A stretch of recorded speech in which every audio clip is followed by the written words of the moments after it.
There is a certain man known as the useless oldest son of Count Perdium. He is uncontrollable. He is a sword master that is stuck in his room. He is a man that is out of his mind. This man's name is Ghislain Perdium. While shaking in pain, a man in an armor contemplates about the fact that he lost to a garbage human like Ghislain. He could not believe that he who was the best knight in the north would lose to someone like that. Next to the knight, we see the bodies of several other knights. While the man was shaking in pain, someone walks up to him. The person asked him if the surrounding is cozy and warm. He told the knight that he put a lot of money into making the traps. The man talking was a knight with a nice armor and a pretty huge axe.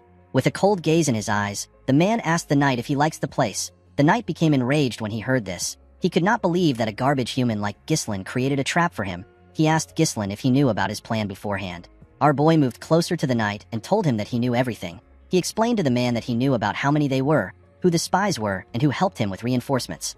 With a cold gaze in his eyes, Ghislain told the man that he knew it all. The knight was simply dancing in our boy's hand. The poor man could not accept this reality. He told Ghislain that he has always been a hidden ace card.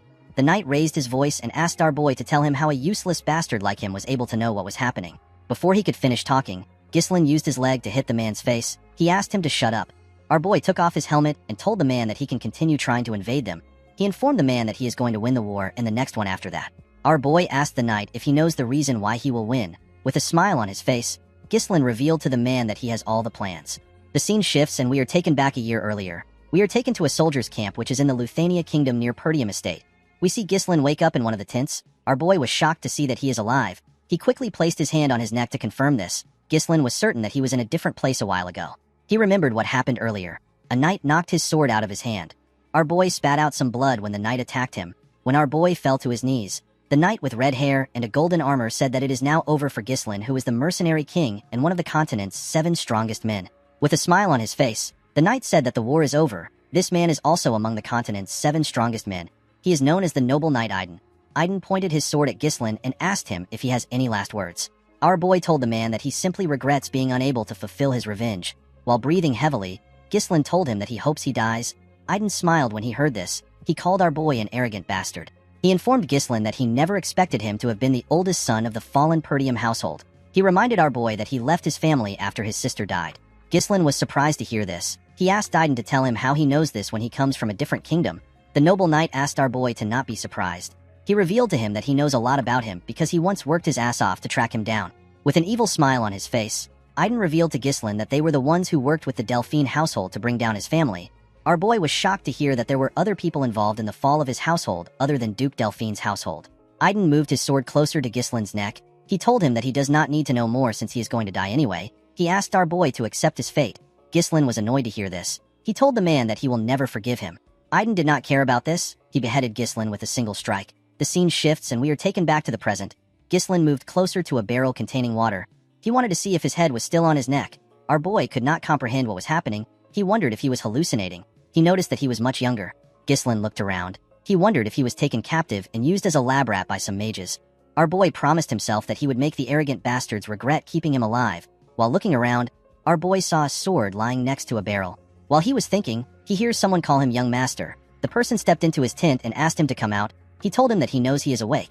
This man is a soldier that belongs to the Perdium household. His name is Ricardo. Before the soldier could take another step, Ghislain appeared behind him and put a sword to his neck. The man was shocked to see this. With a serious tone in his voice, our boy informed the man that he will let him leave if he answers his questions correctly. Ricardo referred to Ghislain as young master and told him that he is crossing the line. Our boy was surprised to see how casually the man spoke. He did not expect the man to have such a weird reaction when he is being threatened. Ghislain asked the soldier to tell him what he is talking about. Ricardo pushed Ghislain back and revealed to him that he tired himself out from his tantrum earlier and fell asleep. Our boy was surprised to hear this. While touching his neck, Ricardo asked his master if he forgot everything after sleeping. He reminded Ghislain that he was throwing tantrum about how he wanted to command the group to raid the orcs. Ghislain could not comprehend what the man was saying. He asked the man to stop spouting nonsense. Ricardo picked up a bag and asked our boy to pack his stuff. He explained to him that people are waiting. With a nervous look on his face, Ghislain asked the soldier to tell him where they are going. Ricardo walked past our boy and told him that they are going to the Perdium estate. Ghislain was shocked to hear this. He quickly turned around and grabbed the man. He asked him to repeat what he said. Ghislain asked Ricardo if he is talking about the fallen Perdium estate. The scene shifts and we see our boy outside. While standing at the top of a cliff, Ghislain looked at his estate from afar. Our boy was certain that this was the Perdium estate. He did not understand why it was looking fine. He remembered that it was reduced to ashes the last time he saw it. Ricardo moved close to his master and asked him if he had a nightmare. He could not believe that Ghislain would call his household a fallen one. He told our boy that the Count will kick him out if he hears this.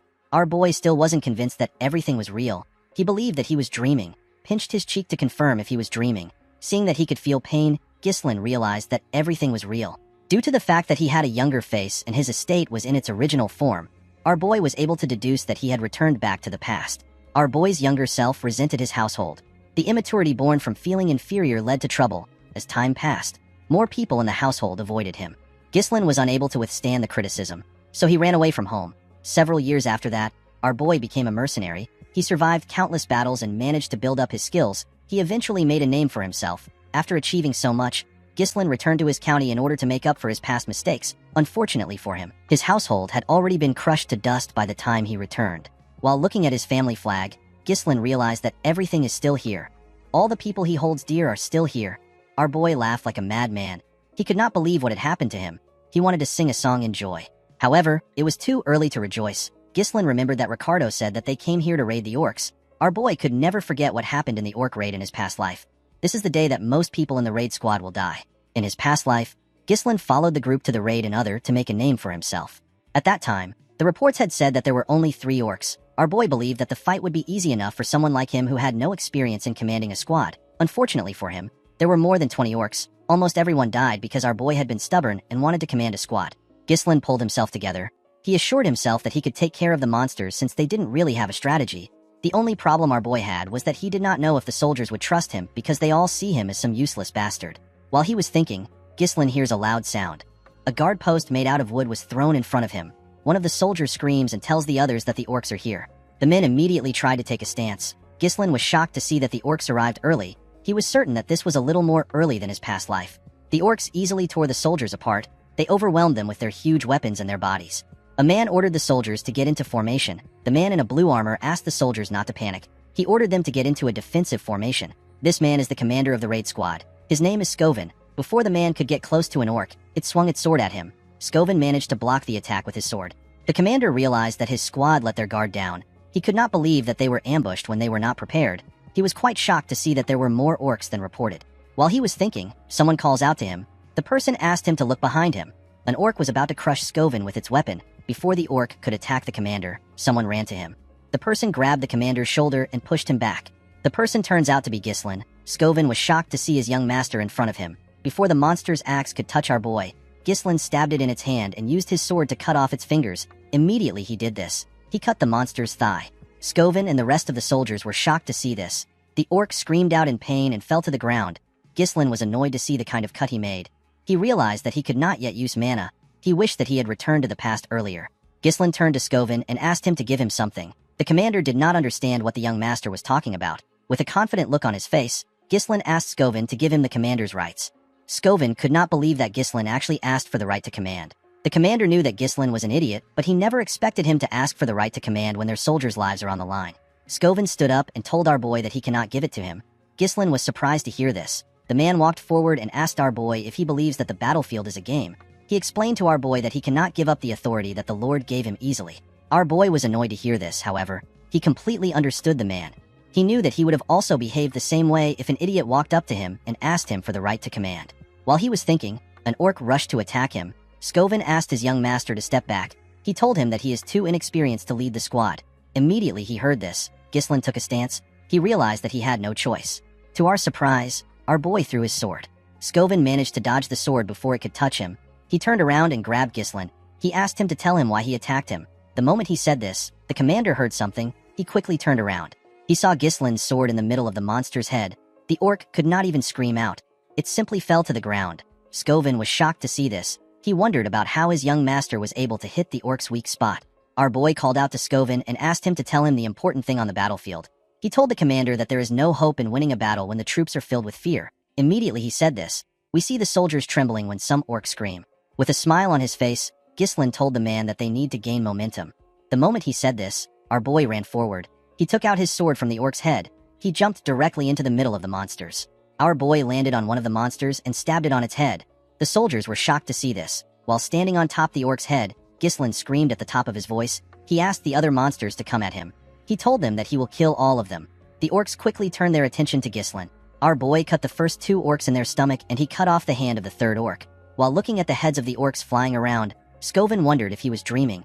Even though he was a mana user, it was hard for him to do anything, and yet, his skinny young master is tearing the monsters apart. The commander quickly realized that our boy was already tired. However, Ghislain was using the smallest of movements to dodge the attack, and he used his sword to strike the orcs on their weak spot. Skoven realized that Ghislain was fighting like a manaless sword master.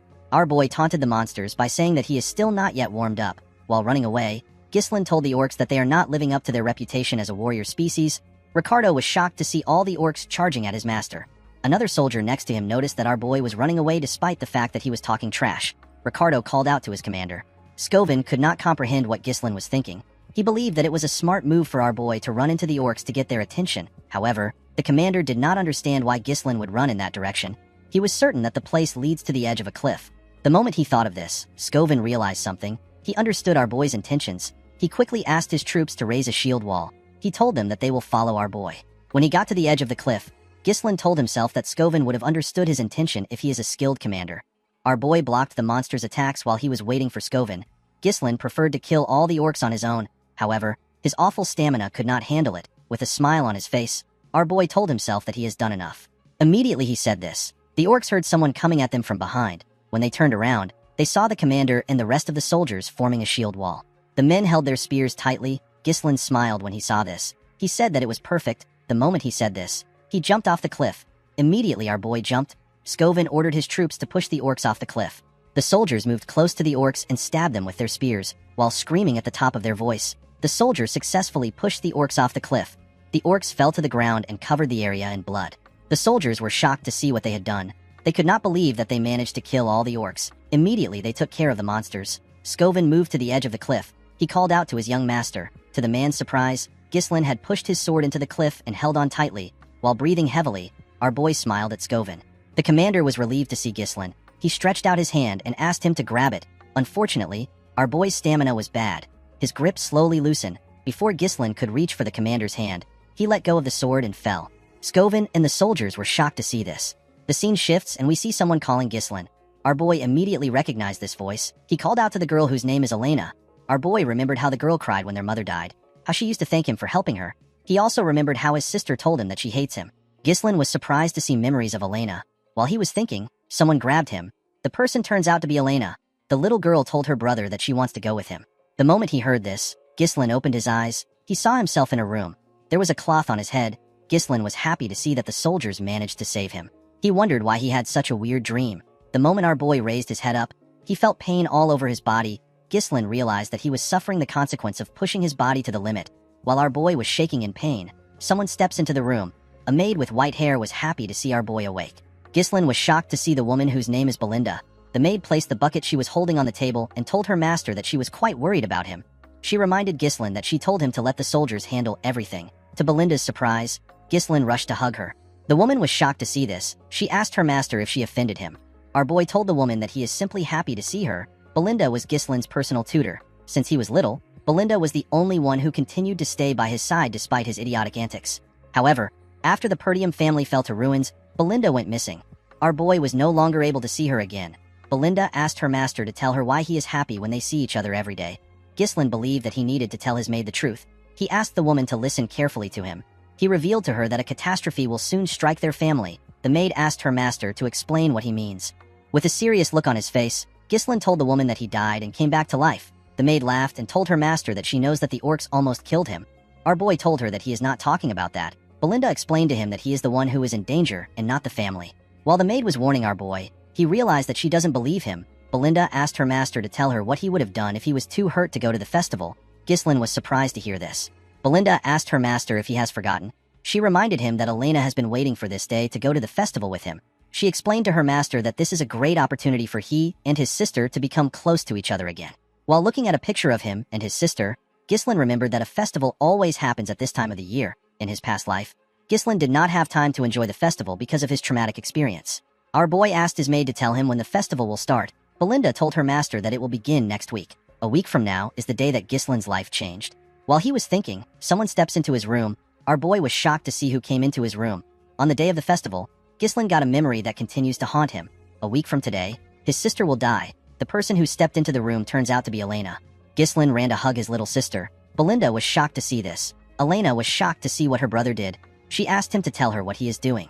Our boy told his sister that he has missed her. Elena pushed her brother back when she heard this. She told him that he is creeping her out. Ghislain was shocked to see how his sister easily pushed him back. He never knew that Elena was so strong. While dusting her clothes, Elena informed her brother that she came to see him because Belinda asked her to be here. She asked him to tell her the kind of game he is playing. She asked her brother if he believes that this will make everything okay. Ghislain asked his sister to tell him what she is talking about. Elena reminded her brother that he asked her to piss off because he is annoying. He told her that he feels disgusted from just feeling her breath. Ghislain was shocked to hear that he said this to Elena. Our boy remembered that he was not the closest person to his sister in his previous life. He was actually a complete piece of shit. Ghislain apologized to his sister for his behavior. Belinda was shocked to see that her master actually apologized first. Elena asked her brother if his head is alright. She remembered hearing that an orc hit him. Our boy was annoyed to hear this. He wondered why the two of them kept saying that he got hit. He told them that he was the one who got the monsters. The moment he said this, Ghislain felt a large amount of pain in his body. Our boy fell to the ground. With a cocky smile on her face, Elena told her brother that he came back unconscious after getting the orcs. The maid and Elena laughed when they saw the way Ghislain was trembling. Our boy was surprised to see the two of them laughing. He was happy to see that everyone acts exactly how he remembers them. Ghislain wondered why his past self wasted so much time on useless things. In the festival that happens next week, Ghislain rejected Elena's offer to go together. He told her that the things that happened in the raid made him upset. This was the last time our boy saw his sister. Elena's body was found shredded to pieces along with her bodyguards. Ghislain was annoyed that he did not go with his sister. While he was thinking, someone knocks on his door. Two men in an armor opened the door. These men were Elena's bodyguards. Their names are Jamal and Philip. Jamal informed his mistress that they were waiting for her. Elena asked the men if something is wrong. She reminded them that she asked them to wait outside. Jamal apologized to Elena. He revealed to her that the servants asked her to oversee their work on the festival supplies. Ghislain was surprised to hear this. He asked the man to tell him why the maids would ask Elena to do such a thing. Belinda told her master that he does not know anything because he always lays around all day. She informed Ghislain that there is a shortage of workers in Perdium, that even the young lady has to work. Our boy was surprised to hear this. He could not believe that they were actually short on workers. Of course, it was impossible for our boy to know anything about it because he never cared about such things in the past. Elena told her brother that she has to leave. The moment she turned around, Ghislain told her that he wants to help as well. Elena was shocked to hear this. Belinda could not believe that her master volunteered by himself. Elena wondered if her brother really got hit on his head. In the town, we see some servants arranging and preparing for the festival. The people of the town heard Elena chasing her brother away. The girl informed Ghislain that people will be too scared to work with him around. Our boy asked his sister if this is how she treats people that wants to help. The girl informed him that the best way for him to help is to stay out of their way. While his sister was pushing him away, Ghislain remembered that her body was found near the slums, which is far from the festival grounds. Our boy believes that someone must have called Elena out there or forcefully moved her there. In order to prevent this, Ghislain realized that he needs to know the ins and outs of the castle. While Elena was struggling to move her brother away, a soldier ran to him. The man referred to Ghislain as his lord. Our boy immediately recognized this voice. He was surprised to see the old soldier. He referred to the man as Old Man Fergus. While breathing heavily, Fergus cleaned his sweat. He was relieved to see that his master was well. The man grabbed our boy and referred to himself as a lowly servant. He told him that he ran to him immediately he heard the news about the orcs. Our boy told the man that everyone can stop talking about it now. Elena moved close to the man and commended him on his great timing. With a smile on her face, the girl explained to the man that her brother has been acting weird since he woke up. She begged Fergus to take Ghislain to his room. The old man easily accepted Elena's request. Ghislain was annoyed to see how his hooligan image was getting in his way. Our boy realized that he had to give up. He decided to find out more about the castle the following week. Ghislain told the old man that there is an abandoned training field in the castle. He asked him to take him there. Fergus was surprised to hear this. He asked his master to tell him why he wants to go there. With a serious look on his face, Ghislain informed the old man that he wants to train. Fergus was shocked to hear this. The scene shifts and we see our boy and the old man arrive at the training ground. Ghislain was shocked to see the place. It was in a much better condition than he expected.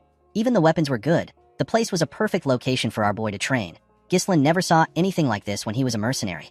Fergus revealed to our boy that they kept it maintained in case he wished to use the facility. The old man told Ghislain that he always believed that what he was going through was just a phase. Our boy realized that the man also did this in his past life. Ghislain tapped the man's armor and told him that he wants to live a long life. He revealed to Fergus that dying feels horrible. The old man was surprised to hear this. He asked his young master to tell him why he is speaking as if he has already experienced life and death. With a confident smile on his face, Ghislain commended the old man for being sharp. He explained to Fergus that he died and got resurrected. Fergus told our boy that he is not interested in jokes. Ghislain asked the old man to step out. He told him that he wants to start training. Fergus bowed his head and informed his master that he will be outside. Our boy understood that he has always treated everyone around him like they are his enemies. he realized that he was too short-sighted. In the past, it was revealed that the person behind Elena's death was a neighboring territory. Thanks to this, Perdium got caught up in a war. This led to its downfall. Elena's death was essentially the starting point of the household's downfall. Ghislain decided to set things straight in this life. In order to achieve his goal, our boy knew that he had to get a better physique. Unfortunately, our boy did not have a lot of time. Ghislain was still certain that he will be able to learn mana control. He sat in a lotus position and began to meditate. Mana is a supernatural resource that allows humans to break through their limit. Most people say that noticing and taking in mana is the hardest part. However, our boy was able to do this easily, even on the chaotic battlefield. He connects the mana particles floating in the air and bundles it up as if he is spinning a spool. For someone like him who had experienced thousands of battles, it was quite easy to create a mana core. However, this was not enough. Ghislain did not join the 7 strongest men in the land with just this technique alone. With the method from the half-burned book of magic that he picked up and the natural mana core of humans, our boy is able to create a second and even a third core. He creates a connected mesh of multiple cores in order to create an explosive force. Ghislain screamed out in pain as the mana traveled through his body. Our boy spat out some blood from his nose and even his mouth. He was surprised to see that he was only able to create 3 cores in his past life. He actually managed to get 5 cores. This method allows one to create an explosive force in a short time, but it also requires an extremely large amount of mana in return. This was the primary reason Ghislain lost to Aiden in his past life. The noble knight brought a whole knight order to fight against him when he had ran out of mana. Our boy was certain that he would have won if it was a fair fight. Ghislain knew that this technique was an unstable one. However, he did not mind. Our boy knew that he had a youthful body and a lot of time. He assured himself that he will be the one to behead Aiden this time. With a look of anger on his face, Ghislain promised to destroy the bastards that helped House Delphine to destroy their county. The scene shifts and we are taken to the day of the festival. We see Ghislain gear up and walk into the festival grounds. Elena was shocked to see her brother. She asked him if something is wrong. She reminded him that he never used to come to things like this. Ghislain explained to his sister that he needs to come to these things once in a while, since he is also a member of the Perdium household. Elena told her brother that he has been acting weird recently. She revealed to him that she heard that he has been training for the entire week. With a nervous look on his face, Ghislain explained to his sister that there is nothing weird for the heir of a knight family to be training. Elena reminded her brother that he never cared about these things before. She reminded him that he said that their father is annoying and he cannot wait to be lord. Our boy was shocked to hear what he said. With a bright smile on her face, Elena informed her brother that she likes the way things are now. She told him that it feels as if he has returned to his old self. Ghislain realized something in the past week. Due to the fact that his actions have changed, his reception and his future are also slowly changing. While thinking, our boy saw Belinda instructing Elena's bodyguards. She asked them to figure out a solution by themselves if Ghislain causes any trouble. She explained to them that they cannot afford to have any problems, especially when there are a lot of visitors around. The 2 men told the woman that she can trust them. Although the general flow of things were the same, it was difficult for Ghislain to gauge the impact of his actions on small events. Making good use of the information he has was our boy's work. Ghislain knew that he needed to respond to each situation effectively. Our boy followed his sister around during the festival. He carefully watched his surroundings to see if anyone is acting suspicious. After moving around for a while, Elena sat down. She told her brother that she enjoyed the festival a little. She explained to him that it is a little boring to have the same thing every year. She wondered if there was nothing new this year. Ghislain found it odd that nothing had happened to his sister even though the festival is almost over. He wondered if this happened because he is with his sister. While he was thinking, someone asks Elena if she wants to check out other areas. The person turns out to be a soldier. The soldier explained to the girl that his friend told him that there are new events elsewhere. He asked the girl if she will come with him. Elena was surprised to hear this. She grabbed the soldier's hand and told him that the events have to be fun. Upon seeing this, our boy realized that the 2 soldiers in front of him are the traitors. Ghislain could not believe that Jamal and Philip were the traitors of their household. Elena's bodyguards were the most trusted knights in the feud. This is because they have protected Elena since she was a little girl. It was known that they were murdered while protecting her in the past. With a smile on his face, Jamal welcomed his mistress to the event. To the girl's surprise, there was no one there. Elena did not understand what was happening. She asked Jamal if there is really going to be an event in such a dirty place. With a nervous look on his face, Jamal told her that the people must have not yet prepared. He told her that people will soon arrive. Elena believed her bodyguard was joking with her. She asked him if he would perform in such a dirty place. While she was talking, our boy looked around. Although the place looked like a simple deserted street, Ghislain could tell that the men have carefully blocked the escape route. He realized that they must have made their preparations in advance. While he was thinking, his sister pulled him. She asked him to leave with her. Jamal asked his mistress to stay in order to see the show. Elena told the man that she is not going to watch a show in a place like this. Ghislain asked his sister if she works out. He told her that she is quite strong. Before the girl could reply, Philip appeared in front of her. With a scary look on his face, the man asked Elena to wait for a little while. The girl became nervous when she saw the look on his face. She told her 2 guards that they are acting strange. She asked them if something is wrong. Jamal apologized to her for scaring her. With a creepy look on his face, The man informed his mistress that a reasonable request came in. Elena was surprised to hear about a request. The moment Jamal said this, 3 men walked into the area. 2 of the men were wearing black clothes. The other man, who appears to be their leader, was wearing a blue coat with a blue hat. This man's name is Frank. Frank commended the men on their smooth work. Jamal walked up to the man. He told him that they brought their mistress just like they promised. He told Frank that their deal ends here. Frank noticed that Ghislaine was also here with Elena.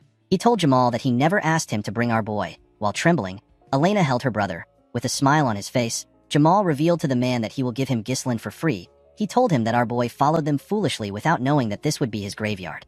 Ghislaine asked Jamal if he really believes that he can get away with selling them out. With a cocky look on his face, Jamal asked our boy to worry about himself. He told him that they can simply run away to a faraway place. He explained to our boy that he and his friend have simply gotten sick and tired of the impoverished land which is tormented by barbarians. He told Ghislaine that there are plenty of others leaving the county. The moment he said this, Ghislaine moved close to him and attacked him. Our boy easily cut through his armor in one slash. Everyone was shocked to see this. Jamal's body tore apart. Our boy told the man that the people that left never tried to sell them out. Immediately he said this, he turned to Philip and asked him if he is wrong. The knight quickly grabbed Elena. He called Jamal an idiot. He could not believe that a knight would lose to an amateur. Before the idiot could unsheath his sword, Ghislaine threw his sword directly at his forehead. The man could not comprehend what just happened. He fell to the ground and died. Elena quickly ran to her brother. One of the men in black asked his boss if they are really looking at Ghislaine. The other man told Frank that our boy has never had any real combat experience or fundamental training. Frank told the men that they are definitely looking at Ghislaine. Although they were caught off guard, Frank could not believe that our boy killed 2 knights instantly with attacks that used mana. While shaking, Elena asked her brother to explain what is happening. Immediately she asked her question. Our boy hit her neck and knocked her out. He carefully placed her on the ground and asked her to have a little rest. The moment he did this, Frank thanked him for making their work easy. He told Ghislaine that he is much different from what he heard. He revealed to him that they were planning to take care of Jamal and Philip. The man smoked a pipe and asked our boy if he has been hiding his true skills. Ghislaine took out his sword from Philip's head and asked Frank to tell him why he cares about his skills. Our boy took a careful look at the men. The men in black were nothing for him. However, Frank was different. The amount of mana he exudes is on a whole different level. Ghislaine realized that he had to end the fight quickly. He released his mana and took out some strings. Before fighting, our boy asked the men to tell him who made the request. Frank told our boy that there is no need for a dead man to get that information. Ghislaine already knew that the men wouldn't answer him easily. He took a stance and told the men that they will soon spill out the truth anyway. One of Frank's subordinates asked him if they should sever Ghislaine's head. The man told his subordinate that he wants them to capture our boy alive and break all his bones so that he can't help but go mad. With a creepy smile on his face, Frank said that Ghislaine has to be screaming in pain for the shape to come out beautifully. The moment they heard this, the 2 men rushed to attack our boy. Ghislaine took out something from his pocket and threw it at one of the men. The man was surprised to see a firecracker. The moment he lost focus, Ghislaine moved close to him and stabbed him in the head. The other man calls this a shallow trick. He quickly attacked our boy. Ghislaine moved his sword behind him and used it to block the attack. While holding on, our boy put his hand around the sword. He used his sword to hit the man's hand. Before the man could react, Ghislaine beheaded him. The moment he did this, Frank attacked him. Our boy blocked the attack with the other sword. Frank was shocked to see this. He could not believe that Ghislaine managed to block his attack in his position. He was certain that it was a perfect sneak attack. Ghislaine quickly pushed the man's sword down and stood up. He made a clean cut on Frank's neck. The man's pipe fell to the ground. To our boy's surprise, Frank attacked him. While using mana on his neck, Frank told Ghislaine that he is actually surprised. He told our boy that he would have lost his neck if he did not have enough mana. Ghislaine was shocked to see that Frank survived an attack to his neck. He quickly realized that the man focused his mana around his neck to reduce the damage. Frank took a stance and told our boy that he does not know where he learned his strange swordsmanship. With a creepy smile on his face, the man promised Ghislaine that he will die here. Frank pushed our boy back and told him that he cannot defeat him with his feeble mana. He assured Ghislaine that he will die here. To the man's surprise, Ghislaine smiled when he heard this. Frank did not understand why our boy was smiling. Ghislaine pushed the man's sword away and made him lose composure. Immediately he did this. He used his leg to give Frank a kick on the face. Frank quickly stepped back after he received the attack. With a smug look on his face, Frank reminded our boy that his attacks won't work with his tiny mana. The moment he said this, Frank spat out some blood. He fell to the ground and began to cough heavily. The man could not comprehend what was happening. He realized that Ghislaine's attack was much powerful than before. He was certain that it is impossible for Ghislaine to pierce through his enhancement with his skill level. Our boy slowly walked up to the man. He revealed to him that he never expected anyone to be the true culprit of his sister's death. With a scary look on his face, he unleashed his third core and asked Frank to prepare himself. The man was shocked to see this. He could not believe that our boy's mana suddenly increased. Before he could think about it, he saw Ghislaine in front of him. He was shocked to see how fast our boy had become. Ghislain attacked the assassin more fiercely. However, Frank was able to block the attacks, but the attacks were quite heavy. Ghislain did not hold back. Frank could not comprehend what was happening.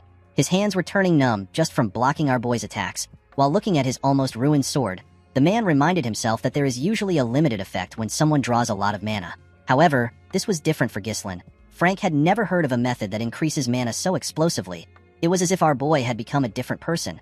While Frank was trying to regain his stance, Ghislain used his sword to crush the man's weapon. Immediately he did this, he landed a heavy strike on the man's body. He grit his teeth and pushed his sword into Frank's body.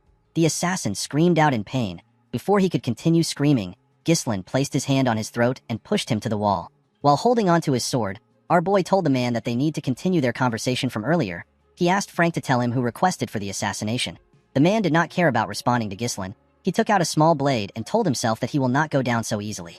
He decided to take Elena along with him. Before the man could throw his blade, some strings grabbed his hand. Our boy was the one who took out the strings. He asked the man to make a deal with him. With a cold gaze in his eyes, Ghislain asked the man to not make any stupid moves. He told him that he will return his sword into its sheath. Frank was shocked to see that the threads were created with mana. He did not know when our boy had the time to create such a thing. Ghislain pushed his sword deeper into the man's body. He told him that someone on his level should be able to patch up this injury. With a horrifying tone in his voice, our boy told Frank that his level won't matter when his mana core is destroyed. The assassin was shocked to hear this. When he looked down, he saw our boy's sword glowing. He immediately began to scream. He could feel his mana scattering. Frank yelled at Ghislain and asked him if he has lost his mind. He told him that the backflow could cause an explosion and blow the whole area away. He asked Ghislain if he is planning to self-destruct. With a terrifying look in his eyes, our boy told the man that only those who are unskilled make such a mistake. He assured him that he can manage himself. Frank was shocked to see the look on Ghislain's face. He realized that our boy was not bluffing. He became certain that he is going to die. While screaming at the top of his voice, Frank revealed to our boy that he was sent by Count Desmond.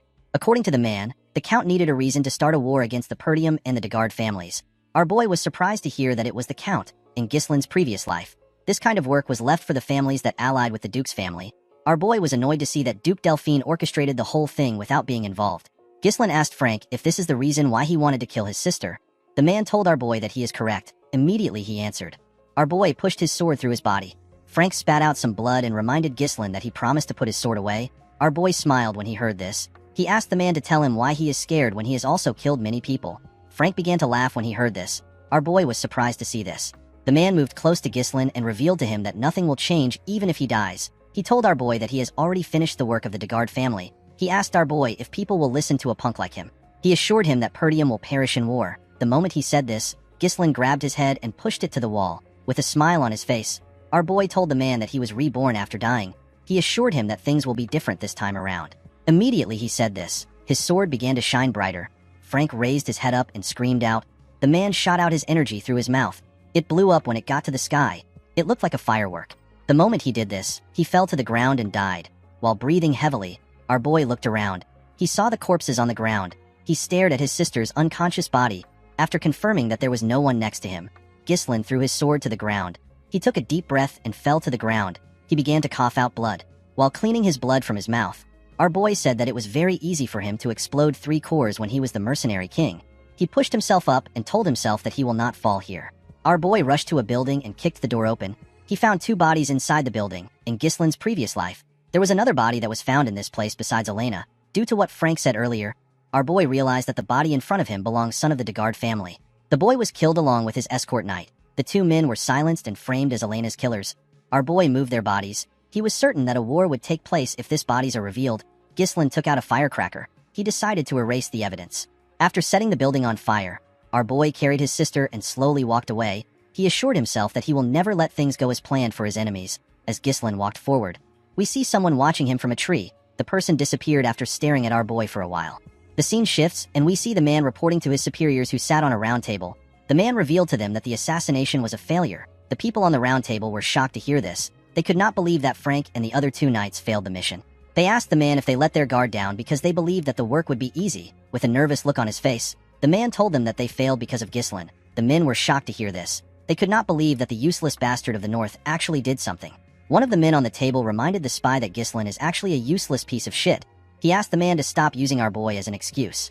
The spy revealed to the man that Ghislain is completely different from the information and rumors they have about him. While remembering how our boy dealt with their men, The spy told his superiors that Ghislain was basically a completely different person. The man revealed to his superiors that they have already taken care of the Degard family. He assured them that it will not be difficult to start a territorial war. He begged them to give him another chance. The men asked the spy to shut up. They could not believe that he was not able to get enough information on one kid. They asked the spy if he knows that he has pushed their plans back. They could not believe that the man was asking for another chance when he failed his first mission. The members of the group ordered for the spy to be eliminated. The moment they said this, someone sitting on a throne told them that they are noisy. The man asked the spy to tell him the kind of chance that he wants. The spy assured the man that he can get rid of Ghislain. The man asked him to tell him how he wants to do this. The spy revealed to the mysterious man that he will make a duel happen naturally. He told the man that he has someone in mind. The men on the table asked him to tell them who he plans to choose. The man revealed to them that he plans to choose Cain Loges. This person is famous for his strength-based swordsmanship. Despite his young age, he is the epitome of strength. The spy assured his masters that there is no one in the north who is a match for Cain's strength. According to the man, Cain is Ghislain's cousin, so it won't be difficult to get them to meet for a duel. With a cold gaze in his eyes, the mysterious man told his subordinate that he will not be granted another chance after this. The spy assured the man that he will not disappoint him. The scene shifts and we are taken to the training hall of the Perdium household. Fergus stepped into the room and told his master that it is already meal time. The moment he said this, he saw something coming towards him. Our boy placed his thread on a sword next to the man.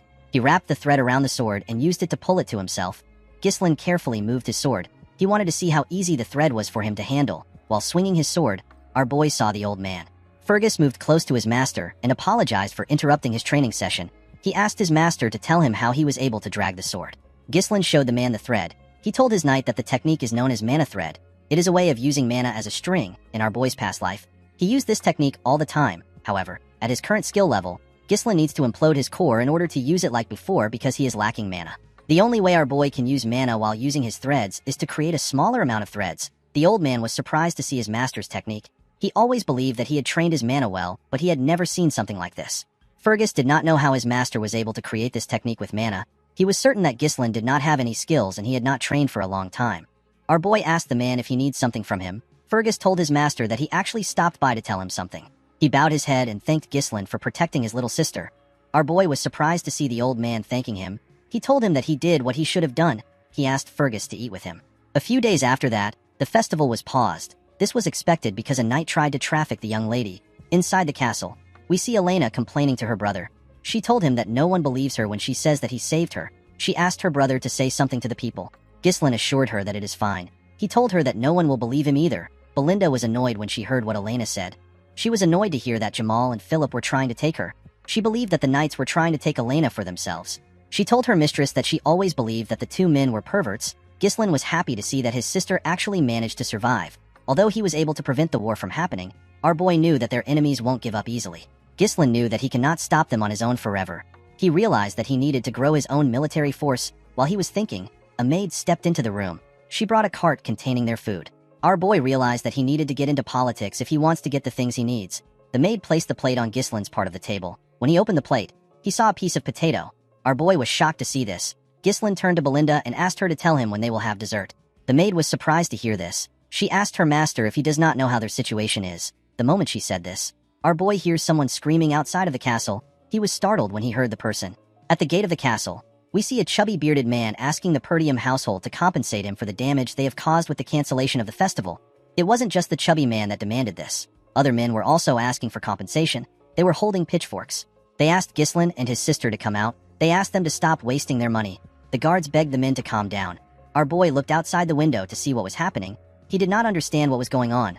Belinda told her master that she knew this would happen. She revealed to Ghislain that their county is full of merchants who make a living from the profits that come from the festival. The profit was good enough for them last year. However, since the festival was cancelled after just one day, it is expected for the merchants to be angry. Ghislain was shocked to hear this. He never expected the county to be in such a bad situation. Our boy turned away from the window. He realized that he needed to stop the merchants. He was certain that they will get more aggressive if he doesn't do anything. Ghislain asked Fergus to tell him what the soldiers are doing. He asked him to send the soldiers down to calm the crowd. Fergus revealed to our boy that they do not have any soldiers. Ghislain could not believe what he was hearing. The old man explained to our boy that most of their soldiers have been dispatched to the Forest of Monsters for reconstruction because of the orc raid. Ghislain was annoyed to hear this. Perdium is basically eternally at war because of the barbarians in the north. On the other side of the county is the Forest of Monsters. Monsters can come from this place at any time. Ghislain could not believe that they did not have any money or soldiers. He moved Belinda to the side and told her that they need to talk. He reminded the maid that she is the one who manages his money. He asked her to use his money to calm the merchants down. With a surprised look on her face, Belinda told her master that he does not have any money left. Our boy asked her to tell him the reason. The maid reminded her master that the count cut off his allowance because he used to spend money like water.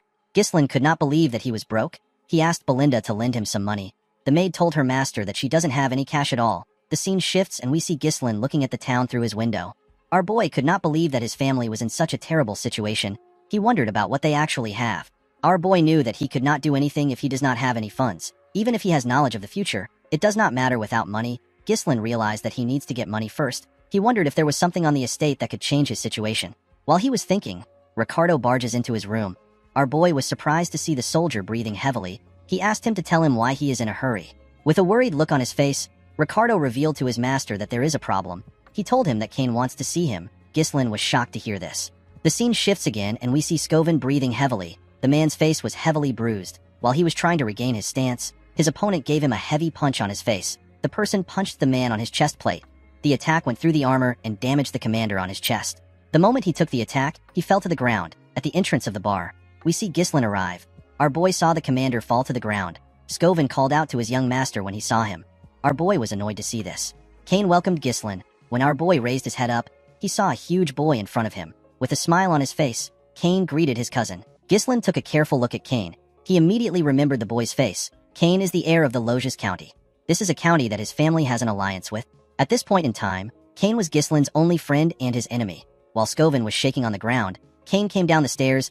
Ghislaine asked Ricardo to explain the situation to him. According to the soldier, he and the commander came to the tavern because they heard a report about a disturbance. When they arrived at the tavern, they found Kane with his escort knight. The arrogant boy recognized them and asked them if the rumors about Ghislaine are true. Scoven explained the details of the rumors to the boy. Before the man could finish talking, Kane grabbed his mouth. With a creepy smile on his face, he asked Scoven to stop lying to the heir of the Loges County. This was how the idiot started to beat the commander. Kane asked Ricardo to tell the story well. According to the boy, the commander told him that our boy, who has never trained in his life, took down an orc with his bare hands and dealt with the traitorous escort knights on his own. Kane told Ghislaine that he had to give the commander a little wake-up call to knock some sense into him. With a creepy smile on his face, Kane told Ghislaine that none of this would have happened if he had not lied in the first place. Our boy immediately understood why the arrogant idiot was behaving this way. He remembered that Kane always treated him like his subordinate. Every time the arrogant boy visited Perdium, he always made a mess, even after Kane caused so much trouble. No one could say anything because Ghislaine was basically his subordinate. No one in the county could look down on Kane. Unlike Ghislaine, who always had an inferiority complex, Kane's confidence and bold demeanor were praised as qualities befitting of an heir. Thanks to this, Ghislaine was criticized more by the people. Our boy smiled when he remembered this. Kane was surprised to see him smiling. He never expected this reaction. Normally, Ghislaine would have charged at him after receiving this much provocation. The scene shifts and we are taken back some hours earlier. At the Loges County, Kane hears the spy ask him to kill Ghislaine. The boy was shocked to hear this. The spy assured him that the esteemed one will support his family if he succeeds. Kane explained to the man that it is not difficult to deal with our boy, however, it is still an issue to kill the heir of a county. He asked the man to tell him how he is supposed to eliminate our boy. The spy explained to the boy that they can lure Ghislaine into a duel and make it appear as if an unfortunate accident happened. It will look like a trivial dispute between heirs. The man revealed to Kane that he will accompany him disguised as an escort knight and orchestrate the situation. He assured the boy that everything will be fine. With a smile on his face, the spy told Kane that this is a very rare opportunity even for him. Kane could not believe that he has the chance to kill his own cousin. With a smile on his face, the boy told the man that they need to leave immediately. Presently, Kane wondered if the mysterious organization wants to get rid of Ghislaine because something about him has changed. The boy smiled when he thought of this. He asked our boy to tell him what he is doing. He sat on the stairs and asked Ghislaine to tell him why he is simply standing. He asked our boy to bring the thing that he has prepared for him.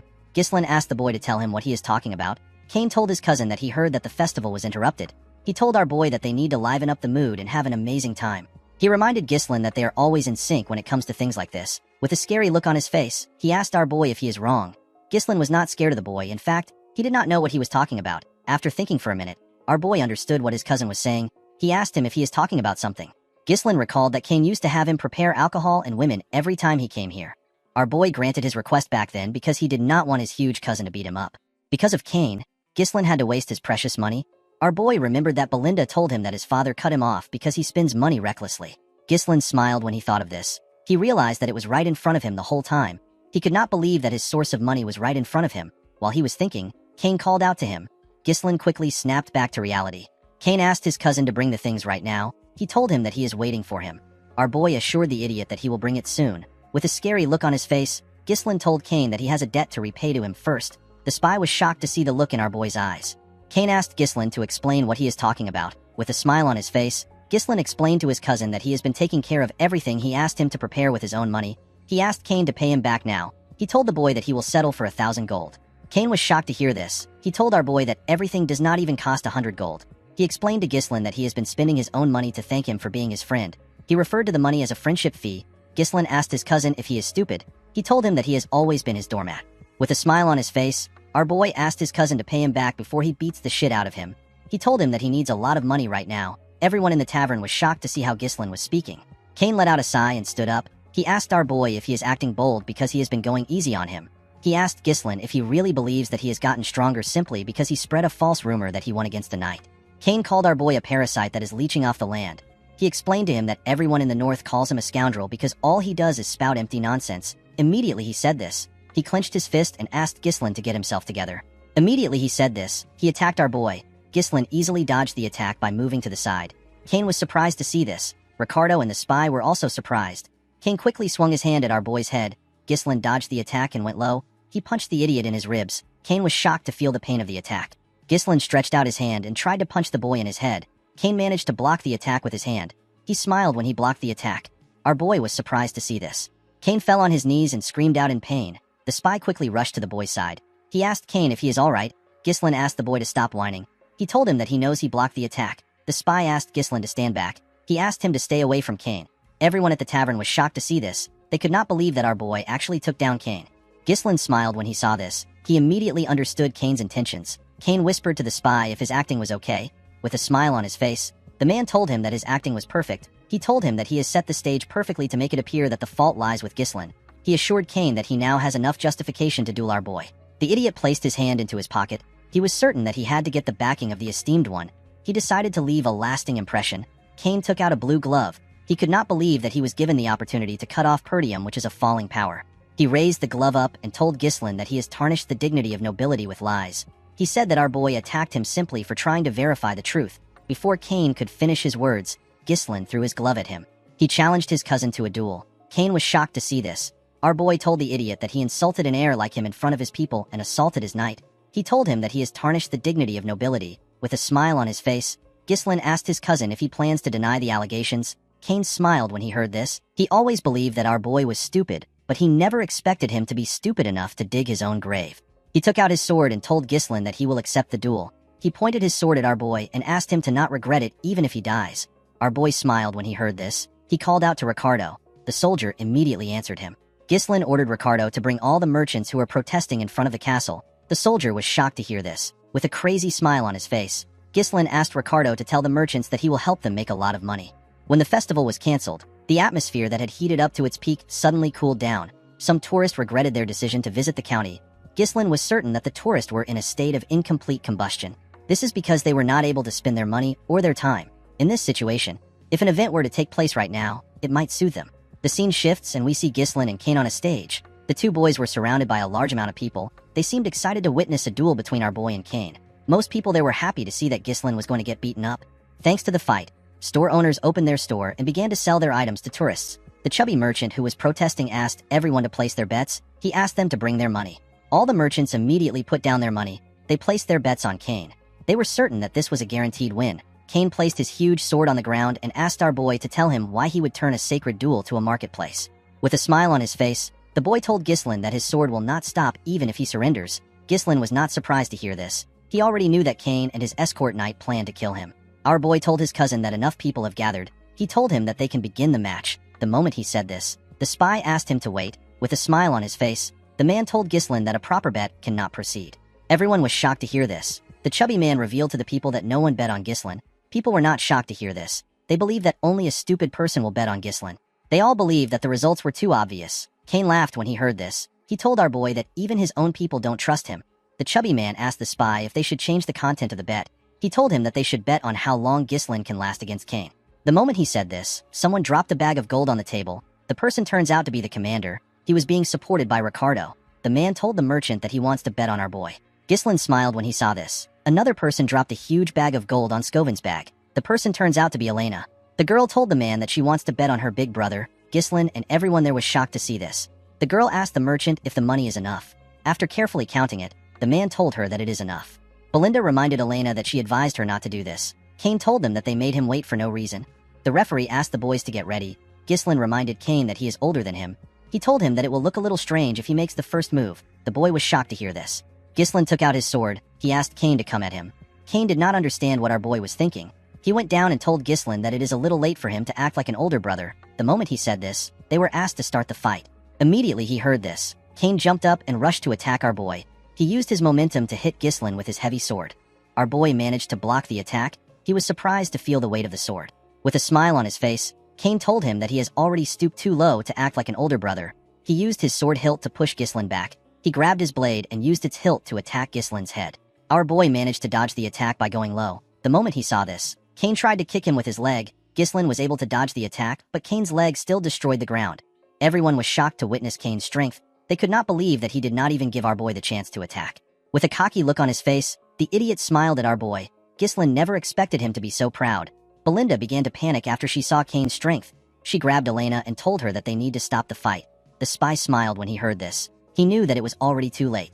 No matter who the opponent is, they are trapped the moment they decide to cross swords with Kane. The opponent is overwhelmed by his immense strength, and they will become consumed by the thought that there is no chance to counterattack. The opponent will end up using all their energy on evading attacks.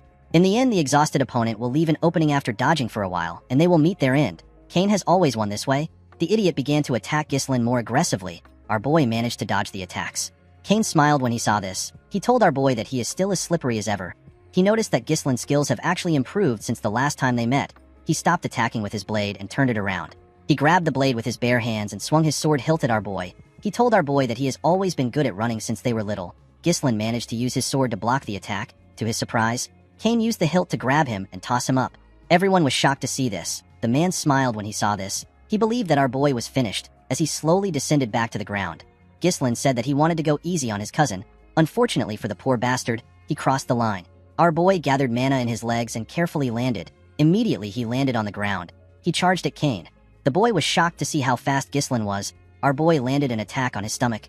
Kane was shocked to see this. The spy could not believe that our boy returned to a stable state by condensing mana into his leg. Ghislain informed his cousin that his swordsmanship is ignorant. He could tell that Kane believed that he was the strongest just because his opponent would get scared if he showed a little bit of strength. Our boy took a stance and told Kane that he will open his eyes. Kane was annoyed to hear this. He rushed to attack him. Ghislain used his leg to kick the boy's sword in order to push him back. Before the sword could reach our boy, he jumped up and moved to the side. As he went back down, Ghislain struck Kane on his shoulder down to his hand. Kane pushed his sword forward. Our boy dodged the attack by moving to the side.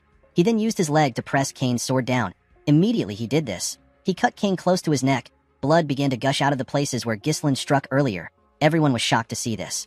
The crowd began to cheer. No one expected Ghislain to show this level of skill. Some people began to regret the fact that they bet on Kane. Elena asked the maid to see what she is talking about.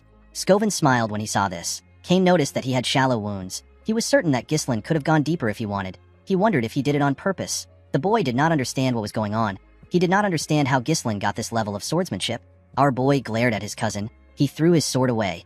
He believed that the large gap in their skill will not provide enough entertainment for the people. He told his cousin that he will fight him barehanded. Kane was annoyed to hear this. Ghislain explained to the boy that he wants to use this opportunity to educate him. He rolled up his sleeves and told Kane that he will be educating him with his bare knuckles. Kane was shocked to hear his cousin say that he will educate him. Ghislain explained to Kane that he is not a match for him in swordsmanship, so he wants to give him a handicap. He told the boy that it is better for them to have a barehanded fight which he excels in. With a serious look on his face, Ghislain told his cousin that he will now add 2,000 gold, which is twice the original bet. He told Kane that he bet that he will win. Everyone was shocked to hear this. They could not believe that our boy added 2,000 gold to the initial bet. The spy was more shocked than everyone else. He could not believe that Ghislain actually dared to challenge Kane to a barehanded fight. The man was happy to see that our boy's insanity finally helped him. He believed that fortune was still on his side. Before the fight began, the chubby merchant asked everyone to place their additional bets. He told them that the event is now a barehanded fight between Ghislain and Kane. Some people believed that our boy was stupid for challenging Kane to a fight that involved sheer force. They decided to bet on Kane. Others believed that our boy knew what he was doing. They decided to bet on him. Kane could not believe that his cousin wanted to fight him with his bare hands. He asked Ghislain to do what he wants. He grabbed his weapon and threw away his coat. He raised his weapon up and told his cousin that he will use his sword. The moment he said this, he rushed to attack our boy. Belinda was annoyed to see this. She asked her master to pick up his sword and defeat the bastard. Immediately she said this, Cain swung his sword at his cousin with the intention of killing him. Ghislain smiled when he saw this. He realized that he needed to knock some sense into his cousin. The moment he thought of this, he went down to dodge Cain's attack. Cain tried to move his sword closer to cut our boy. Ghislain quickly moved to the boy's side. Our boy punched Cain in his lap. Before Cain could react, Ghislain gave him a heavy punch on his jaw. This attack made the boy lose his balance. He quickly fell to the ground. Cain could not comprehend what was happening. He did not know how a loser like our boy was able to display such movements. Everyone began to scream when they saw how their young master fought. They slowly understood that Ghislain might actually win. With a cold look on his face, Ghislain asked his cousin to get up. He told him that he has not even gotten started. Cain was annoyed to hear this. He raised his sword and rushed to attack our boy. He swung his huge sword at our boy when he got close to him. Ghislain easily dodged his attacks. Our boy grabbed his cousin's arms. He twisted it and locked Cain down. Before Cain could do anything, Ghislain used his knee to give him a blow in his rib. The poor boy spat out some blood. Cain could not accept what was happening. Ghislain could not even look him straight in the eyes until now. Our boy used to bow down on his own when he saw Cain. The boy could not understand what was happening. He believed that it would have been simple for him to kill Ghislain and secure his family's future. After Cain spat out some blood, our boy did not give him the time to rest. He pounded him without stopping.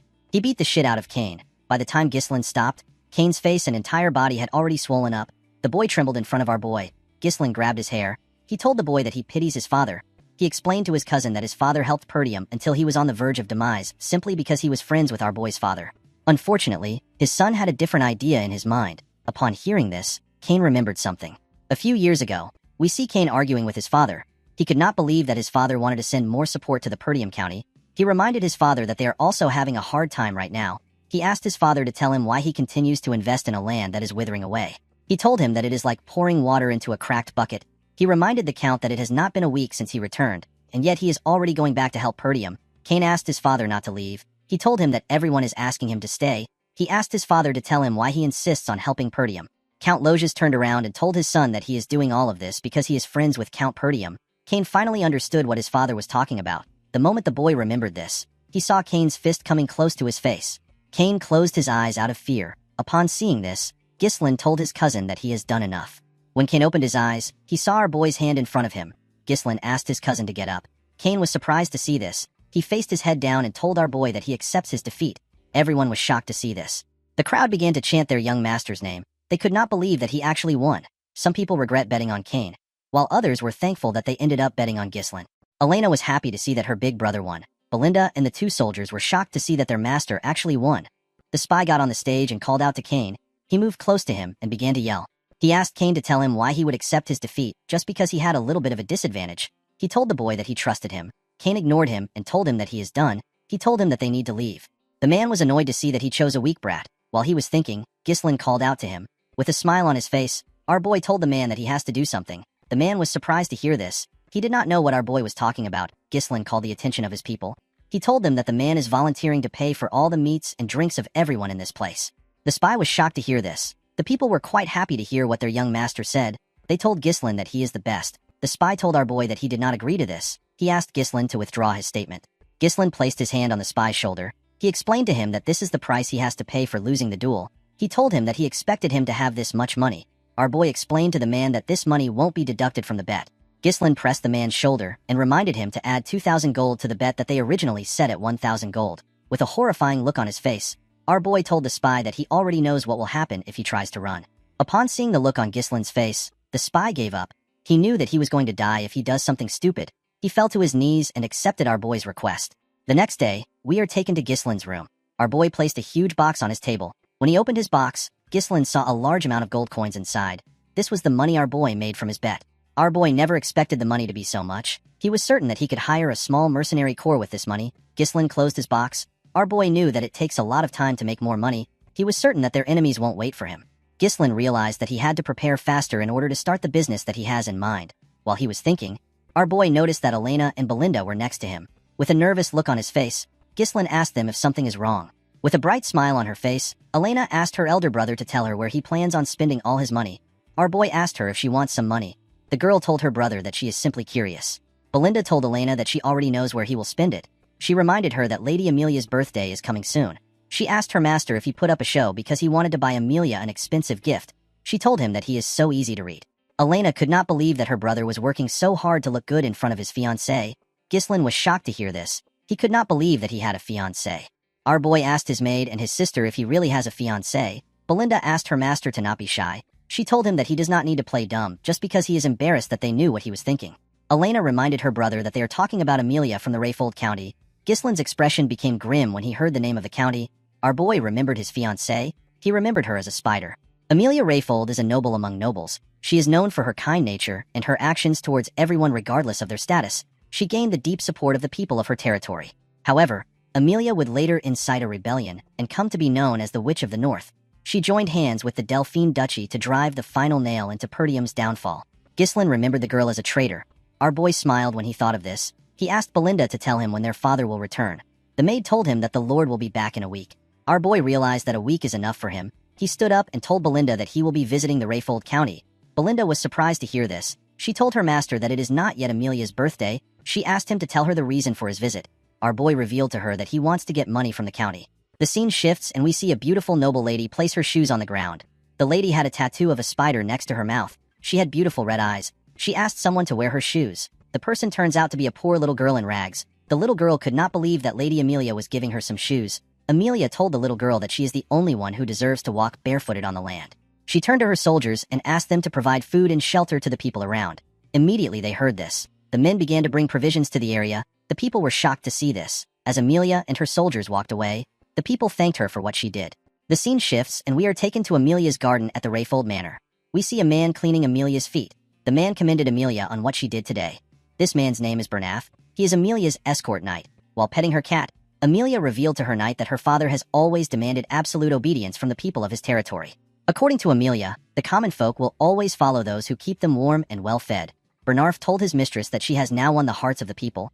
He assured her that her kind nature will be favorable in the future successor competition. The moment she heard this, Amelia used her leg to hit Bernarf's face. She asked him to tell her what happened in the duel against the finest sword of the north. Bernarf apologized to his mistress. He explained to her that he wanted to avoid needless attention. He told her that people will begin to pay attention to her if he won the duel. He reminded Amelia that it is not yet time for her to show her claws. He kissed his mistress's feet and told her that his blade belongs to her. Amelia told her knight that he is naturally her blade since she invested so much into him. She raised his head up and moved closer to him. With a scary look on her face, she told Bernarf that he is not allowed to be weak. Amelia let go of the man and asked him to tell her how things are with the merchants. Bernarf assured her that she does not need to worry about the Arctium merchants. He revealed to her that all the materials used for the reconstruction of the Forest of Beasts outpost, which was recently destroyed by the orc attack in Perdium, are being purchased through their merchant guild. He explained to Amelia that they are recouping all the support funds Count Rayfold sends to Perdium every year. He told her that they are also recruiting all the soldiers and knights leaving Perdium. He revealed to her that many of the soldiers are well trained from battles against the barbarian tribes, which make them excellent quality. Amelia commended her knight on his success. She reminded him to always maintain the appearance of an ordinary merchant guild.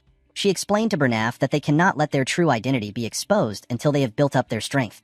While they were talking, a steward comes to interrupt them. Bernarf stood up and told the man that the mistress is resting. He asked the steward to tell him who gave him permission to step into the garden. The steward explained to the knight that he just received news from the gate that Ghislaine has come to visit. Amelia was surprised to hear this. She asked the steward to tell her why Ghislaine came. The man revealed to her that our boy said that he has something to discuss about their merchant guild. Amelia and her knight were shocked to hear this. The scene shifts and we are taken to the visitor's room. Amelia stepped into the room and sat down. She saw our boy wearing a rough coat. He was holding a small flower. Ghislaine greeted the girl. Amelia told our boy that his visit is quite unpleasant. She told him that he came without any prior notification. She asked him if he has not yet learned manners or etiquette. With a smile on his face, Ghislaine told the girl that he wanted to give her a gift in advance because her birthday is coming soon. Our boy placed the flower he was holding on the table. He explained to her that he got the flower from the merchant guild up ahead. He told her that the fragrance is quite nice. He explained to her that he plans to buy flowers from the guild from now on. Ghislaine revealed to her that the guild is known as the Arctium Merchant Guild. Amelia could not comprehend what our boy was thinking. She stood up and told him that she does not know what he is talking about. She turned around and told Ghislaine that she will be leaving now that she has received his gift. With a cold gaze in his eyes, Ghislaine asked the girl to sit down. Amelia was shocked to feel the energy our boy was releasing. She could not believe that the guy who used to be barely able to speak when he stood in front of her was releasing such a powerful energy. Ghislaine picked up the tea in front of him. He told Amelia that he does not want to waste her time. He revealed to her that he needs some money. He asked Amelia to give him 10,000 gold. Amelia was shocked to hear this. She could not believe that Ghislaine visited her out of nowhere and is asking her to give him a large amount of money. She asked our boy if this is the will of his father. Ghislain assured her that his father has nothing to do with this. He asked her to simply give it to him. Our boy poured the tea on the floor. With a smile on his face, Ghislain told the girl that she never planned to marry him. Amelia was shocked to hear this. Our boy told her that it will be bad for her if word gets out that she is secretly building up her power, especially when the succession fight is quite fierce. The moment our boy said this, Amelia's cat jumped on the table and growled at him. Amelia told our boy that his joke is not funny. Ghislain assured the girl that he will keep her secret for a little while. He told her that his lips might be loose if he leaves the room empty-handed. With a smile on her face, Amelia assured our boy that it won't happen. Immediately she said this, she called for Bernarf. The knight opened the door and stepped into the room. He placed his hand on his chest and greeted Ghislain. Ghislain remembered Bernaf as a knight that has always stayed by Amelia's side. He remembered that Bernaf was a skilled individual who possesses the potential to be compared to the finest sword of the north. Our boy explained to Amelia that a war will break out if he dies there. He asked her if she can handle this. According to Amelia, a ruffian barged in and caused chaos. He was killed by the escort knight because of his actions. She revealed to him that this is what the world will hear about his demise. With a smile on her face, Amelia ordered Bernaf to kill Ghislain. The knight drew his sword when he heard this. Our boy did not expect Amelia to react this way. He realized that he had no choice but to get a little serious. He placed his hand on his sword hilt. Before Ghislain could attack, he noticed that Bernaf was smiling. Our boy found this to be weird. The moment he saw this, he heard a sound. An assassin jumped out of one of the knight armors that was behind Ghislain. The assassin stabbed Ghislain's chair. Fortunately, our boy managed to jump out of the chair and go low. As the assassin struggled to remove his sword, he gave him a heavy kick in his chest. The assassin was sent flying. His body broke the window. Amelia and Bernaf were shocked to see this. Ghislain turned to them. He could not believe that Amelia was feigning politeness while she launched a surprise attack. He picked up his sword and told them that they have a poor hospitality.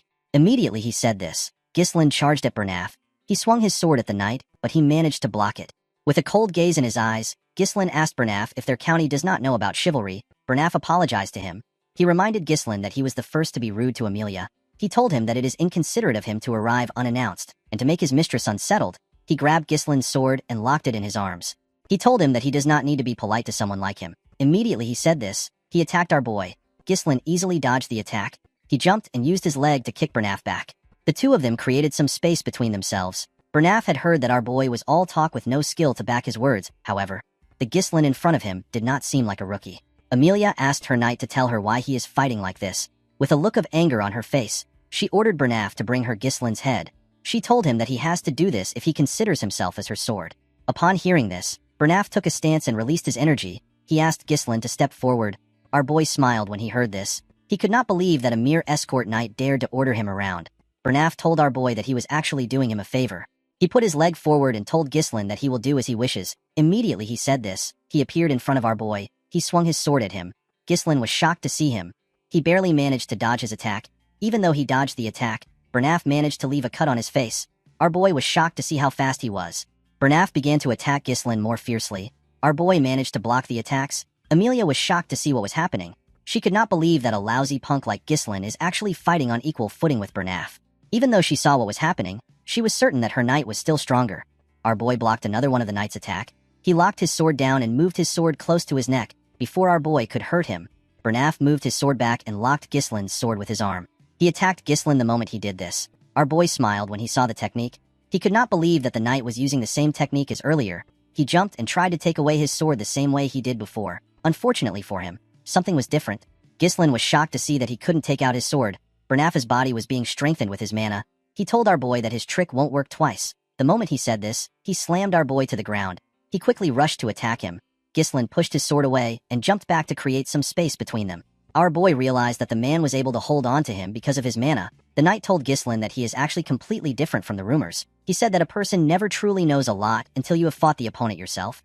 Bernaf could tell that Ghislain's swordsmanship was not something he learned systematically. He told our boy that it looks like something he picked up through real combat experiences. With an arrogant look on his face, he asked him if he has fought with the barbarians so often that he naturally adopted their style. Immediately he said this, he threw away our boy's sword. He told Ghislain that his method only works on a chaotic battlefield. With a smile on his face, Bernaf told our boy that his deviation ends now. While breathing heavily, Ghislain acknowledges the fact that things are difficult. The narrow and precise thrusts of Bernaf's blade that constantly targets the head messes with Ghislain's sense of distance and timing. And at a close range, the difference in size makes it difficult to overcome him with techniques alone. In the first place, Bernaf was not someone that Ghislain should have tried to take on yet. Our boy raised his hand. We see a mana thread attached to it. He told the knight that he also doesn't have a lot of time left. The moment he said this, he pulled the thread. Bernaf was surprised to see mana in form of a thread. He did not know what our boy was doing. Before he could react, Ghislain used his sword hilt to hit him at the back of his head.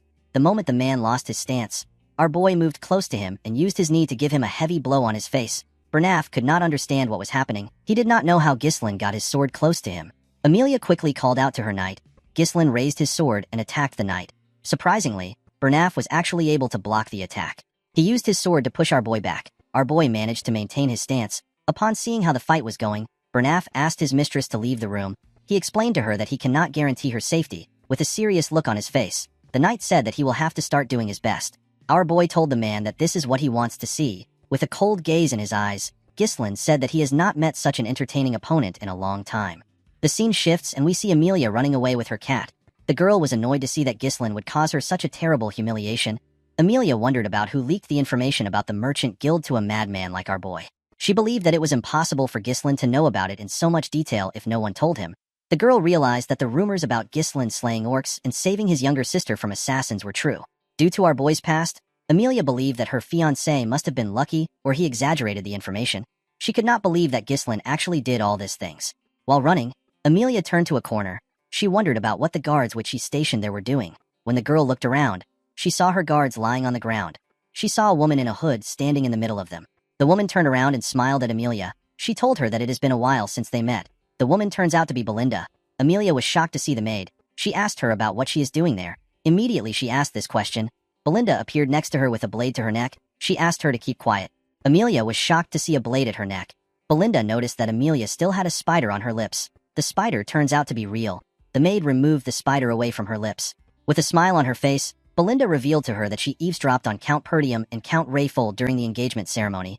The maid heard that Amelia's siblings picked on her for having creepy spiders around. The girl raised the spiders herself and took her revenge. Belinda told the girl that she does not understand why she still wears a spider. She asked her if it is to overcome trauma or if it is a display of self-assertion.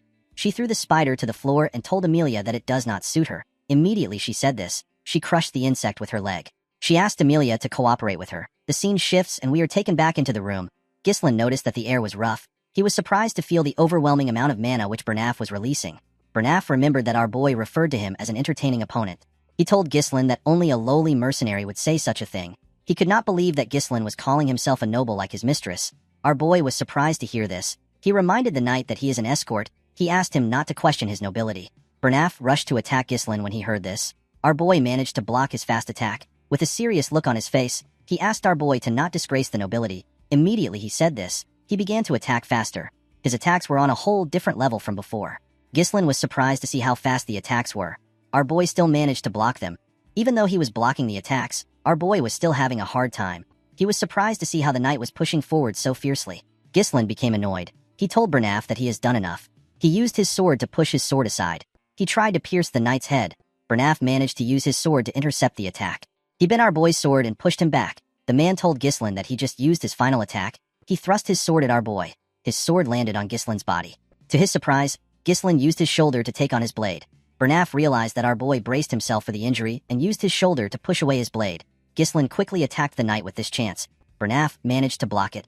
The knight realized that he could never let his guard down until the very end. He pushed our boy's sword and locked it down. He used his leg to kick him away. He told Ghislain that this is the difference between him and a person who wields a sword for entertainment. While breathing heavily, Ghislain thinks about how entertaining the fight is. With overwhelming speed, range, and consecutive attacks, Bernaf controls the flow of the fight. Any attempt to counter him in close quarters through grappling is instantly shut down. In a binding clash, Bernaf makes it seem like their swords are locked together. This is done to deceive Ghislain into thinking that the swords cannot be separated. With his current mana, it was impossible for our boy to counter his strength. The situation was not looking good for Ghislain. Of course, our boy could not counter Bernaf with the mana he is right now. While Ghislain was thinking, Bernaf charged at him. Our boy felt bad that he had to end the fight here. He raised his sword and took a stance. There was one thing which Bernaf overlooked. This was Ghislain's unique mana cultivation technique. Our boy unleashed his third core and charged at the man. The moment their swords touched, Ghislain pushed it down with his strength and knocked it out of his hand. Bernaf was shocked to see this. He did not understand how Ghislain got such an explosive mana during combat. Before our boy could pierce Bernaf's head, someone asked him to stop. The person turns out to be Amelia. With a look of anger on her face, the girl asked Ghislain to take the 10,000 gold and to get out of her sight. Our boy felt irritated when he heard this. He told the girl that it would have been better if she had just handed over the money when he asked nicely. He removed his sword from Bernafa's head. Belinda told her master that what he has done is a bit too much to call it a lover's quarrel. Ghislaine assured her that they simply had a difference in opinion.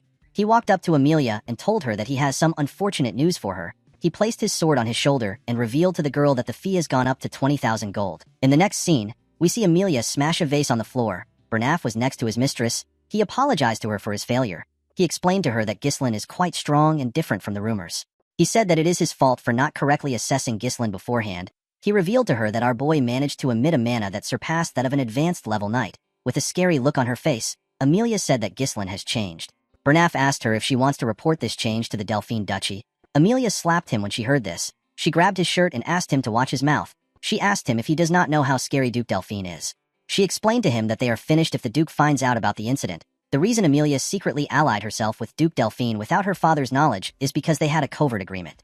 The Duke promised to support the rebellion that Amelia would lead in exchange for her assistance in bringing down Perdium.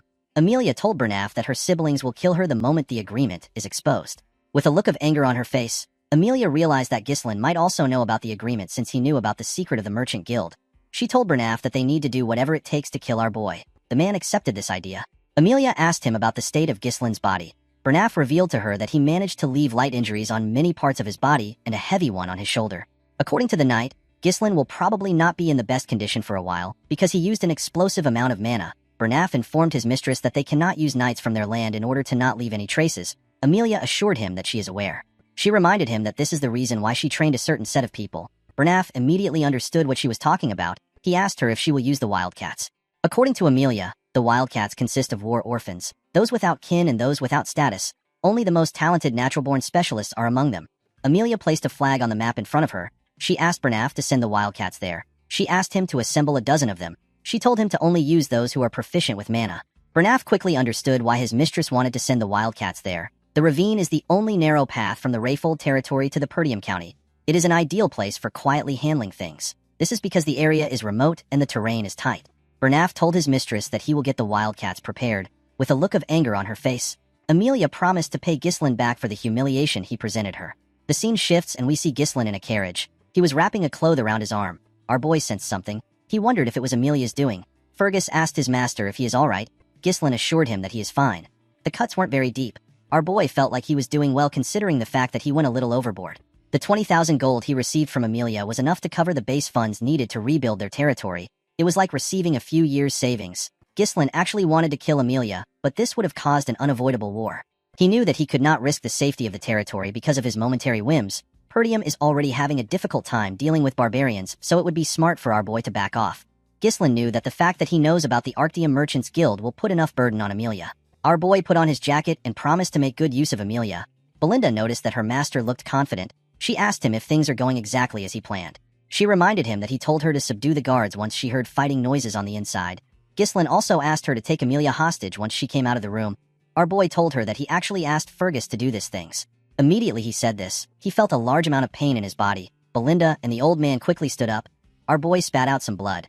He realized that the pain he is feeling comes from the recoil of opening up the third core. The pain he felt was still better than what he felt last time. However, it would still be troublesome for Ghislaine to go through this every time he uses his power.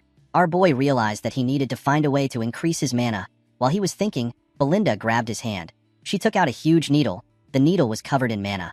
She told her master that the flow of his mana is a mess. The moment she said this, she used the needle to hit different parts of his hand. Ghislaine was shocked to see this. He felt something coming out of his body. When he opened his mouth, he let out some air. Our boy was shocked to see that his entangled mana road has opened up a bit. He was certain that this was a method that cannot be used without a deep understanding of mana.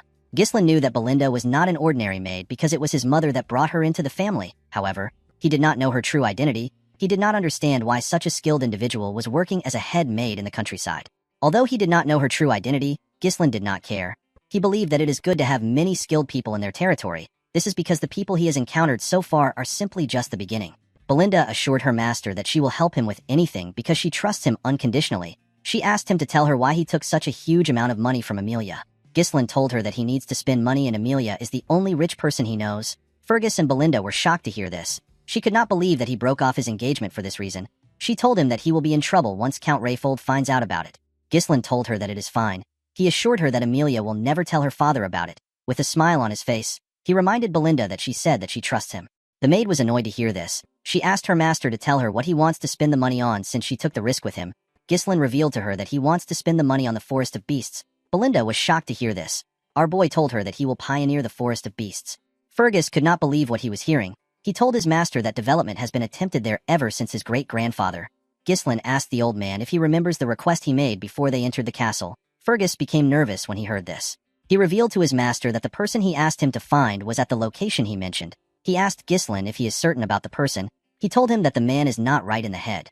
Our boy told Fergus that everything is fine as long as the man is alive. He told him that they need to go there right now. Belinda told her master that they need to return home. She reminded him that he cannot wander around in his current condition. Ghislaine asked his maid if she believes that Amelia will let them go easily after what they have done. Our boy knew that the crazy girl will try to kill him to silence him. Belinda tapped her shoulder and told her master that she is good at fighting. She reminded him that Fergus is also a knight. Ghislaine told her that she is reliable, but she cannot take the role he wants. He told her that it is a different field. With a smile on his face, he revealed to her that he needs a vanguard. He said that they are on their way to meet the vanguard. The scene shifts and we see the group arrive at a wooden house next to a forest. Belinda said that the house looks abandoned. Fergus assured her that this is the address. Ricardo knocked on the door. A huge old man opened the door. The man had really long hair. He asked them about who they are. Everyone except Ghislaine was shocked to see the man. Belinda moved close to her master and whispered to him. She asked him if this is truly the person he is talking about. She said that the man does not look like he is in the right condition to fight. He looked like he would not survive till the next day. Ghislaine assured her that they are in the right place. The man realized that our boy was a noble. He believed that Ghislaine was a bored young noble. He turned around and asked him to get lost. Our boy referred to him as the ex-captain of the Ratatosk mercenaries. He called out to the man known as Gillian. The man was shocked to hear his name. He quickly turned around. With a smile on his face, Ghislaine told the man that he has been wanting to see him. The group was shocked to hear that this man was the former captain of the Ratatosk mercenaries. The Ratatosk mercenaries is a group that only those who have mastered most weapons can join.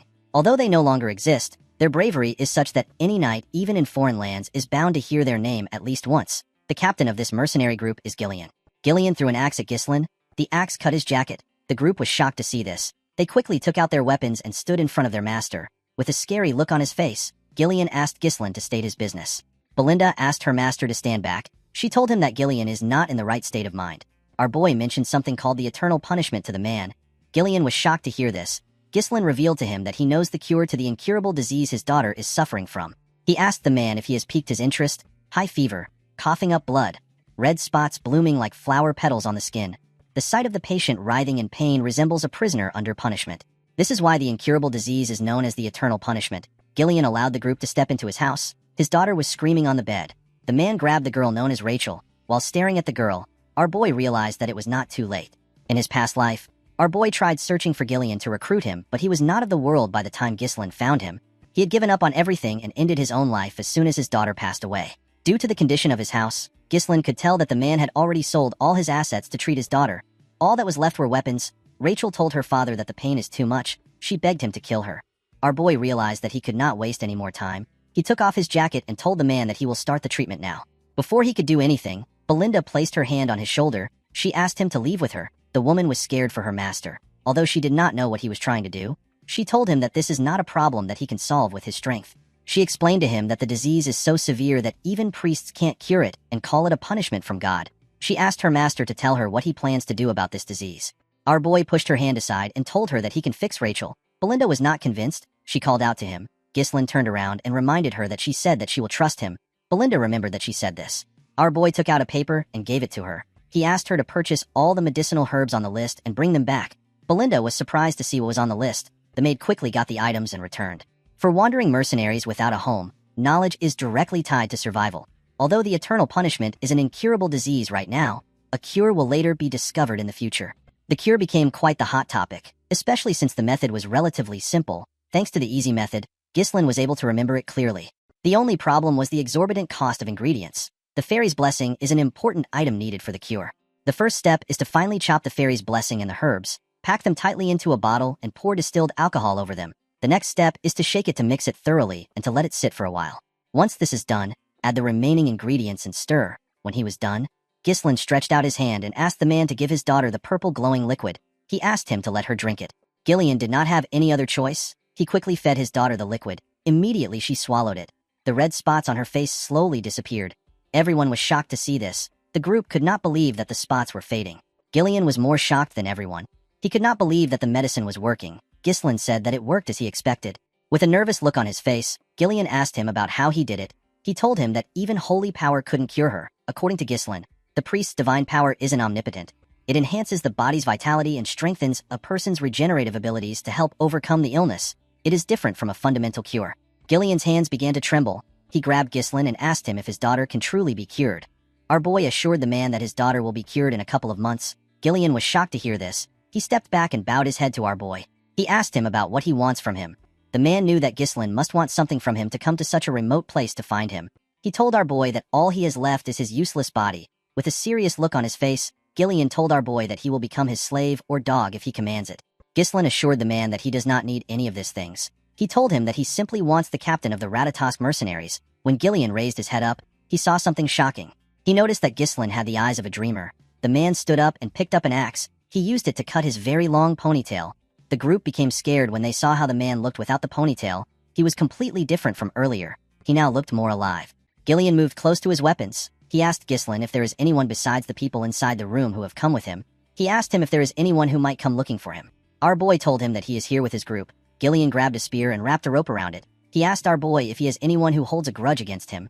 Ghislain told him that he does. He explained to him that he will have more people like that in the future. The man grabbed the rope's end and threw the spear outside his house. He destroyed the wooden wall. The spear was sent into the forest in front of the house. Gillian managed to hit his target. Immediately he did this. He used the rope to drag his spear back to himself.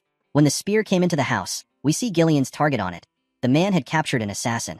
His spear hit the assassin directly in the chest. While the assassin was struggling to take out the spear, Gillian grabbed his neck. He asked him to tell him who sent him.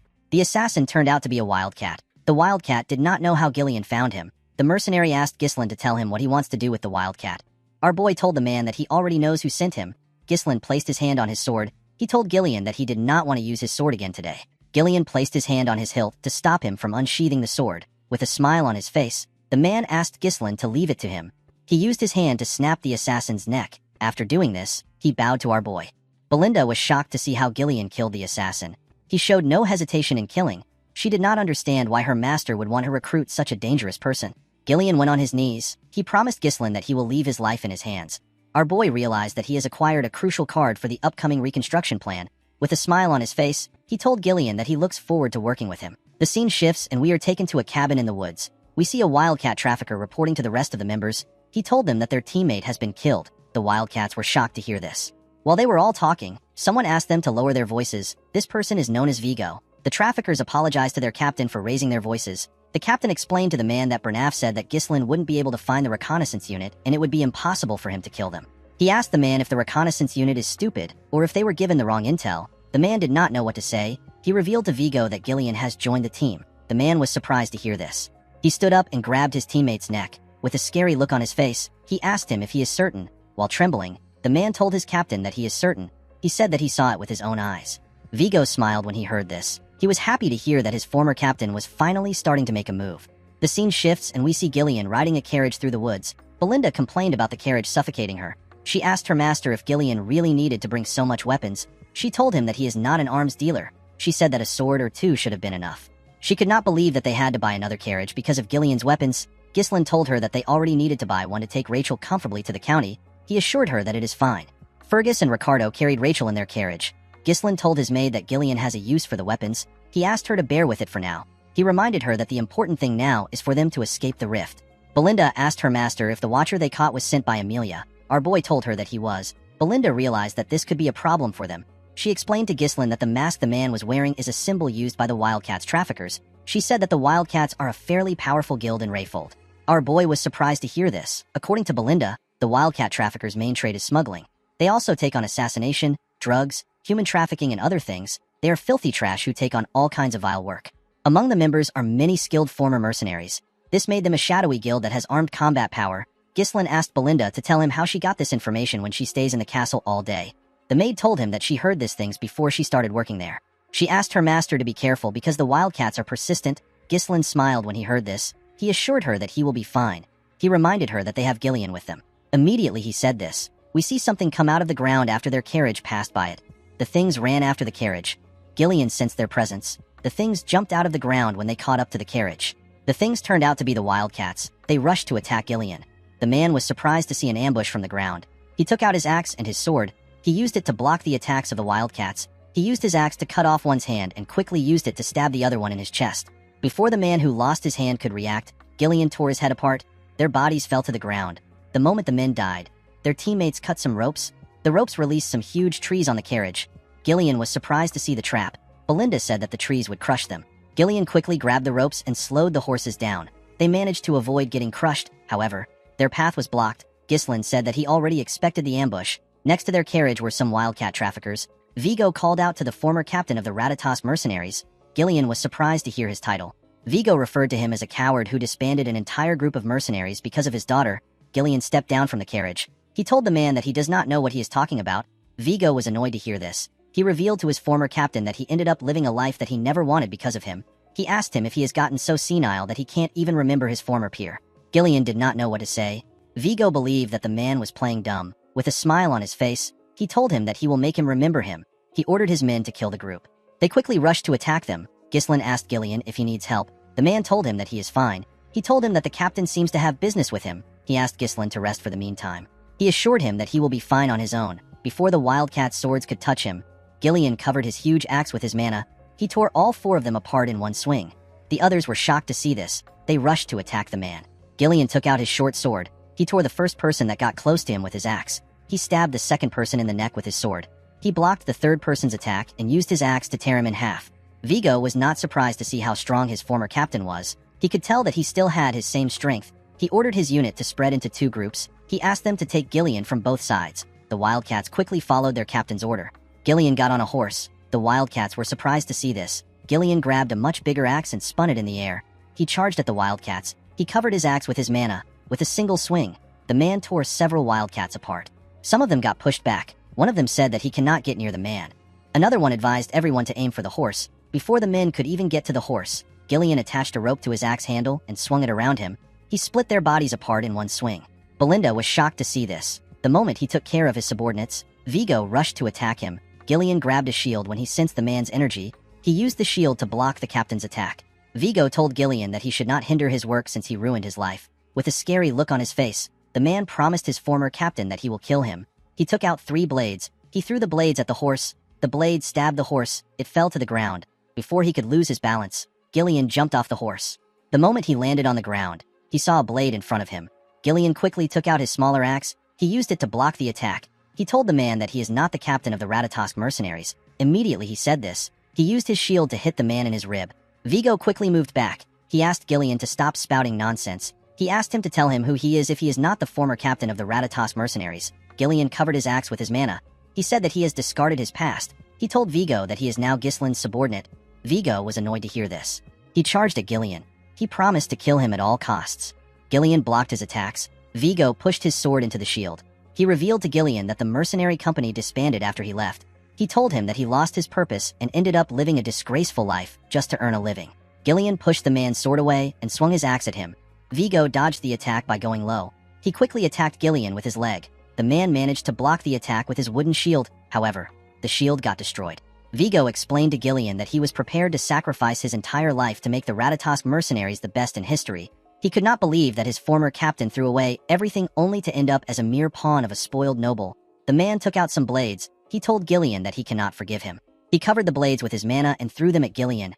Gillian used his axe to block the blades. The moment he blocked the attack, Vigo appeared in front of him. He tried to stab him with his sword. Gillian dodged the attack. He quickly attacked him with his axe while he was in the air. Vigo managed to land in time and block the attack with his sword. The man smiled when he did this. He and Gillian began to attack each other more fiercely. The man believed that Gillian is still the same captain he knew years ago. While his former captain was spending his time trying to find a cure for his daughter, he was putting himself through countless battles to get stronger. The man believed that Gillian is no longer a match for him. Gillian attacked him with a huge swing. Vigo dodged the attack by jumping over him. He used his sword to hold himself and land behind Gillian. Immediately he landed. He used his leg to kick the 3 blades which Gillian blocked earlier. He fired the blades at him. Gillian used his armor to block the 3 blades. The moment he blocked the blades, Vigo rushed to attack him. Gillian sensed his presence and swung his axe at him. Vigo jumped and dodged the attack. He rushed to attack his former captain. He told him that it is over. Unfortunately for him, Gillian covered his hand with his mana and grabbed his blade. He asked Vigo if his reason for vengeance is hatred. Vigo did not reply. He was shocked to see that Gillian put mana around his hand to grab his dagger. He realized that Gillian was not showing his true power until now.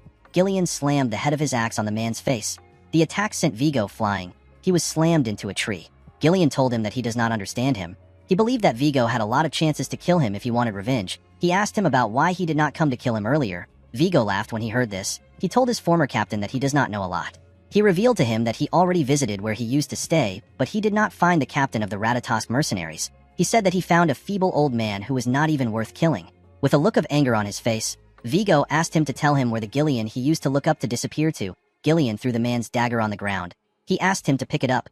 He told him that he is now a body bound to another's will. He took out his sword and told the man that he will still show his former comrade the highest level of respect. He said that he will do this as captain of the Ratatosk mercenaries. Vigo was happy to hear this. He picked up his dagger and charged at Gillian. His captain blocked his attack. Vigo said that this is what he wished for. He began to attack Gillian more fiercely. His captain managed to keep up with him. Gillian made a huge swing.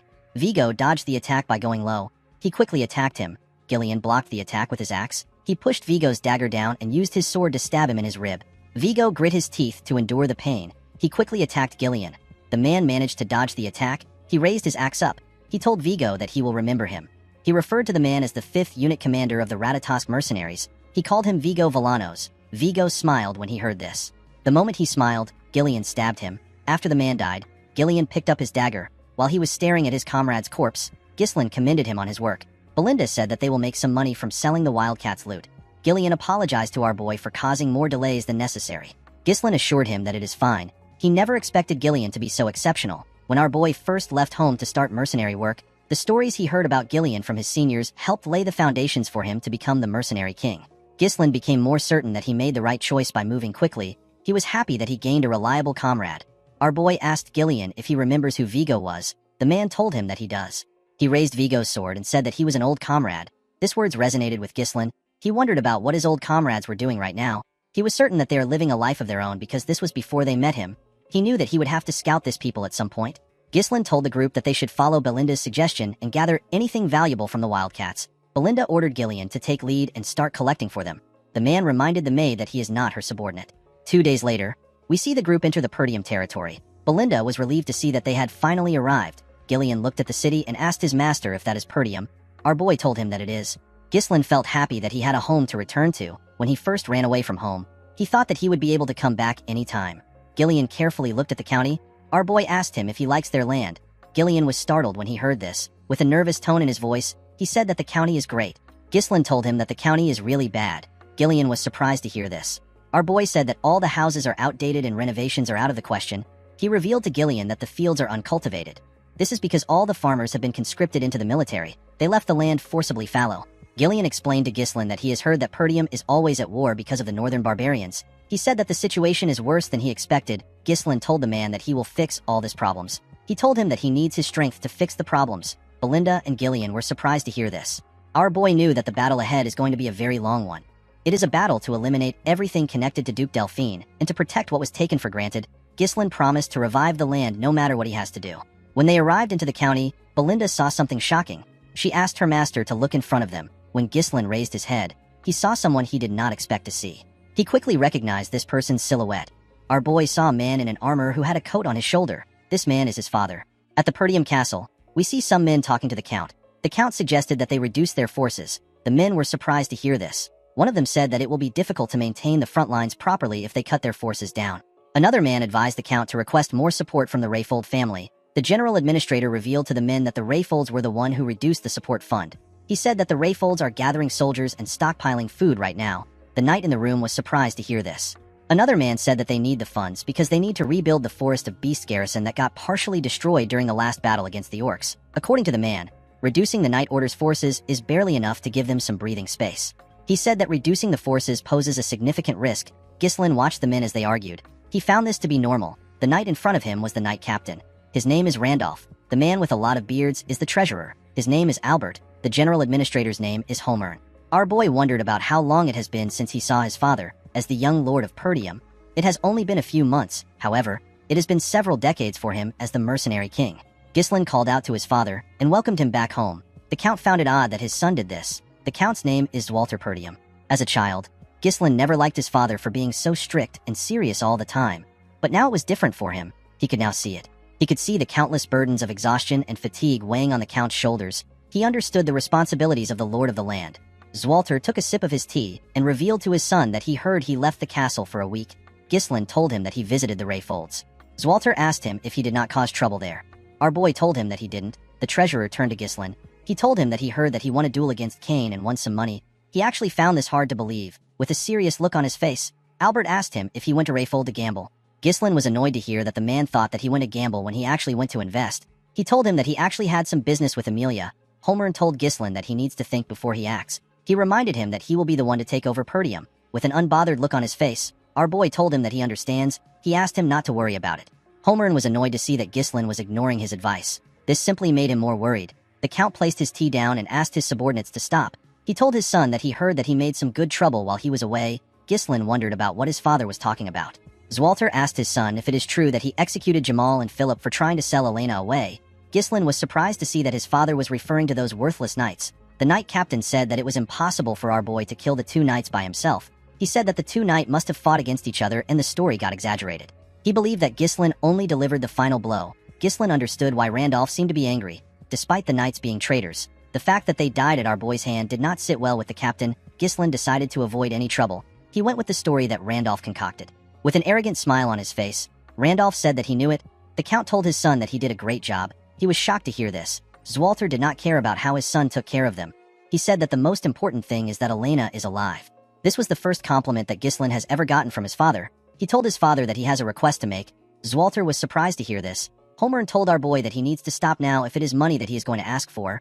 Randolph agreed with him. He asked Ghislain to remember all the trouble he has caused so far. With a look of anger on his face, Randolph reminded him that he sold military provisions to get gambling money. He lit the front gate on fire to grill an army horse and melted all the armors to forge some worthless legendary sword. Ghislain could not talk back to the captain. Although he didn't remember these things, he knew that he must have done them at one point in time. He revealed to his father that he simply wants to get permission from him. The Count asked him about what he needs permission for. Our boy revealed to them that he will like to pioneer the forest of beasts. The men were shocked to hear this. Ghislain smiled at them confidently. The scene shifts and we see our boy in his bedroom. With a confident look on his face, he revealed to them that his father denied his request. According to him, Zwalter freaked out and began to yell at him. Belinda was not surprised to hear this. She told her master that this was expected. She said that the place is filled with monsters. She told Ghislain that there is nothing to gain from taking care of the monsters. Ghislain asked Gillian if he has heard his plan from Belinda. The man said that he has. He said that our boy plans to pioneer the forest of beasts with the funds he received from Amelia. Gillian explained to his master that the forest is a forest of death which no one can return alive from. Because of this, nothing is known about the place and everyone avoids it. The forest's notoriety is already well known in other regions. With a smile on his face, Ghislain told his guard that he is well informed about the forest. He told him that there is actually nothing to gain from entering the forest. He stood up and walked towards his door. He told Gillian that they need to get started. Belinda reminded her master that he did not receive permission from the Count. She asked him if he is still going to proceed anyway. Ghislain turned around and explained to her that he did not actually need his father's permission. He said that he simply asked out of courtesy. He told her that he needs to do this. Belinda did not understand why her master was adamant about going there. She asked him to tell her what is in the forest that he is so obsessed with it. Ghislain told her that he will tell her later. He knew that things will be bad for him if he was to reveal it now and the word spreads. If our boy is able to successfully pioneer the forest, he will get massive funds. At a place not too far away from the forest's entrance, there is a massive runestone vein buried there. When ore is infused with mana, a runestone is created. It is an extremely rare mineral that mages are absolutely crazy about.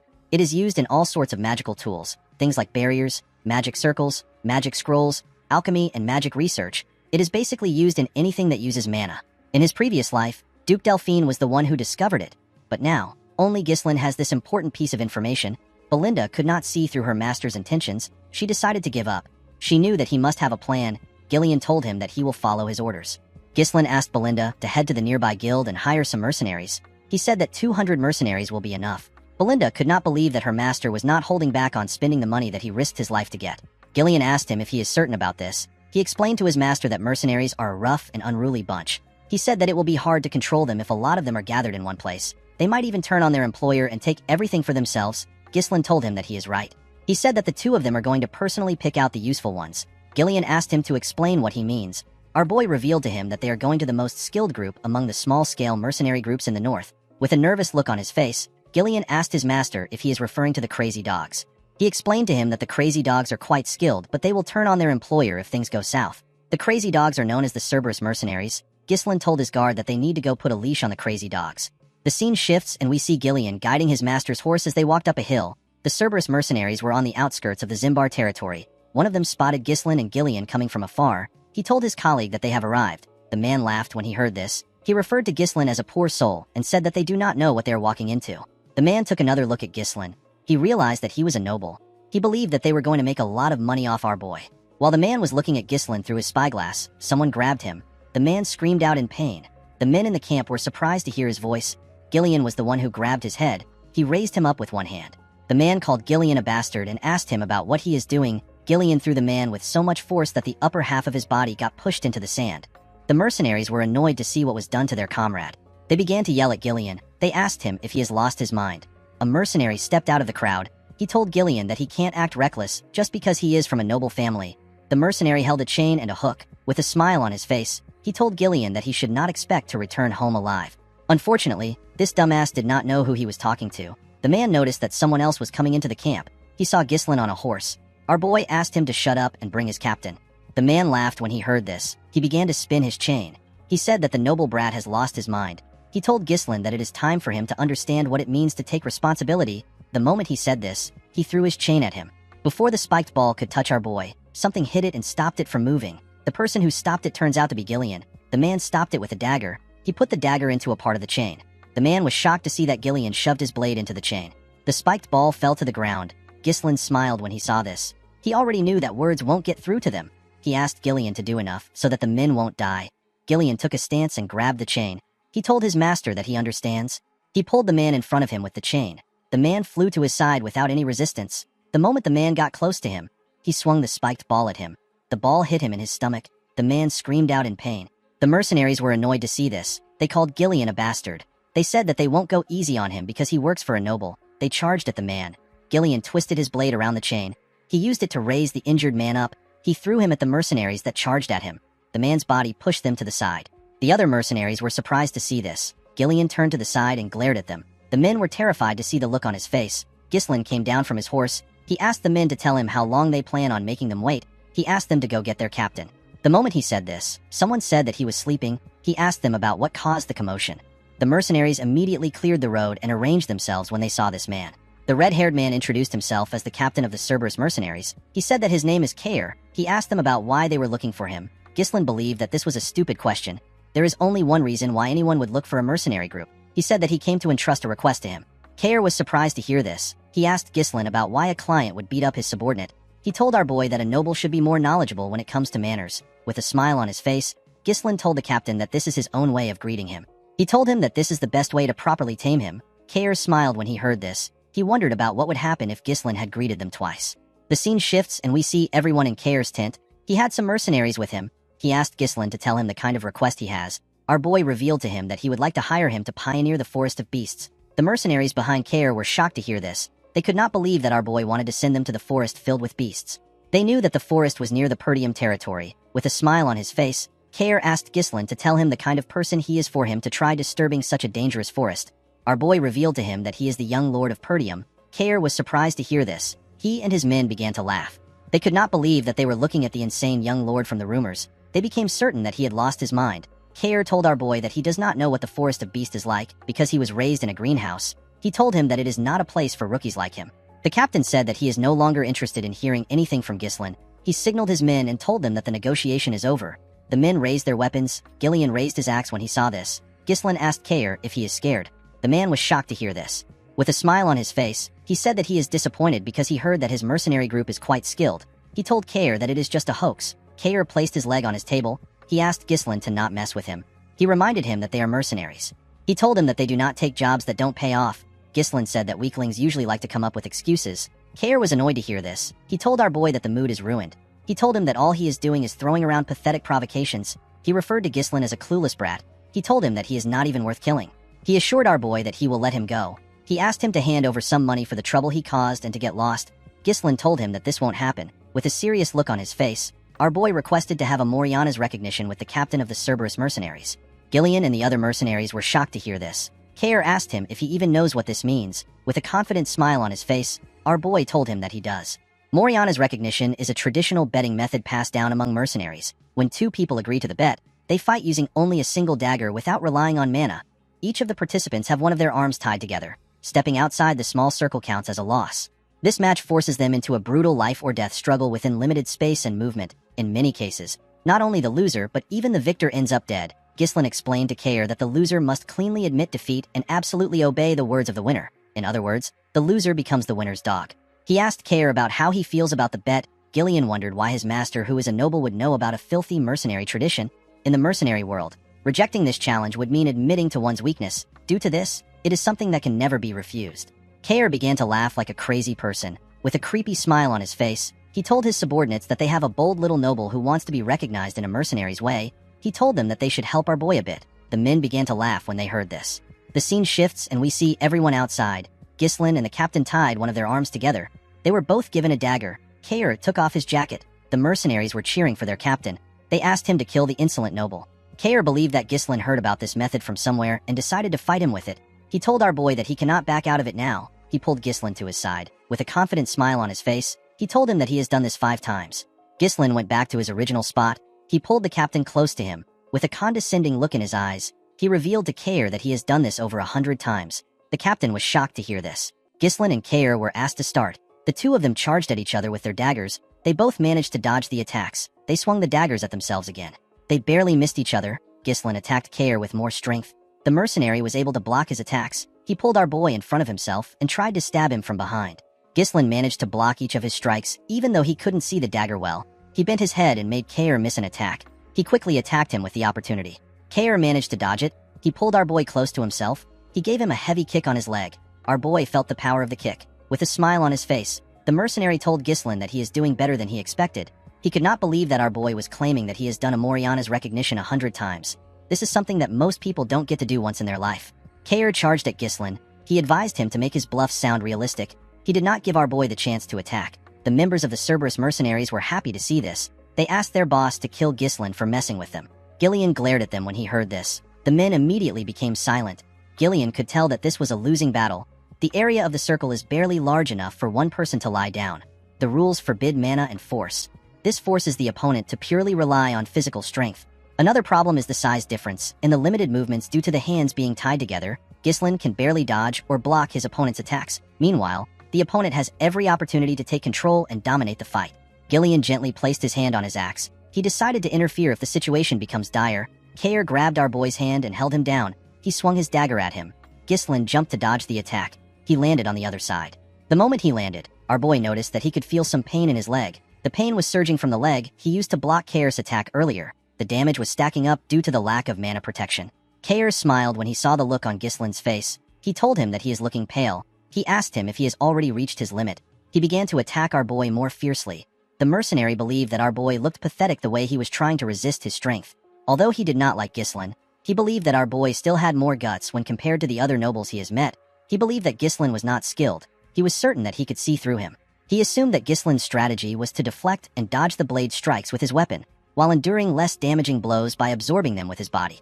However, Moriana's recognition is a fight that prohibits the use of mana. All the attacks will inevitably stack up. Kair could tell that our boy was already aware of the strain building up in his legs. It was showing on his face. The mercenary smiled. He wanted to see Ghislain struggle for his life. This was the only way that it would be fun for him. He spun his dagger and charged at our boy. Ghislain managed to block his attack. Kair moved closer to him and swung his dagger at his head. Our boy bent his head to dodge the attack. He tried to attack Kair from below, but he blocked the attack. Kair dragged his hand to the side and held him down. He used his leg to attack him. Ghislain blocked the attack with his already wounded leg. He felt a lot of pain. Because of the look on his face, Kair believed that he had won. He raised his dagger and asked our boy to die. His subordinates became excited when they saw this. Gillian took out his axe. He wanted to rescue his master. Ghislain smiled. He dodged the dagger by going low. Kair was shocked to see that he was able to dodge from that position. Our boy pushed himself to the other side and gave Kair a cut near his ribs. Kair was shocked to see what just happened. The Cerberus mercenaries and Gillian were also shocked to see this. Kair charged at Ghislain out of anger. Our boy skillfully went low. He gave Kair another cut on his chest while he was below him. The mercenaries were shocked to see that he wounded their captain again. They were certain that their captain was the one swinging Ghislain around with his strength earlier. They asked him to show our boy what a mercenary is made of. Gillian was shocked to see his master's movements. Kair swung his dagger at our boy's head. Ghislain dodged it by going low. He pushed himself back up and used his shoulder to hit the captain's face. He clenched his fist, which he used to hold the dagger. He gave the captain multiple blows on his face. Before he could get a hold of himself, Ghislain turned his dagger and used it to stab Kair in his hand. Kair did not scream. He simply charged at our boy more fiercely. Ghislain easily dodged his attacks. The captain did not understand what was going on. He was certain that our boy was just struggling to withstand his strength a few seconds ago. Gillian finally understood what was happening. Swinging with power stiffens the muscles and burdens the body with rigidity. Exerting strength in order to pressure and take control made Kair lose his flexibility. Ghislain didn't fight against the opponent's momentum. Instead, he relaxed and redirected it to create his own flow. Gillian never expected his master to overcome the disadvantage of size in this manner. He put his axe back. While Kair was breathing heavily, his men asked him to stop playing around. They told him that he is not making anyone laugh. Our boy commended the captain on his resolve. He told him that many opponents would break the rules and use mana when cornered. Kair smiled when he heard this. He believed that Ghislain was talking like someone who had actually done this 100 times. He told him that he won the position of captain with this very method. He explained to Ghislain that mercenaries who break the rules don't last in this line of work. Our boy smiled when he heard this. He told the man that he likes his spirit. Kair admitted that he is at a disadvantage in a head-to-head match. With a smile on his face, he told our boy that the conditions for victory is not limited to simply overpowering him. In Moriana's recognition, if even 1 foot steps outside the circle, it is an automatic loss. Kair grabbed Ghislain's hand. He raised him up. He wanted to throw him outside the circle. He was certain that he will be able to win if he sends Ghislain's entire body outside the circle. Before Ghislain's leg could touch the ground, he tightened his grip on Kair's hand. He pushed his legs to his knees and stopped his body from touching the ground. He basically used Kair's body to support himself. He pulled the captain with his hand. Kair did not expect it. He climbed his leg and wrapped his own hand around his neck. The moment he got behind him, he slammed his head to the ground. His head was pushed outside the circle. The mercenaries were shocked to see this. Kair was annoyed to see that he lost. Ghislain gently smiled and told him that he won. The captain turned around. He asked our boy for his identity. He did not believe that someone this skilled was a noble. With a cold gaze in his eyes, Ghislain told him that he does not like his attitude. He reminded him that he is now talking to his new master. Ghislain pulled him up with his hand. The captain asked him about what he wants. He told him that the fight is over. Our boy told him that it is not yet over. He said that he hasn't gone outside the circle yet. Kair was surprised to hear this. Ghislain clenched his fist. He said that he is going to discipline his subordinate. He gave the captain a punch on his face. The punch knocked him down. The man quickly asked our boy to wait. He reminded him that the fight is over once a combatant steps out of the circle. Ghislain gave him another punch on his face. He asked him if he is going to fight according to the rules on the battlefield. Kair called him a bastard. He said that a noble is not supposed to behave this way. With a serious look on his face, Ghislain asked him to not talk back to his master. Kair called him a lunatic. Our boy gave him another punch. Ghislain did not stop. He continued hitting the captain on his face. His hand was covered with his blood. The mercenaries were not happy to see this. They believed that our boy would let their captain go since he won the bet. Kair begged our boy to stop. Ghislain pulled him up.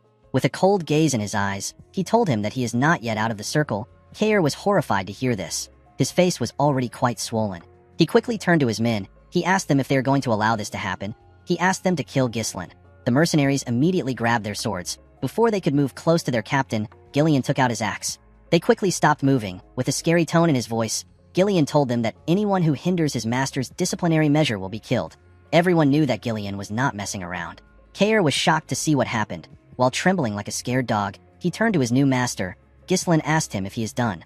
The next thing Kair saw was our boy's fist. The captain laughed out of fear. He knew that he messed up. The punch pushed him back. All the nobles Kair had met in his life were simply losers. They were overconfident pigs, traitors, narcissists. A little scare tactic worked wonders for them. Kair found it entertaining to take money from their pockets. It was thanks to how he treated the nobles that he earned the title of Mad Dog. But now, the Mad Dog was taking a beating from some noble brat who he did not think much of. The mercenaries became worried when they saw the state their captain was in. Unfortunately, they couldn't do anything. Ghislain took a look at Kair's body. He wondered if he had done enough. He asked the men to stop standing around. He ordered them to bring him some water, a bandage, and a towel. The men were surprised to hear this. Ghislain told them that their captain will die soon if they don't act quickly. The men were shocked to hear this. They accepted his order. Gillian carefully watched his master. He noticed that the unruly mercenaries were listening to his orders. In the world of mercenaries, where fists are closer than the law, Ghislain engraved his position into their heads using the most direct and surefire method. He showed them who the boss is. In the next scene, we see Kair sitting on a chair. His body was wrapped in bandages. Our boy placed a paper on the table. He asked him to sign on the paper. Kair stared at Ghislain. He knew that he had no choice but to do it. He took out his pen and signed. He asked our boy to take it. With a scary look on his face, Ghislain asked him to repeat what he just said. The captain became nervous. With a shaky tone in his voice, he told Ghislain that he looks forward to working with him. Our boy grabbed his hand. He was quite scared to see this. Ghislain told him that they are now family. He told him that he also looks forward to working with him. A few days later, we are taken to the outskirts of the Perdium territory. We see some mercenaries gathered there. One of them yawned. He asked the others if they know the reason why they were called early in the morning. A bald man with a shield told some of them that he heard a rumor that their employer is the young lord of Perdium. The men were shocked to hear this. One of them said that our boy is just a brat. He believed that Ghislain will not be able to handle the mercenaries properly. He said that the job might turn out to be easy. A shirtless man clapped his hand and called for the attention of his fellow mercenaries. The huge man said that they need a representative to handle their brat employer. The other mercenaries were surprised to see the man. They referred to him as Gordon the Muscle. With a smile on his face, the man said that they are correct. He said that he thoroughly observed the admirable posture of all of them discussing ideas to reap rewards without working hard. He told them that they won't be able to get the result they want if they don't unite their voices. The mercenaries realized that he was right. One of them remembered a time when an idiot made an unreasonable demand and made the whole thing fall apart. The bald man asked Gordon about what he plans to do. The man said that it is important to know one's boundaries in matters like this. He opened a bag which contained some coins. He explained to the men that he will pressure their employer as the representative. He asked them to put the compensation for his hard work into the bag. The men believed that Gordon was perfect for the situation. They knew that his large build would be good for pressuring a person. They told him that he is quite reliable. They did not expect someone who works out all day to be so good at making money. They poured their money into the bag. The moment they did this, one of them said that someone is coming. Everyone quickly raised their head. They saw Ghislain coming from the distance. He was riding his horse towards them. They were shocked to see that he was alone. One of them said that our boy might run away after seeing Gordon's muscles. Gordon asked the men to move close with him. He said that it will help them set up a scary mood. With a smile on his face, the man said that it is time to teach a brat how scary the real world is. Before he could walk up to Ghislain, he noticed something strange. He saw some people moving close to our boy. It was Gillian and the Cerberus mercenaries. One of the mercenaries quickly recognized the dog snout-shaped helmet. He said that this men are the Cerberus mercenaries. Gordon was shocked to hear this. He wondered about how Ghislain managed to make the crazy dogs follow him.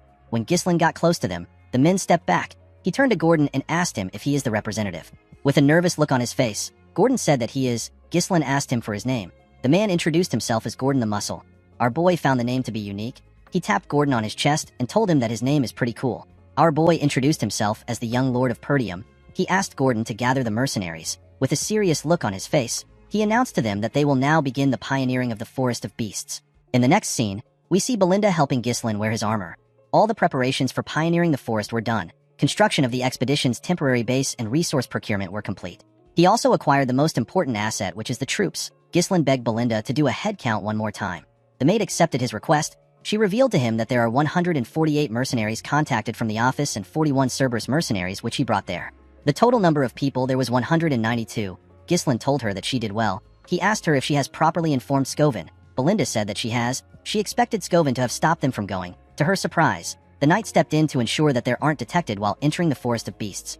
Since he is the commander of the Forest of Beasts post, Belinda believed that they would not have any issues. She asked her master to not worry about him. Ghislain smiled when he heard this. He found this reassuring. He called out to the mercenaries. He asked them to line up. He told them that the land they're going to pioneer lies ahead of them. He believed that everyone must have heard the rumors about the forest being a place filled with unknown danger. He explained to them that various monsters, unseen threats, and something beyond what they can imagine is lurking in the forest. He told them he is determined to conquer this place even with its dangers. The mercenaries were shocked to hear about the Forest of Beasts. They said that they didn't know that they would be venturing into the forest. They knew that they could die in the forest. Belinda asked them to not interrupt her master while he is talking. Ghislain asked those who wished to withdraw to do it now. He promised the mercenaries that he will pay them 3 times of their current pay if the mission succeeds. The mercenaries were shocked to hear this. The offer was quite tempting. Belinda quickly moved close to her master. She whispered to him. She asked him about why he is spouting nonsense. She reminded him that they already spent all their funds on the preparation. Ghislain told her that this is how to boost a person's morale. Our boy knew that he would be able to pay them and still have more left if the mission succeeds. He turned to Belinda and asked her if she trusts him. The maid said that she doesn't have any other choice but to trust him. Kayer told Gillian that their master must be crazy to offer 3 times the pay. He wondered how Ghislain was going to live up to his promise. He said that our boy is quite bold. Gillian told the captain that Ghislain is a man who always has a plan. Ghislain referred to the troops as the Forest of Beasts expedition team. He told them that it is time to move out. In the next scene, we see the group cutting down the trees in their path. Everyone was cutting down a tree. Even Ghislain was assisting them. After he cut down the tree in front of him, Ghislain looked up. He was relieved to see that the trees had cleared up a bit. The sunlight was able to enter the forest. Our boy raised his hand and asked the men to keep clearing the path in the direction he is pointing to. He asked them to cut down the trees and chop them into logs. The logs are to be loaded onto the carriage. Those without a task were asked to dig around the stumps to make it easy to uproot the trees. According to the Forest of Beasts developmental journal which Ghislain obtained in his previous life, the forest is ridiculously large. Our boy believed that one day they will drive out the monsters and make full use of the forest resources. However, what Ghislain needed right now is money. He had to ignore everything else and secure the fastest route to the runestone vein. The wealth to be gained from this expedition will greatly help in stopping the conspiracy surrounding Perdium. Kair found it odd that their employer was stepping up to do something. One of the mercenaries said that Ghislain was doing this to show the dignity of a noble. Another mercenary with a helmet said that our boy is just pretending. He said that Ghislain will soon give up. Belinda asked the men to stop chattering. She asked them to get to work. The mercenaries quickly returned to work. Belinda was annoyed to hear what they said about her master. She moved close to Ghislain and reminded him that he went through so much trouble to hire the mercenaries. She asked him about why he is personally working.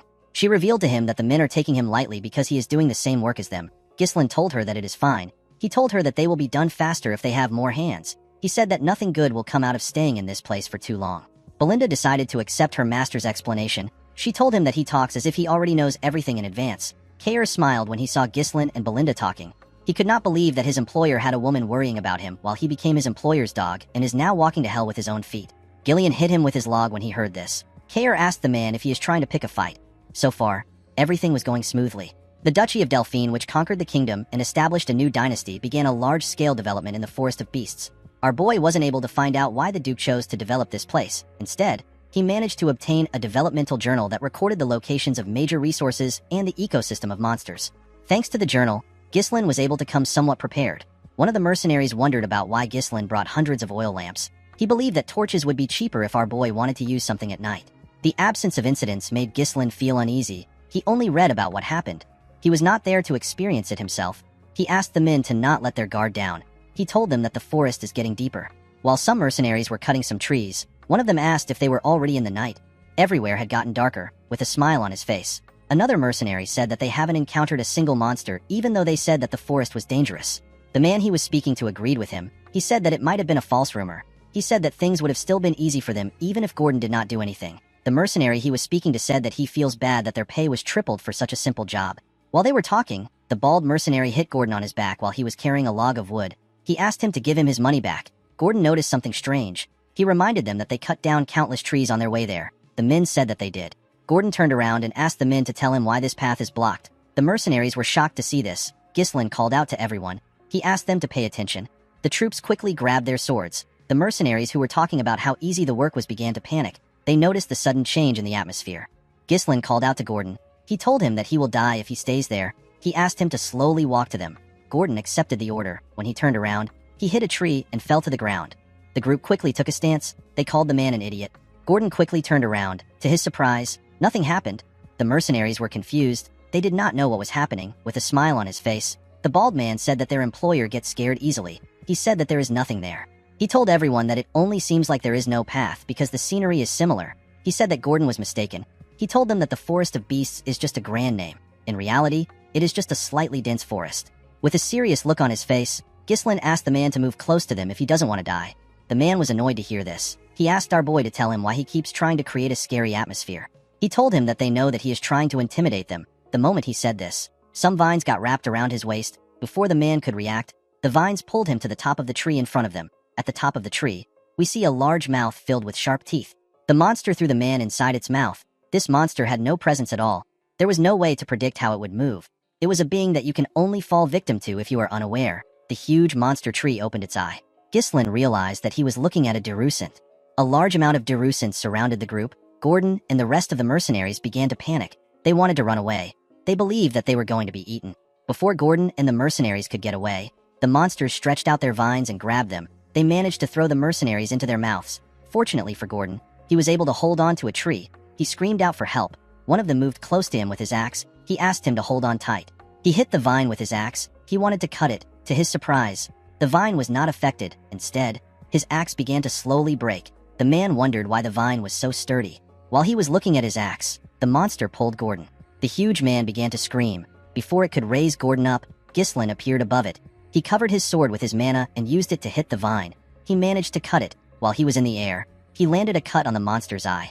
A large amount of blood burst out of its eye. The mercenaries were surprised to see that their employer managed to cut it down. They assumed that the Darusant's eyes were their weakness. Ghislain took a deep breath. While screaming at the top of his voice, he asked the mercenaries to get themselves together. The men were shocked to hear their employer's voice. Our boy told them that they will become easier targets if they spread out.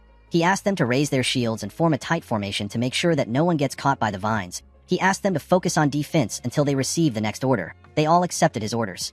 They quickly got into position. One of them said that he is not going to die in a place like this. Ghislain quickly went to the carriage. He asked Kair about the oil lamps. The captain said that they are all there. Our boy asked Kair to light the lamps and throw them at the monsters to burn them down. Kair was surprised to hear that this was the reason his master brought so many lamps. One of Kair's teammates told him that the monsters are looking at them. Ghislain asked the captain to throw the lamps now. Kair and his teammates began to throw the lamps at the monsters. Unfortunately for them, the monsters were using their vines to destroy the lamps before they could get close to them. Kair was shocked to see that they swatted the lamps away. His subordinate told him that they cannot burn the monsters down like this. A Darusant fired its vines at them. Before it could touch them, Gillian appeared in front of them. He used his axe to destroy the vines. Belinda took out some knives. She threw them at the monster's eye. Ghislain asked Gillian and Belinda to prepare to throw the oil lamps while guarding the Cerberus mercenaries. Our boy raised his sword. He said that he will draw the attention of the monsters. The moment he said this, a Darusant fired its vines at him. Belinda called out to her master. She asked him to look out. Ghislain swung his sword and managed to cut through the vines. The other Darusants began to attack him. Our boy skillfully dodged their attacks. One of the Darusants raised its leg to crush him. The mercenaries were shocked to see that the monsters had legs even though they were trees. They believed that their employer was going to get stomped on. Ghislain covered his sword with mana and used it to cut the monster's leg. He jumped and stabbed the Darusant directly in the eye. The other Darusants turned their attention to Ghislain. The mercenaries were surprised to see this. Belinda ordered the Cerberus mercenaries to throw the lamps now. The mercenaries were certain that it would work this time. They quickly began to throw the lamps at the Darusants. The monsters screamed out in pain when the lamps touched them. The Cerberus mercenaries were happy to see this. Ghislain asked them not to stop. He asked them to keep throwing the lamps until they burn all the Darusants down. The flames spread on the monster's body. The mercenaries were shocked to see what was happening. They could not believe that they were able to fight against them. One of them said that the entire forest will burn at this rate. With a nervous look on his face, Gordon said that the Darusants aren't anything big. He said that it is natural that they are weak to fire because they are trees. Ghislain asked the men to not let their guard down. He told them that it is not over yet. The mercenaries were shocked to hear this. With a serious look on his face, Ghislain informed them that the Darusants will now show their true appearance. The Darusants released some steam into the surroundings. The mercenaries did not understand why there was steam there. They wondered if the fire has already been extinguished. Belinda and Gillian quickly ran to their master. Belinda asked Ghislain about what is happening. Our boy explained to her that the shells of the monsters are weak against fire, but their insides are different. He said that the fire that is burning the shell is meeting the moist flesh and causing them to release steam. When the steam cleared up, we see the true form of the monsters. The Darusants screamed at them. The mercenaries were shocked to see this. They could not believe that the monsters were still alive. Ghislain raised his sword and called for everyone's attention. He asked them to raise their weapons. He told them that it will be a close-quarters battle from now on. He ordered them to charge. He also ran to attack the Darusants. The mercenaries were shocked to see Ghislain running towards the monsters. They could not believe that he wanted them to have a close-quarters battle against this massive monsters. They were scared that the monsters would stomp on them to death. Unlike Gordon and his friends, the Cerberus mercenaries and their leader charged at the monsters. They said that they have been waiting for this moment. The men seemed to be excited. Belinda also ran to her master. Gillian asked Gordon and the other men to tell him why they are hesitating. He reminded them that Ghislain gave an order. With a serious look on his face, he asked the mercenaries to trust our boy. The moment he said this, Ghislain cut one of the Darusants down. The mercenaries were shocked to hear what Gillian said. They decided to follow their employer. They believed that Ghislain was going to do something about the monsters. Gordon asked his teammates to trust their employer. They all raised their weapons and charged at the monsters. Ghislain raised his sword and pointed it at the monsters. He revealed to his men that they will be able to cut the monsters without mana because their barks has burned away. He asked them to not be afraid. He told them that the Darusants are nothing but huge target dummies. The mercenaries followed his orders and ganged up on the monsters. Kair was enjoying killing the Darusants. Belinda and Gillian also helped in taking care of the monsters. The group did not relent. They fought every single monster that surrounded them. Ghislain knew that hesitation in this situation is death. He believed that his role is to eradicate all hesitation from his followers. The moment he thought of this, he stabbed a Darusant in its mouth. He used his sword to tear it open. Our boy believed that he needs to instill them with the will for making the impossible possible. He wanted to instill this will into his men. When the monster which our boy killed fell to the ground, the mercenaries looked around. They realized that nothing was around them. The men could not believe that they killed all the Darusants. Ghislain asked them to line up. The mercenaries quickly followed his order. Our boy asked them to look around. He told them that this is the reality of the forest of beasts. He reminded them that they were still at the entrance, and yet it is already swarming with Darusants. The men became nervous when they heard this. Ghislain asked them to not fret. He assured them that he will always be standing at the forefront. He turned around and looked them in the eye. He asked the mercenaries to trust and follow him. The mercenaries were shocked to hear this from an employer. They assured Ghislain that they will follow him. As they continued their journey, they faced several monsters. Kair seemed to be enjoying himself. They faced monsters like orcs and some form of crystal mole. As they fought monsters, Belinda took care of her master. The group also faced some form of ancient birds. When they went deeper into the forest, they came across a giant rat. The mercenaries became nervous. They never expected the monsters to be endless. They had already gotten tired. Kair and Gillian appeared in front of them. Kair charged at the rat and cut off its leg. The monster screamed out in pain. It opened its mouth as it fell to the ground. The mercenaries were shocked to see it falling. Before the monster could fall on them, Gillian appeared in front of them. He used a shield to block the monster's mouth. While the monster was struggling on the ground, Ghislain climbed on it and stabbed it in the head. After taking care of the monster, Ghislain asked the mercenaries if anyone is injured. The men told him that they are all fine. They all gathered around him. One of them said that they cannot leave their employer's side if they want to survive. Gillian told his master that the formation of the mercenaries is starting to look decent. Kair explained to him that training through real combat always yields the best outcome. Ghislain told the mercenaries that they still have a long way to go. He asked them to keep cutting down the trees to clear the path. One of the mercenaries watched as the others worked. He was breathing heavily. The man said that everyone is insane. He believed that everyone had lost their mind because they were in a crazy forest. At night, we see the group arrive at a lake. The mercenaries were extremely happy to see a water source. They quickly ran to the lake. They could not believe that the water was so clean. Belinda was not happy to see the mercenaries close to the lake. She told her master that something can come out of the water. Ghislain realized that they have taken the right path so far. The lake is the most important milestone in reaching the runestone mine. He asked the men to set up camp. He told them that they will be taking a break. The mercenaries quickly followed his orders. The scene shifts and we see some mercenaries sitting together. One of them asked the others to tell him what they're doing. He could not believe that they were already facing this amount of monsters when they are only at the entrance. He told his teammates that he cannot imagine what is waiting for them ahead. Another one said that they are lucky that nothing happened in the last 2 nights. In another part of the camp, we see the man who was breathing heavily earlier talking to Gordon and some men. The man suggested that they sneak out of the forest with him. One of them asked the man whose name is Manus to explain himself. Manus told the men that they do not need to risk their lives anymore. He told them that their lives matter more than money. Gordon reminded the man that they have already come far into the forest. He told him that Ghislain said that their destination isn't far from the entrance. He assured the man that they are almost there. Manus was shocked to see that Gordon believed our boy. He told him that he is gullible. He reminded him that their employer is the well-known scoundrel of Perdium.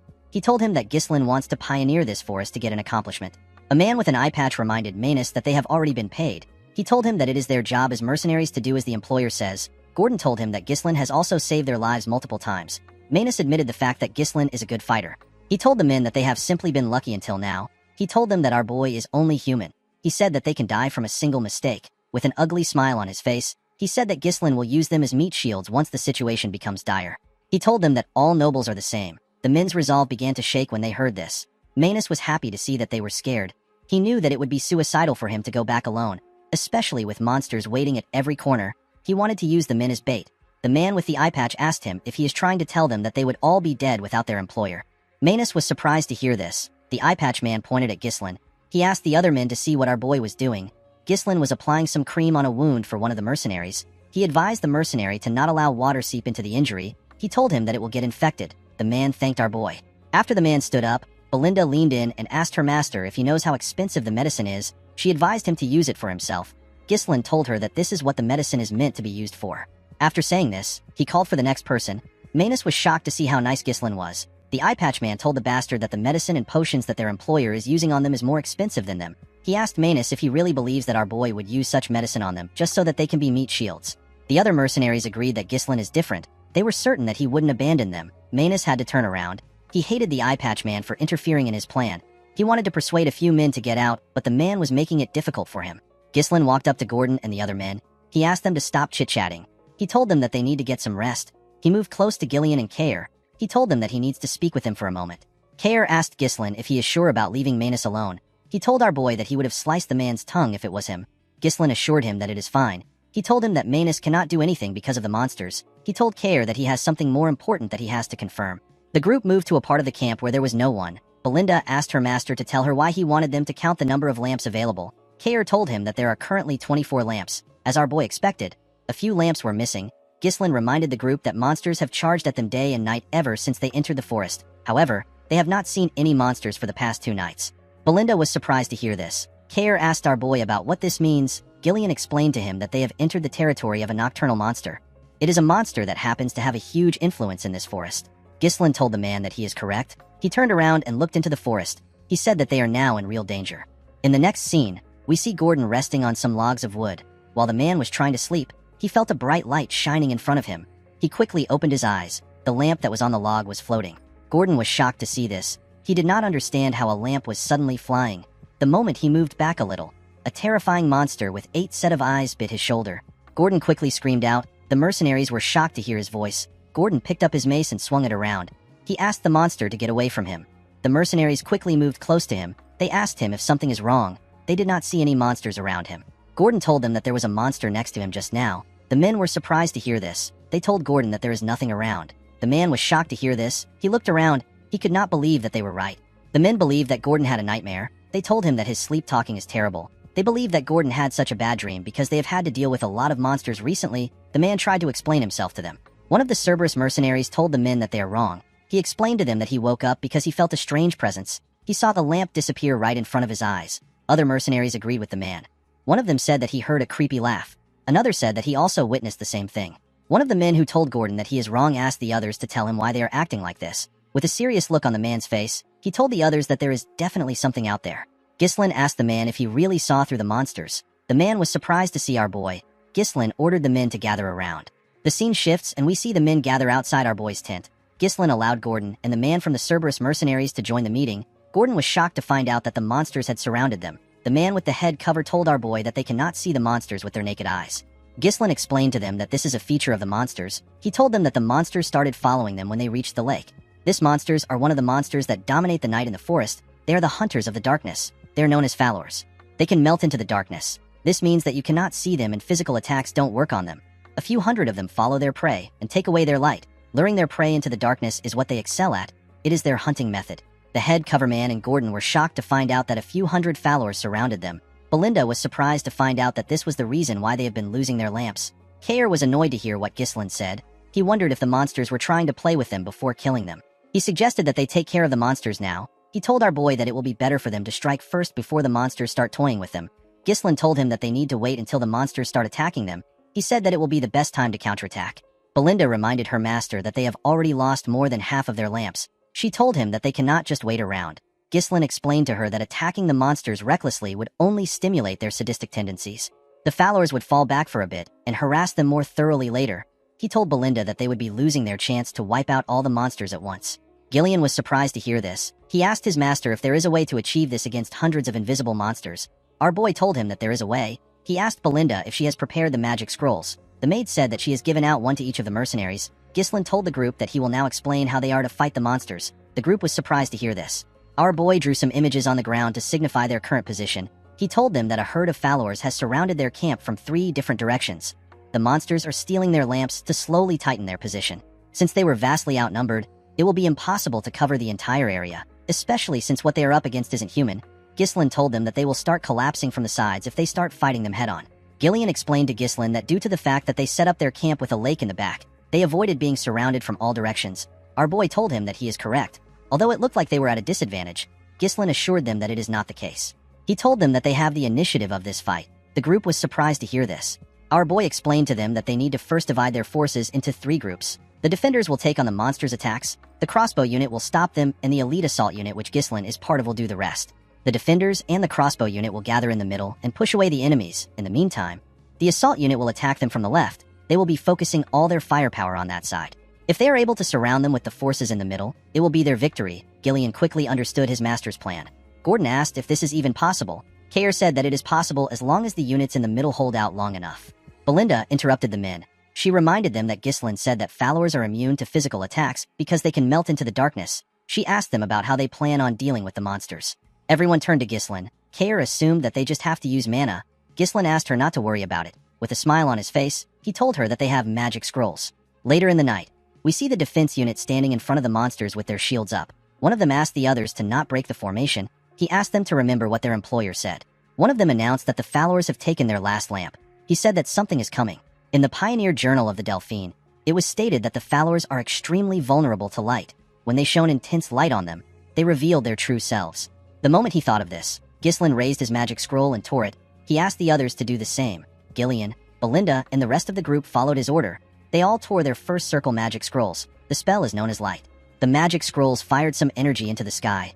The energy turned into a ridiculously bright light. The Fallors screamed when they saw the bright light. The mercenaries were surprised to see that the darkness has been repelled. They could not believe that this was what the monsters looked like. They never expected this eel-looking monsters to be the ones surrounding them this whole time. Immediately they thought of this. The Fallors charged at them.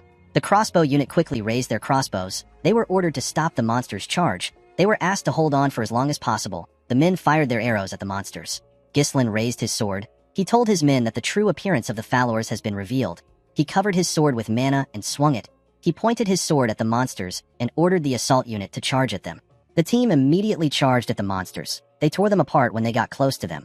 Ghislain made a huge swing and tore through them. Although Fallors possess the ability to assimilate into the darkness, their actual defense is extremely weak. Our boy was certain that he can tear through the Fallors with this unit. He ordered the group to cut down as many monsters as they can. They overtook him and charged at the monsters. Gillian was taking their attacks and keeping their attention on himself. While he was doing this, Kayer disrupted their formation. Belinda was responsible for creating an opening.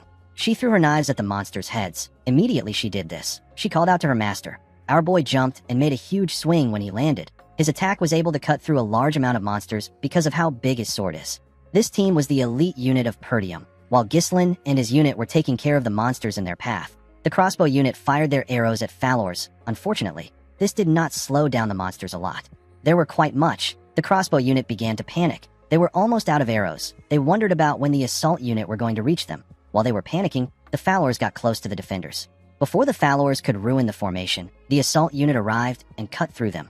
Ghislain turned to the men. He told them that they have done well. Gordon and the rest of the mercenaries were extremely happy to see their employer. They knew that they were saved. Ghislain ordered them to widen their formation and surround the Fallors from all directions. He said that it is now their turn to overrun the Fallors. The mercenaries quickly followed his order. One of the Fallors screamed and signaled the rest of the group. The moment it did this, the Fallors began to run. The mercenaries were shocked to see this. Our boy did not expect them to retreat before they were surrounded. He realized that the monsters are very quick-witted. He turned to Belinda and asked her to find their leader. He said that the monster has a horn on its head. It was the one that was sending out the retreat signal. As they ran after the monsters, Kayer asked our boy if they need to chase the monsters. Belinda told her master that it is better if they retreat. Ghislain explained to them that Fallors tend to obsess over their prey. Even if they retreat now, they will still come back and harass them for days. Our boy told the team that there is no reason to give the Fallors a second chance. He said that they must avoid a war of attrition at all cost. He explained to them that their system will collapse once they lose their leader. He said that they need to kill every single Fallor here. Belinda was surprised to hear this. She gently smiled and took out a rope. She realized that her master has changed a lot. She took a stance and told Ghislain that she understands. She threw the rope at a tree and held onto it with a hook. She used the rope to drag herself up. While she was in the air, she got a look at everything in the surroundings. She easily spotted the leader. She quickly threw her rope at it and held it down. She told her master that she has caught the monster. Ghislain covered his body with mana. He charged at the monster with his sword pointed at it. He moved at a crazy speed, so he cut through every monster in his path. He stabbed the leader in its chest. The monster tried to struggle. Our boy told it that it is over. He tore the Fallor apart. The moment he did this, he announced that the leader was dead. He ordered his mercenaries to wipe them out. The mercenaries quickly charged at them. They told the monsters that they will make them regret hunting them in the dark. Kayer ordered his mercenaries to attack. He told them that they must not lose to Gillian. At sunrise, we see Ghislain kill the last monster. He commended his mercenaries on their efforts. He told them that it is their victory. The men raised their swords and cheered. They could not believe that they survived and won the fight. Belinda quickly ran to our boy. She asked him if he is hurt anywhere. Gillian commended his master on his efforts. Ghislain told them that they all did well. He asked Belinda to do a head count. He ordered Kayer to gather his mercenaries. He said that he needs the men to go with him and Gillian to spread the corpses of the Fallors around the camp.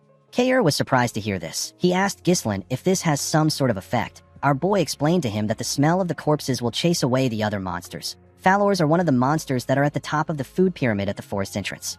Gillian referred to Kayer as Kid and told him that the corpses will make the camp safer. Kayer was annoyed to hear this. He took a stance and asked Gillian if he wants to settle their issues now. It has now been 10 days since the group entered the Forest of Beasts. Now that the Fallors have been exterminated, the group has successfully eliminated all sources of danger from their planned route. The only thing left was to mine the rune stones.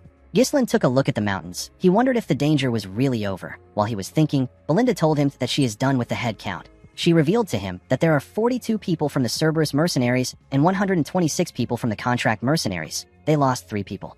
Ghislain asked Belinda if there are no casualties from the Cerberus mercenaries. With a cocky smile on his face, Kair reminded our boy that he is their captain.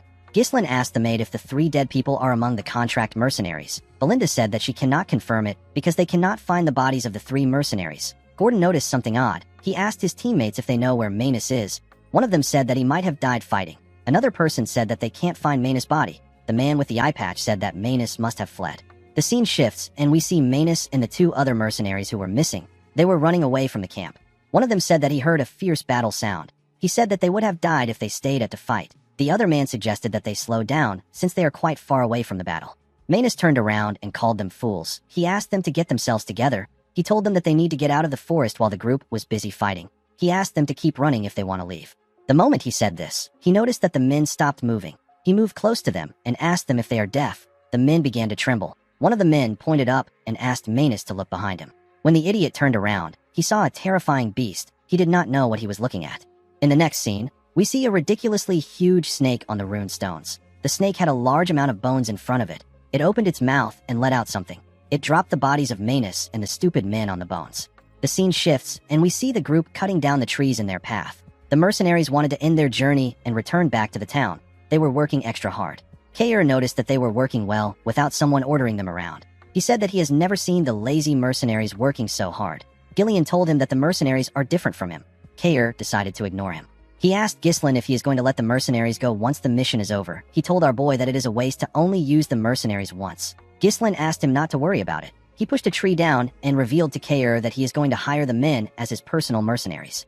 Mercenaries naturally have weak organizational skills. It is impossible for them to win against a regular army in large-scale battles. However, these men have already surpassed the limits of mercenaries just through the experience they gained in this forest.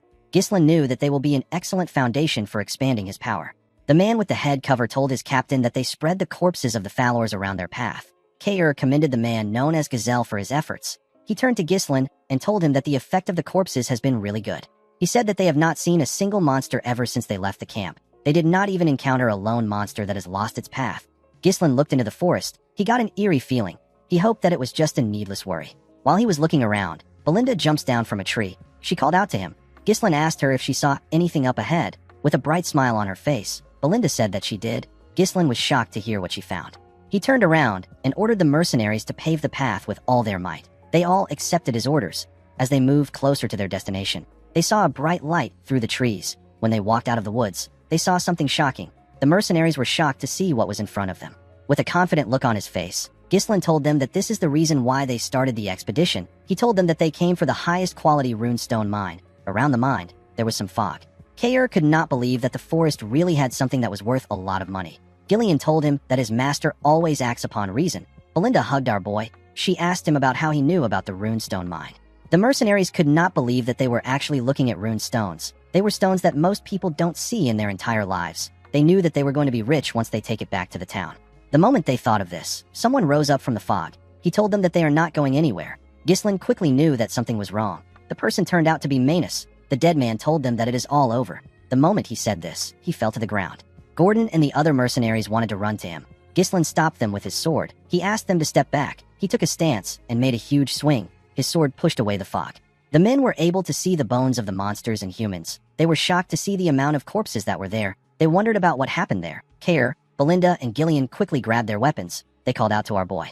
Ghislain told them that they cannot mine the rune stones for free due to the amount of bones. Our boy was able to tell that this was the nest of a high-class monster. Since some corpses are yet to be corroded, the monster must still be staying there.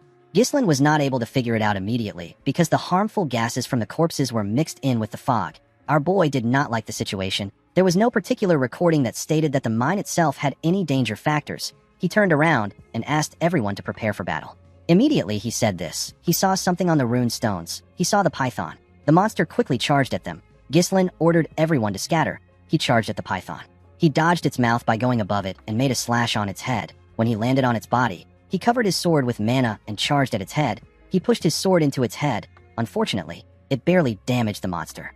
Gillian and Kair were shocked to see this. They could not believe that Ghislain only left a scratch on the python even after using many. Kair had never seen such scales. The monster tried to push Ghislain down.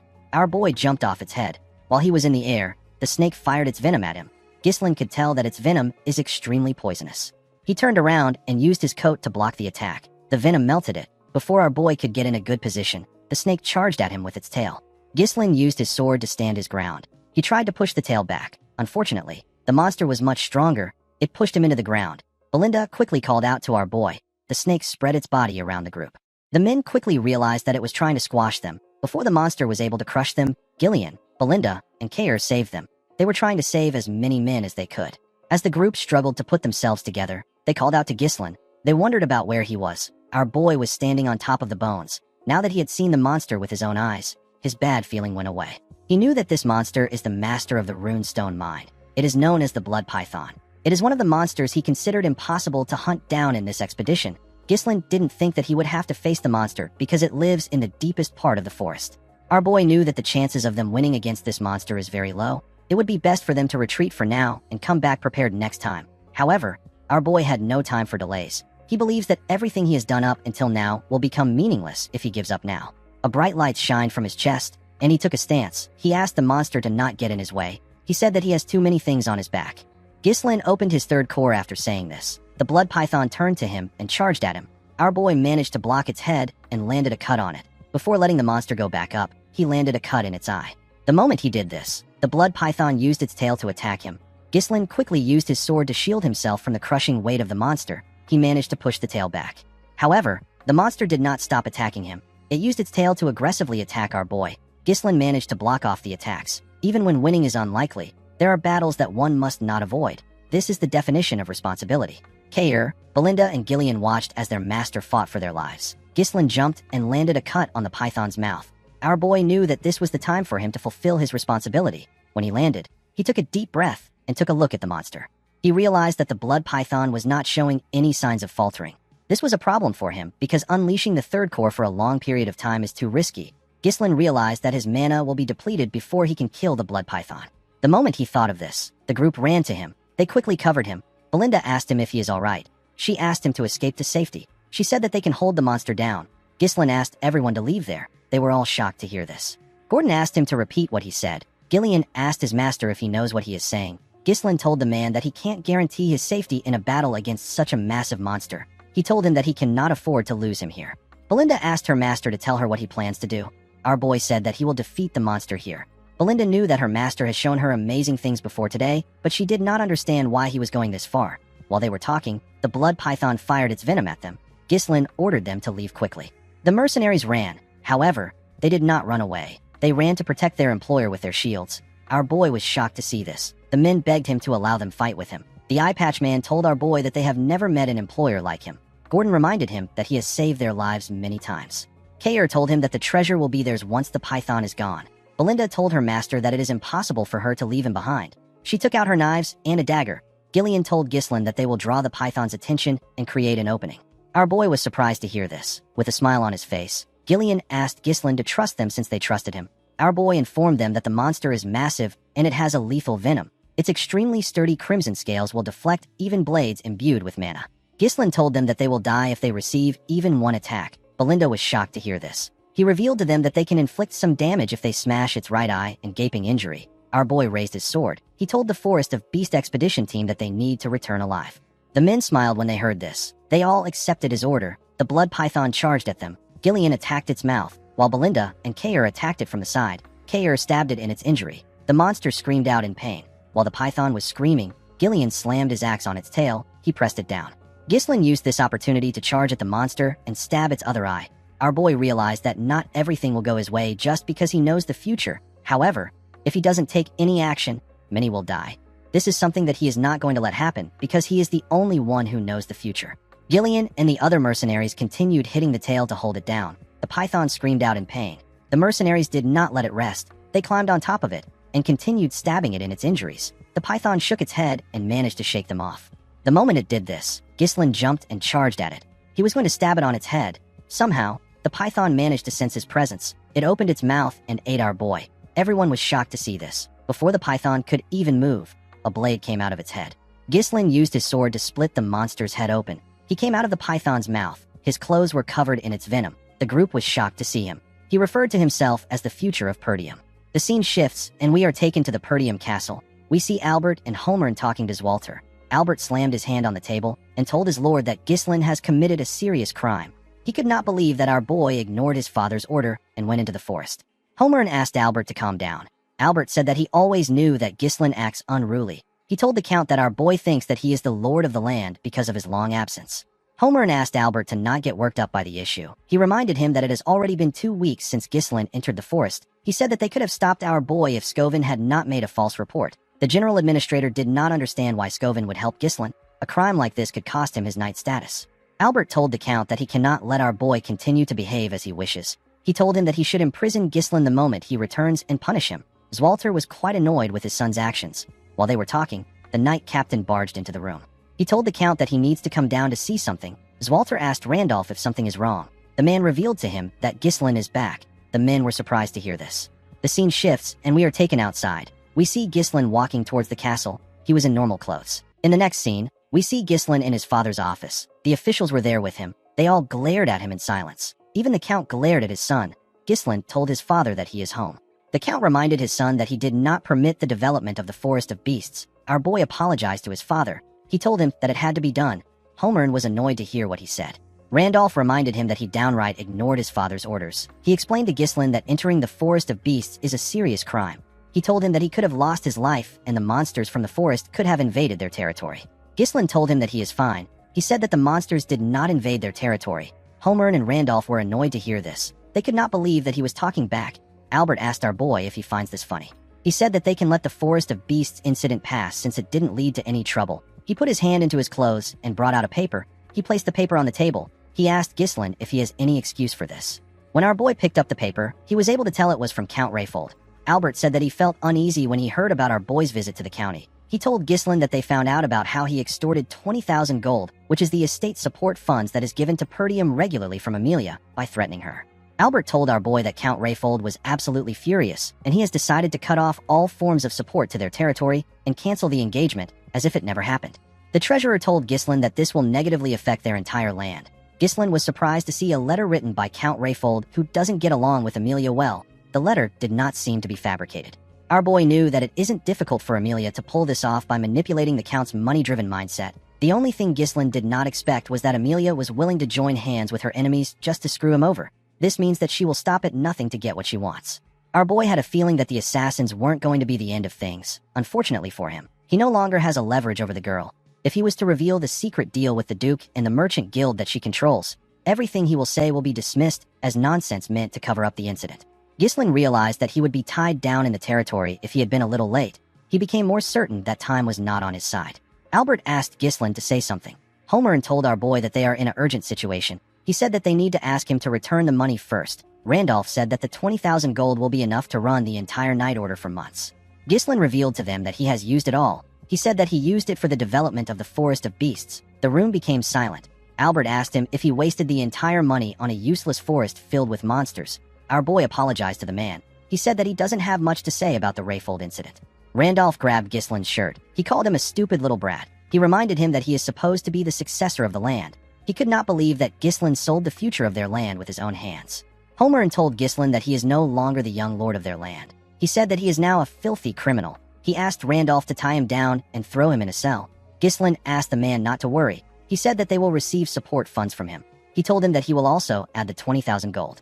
The Count asked him to explain what he means. Our boy called out to Belinda. The woman entered the room with a box. Ghislain told the men that he won't have started the development if he wasn't going to bring anything back. Belinda opened the box and showed the men the runestones. Ghislain revealed to them that these are the highest quality runestones. Albert was surprised to see the runestones. Homer held one of the runestones. He asked our boy to tell him where he got such a valuable thing. Randolph said that he might have spent the 20,000 gold on it. Ghislain revealed to them that they mined it from the Forest of Beasts. Albert explained to our boy that the stones are worth a fortune, but they are nowhere near enough to run the land. With a smile on his face, Ghislain told the man that this isn't the end of it. Our boy took the officials to the entrance of the Forest of Beasts where his camp was. They saw the body of the blood python and hundreds of runestones. They saw the mercenaries working hard to transport the runestones. They were moving fast and carefully in order not to scratch the runestones. They were also separating the corpses of the monsters into different sections. Homer could not believe his eyes. He could not believe that Ghislain and this Min managed to get all of this in 2 weeks. Randolph asked Homer if he is seeing things. The Count asked Belinda if all of this truly came from the expedition. The woman said that it did. She said that Ghislain led the expedition himself. Ghislain told the men that they obtained the inner hide of the Darusants, and they got some byproducts from the blood python. He revealed to them that the amount of runestones here is merely a fraction of what they found in the mine. He told them that the reason for his expedition was to help the land. He said that he will use the gains for their land. Albert revealed to the Count that they won't have to struggle with the lack of support funds with the amount of items available here. He said that this is only a rough estimation. Homer and Randolph were shocked to hear what the man said. They both tapped Ghislain on his shoulders. Randolph commended him on his efforts. He asked him if he is tired from his expedition. Homer asked our boy to let them know if he needs anything. Ghislain revealed to the men that he has a few conditions for the support funds. Randolph was shocked to hear this. He asked them to release Scovin and Ricardo. He said that they were just following his orders. He told them that they have to continue to prohibit civilian access to the Forest of Beasts just as they have done so far. He said that unnecessary rumors can spread and it can cause needless trouble. Homer believed that this was reasonable enough. For his last condition, Ghislain told the men that he will take care of recruiting and managing the mercenaries and security forces by himself. He said that having interference every time he moves troops within the territory would be a waste of time. The general administrator asked him if he intends on maintaining a private army. Randolph was against this idea. He told our boy that they do not know what he is plotting. Albert told Ghislain that he seems to have misunderstood something. He said that he will explain it to him. He told our boy that he is currently in a position where he should be begging for forgiveness. He told Ghislain that he sounds as if he is saying that he will do as he pleases, so they should stay out of his way. Ghislain told the man that this is a misunderstanding. He said that he is simply laying out the conditions necessary for him to provide financial support to Perdium in place of Rayfold. He explained to the man that if such trivial issues were to disrupt their operations, it will also negatively affect Perdium's finances. He asked the treasurer if he is okay with this. Albert was shocked to hear this. He called out to the Count. He asked him to say something. He told him that they are currently making a deal with the future of their land. The Count was simply looking around. Gillian and the other mercenaries came up to Ghislain. They wanted to report to him. Gillian explained to our boy that the runestone loading process is almost complete. He asked Ghislain to give the order. He said that they will be ready to move at any time. Kair revealed to him that the hides of the Darusants have been stored without any preservatives. He asked Ghislain to tell him what he plans to do with the blood python. Our boy told him that the blood python will soon be dismantled. The venom, blood, flesh, and hides will all be separated and preserved to prevent decay. Kair told him that he understands. The Count called out to Randolph. The man revealed to him that the mercenaries are individually formidable and they have an overwhelming presence. He said that he has no clue on how Ghislain could have such people under him. He said that it is just like an elite force. Zwalter moved close to his son. He commended our boy for getting such difficult mercenaries to follow his orders willingly. He told our boy that he must have put in a lot of efforts. Ghislain said that the expedition wouldn't have prevailed without them. Upon hearing this, the Count turned around. He told his officials that they should return back to the castle. Before leaving, Zwalter told Ghislain that he will let things slide this time. He asked our boy to prepare to face the consequences if he ever defies his order again. With a nervous smile on his face, Ghislain thanked his father. The Count reminded his son that he is the successor who will inherit the land in the future. He told Ghislain that he seems to possess the spirit of the Northern Wolf. The Northern Wolf is the alias given to Count Perdium, the one who guards the frontier of the Lithania kingdom. Zwalter was a lonely person. He had weak military forces and a treasury plagued by poverty. Yet in the northernmost reaches where war never ceases, the Count dedicated his entire life to protecting the land even without his wife, his son, or his daughter. In the end, he was met with a miserable death, and he was forgotten by all. Belinda moved close to her master and asked him if he is headed straight for the castle. Ghislain said that he is not yet going to the castle. He asked her to get everything ready so that they can leave immediately. Belinda was shocked to hear this. She asked him if he is not going to rest. Gillian told him that he has overworked himself. He advised his master to rest. Belinda told him that it is a miracle he made it out alive from the blood python's body. She asked him if he knows how hard she worked to detoxify the poison from his system. Ghislain tapped the woman on her shoulder and begged her to do it. Belinda was surprised to see this. Ghislain knew that other people will soon find out that they secured the runestones. Those who want to invade their land will soon find out too. He knew that he had to expand his power as quickly as possible. He wanted to reach a level where no one would dare challenge him. The moment he thought of this, Ghislain fell to the ground and lost consciousness. Everyone was shocked to see this. In the next scene, we see a dove fly into a building. It was carrying a letter on its neck. The dove landed in the hand of a man on a throne. The man quickly opened the letter to read it. The letter confirmed that a part of the Forest of Beasts has been developed. The man reading it was asked to initiate a war with the Degard family in order to annihilate Perdium. The letter said that the ducal house will step in after this. The man did not expect the ducal house to ask for the annihilation of Perdium. Members of his cabinet said that it is time to make Perdium a land without a lord. They believe that the ducal house will appoint a new owner of Perdium. The man on the throne asked the cabinet to tell him the amount of their people that are still inside Perdium. One of the men said that they have 2 retainers and 1 knight remaining. The count asked his cabinet to send 2 retainers to the Dagard territory. He said that the fact that the young lord of Dagard died in Perdium is more than enough justification to start a war. With a cold gaze in his eyes, the count said that the supreme commander of this operation will be Victor. The cabinet was shocked to hear this. They never expected that their county's strongest card would be revealed so soon. One of them said that Perdium would have fallen if Frank had done his job properly.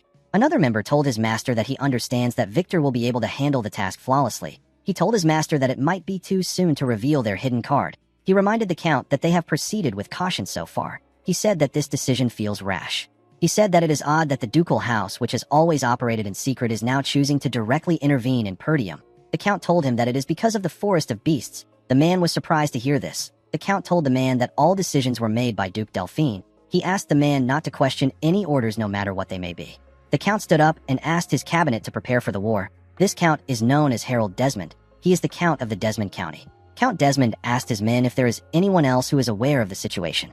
The scene shifts, and we see Amelia screaming as she rested her head on Bernaf. The man called out to his mistress. Amelia revealed to him that Ghislain has secured a runestone mine with her 20,000 gold. She said that he survived even though she sent the wildcats to kill him.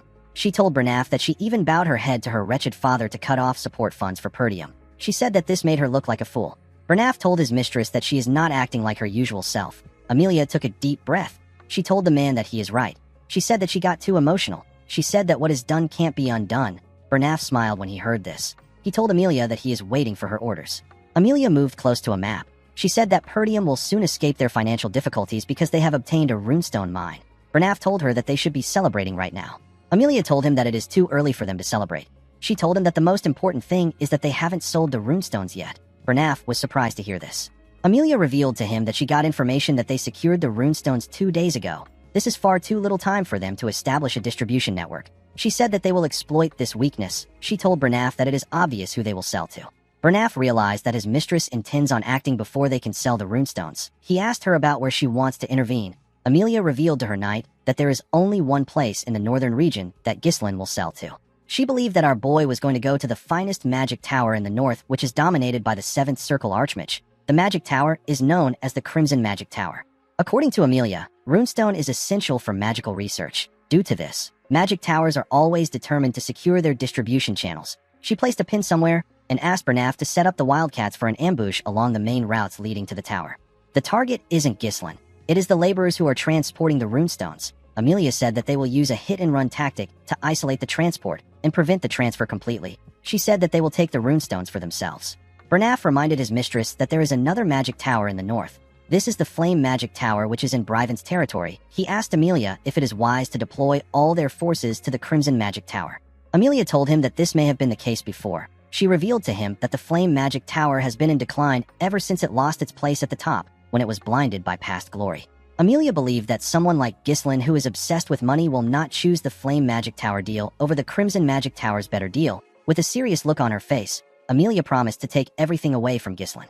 In the next scene, we are taken to the Perdium castle. We see Ghislain lying on the bed. Some bandages were wrapped around his body. Our boy was unconscious.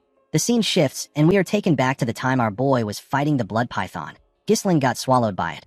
A predator like the blood python begins to digest its prey immediately it swallows it. Before it reaches the esophagus, the prey is first dissolved by venom secreted from the inside. This makes the digestion easier. The mana from Ghislain's third core burned the acid upon contact. It prevented it from invading our boy's system. However, in the process, the resulting toxic fumes create a lethal breathing environment. Most prey either lose consciousness or die by this stage. Ghislain forced himself to endure it. He did not want things to end there. The expedition, everything he holds dearly, and even the future will be gone.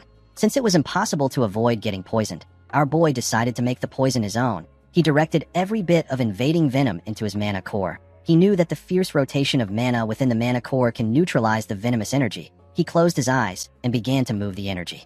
This delicate mana manipulation is something that only those who have reached the realm of superhumans can achieve. Ghislain believed that this venomous energy will serve as an alternative fuel capable of withstanding a mana explosion. The moment he thought of this, he attacked the monster. In the present, We see our boy wake up. He felt refreshed. He noticed that he was in his room. He remembered that his father forgave him. When he raised his head up, he saw Elena next to him. He was surprised to see his sister. Elena quickly hugged her brother. She informed him that he passed out for 2 whole days. She reminded him that he did not say anything before leaving, and now he passed out right after returning. Ghislain was surprised to see his sister hugging him. Elena pushed her brother away and ran to call Belinda. Our boy could not believe that he passed out for 2 days. He recalled that he received the bare minimum first aid after exiting the body of the python. He wanted to endure everything until the runestone is sold. Unfortunately, he cannot do this with his younger body. Ghislain stood up from the bed. He noticed that he was in a really great condition compared to how he overworked himself. He knew that 2 days shouldn't be enough to recover from the damage he received. He found this to be strange. Ghislain took off his bandages. He noticed that his body has gotten stronger, his resilience has gotten better, and his total mana has increased. When he checked his core, our boy realized that the property of his mana has changed. He wondered if the energy of the blood python got mixed in during the process of neutralizing the poison with his mana core. This method is something that Ghislain never knew about in his past life. Although he didn't intentionally risk his life, Ghislain got something out of it. There were still a few things that he needed to verify. Our boy realized that he could grow much faster with this method. Ghislain got a shirt from his wardrobe. He believed that selling the runestones takes priority. He knew that many people would have found out in the 2 days that he was unconscious. He wanted to first visit the mercenaries. Before he could go anywhere, someone knocked on his door. Ghislain asked Belinda to enter. He told her that there is no need to knock. Belinda stepped into his room with his father. The Count asked him if he is all right. Our boy was shocked to see his father. Zwalter told his son that he heard about how he was poisoned after jumping into the mouth of the blood python. He told him that he heard it from Belinda. He asked his son if he is all right again. Ghislain told him that he is fine. The Count was relieved to hear this. Belinda quickly moved close to our boy. She touched his face and told him that she was surprised when he suddenly passed out. She asked him if he is really fine. Ghislain assured her that he is. Zwalter asked his son if he has a moment to talk. He told him that he has a request for him. Ghislain was surprised to hear this. In the next scene, we see our boy and his father on a training ground. Zwalter had taken off his armor. Everything felt a bit odd to Ghislain. This was the first time he got to have one-on-one time with his father. He avoided his father at all cost in his past life because he was scared that he was going to get yelled at. The Count apologized to Ghislain for calling him there when he just woke up. Our boy told him that it is fine. He said that he is in excellent condition thanks to the 2 days of rest. He asked his father to tell him what his request is. Zwalter glared at his son. He looked away after glaring at him. Ghislain wondered if this is what his mother meant when she told him something. When he was younger, Ghislain's mother revealed to him that his father can't show his honest self to others. Ghislain asked her about why his father acts like that. The woman explained to him that his father believes that he has to be an unshakable pillar for the people of the land. She told our boy that Zwalter has always put others before himself, so he has never shown his honest self before. She said that the only exception was when Zwalter wanted to confess his feelings for her. The woman asked her son to understand that part of his father. She said that the Count is not good at expressing his emotions. In the present, the Count asked Ghislain to raise his sword. Our boy accepted the order. He and his father took different stances. The Count charged at our boy first. Ghislain was able to block his attack. Zwalter put his leg forward and added more pressure to his sword. He was able to push Ghislain down. Our boy quickly gathered his strength and attacked. Zwalter was able to block it. He attacked Ghislain, but he was able to block it too. The Count gave him another attack that pushed him back a bit. Our boy noticed that it was heavy. He noticed that his father's sword was heavy. Zwalter charged at his son again. Ghislain was able to block the attacks, but he was getting pushed back. He realized that his father's strikes have enough strength to subdue the savage barbarians of the north, yet they have been tempered with the gentleness to protect all. When Zwalter got close to him and attacked him, Ghislain was able to push his sword down. He attacked his father from the side. The Count was able to block it. He and Ghislain ended up pointing their swords at their necks at the same time. Zwalter was surprised to see this. He commended his son on his efforts. He told him that he has improved a lot. Our boy thanked him for the compliment. The Count advised his son to loosen his sword pressure slightly when he is locked in a blade clash. He told Ghislain that he has the strength and reflexes to take down massive monsters in the forest. He told him that his intent might become too easy for his opponent to read if he is not careful. Ghislain was surprised to hear this. He usually gets a feel for his opponent's movements as the fight goes on. Our boy realized that this is his first time receiving guidance from someone. Our boy's swordsmanship is instinctual, born from real combat and experience. Ghislain realized that there must be some things that he overlooked and never learned because he never followed formal training. His father pointed them out precisely to make him aware of this flaws. Ghislain always believed that he could only rely on himself. He believed that he will struggle through everything alone. He now realized that receiving guidance isn't such a bad thing. He thanked his father for teaching him. The Count revealed to his son that he actually intended on scolding him today. Our boy was surprised to hear this. He explained to Ghislain that no matter how great his contribution is, he still broke the rules. He told him that if everyone starts disregarding the rules under the pretense of making a contribution, the only thing that will follow is greater chaos. Walter told his son that he has actually changed. Unlike the past incidents which he caused in his reckless pursuit of merit, Ghislain was actually looking beyond this towards something greater. The Count advised his son to keep acting the same way. He asked him to think of Perdium and those around him. He asked him to fulfill his responsibilities as a successor. After saying this, as Walter walked towards the exit, Ghislain thought about his responsibilities. While he was thinking, he remembered something. He reminded his father that he said that he has a request. He told the Count that he has not yet told him what it is. Walter stopped walking when he heard this. With a nervous look on his face, he asked his son if he has some extra funds. In the next scene, we see our boy arrive at the Forest of Beasts outpost. His men were waiting for him. Ghislain smiled when he saw them line up. He asked them if they have all been well. While screaming at the top of their voices, the men said that they are good. Gillian asked his master if he has gotten better. Kayer told him that he is looking much healthier now. Ghislain apologized to them for making them wait so long. He asked Gillian about how Rachel is. The man bowed his head. He said that he never thought a day would come when he would see her walk again. He told Ghislain that it is all thanks to him. Ghislain was happy to hear this. He told Belinda, Kayer, and Gillian that he has something to tell them. With a serious look on his face, our boy revealed to them that their land is in danger right now. The three of them were shocked to hear this. They all went into a tent. Ghislain told them everything about what happened on the day Elena was attacked. He told them about how he stopped them from killing her and using her death to start a war. He also told them about how he discovered the corpse of the Degard's young lord. He also mentioned the existence of those who are eyeing Perdium. He explained to them that this people are currently surveilling them right now. He said that they have probably been active for a long time. He said that they have neither the time nor the resources to prepare for an attack. Belinda finally understood why her master was in a hurry. She said that she thought that they could catch their breath after securing the runestones. First it was the Forest of Beasts, and now it is war. Kayer said that this land never gives him a chance to be bored. Gillian told our boy that this is the perfect time to attack Perdium. In a territory known for its weak military and poverty, the discovery of a runestone mine, which is a highly valuable resource, can change everything. Ghislain told the man that he is correct. He said that their enemies won't let them be. Belinda told our boy that he should have mentioned this earlier. She told him that they need to tell his father and the vassals. Ghislain told her that it is not yet time to do this. He explained to her that Elena's bodyguards betrayed them. He said that they could be traitors among the vassals. There is no way to confirm who is on their side, so they need to keep it to themselves. Belinda knew that our boy was right. He told them that he bought some time with Elena's survival, but now that they have found the runestone, there is no reason for their enemies to sit still. With a serious look on his face, Ghislain told them that it will be a tough fight. Everyone became silent. Kayer asked our boy to order them around. He told Ghislain that staying around him has been fun so far.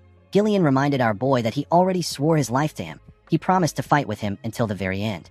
Belinda told him that no one is going to protect him if she is not around. Ghislain smiled when he heard this. The biggest enemy of Perdium is Duke Delphine, as well as Count Desmond and Amelia, who are taking orders from him. Ghislain promised to not let things go as they planned. He told the group that they will now head to the Flame Magic Tower. Kayer was happy to hear that they were finally going to sell the runestones. He said that they will be rich. Belinda asked her master if he is certain. She told him that the Crimson Magic Tower is closer to them, and they will probably pay them a higher amount. Ghislain explained to her that the Flame Magic Tower will cause less friction. Gillian told him that he is right. He explained to them that when transporting high-value goods, unwanted guests are bound to appear. Since their payload is filled with runestones, staying one step ahead of the enemy is the only rational course of action. Belinda realized that they could be ambushed like last time. Ever since Delmuth of the Crimson Magic Tower ascended to a 7th Circle Archmage and made his name known, the Flame Magic Tower has been on a downward spiral. Ghislain knew that it will be more profitable for them to sell the runestones to the Crimson Magic Tower, which is the greatest in the north. The Flame Magic Tower is making its own efforts, but it won't be easy for them to return to their former glory. Yet, despite all this, Ghislain still chose to head for the Flame Magic Tower for his own reasons. Our boy wanted to meet someone.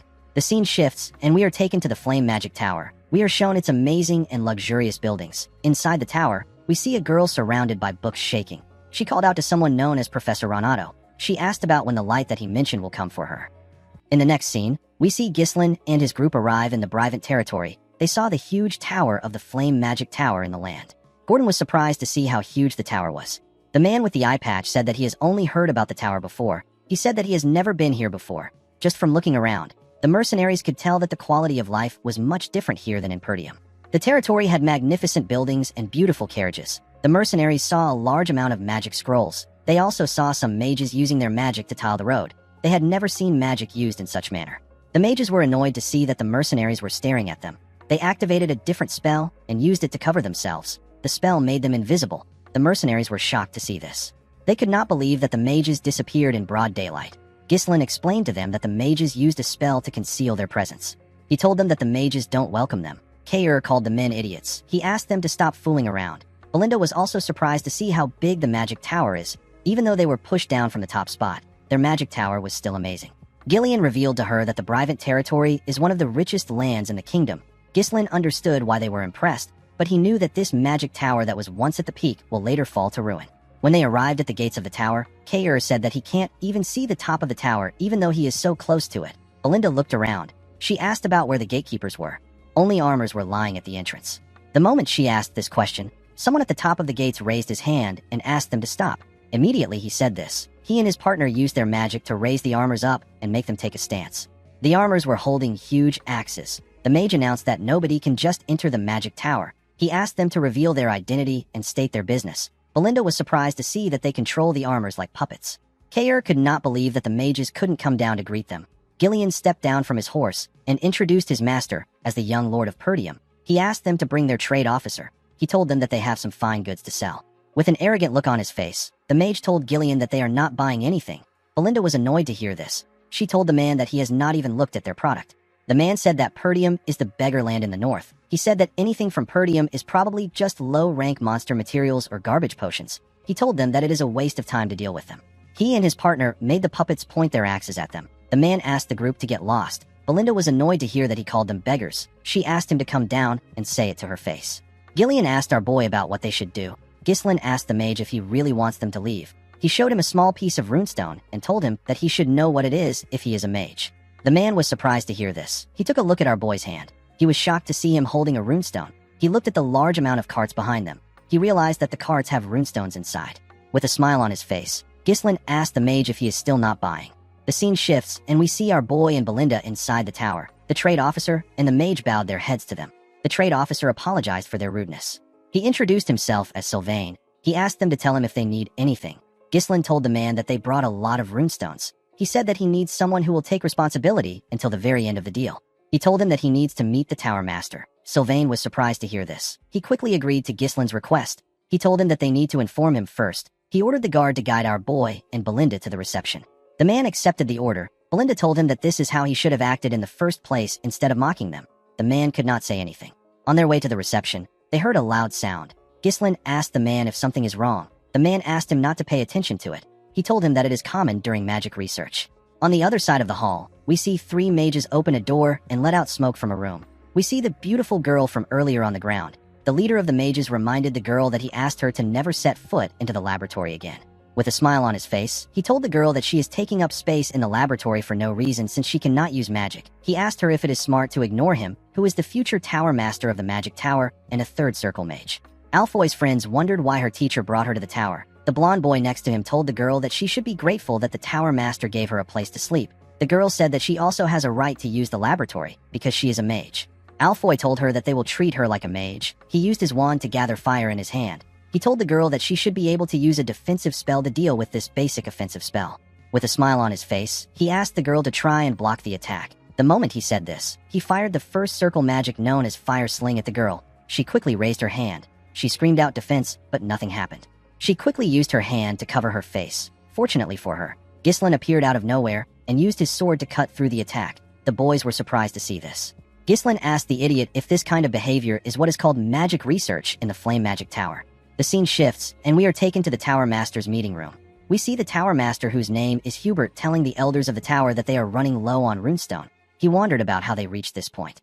He said that the gap between them and the Crimson Magic Tower will continue to get wider. He reminded them that he has been telling them to get runestone. He asked the elders about what they have been doing.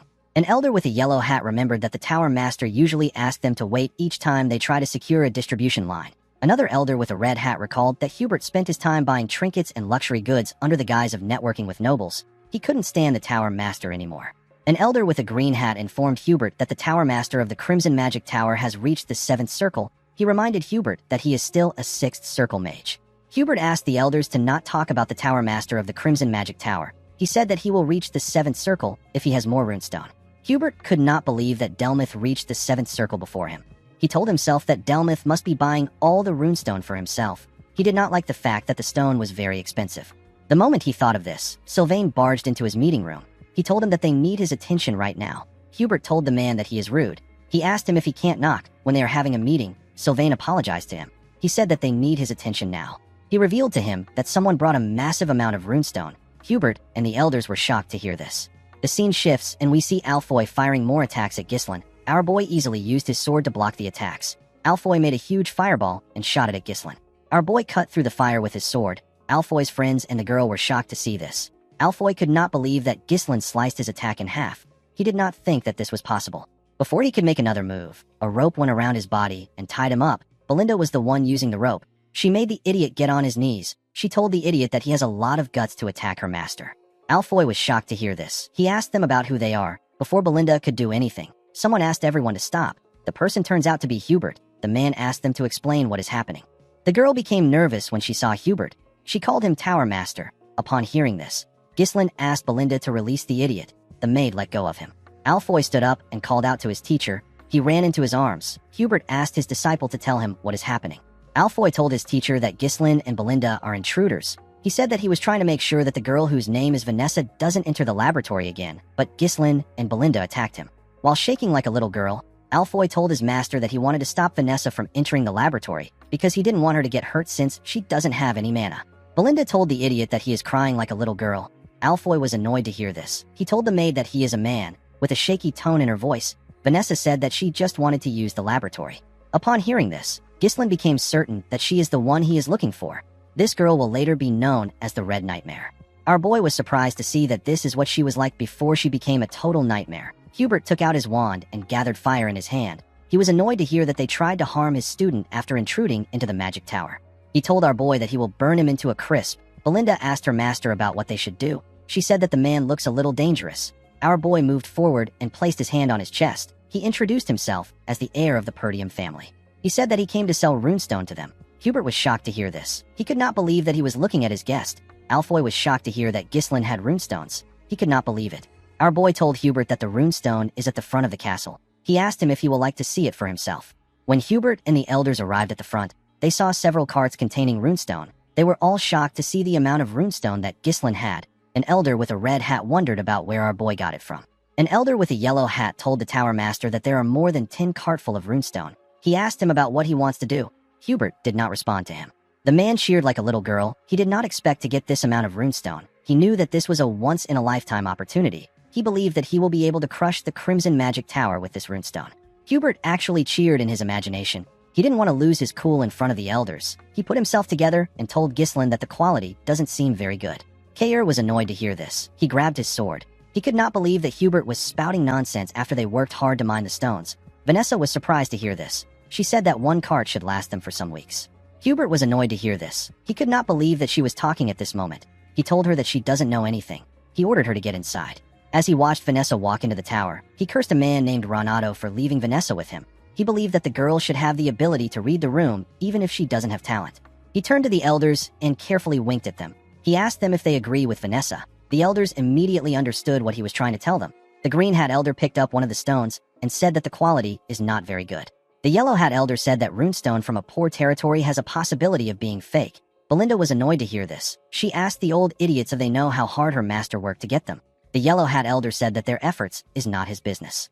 He asked Belinda if she knows how many scammers there are today. The green hat elder said that they can't judge solely on what the seller says.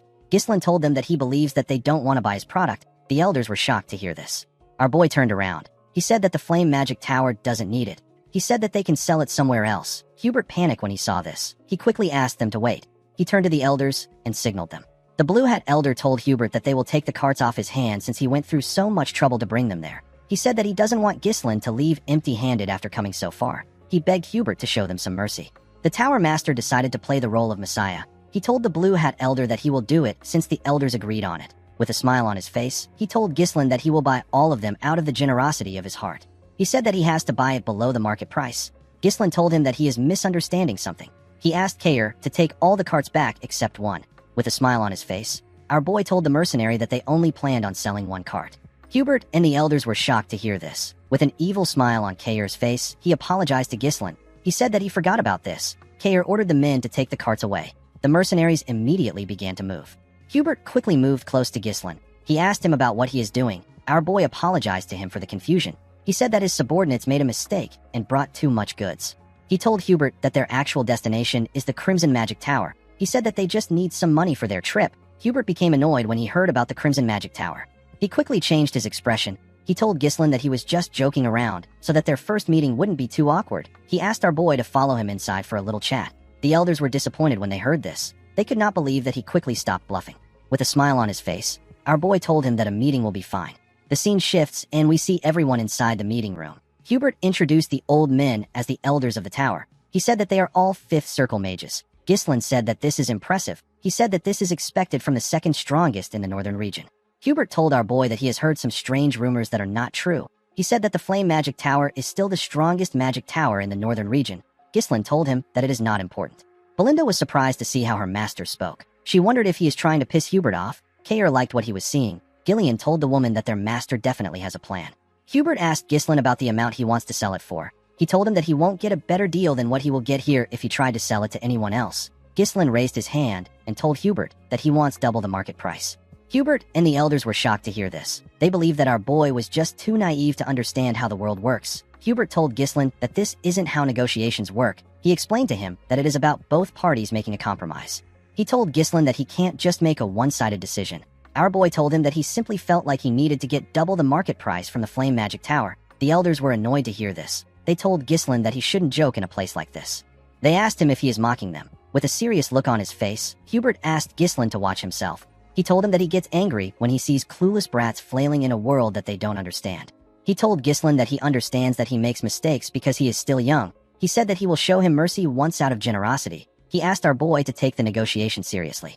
He told him that he will give him a little extra on top of the market price. He asked our boy to sell to them. Ghislain stood up when he heard this. Hubert was surprised to see this. He asked him about why he stood up. Ghislain told him that he doesn't seem interested in buying them. He said that double is actually a discount. He told the Tower Master that he will simply go to the Crimson Magic Tower.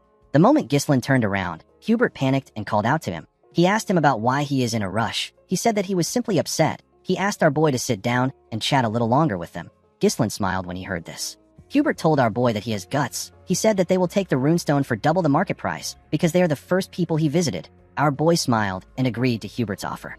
The Tower Master became relieved. Ghislain revealed to him that the double price is just for one cart. The elders and Hubert were surprised to hear this. The Tower Master told our boy that he needs to sell everything he brought to them. Ghislain explained to him that he can sell the rest of the runestone for triple the market price if he tells the Crimson Magic Tower that he sold it to them for double the price. He asked Hubert to tell him why he would sell everything here. The Tower Master was annoyed to hear this. He told Ghislain that there is a limit to how much they can let him joke around. Ghislain stood up and told Hubert goodbye. The moment he saw this, the Tower Master panicked. He quickly accepted our boy's offer to buy at triple the price. Ghislain smiled and sat down. He said that this is what he expected from the greatest magic tower in the north.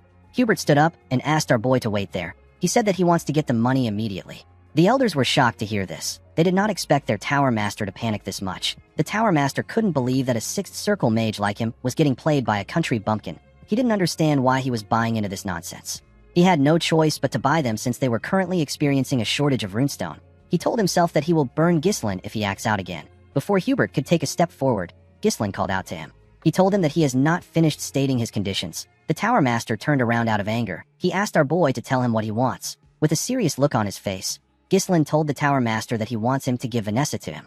Hubert was shocked to hear this. He asked him if he really wants the girl. Ghislain revealed to him that he intends on making her his exclusive mage. The scene shifts, and we are taken to the past. We see an older Ghislain roasting some meat on his sword. His comrade was next to him. The man had a hook in his right hand. Ghislain told the man that the meat is burning. The man asked him to roast the meat by himself. He reminded him that he is missing an arm. Our boy clenched his fist and asked the man to repeat what he said. His comrade became scared. He told him that it is nothing. The man asked his captain if he has heard about Vanessa the Red Nightmare. Ghislain had never heard of anyone like this. His comrade revealed to him that he has been going around to collect information. He said that he found something very interesting. He revealed to our boy that he heard about a mage who burned down the entire northern region of Lithuania. The mage was a woman who had reached the 7th circle. Ghislain said that her name is pretty flashy. He asked his comrade about why he brought her up. The man revealed to our boy that he believes that Vanessa has gone completely mad.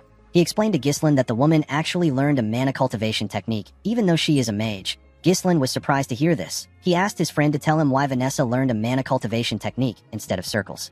The man said that it is because she is crazy. He told Ghislain that Vanessa is a walking disaster who burns down everything in her path. Thanks to her, the nobles are having a lot of trouble. The man told our boy that the subjugation request they received a while back is for her. Ghislain still found it odd that a mage reached the 7th circle through a mana cultivation technique. With a smile on his face, he told his comrade that he is curious. He told the man known as Claude that they should recruit her. Claude was shocked to hear this. He did not expect to hear this after all he said. Unfortunately, Ghislain was not able to recruit her. By the time he found Vanessa, she was as good as dead. She was not able to control her magic. Vanessa had the talent to reach the 7th circle, even though she never properly learned magic. Ghislain believes that her talent will flourish with a little guidance. He told himself that he will definitely recruit her in this life. Gillian did not expect his master to mention Vanessa. The girl did not seem special to him. Kayer told Ghislain that she didn't seem strong. Belinda told her master that he should inform her in advance if he wants to bring someone along with them. The elder with the red hat told the tower master that this is a great opportunity to get rid of the useless girl. He asked him to do as Ghislain said. The elder with the yellow hat said that they have honored their loyalty to Renato by caring for her all this time. Hubert told our boy that Vanessa is an outstanding mage that their tower values. He told him that the girl will be delighted to accept the tower's request. Ghislain revealed to him that he also wants him to dispatch battle mages who have reached the 3rd circle to Perdium. Hubert was shocked to hear this. Our boy revealed to him that he needs mages for the upcoming territorial war. The elders were shocked to hear this. Ghislain asked Hubert to pay 3 times the market price, dispatch battle mages of 3rd circle or higher to Perdium, and to make Vanessa his exclusive mage. He told Hubert that these are the 3 conditions for selling the runestone to him. Upon hearing this, Renato released his mana. He shattered the glass windows with it. With a scary look on his face, he asked Ghislain if he takes him for a fool. He told him that mages affiliated with the magic tower cannot intervene in territorial wars. He asked our boy if he is unaware of the basic rules set by the kingdom. The tower master could not believe that Ghislain wanted mages of the 3rd circle or higher who are the very foundation of the magic tower to go to the front lines. With a serious look on his face, Hubert told Ghislain that this is an insult to the flame magic tower. He told him that even his ashes won't be left behind. Gillian quickly grabbed his sword. He could not believe that Hubert was able to exert such pressure just with his mana. Kayer reminded him that the man is a 6th circle mage. Belinda called out to her master. Hubert took a step forward to move closer to our boy. When Ghislain saw this, he told the man that he will regret it. Hubert did not expect to hear this. Our boy revealed to him that they discovered a massive runestone vein in their territory. He told him that what they saw earlier is just a small portion of the runestone. The elders were shocked to hear this. Ghislain revealed to Hubert that this information is already spreading across the north. He asked the tower master if he knows what this means. Hubert told him that many will come for the runestone vein. Our boy stood up and explained to him that they are not trying to start a war. He said that Perdium simply needs the magic tower's help to gain strength. He promised Hubert that he will exclusively supply runestone to the flame magic tower if they help them get through the crisis. The tower master did not expect to hear that they would have a monopoly over the runestone. Ghislain stretched out his hand to him. He told him that it will only be a matter of time before the flame overtakes the crimson and stands as the top magic tower. Hubert glared at Ghislain's hand. He didn't like the terms that came with the deal, but he knew that it favored him. He grit his teeth and shook our boy's hand to accept the deal. In the next scene, we see him talking to Alfoy. He told him about what happened. The boy asked his master about why it has to be him. He told him that there are several other mages. Hubert asked him not to misunderstand him. He told him that he is sending the greatest talent in the Flame Tower's history for the sake of his own future. Alfoy was happy to hear his master call him the greatest talent. His master explained to him that this experience will eventually be a huge help to him when he becomes the tower master. He asked him to keep a close eye on Ghislain to make sure that he doesn't smuggle the runestone somewhere else. He asked Alfoy to quickly retreat if an actual territorial war breaks out. Hubert placed his hand on his disciple's shoulder and told him that he simply needs to endure for a year. He told him that they will take over the #1 spot as the best tower in 1 year. Alfoy smiled and accepted his master's decision. He quickly regretted his decision. He did not expect to see that Perdium would be so poor. One of the mages with him said that the castle is quite old-fashioned. He said that it is practical enough. Alfoy believed that it was just some rural dump. He could not believe that the successor of the magic tower got dispatched to this miserable excuse of a territory. When Ghislain moved close to him, he introduced himself to him as a 3rd circle mage. He said that he has been entrusted with the important task of leading the mages. Ghislain told him that the territory will require a lot from him. He asked the boy to not let his guard down and do his best. Alfoy was annoyed to see that someone he considered a country bumpkin was ordering him around. He told himself that he will first deal with Ghislain once he becomes the tower master. Ghislain looked around. He was looking for someone. He called out to Alfoy and asked him about where Vanessa is. The boy turned around and said that Vanessa is bringing their bags. When our boy looked behind him, he saw the girl carrying the heavy bags while walking barefooted. She was breathing heavily. She moved close to Ghislain and bowed her head to him. Alfoy asked her about what took her so long. He told her that Ghislain almost thought that she wasn't coming.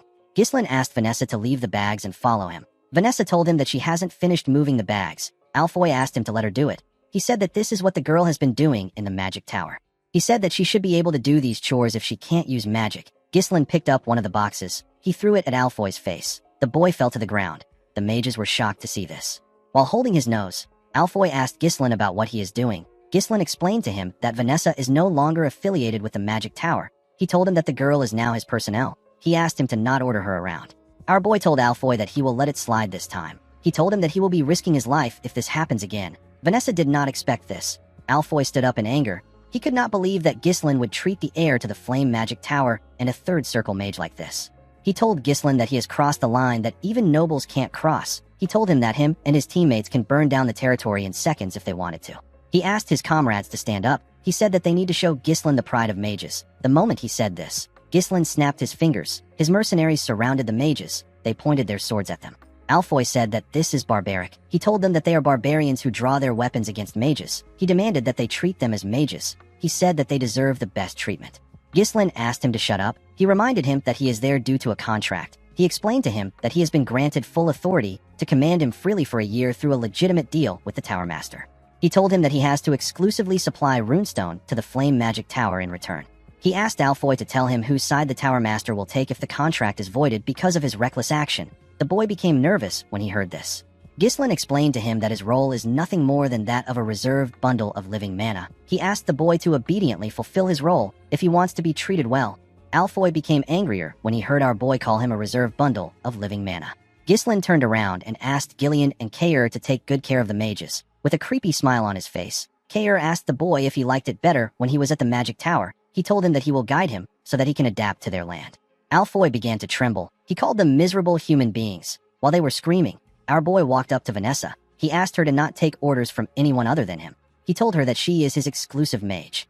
Vanessa was shocked to hear this. She put her head down. She informed Ghislain that she can't use magic like Alfoy. With a smile on his face, our boy asked her to follow him. He told her that he will help her use magic. In the next scene, we see Ghislain take Vanessa to his training room. He called out to her when they stepped inside. The girl quickly answered him. He turned around and asked her about how far she got in her magic studies. The girl said that she got up to the 5th circle in theory. Ghislain told her that this is excellent. Vanessa did not expect to hear this. She said that it is all useless because she can't use magic. Our boy asked her if there is a particular reason why she can't use magic. Vanessa explained to him that she was never able to feel mana since she was a child. Even though she couldn't feel it, she believed that she would be able to use magic someday if she worked hard enough. The more she studied magic, the more she realized that this day will never come. Vanessa held her staff close to her chest. She said that she must have been kicked out of the tower because her teacher who guided her has passed away. Ghislain realized that a 5th circle mage possesses the strength that is on par with the average elder of the Flame Magic Tower. Magic isn't something that can be mastered just by memorizing it. It requires insight, an understanding of the principles behind activation, and the ability to infuse it with your interpretation and will. Vanessa may understand it in her head, but her body can't keep up. Ghislain knew that she must have endured grueling efforts and countless trials and errors to overcome this problem. He believed that the girl's efforts were not in vain. He just wanted to lead her down a different path. He remembered Claude telling him that Vanessa reached the 7th circle in his past life. The man told him that she learned a mana cultivation technique. He said that she did this because she is crazy. Our boy smiled when he remembered this. He revealed to Vanessa that he will teach her a mana cultivation technique from now on. The girl was surprised to hear this. She asked Ghislain to tell her why she will learn a mana cultivation technique when she is a mage. Our boy explained to her that both circles and mana cultivation techniques are used for controlling mana. He asked Vanessa if she has ever tried it before. Vanessa was shocked to hear this. She said that it is crazy. She asked Ghislain to tell her how she can use magic with a mana cultivation technique. She said that she can become magically crippled for the rest of her life if things go wrong. Ghislain stretched out his hand and told Vanessa that she should try it with him. When Vanessa saw the look in Ghislain's eyes, she knew that he was being serious. She never thought of herself actually using magic. She clenched her fist and told herself that she will do it if this is what it takes. The scene shifts and we see her and Ghislain sitting on the floor. She loosened her dress to show Ghislain her back. Our boy recalled that the girl had the same eyes as him in his past life. It was filled with regret, rage, and hatred. The place she fell to after endlessly yearning for magic was an endless abyss. She mastered a mana cultivation technique of unknown origins only to become a disaster driven by instinct. She burned everything to ashes. However, it is different this time because Ghislain is there to prevent her from falling into that abyss again. Our boy told himself that he will reach out his hand to her. He activated his mana and placed his hand on her back. He pushed his mana into her body. Vanessa grit her teeth to endure the pain. Her body became hot. Ghislain immediately asked her to close her mouth. He told her that she is twisting her mana road. He told her that his mana just entered her body. He asked her not to let go of this sensation. He asked her to feel the flow of mana as much as possible. Vanessa quickly closed her eyes to focus on the mana. She felt the flow of mana stretching through every corner of her body. It was circulating along the edges and converging at the center. Vanessa's eyes shined brightly. Her body released a large amount of mana. Vanessa fell into a trance. We see a younger Vanessa watching her master talk to Hubert. Her master found out that the tower was going to cut off his support. He asked Hubert if he knows what he is saying. He told Hubert that Vanessa has talent. He said that they would have never been able to prove the pattern of mana particles transmuted into mana without Vanessa. With a nervous look on his face, Hubert said that he understands. He said that the situation is a bit weird.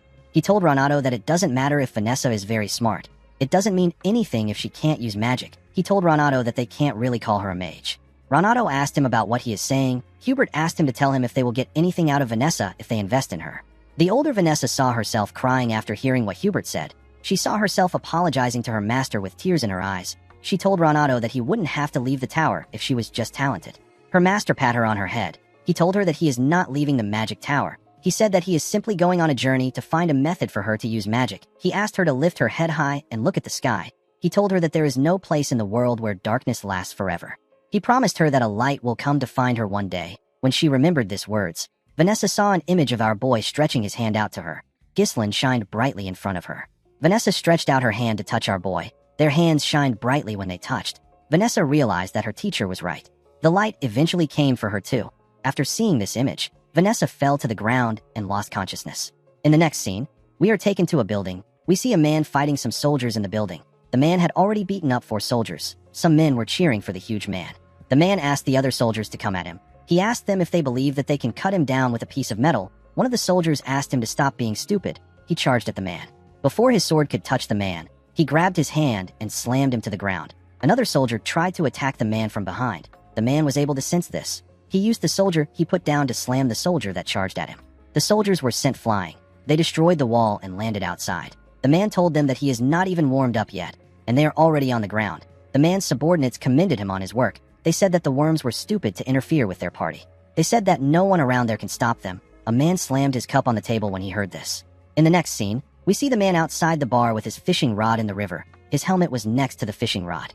Someone walked up to the man and asked him if his training is going well. The man asked the person to go straight to the point. The person informed the man, whose name is Victor, that Count Desmond has issued a mobilization order. Victor stood up when he heard this. He grabbed his helmet and wore it. He also picked up his fishing rod. He went into the bar and asked the man to follow him. When he went inside, we are shown the dead bodies of the mercenaries from earlier. Victor said that he was just getting bored to death. In the next scene, we are taken to Zwalter's office. Randolph was next to him. The Count's hands began to shake when he opened a letter. Count de Garde told him that Ghislaine killed his son. He told him that he will have his vengeance.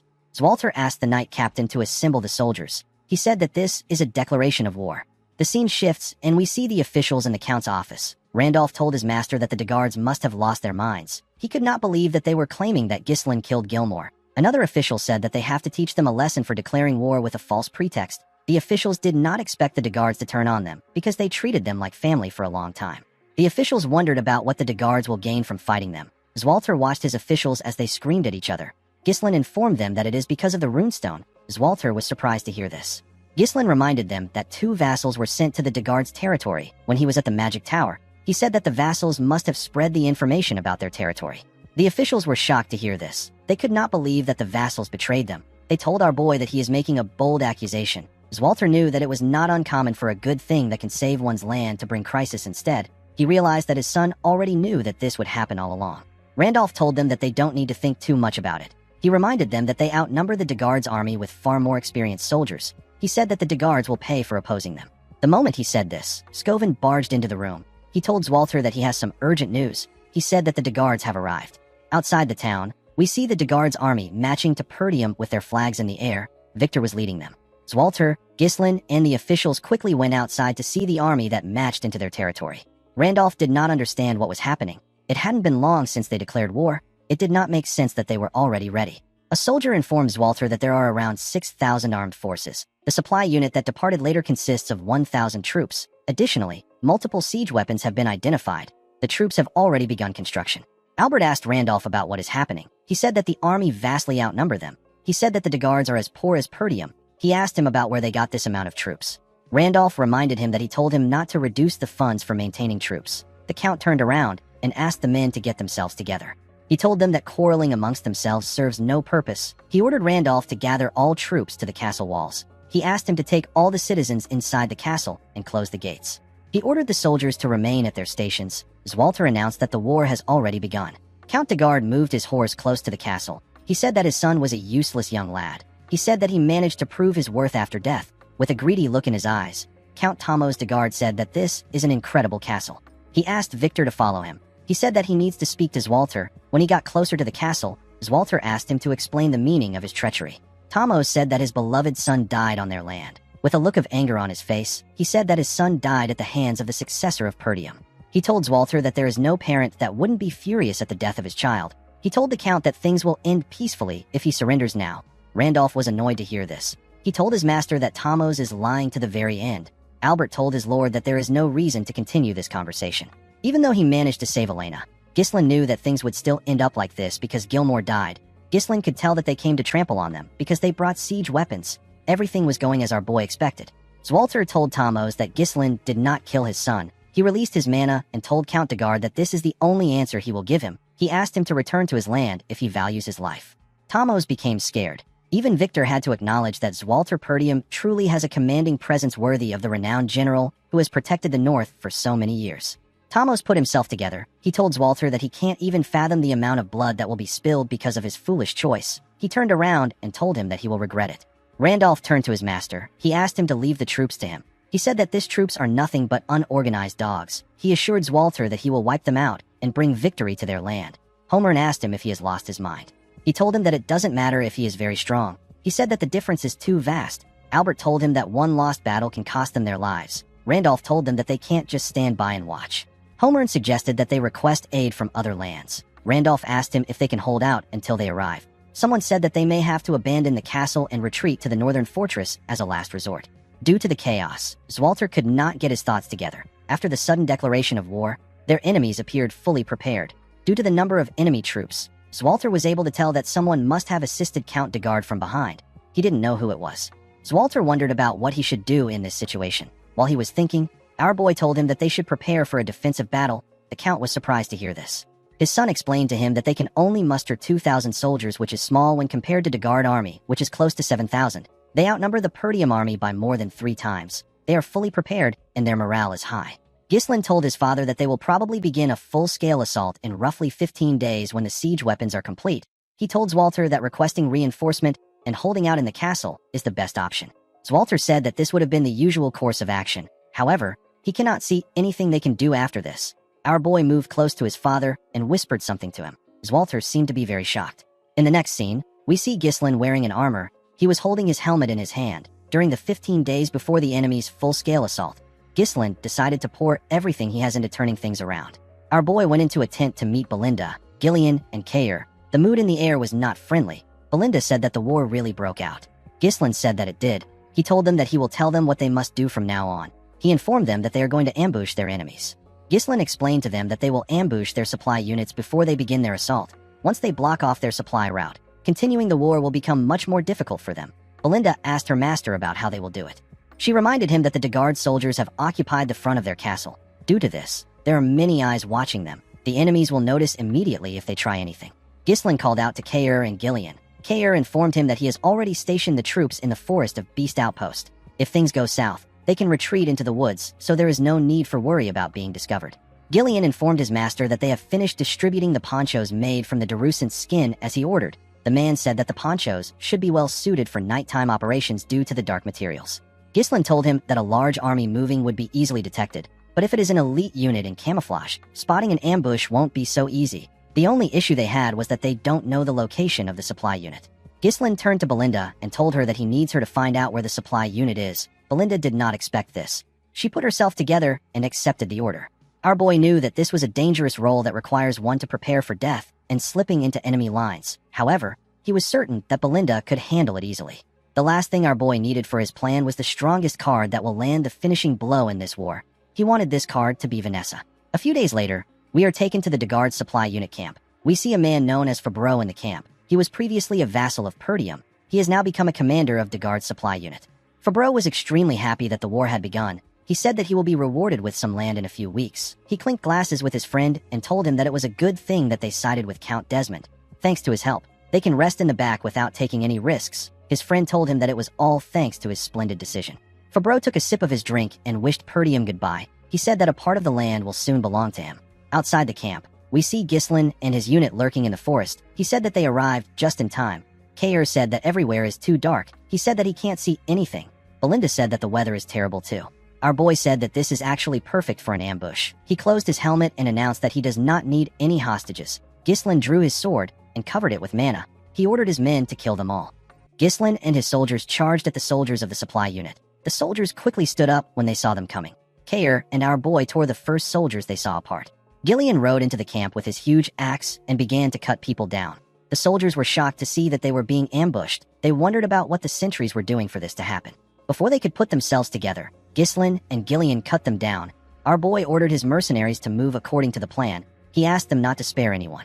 In another part of the camp, someone informed Baron Fabro that he had to come out quickly. He said that they are being ambushed by the enemies.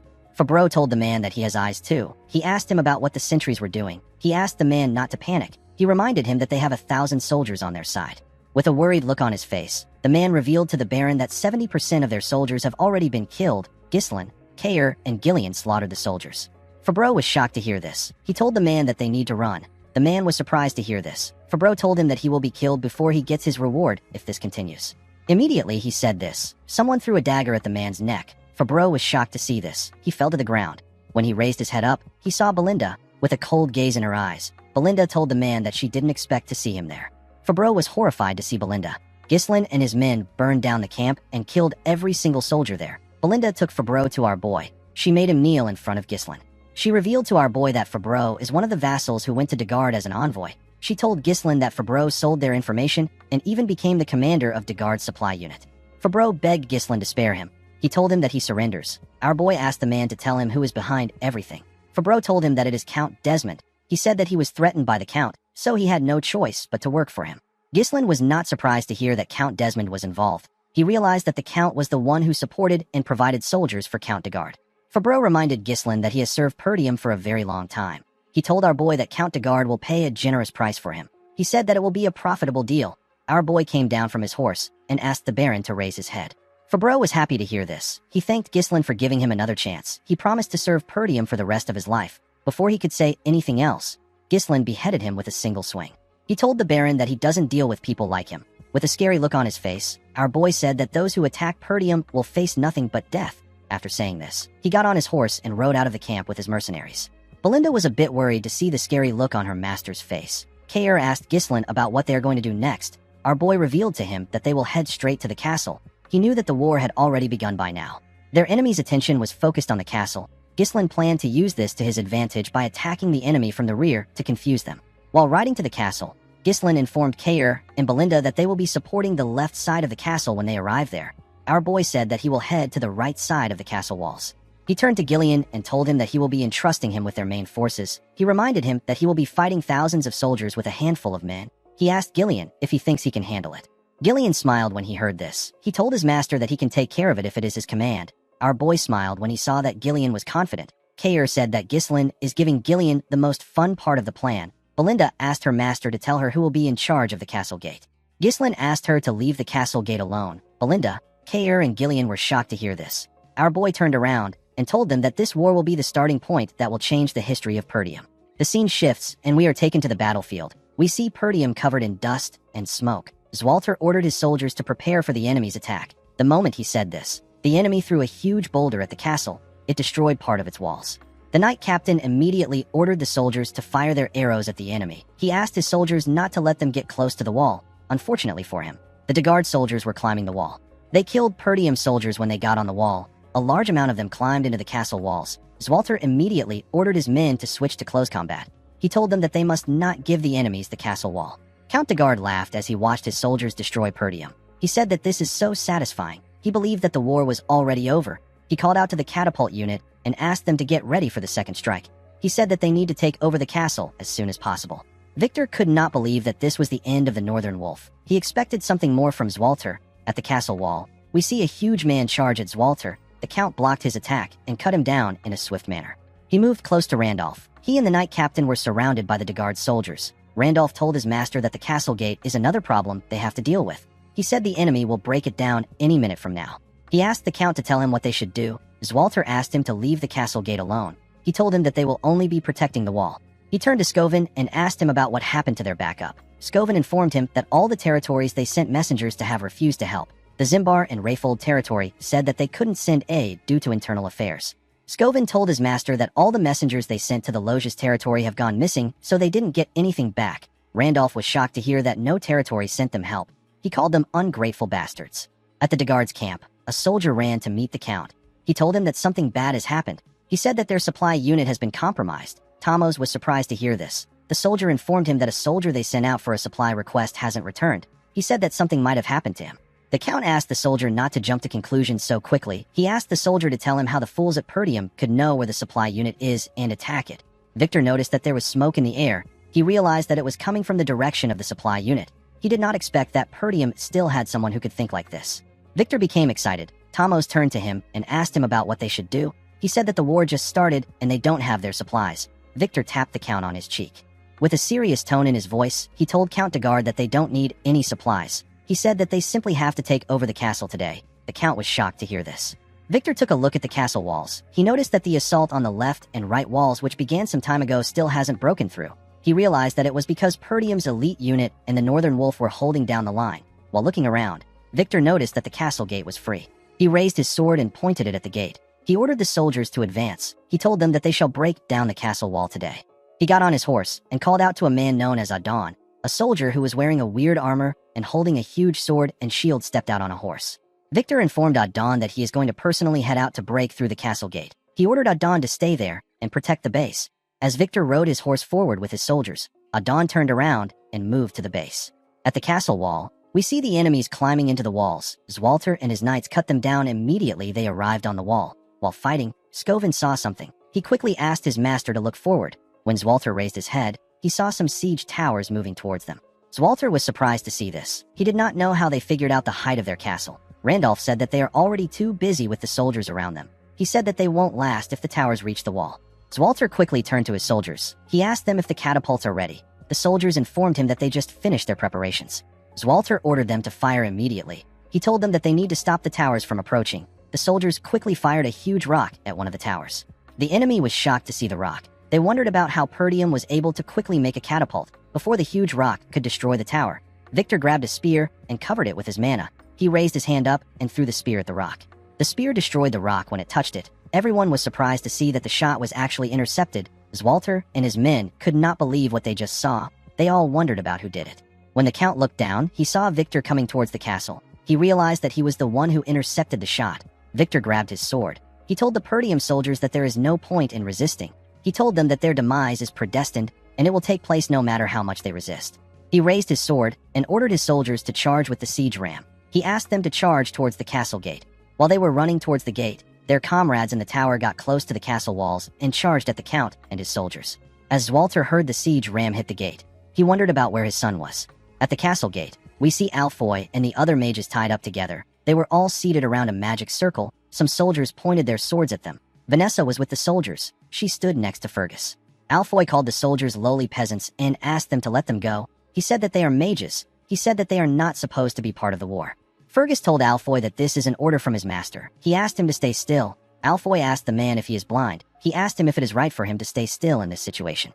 He told Fergus that the fact they let the siege ram get close to the castle gate means that they have already lost. He said that the castle is done for. Vanessa asked Alfoy not to worry. She told him that Ghislain will surely prevail. Alfoy was annoyed to hear this. He asked her not to mention Ghislain in front of him. He said that they are going to die a meaningless death because of Ghislain. He asked Vanessa to tell him what Ghislain will do now. The girl said that she still believes in him. Alfoy became angrier when he heard this. He asked Vanessa to shut her mouth. He called Ghislain a lunatic and asked Vanessa if she is going to continue listening to his orders. With a serious look on her face, Vanessa told Alfoy that our boy is not a lunatic. The scene shifts, and we are taken back a few days. We see Vanessa trying to use magic. She was barely able to shoot out a small amount of energy. She apologized to Ghislain for her pathetic display. She said that this is everything she can muster, even though she can now use magic. Our boy smiled and told her that it is fine. He told her that the important thing is that she can use magic. He explained to her that time will sort her lack of mana since it will accumulate soon. He asked Vanessa to follow him. He told her that he wants to show her something. Ghislain took Vanessa to the entrance of the gate. She saw Alfoy and the other mages burying some runestone in the ground with their shovels. The mages were burying the runestone under the guidance of the mercenaries. Vanessa wondered why they were burying the runestone. Alfoy quickly ran to our boy when he saw him. While shaking in pain, he asked Ghislain about why he is making the mages dig. He told our boy that he has plenty people who can do this job. He told him that he can move the runestone if he wants to hide it. Gordon grabbed Alfoy's neck and slowly choked him. He asked him not to talk while he is working. Alfoy begged for his life. Vanessa asked our boy about what this is. Ghislain said that he is making preparations. He explained to her that the most powerful and simplest tactic in war is to overpower the enemy with an overwhelming difference in numbers. Our boy knew that the castle gate will be compromised no matter how much they struggle. He believed that it was bound to happen after the gate takes on endless attacks. He turned to Vanessa and told her that there is still a way to win. Vanessa was surprised to hear this. She quickly understood our boy's intentions. She asked Ghislain if he believes that she can do it. Our boy told her that he knows she can do it. The moment she remembered this, Vanessa raised her staff and hit it on the magic circle. It released a large amount of energy. Immediately he saw this. Alfoy realized what the magic circle is for. It is for mana transfer. Vanessa held her staff tightly. She remembered Ghislain telling her that he knows she can do it. While she was using the magic circle, the soldiers noticed that the siege ram was hitting the gate harder. One of them asked the others to hold on until the signal comes. While they were fighting on the castle walls, Randolph pointed at something and asked his master to see it. When he turned around, Walter saw a group running towards the castle. He quickly realized that this squad belongs to Ghislain. He saw his son leading his men towards them. While Victor was looking at the gate, a soldier ran to him and told him that he has something to report. He revealed to Victor that an unknown cavalry unit is launching a surprise attack from the rear of both sides. Ghislain and his mercenaries cut down anyone in their path. Our boy tore the soldiers who attacked him apart with a single swing of his sword. The enemy was shocked to see that they were being ambushed. They heard that no support would come to Perdium. They didn't understand what was happening. The archers quickly fired their arrows at Ghislain. They wanted to kill him before he got close to them. Ghislain didn't fear the arrows. He charged at them bravely. When he got close to them, his horse jumped. The soldiers were shocked to see him flying. The moment he landed in their midst, our boy tore them apart with a single strike. He did not give anyone a chance to fight back. The other soldiers became scared. They could not believe that he killed this amount of soldiers in one strike. They wondered if they were looking at a monster. Ghislain raised his sword and opened his helmet. He ordered the soldiers of Perdium to rise. He told them that their counterattack begins now. Ghislain and his soldiers charged at the enemy. Belinda and Kair charged at them from the left, and Ghislain charged at them from the right side. Victor was in the middle. At the Degard main camp, Gillian tore the soldiers apart with his group. He called out to Gordon and the eye patch man whose name is Torrent. He told them that he will draw the enemy's attention. He asked them to spread out wide and disable their key facilities. The two men accepted his order. Torrent smiled when he saw how the enemies were panicking. Gordon told them that their base will be in ashes by the time they return. Count Degard did not understand what was happening. He did not know why they were the ones being ambushed. A soldier pushed him back and told him that he needs to leave right now. Before the Count could run, Gillian charged at him. He told Tamos that he will take him as a hostage. The Count became scared when he saw the man coming towards him with his huge axe. Before Gillian could reach the Count, someone swung his weapon at him from the side. Gillian was able to sense the attack. He used his axe to block it. He was attacked by Adon. The attack pushed him back. Tamos fell to the ground when he saw this. Gillian could tell that this man was strong. Adon told our man that he has a lot of guts to attack the main base with a small force. He introduced himself as Adon Prasso. He asked Gillian to state his name, like a badass. Gillian raised his axe and told the man that he has no name. He said that he is merely a weapon for his master. At the left fortress wall, we see Belinda use a rope to tie some soldiers up and throw them at Kair. With a smile on his face, Kair tore the soldiers apart. Belinda was annoyed to see this. She asked him to stop splattering blood on her. Kair called her an old lady and asked her to handle it herself. He said that he can't worry about this. Belinda became angrier when she heard him call her an old lady. At the right side of the castle walls, Ghislain was cutting down the enemies without any issues. They began to run out of fear. They knew that they were going to die if Ghislain got close to them. Our boy ordered his soldiers to make a full charge while their enemies are confused. He told them that this is their chance to overwhelm them. He said that he will bring down the siege towers by himself. The mercenaries' morale got boosted when they saw how their master took care of the enemies. They all wanted to completely crush the enemies. One of the superiors called the soldiers who ran a disorganized bunch of amateurs. He told them that they were foolish for turning their backs on the battlefield. He ordered the spearmen to block the front. They all quickly raised their spears. Ghislain asked his horse to dodge the attacks on its own. When the horse got close to them, the soldiers thrust their spears at it. The horse was able to bend its head and dodge the attack. The spearmen were shocked to see that Ghislain was no longer on the horse. They quickly looked around. Unfortunately for them, Ghislain was above them. He landed on a soldier's neck and used his leg to lock the soldier down. He used the soldier's neck to turn around and tear everyone around him apart. He then moved away from the man's neck and beheaded him with a clean cut. Our boy looked in front of him. He saw a large amount of soldiers on the ground and a large amount of them around the tower. Ghislain noticed that the castle wall was in a worse condition than he expected. He believed that it was because of the siege tower. He realized that the castle wall might fall before the enemies break through the gate. Although his cavalry was keeping the enemies at bay, the difference in their numbers is still way too big. Our boy realized that they will get surrounded by the enemies if they let things drag on. While he was looking around, a captain ordered his soldiers to attack. He said that the castle walls will soon fall now that the siege tower is in play. He asked them to do their best to keep Ghislain there.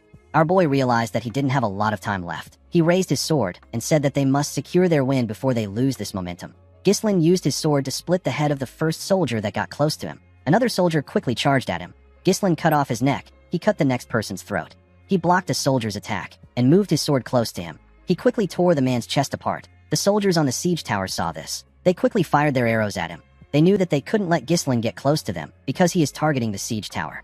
Our boy dodged the arrows and moved close to the captain. He stabbed the captain in his stomach and used his sword to raise him up. He threw his sword in the captain's body at the tower. His sword managed to land on the tower. The captain's body fell out of it. Ghislain attached his mana thread to the sword and used it to pull himself towards the tower. Immediately, he got close to his sword. He took it out and landed inside the tower. The men in the tower were horrified to see him. Ghislain raised his sword and hit it on the ground. He pushed his sword into the tower and dragged it down to the ground. The enemy soldiers were shocked to see what our boy did to their tower. Victor could not believe that our boy dismantled the entire tower with his bare hands. He realized that Ghislain is the commander of the cavalry unit. He turned to a soldier and asked him if the main gate still hasn't been breached.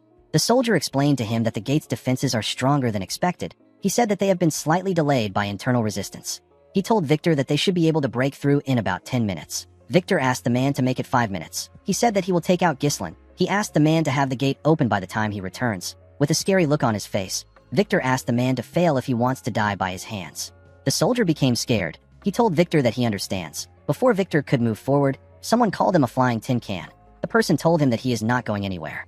Victor turned around and asked the person for his identity. Kair introduced himself as the commander of the Cerberus mercenaries. With a smile on his face, he asked Victor to play with him. Kair charged at Victor and asked him to stay with him. Victor tapped his horse and made it use its hoof to hit Kair's horse in the neck. This destabilized Kair. Before he could get himself together, Victor swung his sword at him. Kair was able to dodge the attack, but his horse got beheaded. He charged at Victor from above and swung his sword at him. Victor easily blocked the attack with his sword. Kair grit his teeth and swung his sword at him again with more force. Victor easily blocked it. Kair was surprised to see this. He did not expect him to block his attacks. Victor moved his sword and made Kair lose his balance. He told Kair that he has seen tons of people like him. He referred to the man as a mediocre mercenary who simply uses brute force. Immediately he said this. He swung his sword at Kair. The man quickly used his sword to block Victor's heavy attack, but he got pushed back. He could barely stand his ground. Victor used his sword to break Kair's sword and landed a cut on his shoulder. Victor glared at him and said that there is nothing easier to deal with than beasts who just swing their front paws instinctually. Kair quickly moved back. He placed his hand on his shoulder to slow his bleeding. He realized that Victor is as strong as Ghislain said. The scene shifts, and we are taken to the past. We see Ghislain reveal to Kair that Victor is the hidden Joker card of Count Desmond. Kair asked our boy if Victor is stronger than him. Our boy told him that Victor is stronger than everyone he has ever fought except for himself. Ghislain explained to Kair that Victor will use his overwhelming advantage in numbers to force them to focus all their attention on defending the walls. While they are focused on the walls, Victor plans to break through the weakened gate and launch an all-out attack. Ghislain told Kair that this is actually what he wants Victor to do. He told him that the plan might fail if Victor makes it out of the castle gate. Our boy asked Kair to hold Victor down. Upon remembering what his master said, Kair smiled and stood up. He said that our boy is asking for too much. On the other side of the battlefield, we see Gillian clashing with Adon. Adon used his shield to block Gillian's attacks. Count de Guard called out to the knight. A soldier held him back and asked him to be careful. Torin, Gordon, and the other mercenaries fought the soldiers behind Gillian. They were doing their best to reduce the number of enemies so that they don't get in Gillian's way. Gillian was annoyed to see that Adon was blocking his attacks. He didn't want to waste time with the knight. He noticed that Adon's shield can take attacks from all angles. Unfortunately, Gillian couldn't pierce through it. He wondered about the last time he met someone this sturdy. The moment he thought of this, he swung his axe at Adon with a large amount of force. He told the knight that he can no longer waste time with him. The knight was able to block the attack with his shield. Adon asked him not to waste his time. He told Gillian that he can't break his shield. He pushed Gillian's axe aside and thrust his huge sword at him. Gillian was able to push his sword aside with the handle of his axe. Adon turned his sword and used it to behead Gillian's horse. Gillian did not expect this. As his horse fell to the ground, Adon raised his shield and asked him to fall. He covered it with his energy and used it to push Gillian back. Gillian used his axe to block the attack. While he was fighting the knight, the enemy was hitting the gate with their siege ram. They eventually destroyed it.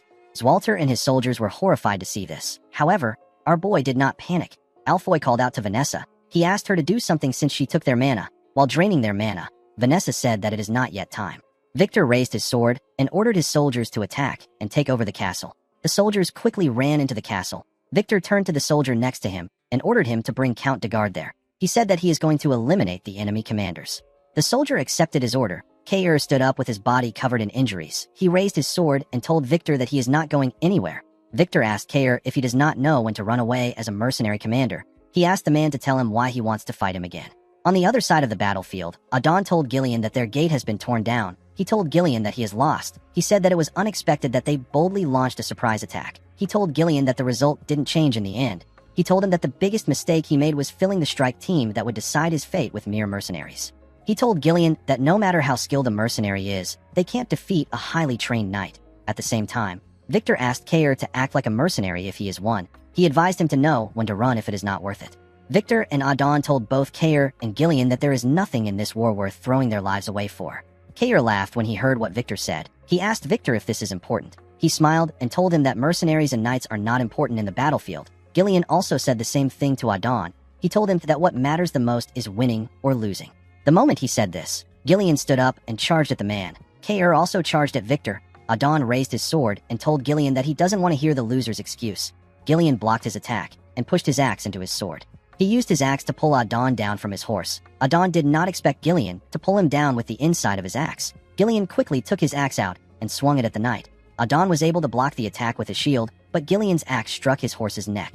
Adon got slammed to the ground. He raised his head up and called Gillian a wretched mercenary. Gillian jumped and swung his axe at him. Adon quickly used his shield to block the attack. While standing on top of the knight, Gillian told him that even the sturdiest defense has a gap. He took out a sword and revealed to the knight that he has already offered his life to Ghislain to serve him as a weapon. He raised his sword and told the knight that he must bring only victory to his master. The moment he said this, he stabbed Adon in the head. On the other side of the battlefield, we see Kair running towards Victor.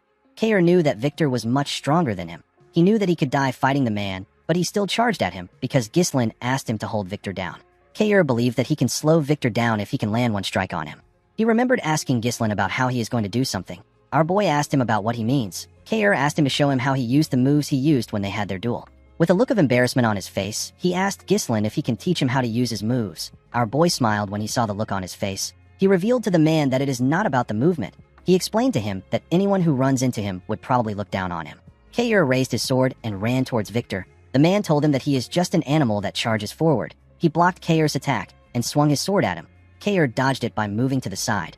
He threw his broken sword at Victor with a large amount of force. The knight used his sword to send the sword flying.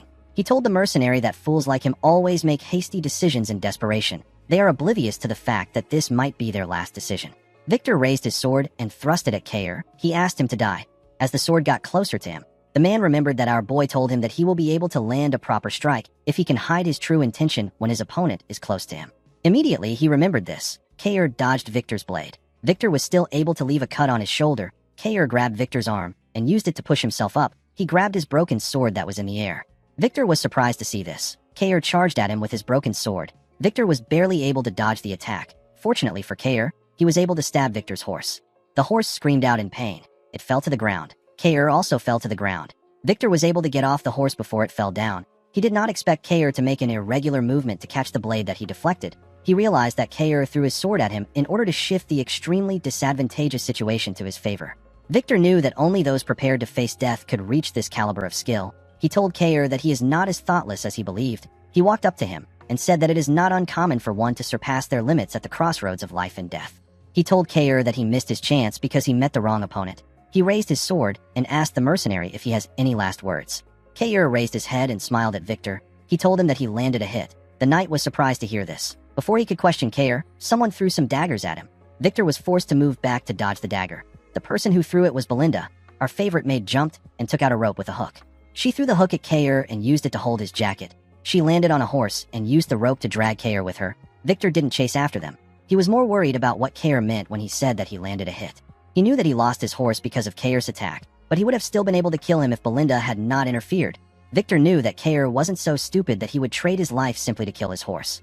He realized that the mercenary was risking his life for something important. He turned to his dead horse. Victor quickly raised his head to see his soldiers. He watched them as they rushed inside the castle. He looked past them to see Vanessa gathering mana. He quickly realized that Kair's goal was to hold him down there. While gathering mana, Vanessa remembered our boy telling her that the situation can be flipped to their advantage even if the enemies get right under their noses after breaching the castle gate. He told Vanessa that the situation can be flipped with the help of her magic.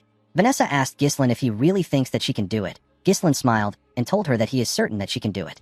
The moment she remembered this, Vanessa released her magic. A bright blue light shined in the eyes of the soldiers. Vanessa activated a spell known as Flame Strike. A ridiculous amount of fire got released. The fire destroyed the castle wall and broke outside. It burnt everything in its path. Zwalter and his allies were shocked to see the scale of the attack. Ghislain and everyone on the battlefield could see this ridiculously powerful flame. The soldiers burnt to death. They screamed out in pain. The soldiers outside began to retreat. Before they could get far, Ghislain attacked and cut them down. He ordered his mercenaries to surround the castle gate and not allow a single enemy escape. Victor was able to survive the fire thanks to his armor. A soldier carrying a shield ran to meet Victor. He informed him that most of the soldiers have been burned to death. He told them that they need to retreat. Victor said that this is irritating. This was a war that was meticulously planned with long preparations. The army had effectively blocked every path Perdium could take to survive. With all their efforts, Victor and his masters couldn't predict the special forces, the Mad Dog, and an Elder Class mage capable of incinerating thousands of soldiers in an instant. Victor knew that these factors were far too convenient to see them as a mere coincidence. It was all perfectly aligned to thwart his victory. Victor used his sword to push himself up. He accepted the fact that he has fallen into Ghislain's trap. He ordered the soldier to assemble the rest of the soldiers. He told him that they will be making a temporary retreat.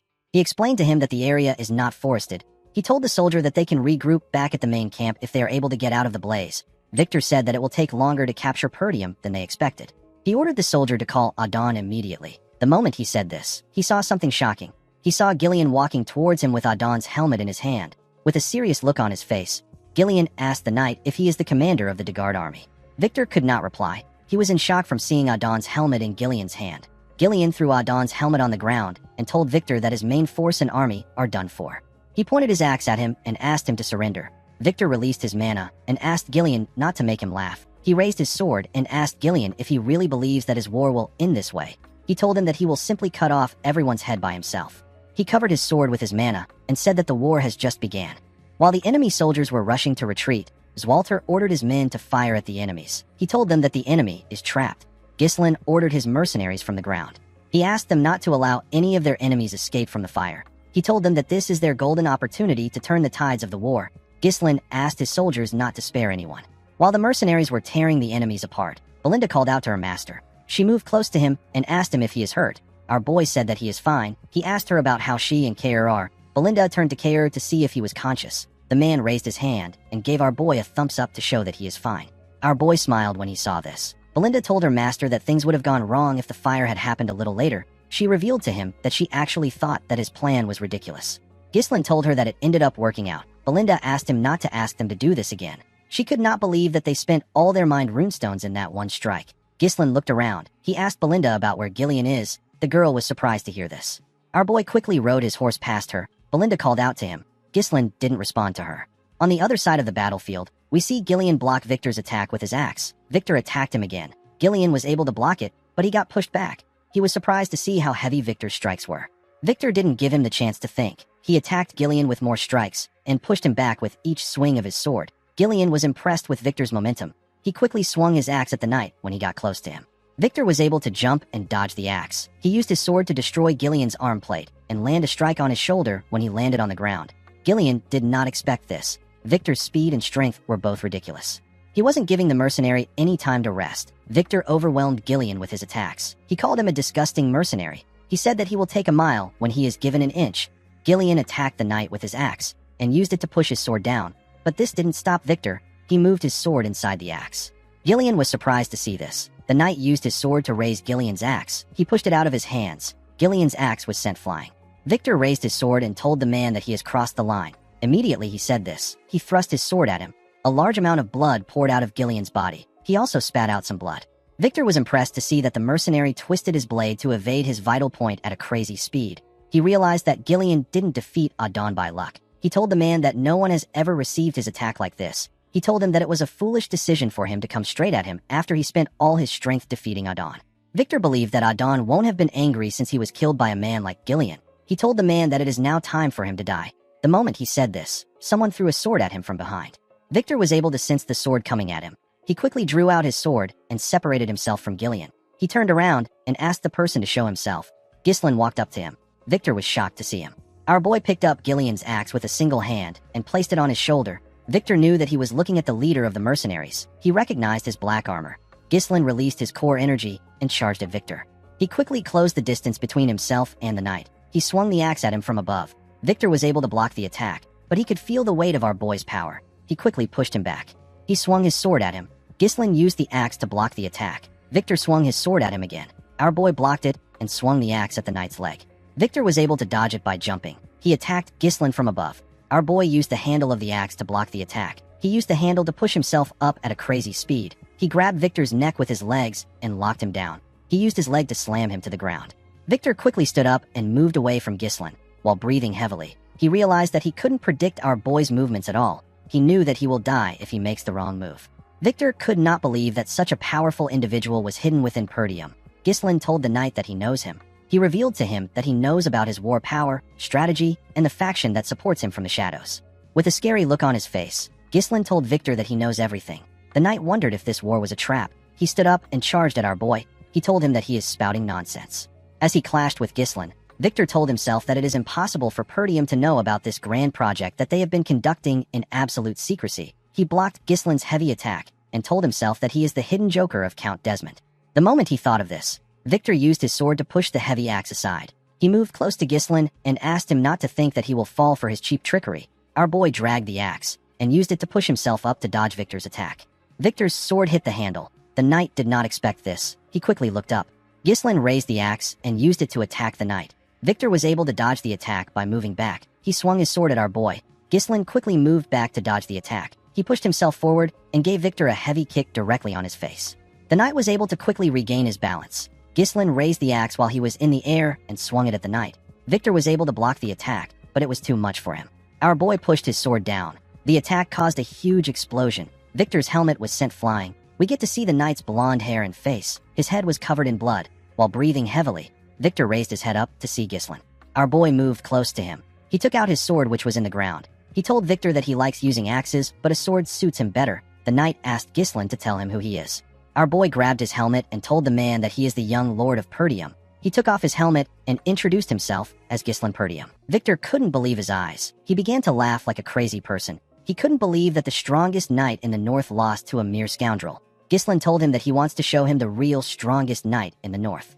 Victor smiled and told Ghislain that he is arrogant. The knight wasn't interested in knowing how our boy set up a trap like this. He understood that it is fundamental to use every means possible to gain a decisive victory. The process of war is not important. The important thing is that the winner is the last person standing. Victor took a stance and released his mana. He seemed to be excited for the fight. Ghislain raised his sword and took a stance. He agreed with what the man said. He asked Victor to come at him. Everyone on the battlefield was dealing with the enemy. Ghislain and Victor stared at each other as the fire burnt the things around them. The two men quickly charged at each other. They blocked their attacks with their weapons. Victor tried to stab our boy in the head, but he managed to push his sword back.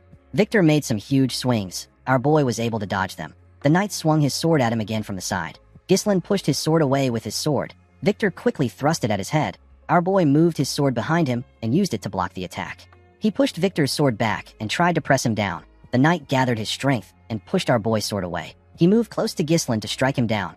Before he could swing his sword, our boy raised his leg and used it to stop Victor's hand. He stepped on his sword and used it to push himself up. He gave the knight a heavy kick to the face. Victor spat out a large amount of blood and lost his balance. Our boy quickly attacked him with this opportunity. However, Victor was able to block his attack. He gathered his strength and pushed Ghislain's sword down. He pushed our boy back. Our boy was able to safely land and regain his balance. He noticed that Victor's attack left a scratch on his armor. The knight smiled when he saw what he did. He raised his sword again and charged at Ghislain. Our boy blocked his attack and swung his sword at him. Victor blocked the attack with his sword. He quickly turned around and used his cape to block Ghislain's vision. He swung his sword at our boy from his blind spot. Our boy was able to dodge the attack by jumping above the knight and his sword. Before he could land on the ground, Victor swung his sword at him. Ghislain was able to turn and use his sword to block the attack while in the air. He landed on the ground and charged at the knight. Victor was able to block his attack. He pushed our boy back and swung his sword at him. Our boy was able to easily block the attacks. He and Victor swung their swords at each other at the same time and locked their swords together. They pressed their swords against each other. They were trying to suppress themselves. They both grit their teeth as they glared at each other. Victor managed to take control and push Ghislain's sword down. He quickly dragged his sword up and swung it at Ghislain's head. Before his sword could reach our boy, he pulled his sword from the ground and used it to block the attack. Ghislain grabbed Victor's breastplate and used it to drag him. He kicked his leg and made him lose balance. He then threw the man with all his might. Our boy didn't give Victor the chance to rest. He took out his sword and charged at him. Victor quickly rolled on the ground to dodge Ghislain's attack. He moved back and dragged his sword on the ground. He used his sword to throw some sand at Ghislain. Our boy was able to see the attack, so he used his hand to cover his face.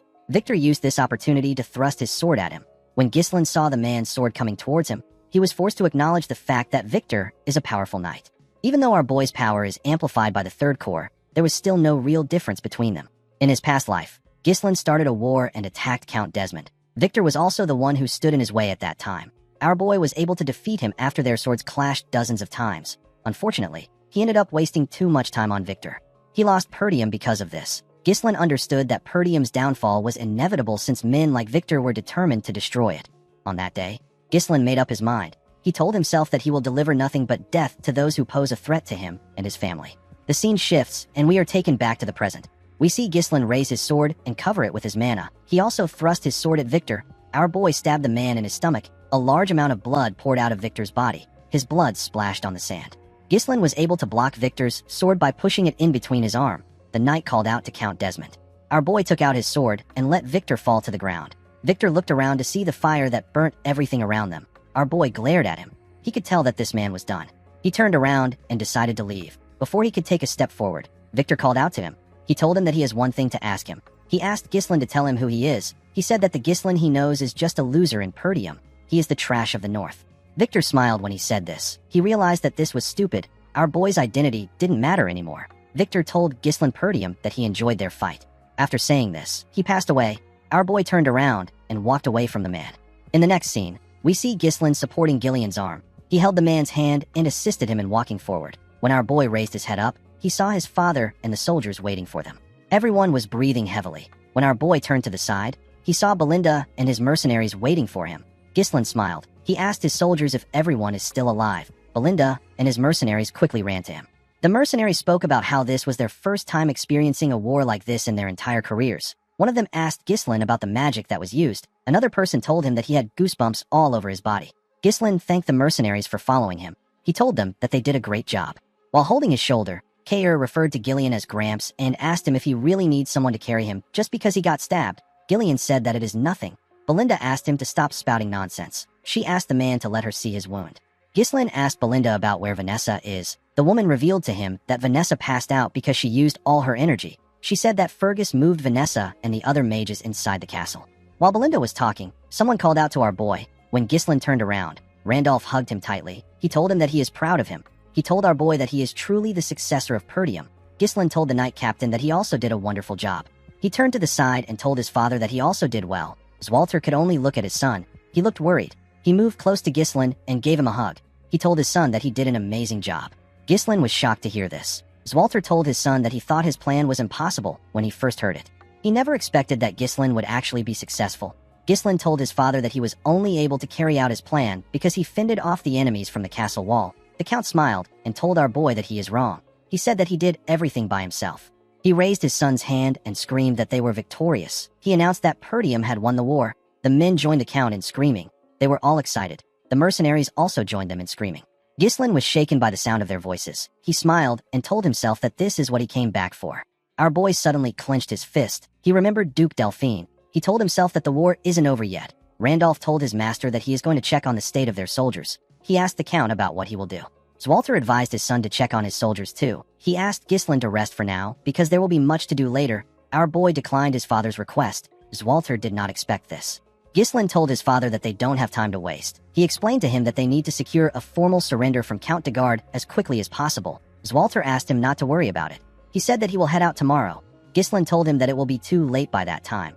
He said that he is going to head to the Dagard territory with his mercenaries immediately. He told his father that he needs him to grant him the authority of a lord's deputy. Randolph was surprised to hear this. Zwalter asked his son if there is a need to be so hasty when he and his mercenaries are exhausted. With a serious look on his face, Ghislain told his father that the war isn't over yet. The Count was surprised to hear this. Our boy explained to him that Count Dagard broke their alliance and declared war on them to seize their territory. He told Zwalter that they can't afford to give the Count time to think. If they let this slide, he will strike them again. Our boy told his father that they must strike immediately, use their advantage and demand reparations on their own terms so that he will never challenge them again. Zwalter could not believe what he was hearing. It was natural for a person to be basking in victory, even if it is for a moment, and yet his son was already planning their next move. Zwalter told his son that they must push forward to take the chance to end things decisively. He granted Ghislain his permission. Our boy thanked him. Before our boy left, Zwalter reminded him that Count Dagard was once their ally, and he is a noble who has sworn his loyalty to the royal family. He asked Ghislain to do his best to treat the Count with as much courtesy as the situation allows. Our boy smiled and asked his father not to worry about this. Ghislain turned to Kair and Belinda. He asked them if they can still move. Kair said that he is fine. Ghislain got on his horse. He asked his men to follow him. He told them that they are heading to the Dagard territory at full speed. The scene shifts, and we are taken to Castle Dagard. We see Tamos throwing things around. The Count could not believe that they failed. He only accepted this secret treaty because everyone knows how powerful Desmond is. Tamos couldn't believe that the powerful Desmond lost to the scrubby Perdium territory. The man in front of the Count asked him to calm down. Tamos asked the man known as Lowell to shut up. He asked him if this looks like a situation where he can be calm. He asked the man to stop standing around and prepare for surrender negotiations. He asked Lowell to tell the bureaucrats to prepare for reparations. Lowell asked the Count if he is serious. Tamos said that Zwalter is an idiot known for respecting customs and honor. He was certain that Zwalter would accept the negotiation. The Count knew that Perdium is desperate for money at the moment. He believed that he could overcome this if he offers them reparations. He planned to make Count Desmond take responsibility for what happened after he is done with the negotiation. Lowell reminded his master that they poured all their finances into the war. He asked the Count about where they can get money for reparations. Tamos grabbed his neck and began to choke him. He called him an idiot. He asked him about how he was able to work in his castle with his brain. He asked Lowell to squeeze the money out of the citizens. With a scary look on his face, Tamos asked the man if he feels guilty about doing this because he is also a peasant. He asked him if the animals are more important than him. While struggling to speak, Lowell told the Count that the peasants are not more important than him. Tamos threw him to the ground and asked him to know his master. He ordered the man to get moving. Lowell spat out some blood. He glared at the Count. He was tired of his tyranny. He was forced into administering this territory. Lowell was well aware that the people couldn't take more of the Count's tyranny. He knew that they might revolt soon. Before he could get up, a soldier ran into the room. He told the Count that there is trouble. He revealed to him that the soldiers from Perdium have already arrived.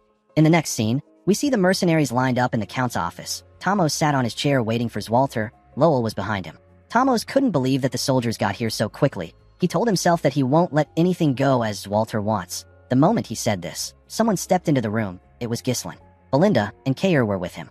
Our boy asked Tamos if he is prepared for the surrender negotiation. Tamos was shocked to see Ghislain. He asked our boy about where his brother is. Ghislain told him that his father is quite busy focusing on the recovery of their territory. He told him that he is the Lord's deputy and he has been put in charge of this negotiation. With a serious look on his face, Ghislain asked his men to bring Tamos to his knees. A few hours earlier, we see Ghislain and his mercenaries riding their horses towards the Dagard territory. Kair said that Count Dagard is quite fast when it comes to running away. He couldn't believe that the Count abandoned his soldiers and ran back to his territory so quickly. Gordon apologized to Kair for letting the Count slip away. Kair smiled and told the man that Gillian is the one at fault. He told him that he and the other men did their jobs well. Upon hearing how Kair spoke about Gillian, Ghislain wondered if he should grant Kair the chance to fight against Gillian one day. Kair moved close to our boy and asked him if he plans on sparing Count Dagard by asking for a surrender negotiation. He asked Ghislain to tell him why he will do this. Our boy explained to him that everyone knows that Count Dagard is a shameless bastard who tried to take over Perdium. His external pretext is the vengeance of his successor. If Perdium demands excessive compensation, they will be put in an uncomfortable spot. Ghislain told Kair that they need to end their negotiation with reparations. This sounded complicated to the mercenary. He told our boy that they are making things more complicated than it needs to be. He asked Ghislain to tell him why he doesn't just march into the territory and wipe everything out. Belinda felt like Kair made a stupid suggestion. She asked the man if he thinks that a dispute between nobles can be resolved the same way as a fight between mercenaries. Kair was offended by this. He told Belinda that mercenaries and nobles are both humans. He asked her to tell him what makes the nobles better than them. He said that the Dagards were the ones who attacked them first. It didn't make sense to him that they still had to think about the position of their enemy. Ghislain asked the man not to think about it. He told him that what he said is what his father would have done. Belinda became worried when she heard this. She asked her master about what he means. Ghislain smiled and told her that he is different. He said that he will make the Dagard territory his own. The scene shifts, and we see Kair and Gazelle raise the Count up by carrying his arms. They kicked the Count's table down. Tamos could not comprehend what was happening. He asked the men to let go of him. The men pushed him down and made him kneel in front of Ghislain. Belinda moved close to her master and gently asked him if he is certain about what he is doing. Our boy told her that he is sure. Belinda asked him to remember that she tried to stop him when his father is questioning him. Tamos told Ghislain that he has sworn his allegiance to the kingdom. He asked our boy if he thinks that he can get away with doing this to the king's subject. He ordered Ghislain to show some respect. Our boy pointed his sword at him. The Count quickly became silent. Ghislain explained to Tamos that he is a traitor who was deceived by the enemy's sweet temptations. He broke their alliance and tried to seize Perdium for himself. Our boy told him that only death awaits those who dares to harm Perdium. The Count became scared. He asked Ghislain to stop playing around. He couldn't believe that our boy was really going to kill him. Ghislain explained to him that he must also risk his life if he pushes countless lives into the battlefield. He told him that he must pay the price that such actions deserve. Tamos began to laugh. He realized that Ghislain was an insane bastard. He was really going to kill him. Our boy raised his sword. Before he could swing it, Tamos asked him to wait. He said that he has a price to pay. He told Ghislain that he will give him the territory. Belinda and Lowell were shocked to hear this. Ghislain simply smiled. He knew that Tamos would do this. He reminded the Count that one must be from the same bloodline or a rightful successor to inherit a territory. Otherwise, they would be against the inheritance law. A domain isn't something that a person can just trade like battering goods. Tamos told our boy that he will handle those issues himself. He asked him not to worry about it. He told him that they will say that he is a distant blood relative. Tamos revealed to Ghislain that he will have his people forge the inheritance rights. He told him that all he has to do is accept it. The Count turned to Lowell and asked him to stop standing around. He ordered him to bring a pen and paper. Ghislain decided to press the Count more. He told him that he is not sure about the arrangement. Tamos told him that he will still pay reparations. He said that he doesn't have money right now, but he can get some by taxing the citizens. He begged Ghislain to give him some time. Tamos begged our boy to spare him. Ghislain asked the man if he really values his life this much. He told him that he will give him a chance. Tamos was happy to hear this. Ghislain dragged his armor. He took the Count outside the castle and threw him to the ground in front of his subjects. The people were surprised to see someone throw their lord to the ground. Tamos turned to Ghislain and asked him about why he put him in front of the peasants. Our boy advised him to watch what he says. He revealed to him that the people get to decide whether he lives or dies. The Count did not know what he meant. Ghislain called out to the people of Dagard and introduced himself as the young lord of Perdium. He announced that their lord declared war against Perdium to avenge his successor and was defeated. He told them that the Count wants to collect reparation from the people. He asked if there is anyone that would like to volunteer. The people were shocked to hear this. The Count took a lot from them in order to start the war, and now he wanted to take more. The people said that the nobles should handle their issues among themselves. Ghislain announced that he will offer them mercy as the deputy lord of Perdium. He told them that he will also give them a choice. Ghislain asked the people if they will save their lord and pay a massive reparation or let him die and have their land absorbed by Perdium. He revealed to them that they won't have to bear the weight of defeat if they do this. Tamos could not believe what he was hearing. He did not expect that Ghislain would insult him in this way. The moment he thought of this, someone threw a rock at his head. Tamos was shocked to see this. Before he could react, more of his citizens threw heavy rocks at him. The citizens picked up pitchforks and stones. They moved close to their lord. One of them told Tamos that he took his mother's keepsake and the bread for his children. The citizens asked him if he knows the amount of people that have suffered because of him.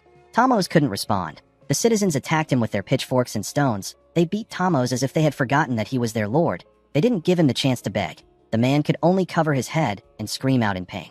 Ghislain walked up to his men and told them that they can go back now. He said that the war is over. He turned to Belinda. He said that he has something to say to his father. Belinda believed that our boy must have a plan to deal with his father. She told him that she is not worried. The scene shifts, and we are taken to Perdium. We see Zwalter and his council looking shocked after finding out that Count Dagard is dead. Zwalter asked his son to repeat himself. Ghislain told his father that the Count is dead again. Zwalter asked his son if he remembers that he asked him to treat the Count with as much respect as the situation allows. Ghislain assured him that he did not forget his words. He explained to his father that he judged that this was the best course of action after seeing the Count for himself. He told him that the Count would have attacked them again if they spared him. Albert and Holmern were shocked to hear this. Holmern said that this is impossible. Ghislain reminded the men that the Dagard attacked Perdium with an army of over 7,000 men. He told them that this isn't something that the Dagards could do by themselves. Our boy revealed to them that Desmond provided the troops, and Rayfold worked behind the scenes. The men couldn't believe what they were hearing. They could not believe that two dominant powers were targeting them. They knew that the Desmond territory is known for maintaining neutrality. They wondered why they supported the Dagards. Ghislain already knew that the reason they didn't receive any aid from their allied territories is because of Amelia. She killed the messengers to cut off the flow of information completely. This isolation tactic has always been her specialty.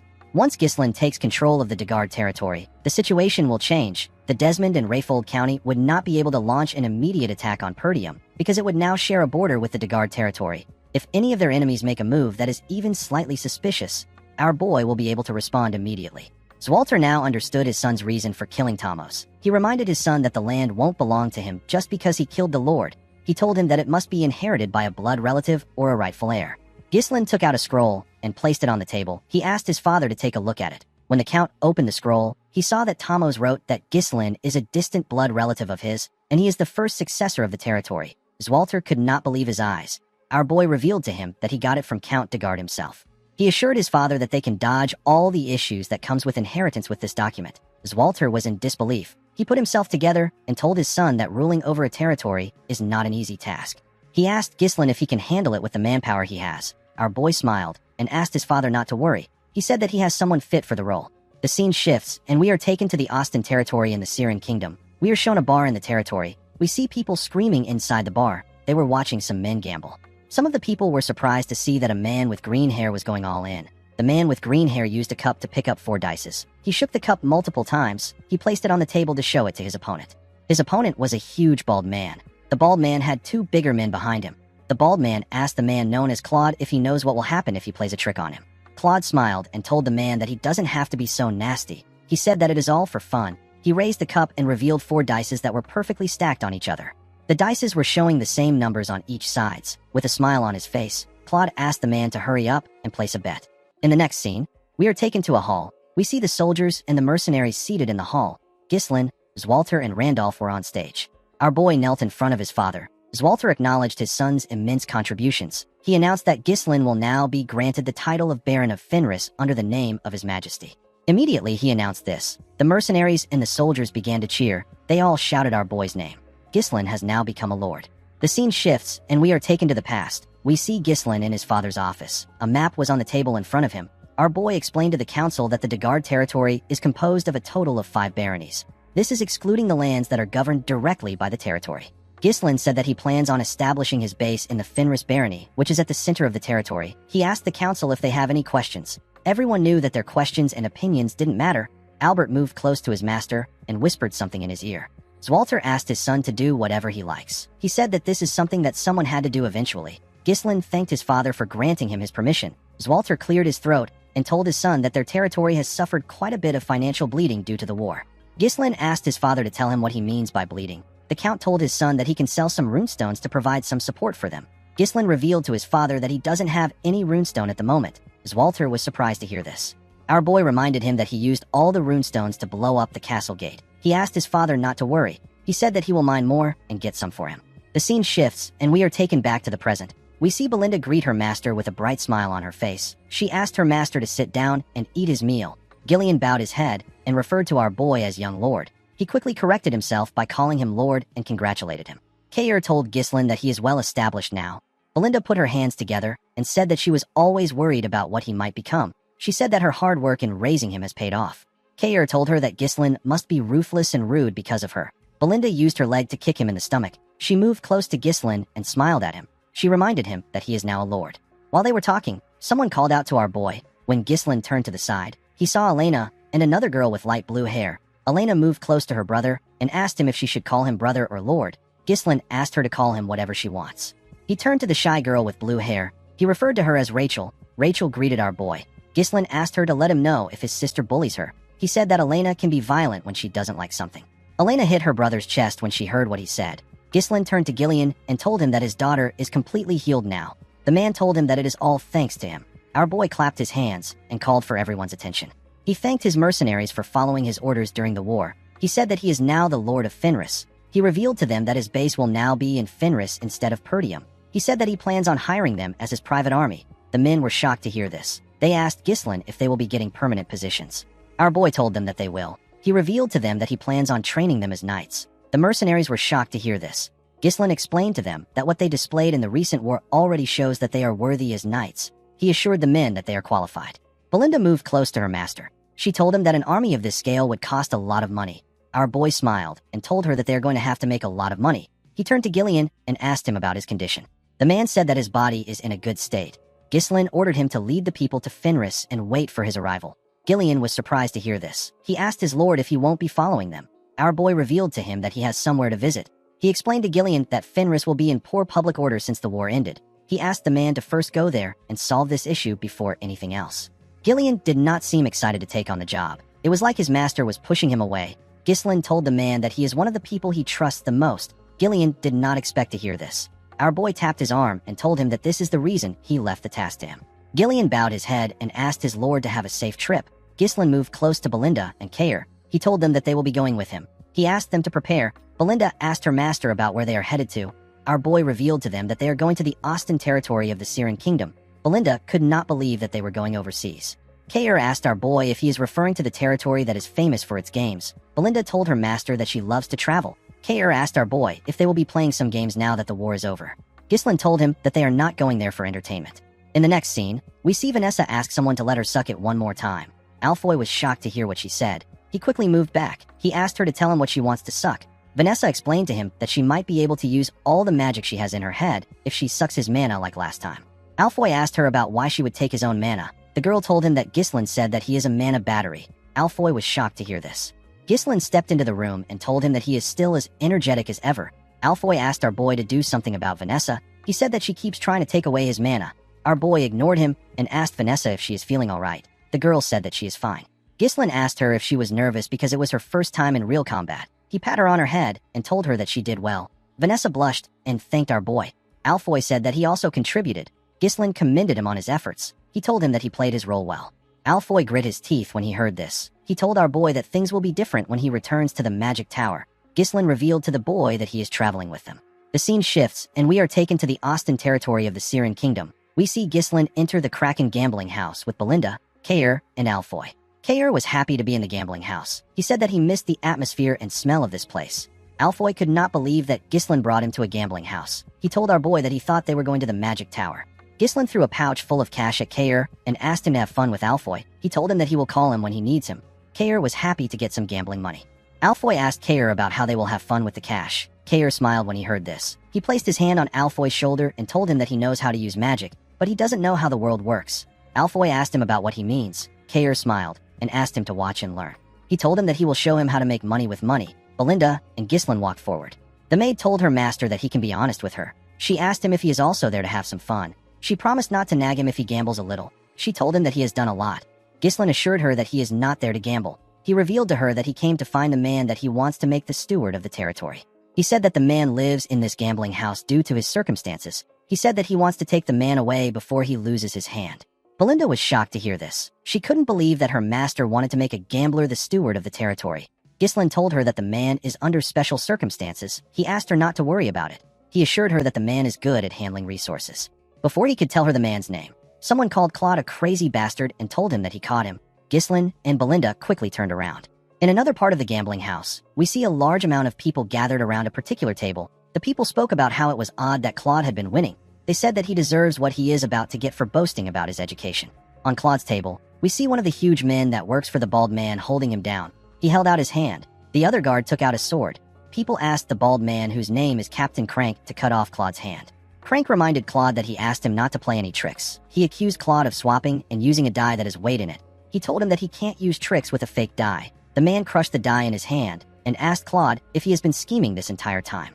Claude said that he has never prepared or swapped a die like that. He told Crank that he is the one playing tricks on him, even though he asked him not to play a trick. Crank asked Claude not to feel mistreated. With a smile on his face, he told the man that they can never fully understand each other. Claude grit his teeth out of anger when he heard this. Crank ordered his subordinate to cut his hand off. When the man raised his hand, Claude closed his eyes. He began to sweat. While he was panicking, he heard someone say that it is a fun game. The person asked Crank to let him join them. Claude quickly opened his eyes. He saw that Ghislain was blocking the man's sword. With a look of anger on his face, Crank asked our boy for his identity. Our boy introduced himself as Baron Ghislain Fenris of the Lithania Kingdom. Crank did not expect to meet a noble from a foreign land. His men quickly raised their swords. They wanted to attack Ghislain. Crank ordered them to stop. He welcomed our boy to the Kraken gambling house. He asked him not to start a fuss in this place. He asked Ghislain and his men to put their swords away. His men quickly followed his order. Our boy put his sword away and called out to Belinda. The maid put her dagger away. Crank referred to our boy as a distinguished guest and asked him about why he came to a place like this. Ghislaine said that he was looking for someone. He said that he has found the person. He asked Claude to stand up. He told him that he came to get him. In another part of the gambling house, we see someone roll 3 dice. The 3 dice all landed on 1. This roll made Alfoy win the game. He was given a large amount of gold. The boy was shocked to see what he won. The other gamblers could not believe that they lost to a newbie. They wondered about how he was so lucky. Kayer placed his hand on Alfoy's shoulder and asked about the amount of money he won. He did not think that Alfoy would be so lucky. Alfoy did not say anything. He realized that he just earned more money than he has ever gotten from selling magic scrolls all day. The boy felt his heart beating fast. He wondered about the last time he felt his heart beat this fast. I think Kayer might have created a gambling addict. Kayer noticed that people were shouting upstairs. He wondered why they were doing this. Alfoy did not care about the noise. He was more focused on his newfound passion. Belinda asked her master if this is the gambler he is looking for. Our boy told her that it is. Crank told Ghislaine that things can't go as he wants. He explained to him that Claude did not honorably participate in the sacred game and resorted to trickery. He said that Claude must pay. Ghislaine asked him if he is serious. Claude smiled and bowed his head to Ghislaine. He referred to him as Baron Fenris and apologized to him. He told our boy that he lost the money he gave him to support himself to a swindler. He said that this gambling house manages all the dice used here, and they thoroughly screen for the smuggling of cheating tools through inspections of personal belongings. Claude said that it is quite suspicious that a rigged die appeared precisely at the moment he played a big bet. Belinda wondered why Claude was speaking to her master like he knew him. She told him that he has never seen her master. She said that he is lying. Ghislaine stopped her before she could raise her voice. He asked Crank if what his subordinate said is true. Crank wondered where Claude got such a huge amount of money. He believed that Ghislaine gave him. He told our boy that he doesn't know how he and Claude are acquainted. He asked him not to trust Claude's words. He said that swindlers always have excuses. He revealed to Ghislaine that this gambling house belongs to Baron Austin. He explained to him that he won't be able to avoid a diplomatic dispute if he causes trouble there. He suggested that they just pretend that nothing happened and our boy returns to his land quietly. Ghislaine told the man that he cannot do this. He told him that he has swindled him. Crank did not expect this. Our boy sat down and asked the man not to scowl at him. He suggested that they find a compromise since they both want Claude. Our boy asked Crank to play a game with him. He told him that he will take Claude and his money if he wins. He said that he will give him his status and all his assets if he loses. Everyone was shocked to hear this. Claude became scared. He told Ghislaine that he appreciates the thought. He asked him about why he is going so far for him. Our boy pulled him close and told him that he is someone he needs. Claude did not expect to hear this. Crank laughed and said that he doesn't remember the last time he saw a noble with this much gut. He accepted Ghislaine's offer and told him that a person must gamble if they are at a gambling house. Everyone around them began to cheer. They couldn't believe that some no-name noble was challenging Crank. They were all happy to witness a big match. Crank placed the dice on the table and told Ghislaine that the person with the lowest number wins. There is no such thing as a tie in this game. Crank laughed and said that nobles these days don't seem to understand the rules if they are too complicated. Ghislaine told him that he understands. He asked him to start. Crank was annoyed to hear this. He told our boy that he is hastier than he thought. Someone took out a coin and tossed it up. Ghislaine chose heads and Crank chose tails. The coin landed on tails. Crank was asked to start first. The man picked up the cup and said that he will go first. He began to shake the cup. He shook it vigorously. Belinda believed that he was doing too much. She did not know why he was taking all the time in the world to throw a single die. While shaking the cup, Crank swiftly opened the bottom of the cup and did something to it. Immediately he did this. He slammed the cup on the table. When he removed the cup, it was shown that the die landed in 1. The dealer announced that he got 1 point. Everyone began to cheer. They couldn't believe that the game was over the moment it started. They said that people need to stop bothering Crank. Belinda became scared. Claude didn't know what to say. Crank apologized to Ghislaine. He said that the game ended too quickly after they caused so much noise. Ghislaine asked him to keep quiet. He told him that he has a big mouth. Crank did not expect this. He believed that our boy was bluffing. He assumed that Ghislaine was pretending to be calm. He was certain that our boy was panicking. He believed that Ghislaine was wasting his time. Crank used a special custom-made cup with a bottom that opens depending on how it is held. He took out a weighted die that always lands at 1 between his fingers.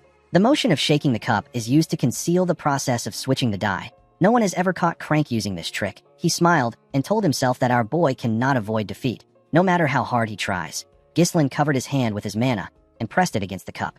A small wave of energy covered him. The energy dispersed when our boy released his mana. He placed the cup down and reminded the man that he said that the person with the lowest number wins.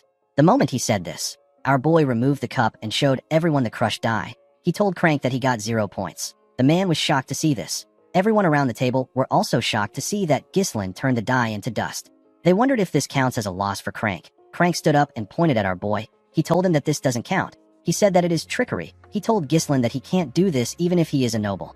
Ghislain grabbed his hand. He pressed it and made the man drop a die. He asked him to tell him what he was holding. Everyone was shocked to see another die drop from Crank's hand. They couldn't believe that he has been lying to them this entire time. Our boy reminded him that he talked about acting honorably in the sacred game. Crank could not comprehend what was happening. He wondered if Ghislain knew everything from the start. He quickly took out a dagger and thrust it at Ghislain. Our boy easily dodged the attack by moving to the side. Belinda and Claude were shocked to see this. Our boy told the man that he should have done this from the start. He said that there is no reason for him to be polite when he is a thug. Crank moved his dagger to his other hand and told Ghislain that he doesn't know what he is talking about. He told him that they can't let him go now that he knows. He ordered his men to attack our boy. They quickly charged at Ghislain. Ghislain dodged their attacks by jumping. He stepped on their shoulders and used it to push himself forward. Crank was scared to see our boy coming at him. He quickly raised his dagger and thrust it at him. Our boy dodged the attack and landed behind the man. He drew his sword and pointed it at the man's neck. Crank realized that he was screwed. His men quickly turned to him. They were shocked to see Ghislain's blade on their master's neck. Before they could do anything, Belinda and Kayer pointed their blades at them. Kayer laughed and told the men that they picked the wrong person to mess with. Belinda asked her master to tell her what he wants them to do. Ghislain said that he will be taking the money and Claude with him. Crank told him that he can't do this. Our boy reminded him that this gambling house is the main source of income for Baron Austin. Yet, the manager and overseer of the establishment was caught attempting to rig a game against a foreign noble. Ghislain asked the man if he knows what will happen to a gambling house that has lost its credibility. He moved his blade closer to Crank's neck and asked him if he knows what will happen if he tries to bring up this issue again. Crank could tell that Ghislain was going to kill him. He put his dagger down and said that he understands. After subduing the man, Ghislain turned to Claude. He asked him to follow him. To his surprise, Claude was no longer there. He ran away. Belinda was annoyed to see that the gambling addict ran away and took her master's money with him. She said that the man is ungrateful because he would have lost his hand if they didn't help him. Kayer said that Claude might have just ran away to a different gambling house.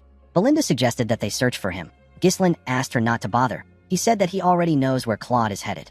In the next scene, we see Claude riding a horse somewhere. He carried a bag full of coins with him.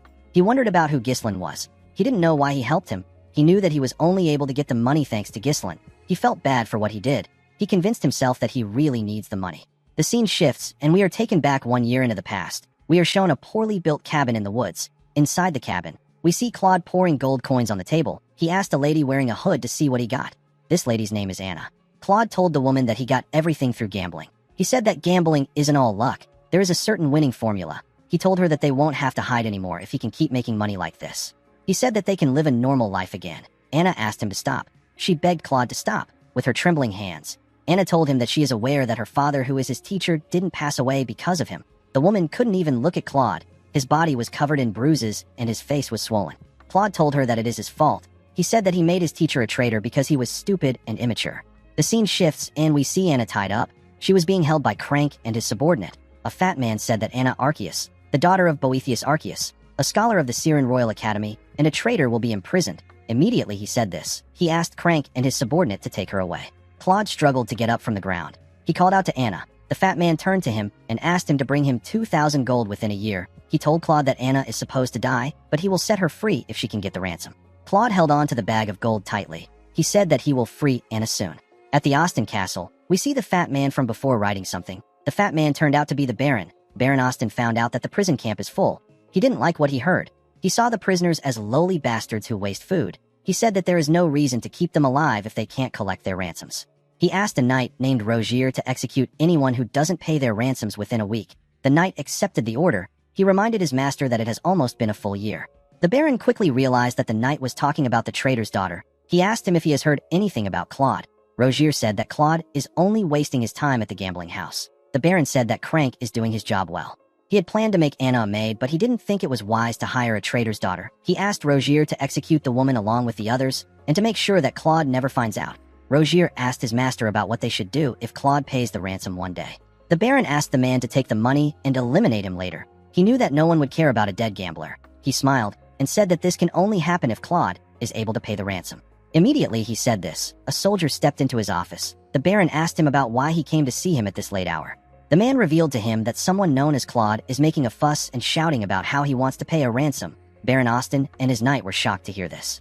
A while later, we see Claude place the money on the Baron's table. He told him that the bag contains 2,000 coins. There were 4 soldiers in the Baron's office. Claude asked him to release Anna. Baron Austin carefully looked at the coins. He was surprised to see that the coins aren't fake. He asked Claude about where he got the money from. The man told him that he won it in a bet. The Baron ordered his men to lock Claude up. The man was shocked to hear this. Before he could do anything, the soldiers grabbed him from behind. Claude asked the Baron to tell him what is happening. He told him that he brought the money he asked for. The Baron said that the source of the money is too fishy. He told Claude that he has to confirm things from Crank. He asked him to stay in prison if he doesn't want to be executed. With an evil smile on his face, Baron Austin said that he can't believe a gambler really got the money for the ransom. Claude screamed at the Baron as he got dragged away. Before they could drag him out of the office, the soldiers got hit in the neck. They both passed out. The Baron and his knight were surprised to see this. Our boy tapped Claude on his shoulder and told him that he did a good job. The man was shocked to see him. Ghislain walked forward and greeted the Baron. The fat bastard asked him to tell him who he is. Ghislain snapped his fingers and introduced himself as Baron Ghislain Fenris from the Lithania Kingdom. Immediately he said this. Belinda and Kair brought Crank into the room. Belinda used her rope to push him and make him kneel.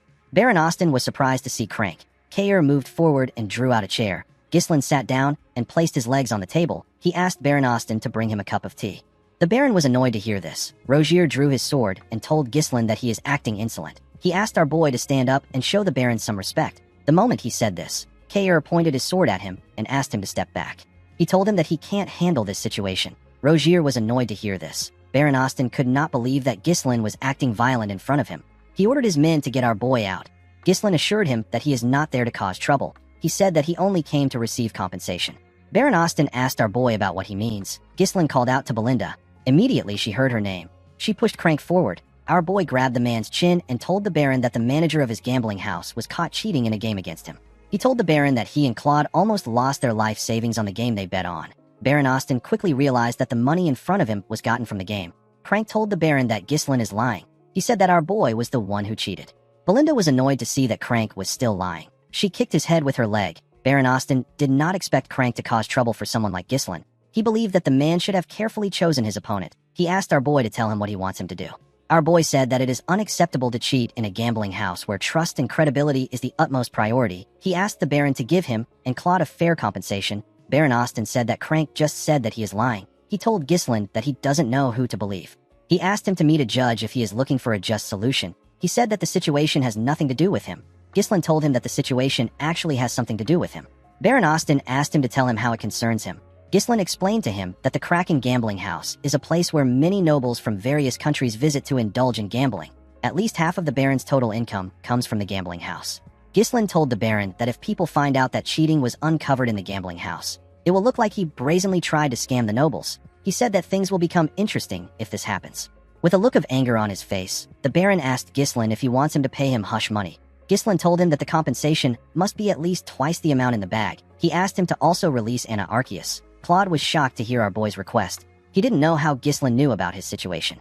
Our boy told the Baron that he will act like nothing happened today if he can fulfill his requests. Baron Austin said that he finally understands what is happening. While screaming at the top of his voice, he called Claude an ungrateful prick. The man was surprised to hear this. The Baron told him that he gave him the chance to save a woman that is supposed to be executed, but he repays him by working with another country's noble to rob him. Immediately he said this. His soldiers ran into his office. Kair asked Claude to move aside. He told him that he will only get in the way. Belinda felt offended that Baron Austin thought that they were working with Claude from the start.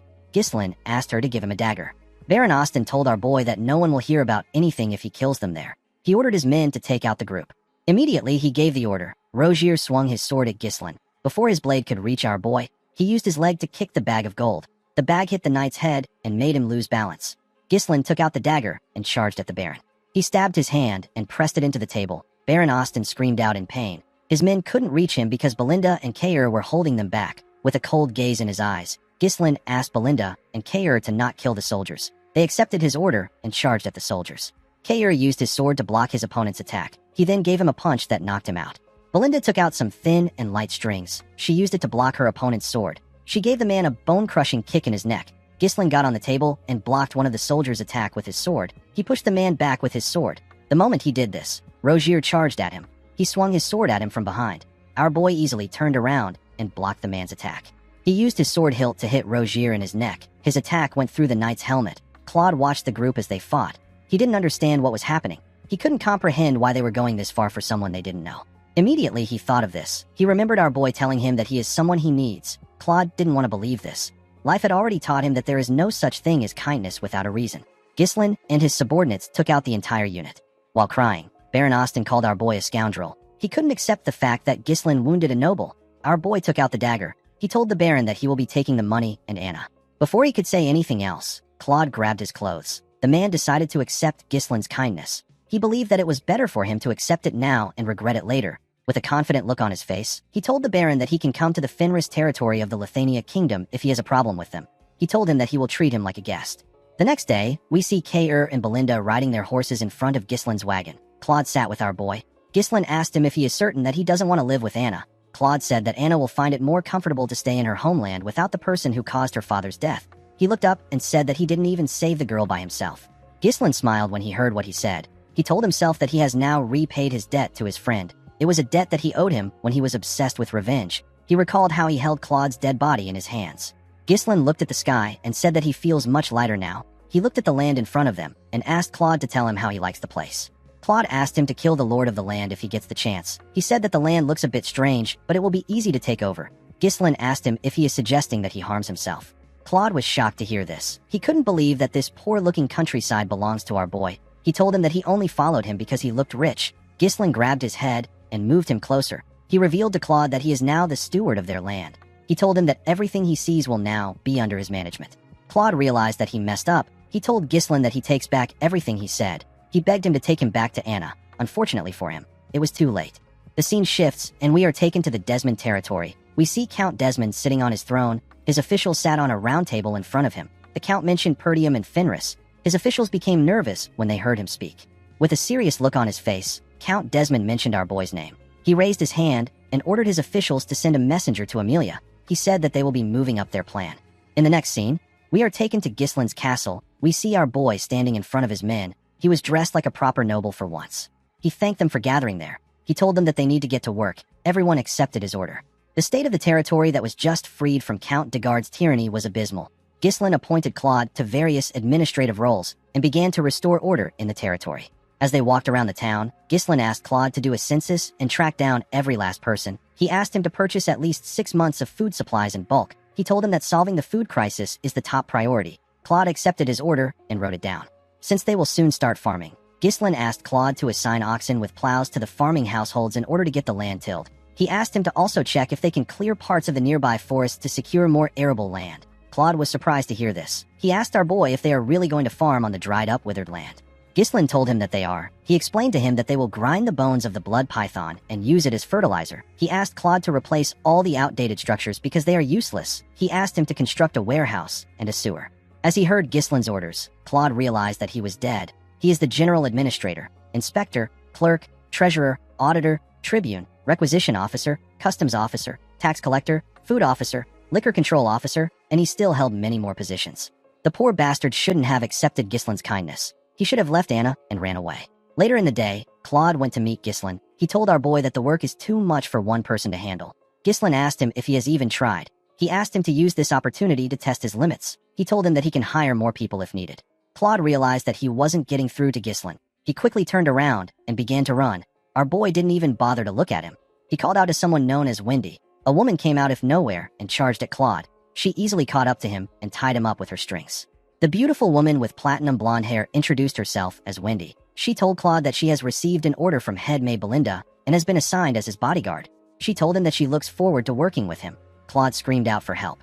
Since they were still in the early stages of development, Ghislain needed Claude to hold out. Our boy remembered that this kinds of things were quite easy for Claude in the past. A noble by right has the responsibility and duty to protect their people. However, this territory has a lot of issues. The citizens don't trust nobility due to the exploitation and oppression they faced from the greedy lords. They have lost the will to work due to endless poverty. There is also the issue of starvation. The more these problems are ignored, the more the nobles end up isolating themselves. Ghislain knew that he needed to resolve the basic issues quickly if he wanted to restore the foundation of this territory. Unfortunately, our boy was met with another problem. There was not enough funds to resolve their issues. Ghislain explained to his group that he won't be able to pay their wages in 3 months if they keep spending money on the territory. Gillian said that this is truly an important issue. Kair didn't understand why our boy was bothered about money. He reminded Ghislain that he can just mine some runestone. Our boy explained to him that the runestone has more uses for it other than just selling it. He said that they need to fund the mage's research. Apart from this, the runestone vein isn't limitless, so they can't rely on it forever.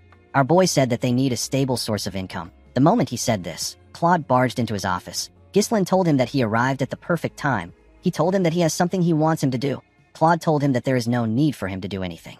He revealed to him that he has devised the best plan to save the territory. Everyone was surprised to hear this. With a confident smile on his face, Claude asked Ghislain to build a casino. Immediately he said this, he got kicked out of the building through a window. When they brought him back to the room, Belinda gave Wendy the authority to act before Claude can say something. Claude asked her to tell him what she wants him to do. Since they can't farm or use the runestone as they please, Claude believed that the best thing to do would be to turn this worthless piece of land into an entertainment district. He told Belinda that he is just trying to be realistic. Alfoy, the gambling addict, appeared behind Claude and said that he supports the idea. Ghislain told Claude that he will consider his plan when they have spare time in the future. He asked him to proceed with the tasks he assigned to him. Claude asked him if he really believes they have enough food stock to hold out.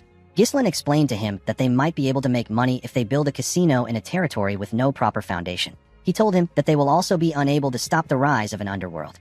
Our boy believed that a casino won't be good for him in the long run if he wants to go against his enemies. Claude explained to him that they are constantly importing food due to shortages. He told Ghislain that they need to do something now before they run out of money. Alfoy backed the man up by suggesting that they build a grand game hall in the town. Ghislain told him that he will take care of the food problem. Claude was surprised to hear this. Our boy revealed to him that he will make crops grow on their soil. He asked Claude to do whatever he says without complaints. Claude reminded him that he said that the land isn't fit for farming. Ghislain smiled and asked him if he is certain about it. Claude said that he is sure. Alfoy backed him up and said that it can never happen. With a smile on his face, Ghislain asked them if they would like to make a bet. 3 months later, we see Claude and Alfoy staring at something in shock. Claude asked Alfoy if he is dreaming. The two of them couldn't believe their eyes. The field was filled with rye. The commoners were extremely happy to see that the seeds they planted actually grew. It had been so long since they harvested crops in their land. Claude asked Ghislain about how he did it. Our boy explained to him that rye grows in harsh environments. Before planting the seeds, they spread the powdered bones of the blood python on the soil. The bones are rich in nutrients. They then planted rye seeds which were enhanced with the mana compression sigil. Ghislain touched the rye and told the man that this method will make crops grow faster and allow them to be harvested frequently. Upon hearing our boy's explanation, Alfoy now understood why our boy made them develop a mana compression sigil. Vanessa was amazed by Ghislain's knowledge. She asked him about how he thought of using a mana compression sigil on seeds when it is normally meant for humans. The truth was that Ghislain didn't come up with the idea himself. A mana compression sigil is a magic circle that extracts power stored in a runestone to accelerate growth several times over. When mages first suggested that mana compression sigils could be used this way, they experienced some backlash. People didn't want to use something so valuable on mere grains. However, once the results were shown, no one argued again. This method of farming has already been verified by magic scholars in the future. The principle behind it was none of Ghislain's business. The people began to cheer for Ghislain. They said that they will now trust him. They were extremely happy to see that they will no longer starve. While the people were cheering, Claude and Alfoy tried to sneak out of the fields. Ghislain called out to them. He asked them about where they are going. He told them that they need to write their contracts. With a nervous look on their faces, they asked Ghislain about the contract he is referring to. Our boy took out some papers and reminded them that they made a bet saying that he will give them 5,000 gold each and grant them freedom if they won. However, if Ghislain won, they will work as unpaid slaves for 10 years. Immediately, our boy reminded them of the bet. His soldiers surrounded them from all ends. The two of them realized that they were screwed. Now that they had resolved their food problems, they were free to use the runestone for purposes beyond just selling them. In the next scene, we see the Tower Master of the Flame Magic Tower sitting with Ghislain. Hubert was shocked to hear our boy ask him to build a branch of his magic tower in his territory. He didn't understand why Ghislain suddenly made this request. He told him that he simply stopped by to congratulate him on becoming a lord.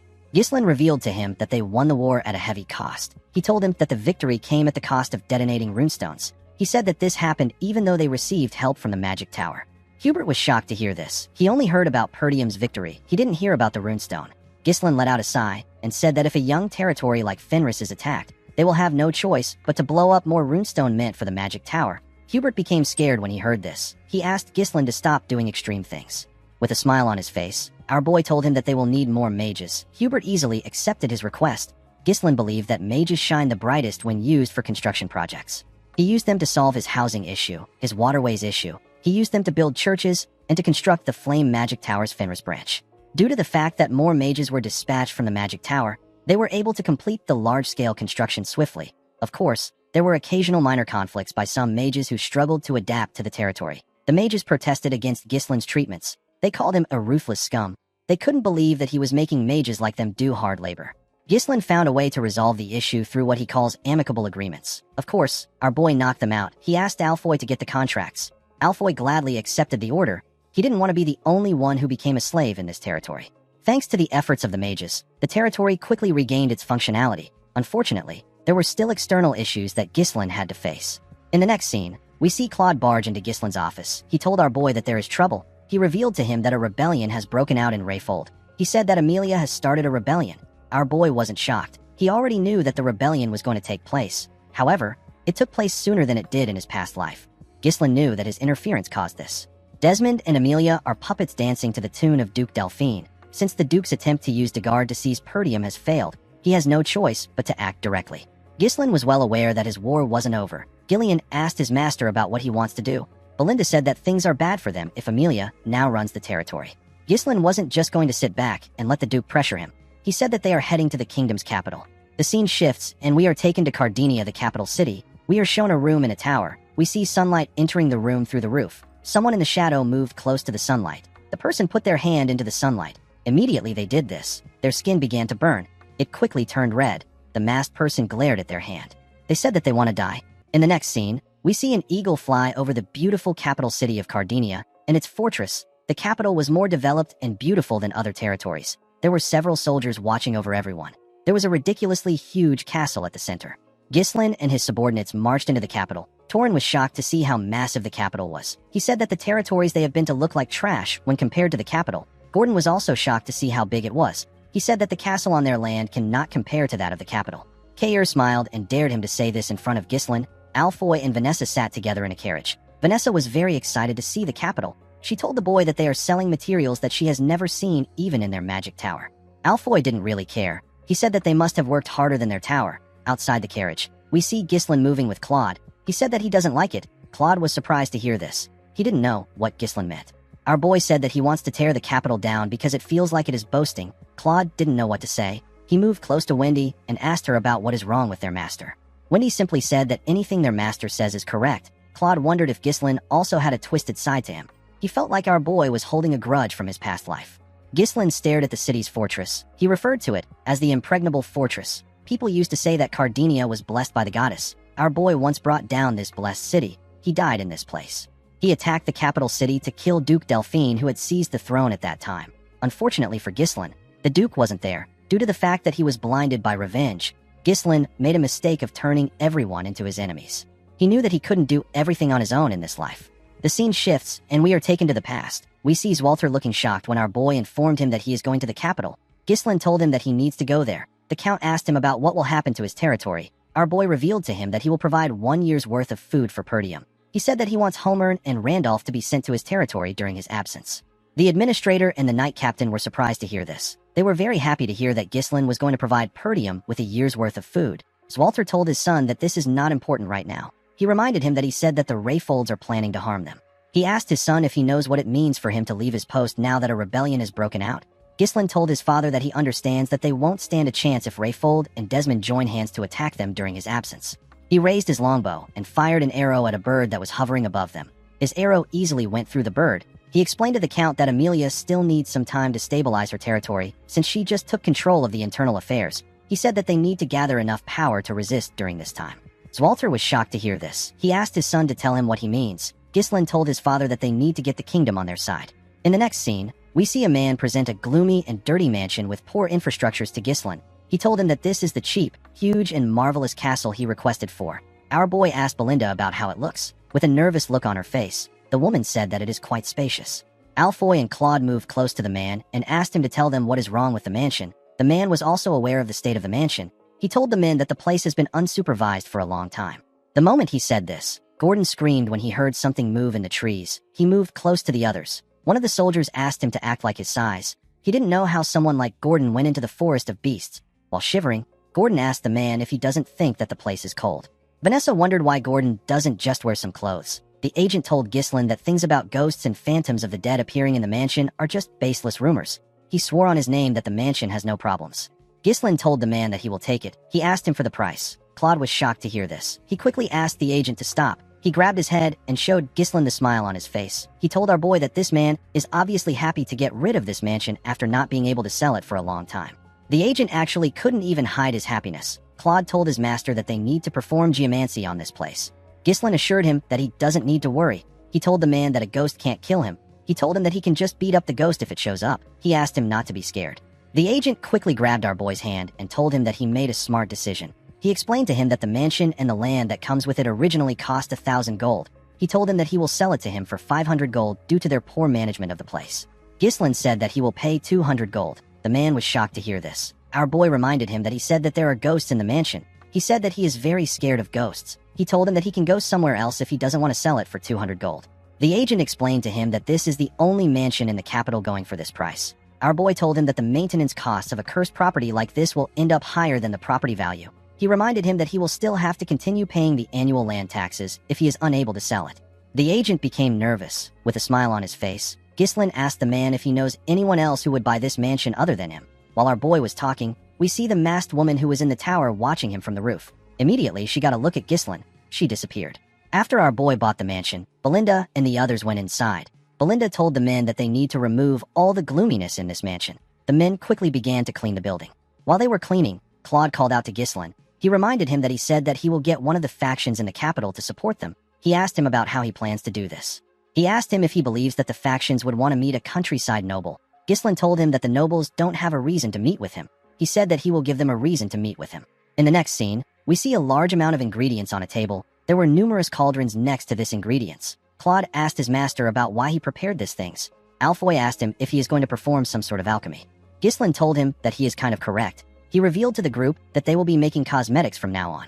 Alfoy and the others were shocked to hear this. Our boy explained to them that he is going to make some samples and send it to every noble house in the capital. Claude asked him if he plans on using this to establish connections across the capital.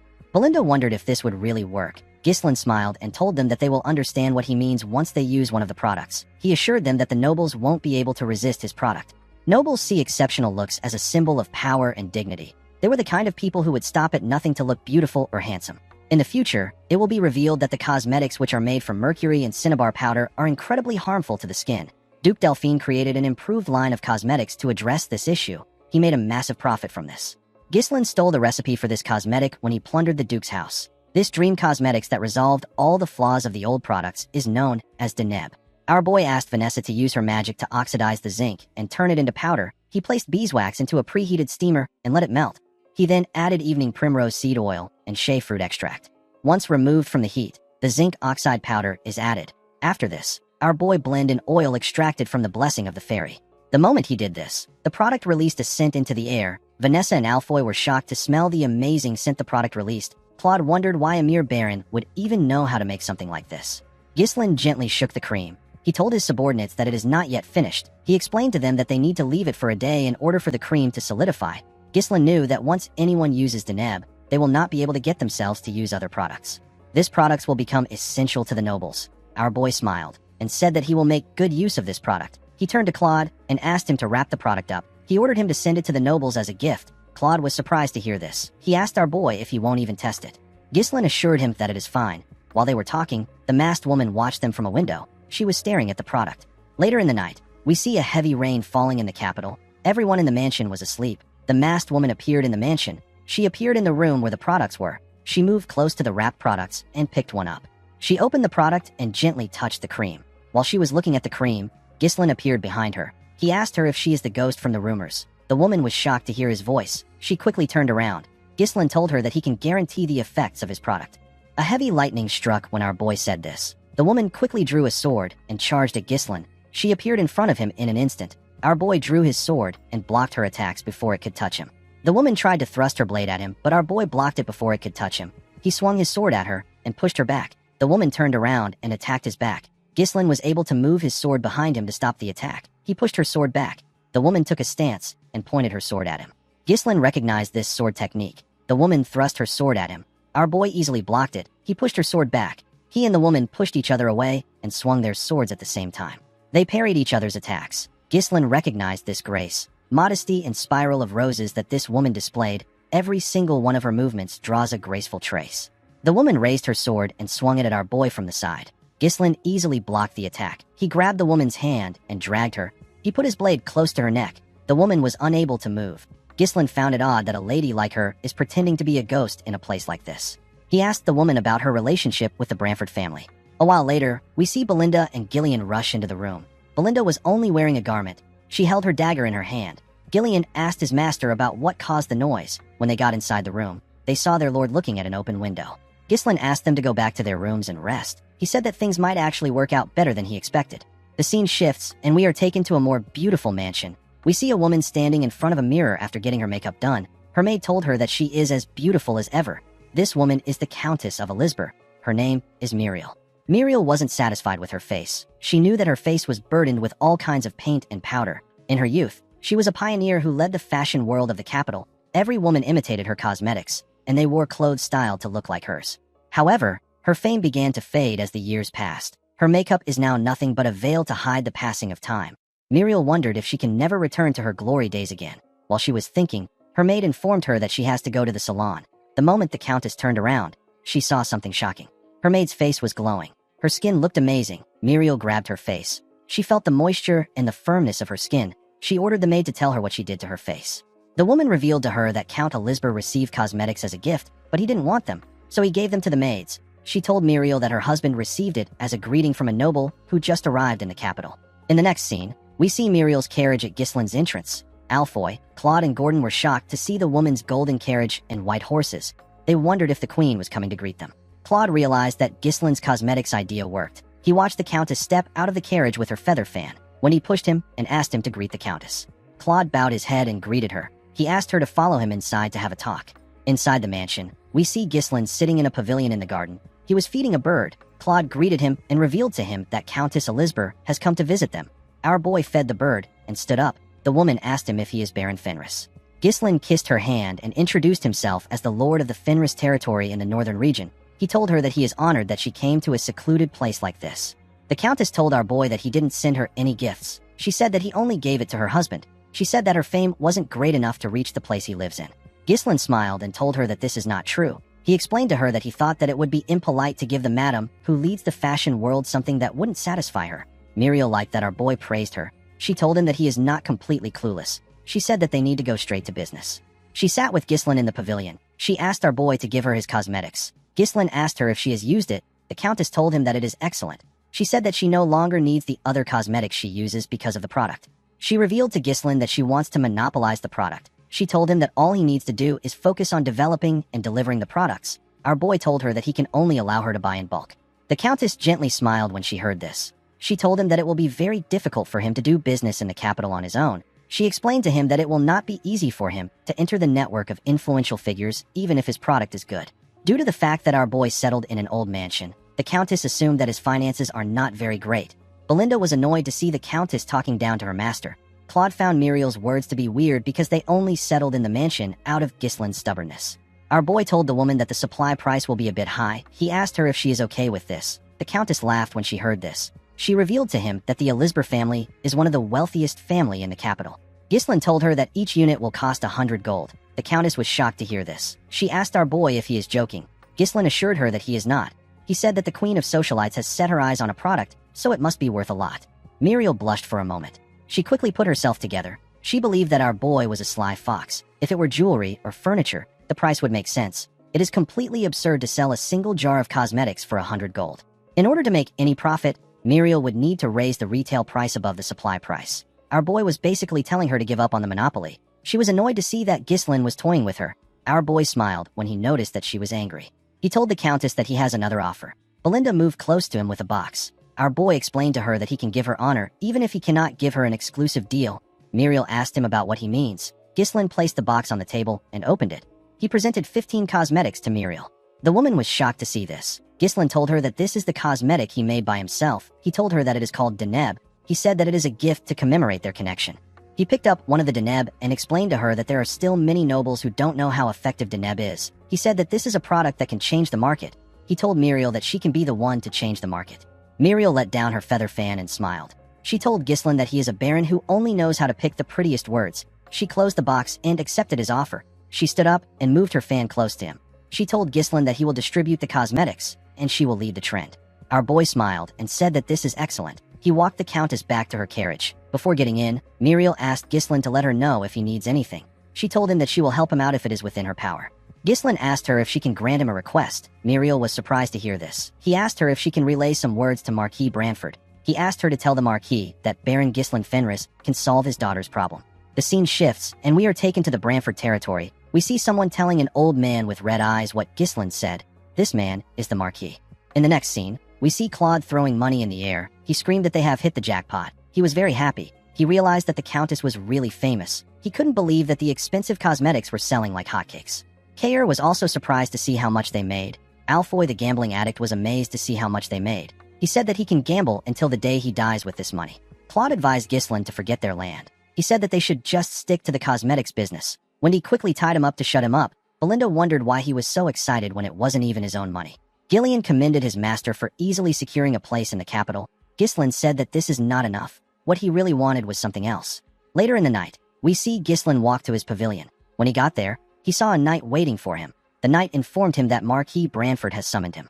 The scene shifts, and we see Ghislaine and his subordinates walking to the Marquis's huge mansion. When they got to the entrance of the Marquis's office, 2 guards opened the door for them. When our boy stepped inside, he saw the Marquis and the knight that came to summon him. There was also another man next to the Marquis. Marquis Branford didn't pay attention to Ghislaine. He was looking at a book. Our boy bowed his head and greeted him. He introduced himself to the Marquis. Marquis Branford raised his head when Ghislaine greeted him. He called our boy the son of Count Zwalter Perdium and the heir of Perdium. He called him an arrogant brat who won the war against Degard, killed the count, and seized the lord's seat. The Marquis told Ghislaine that he is completely different from his father. Our boy was not surprised to hear this. He knew that the Marquis had been watching the situation unfolding in the Northern Territories. Marquis Branford is a minister and the greatest authority in the kingdom. He is the leader of the royalist faction that opposes Duke Delphine. All the kingdom's affairs pass through the Marquis's hands. If it weren't for Countess Muriel, who is a fellow royalist, Ghislaine wouldn't have been able to meet him this quickly. The man next to the Marquis drew a chair out for our boy. The Marquis asked him to sit. Ghislaine noticed that the Marquis had a deneb on his table. He sat in front of him. The Marquis told our boy that he heard that he claimed that he can solve his daughter's problem. Ghislaine told the man that he can cure her illness. The Marquis let out a sigh and closed his book. He told Ghislaine that he has never even met his daughter, whose name is Rosalind. He asked our boy about how he plans to cure an illness that they have been unable to cure for years without even knowing her symptoms. Ghislaine informed the man that he heard some rumors while staying in the capital, and he gathered information on his own. He told him that he has cured an illness before. The Marquis told Ghislaine that he likes his confidence. Before our boy could reply to him, the Marquis asked him to leave. Ghislaine did not expect to hear this. The man told him that he is not the first person to claim that he can cure his daughter's illness. He said that all the others have failed. Each one of them had to pay the price with their lives for not taking responsibility for their words. The Marquis picked up the deneb. He said that he doesn't want a talented young man to waste his life.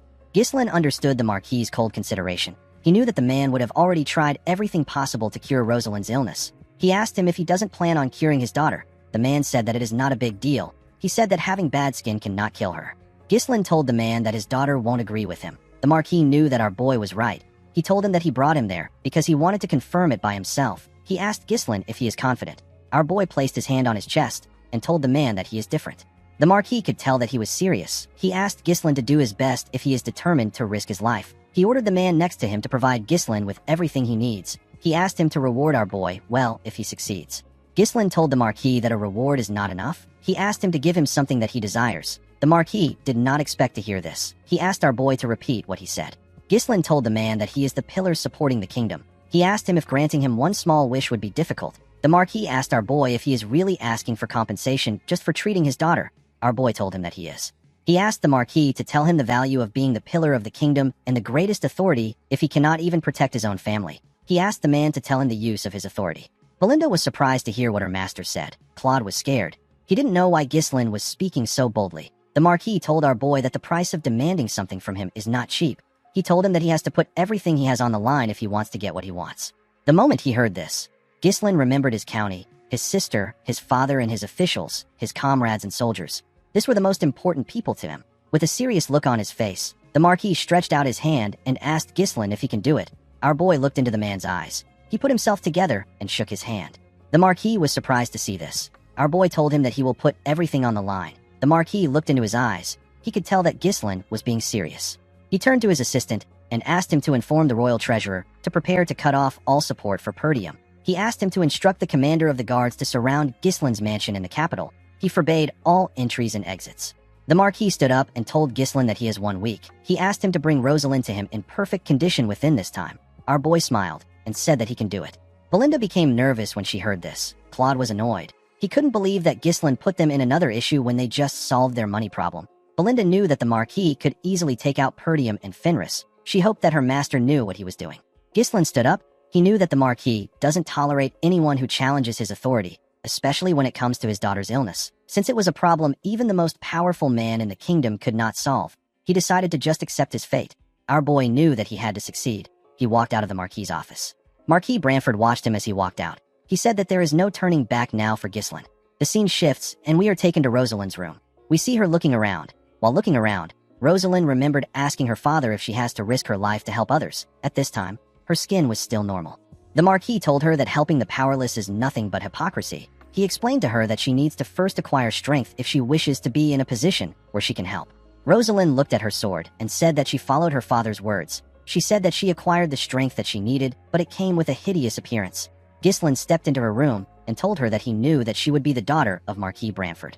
Rosalind turned around when she heard this. Our boy stretched out his hand and introduced himself as Ghislain Fenris, the lord of the Fenris territory. Rosalind asked Ghislain to tell her why he is there. Our boy explained to her that he came to cure her illness. He asked her if the cosmetics he gave her had any effect. Rosalind threw the deneb at him when she heard this.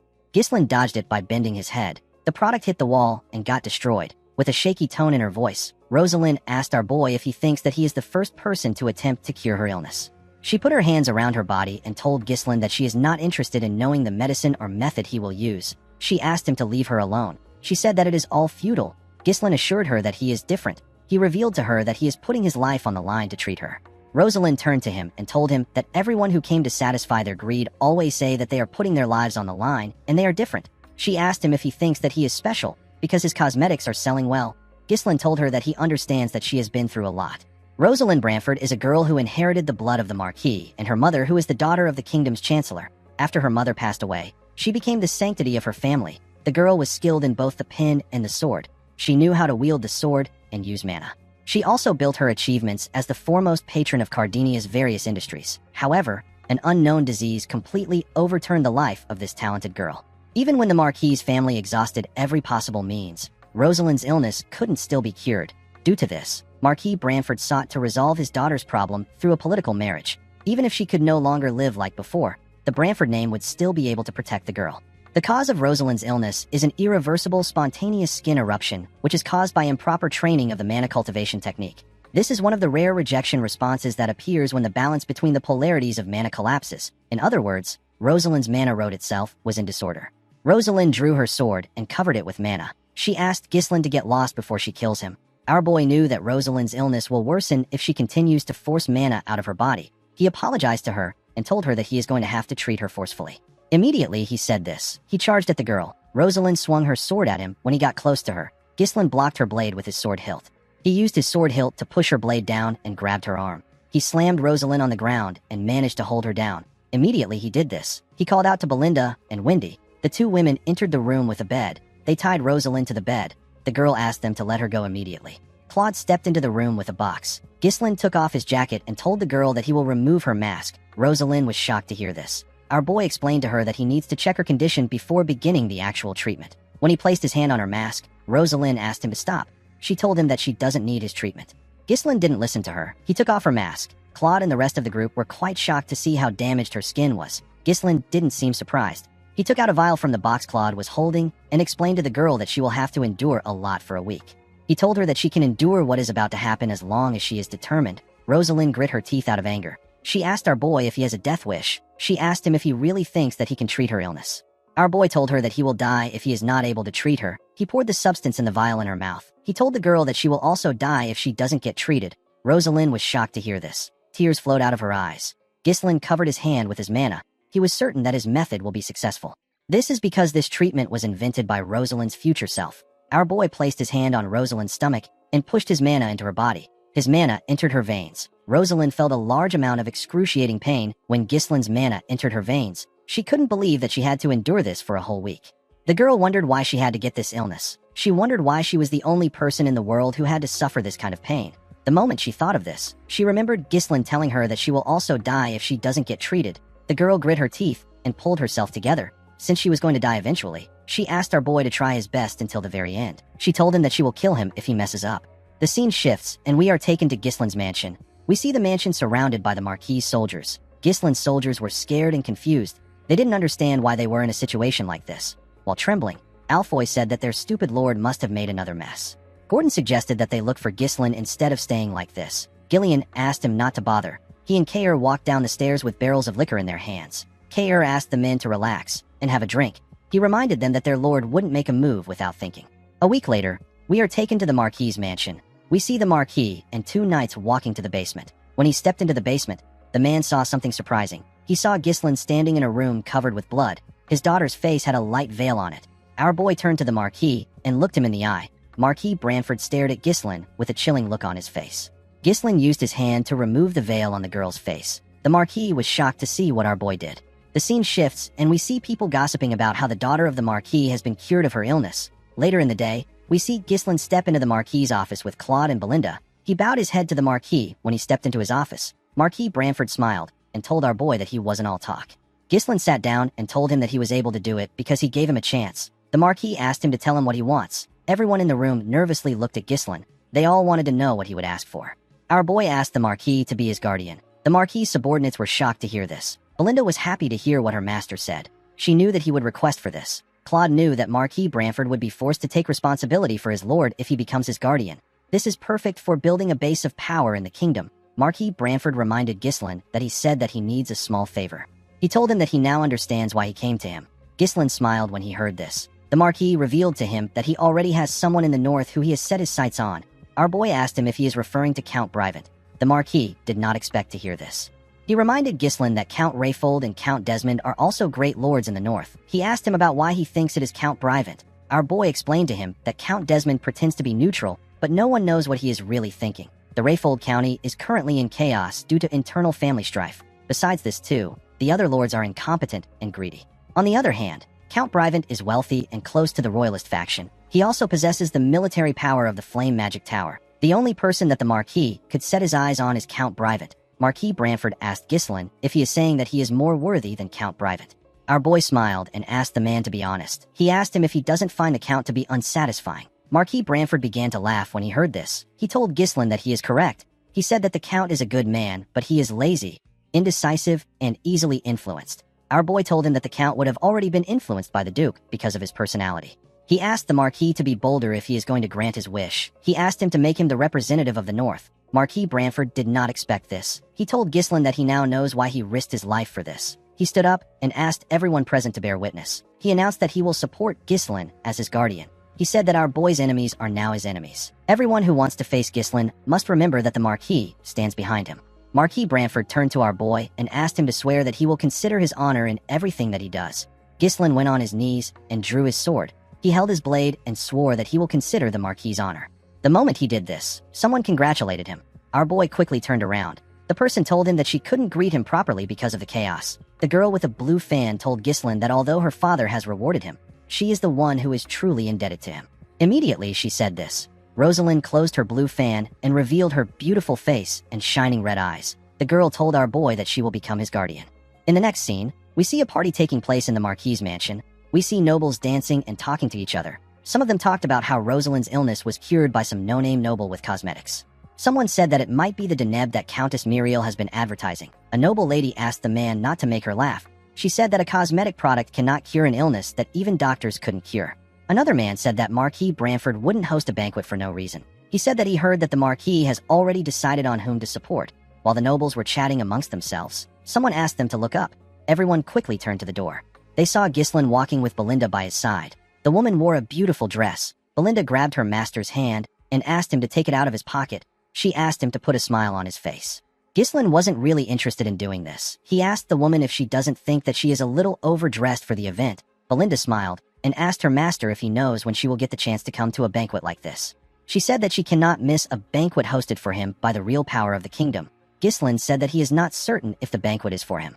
Immediately he said this. The doors slowly opened. Someone announced that Marquis Branford is entering the hall. Everyone quickly turned to the door. They saw the Marquis step into the hall with a lady by his side. Rosalind gently walked down the stairs. She put her blue fan away and revealed her face to the nobles.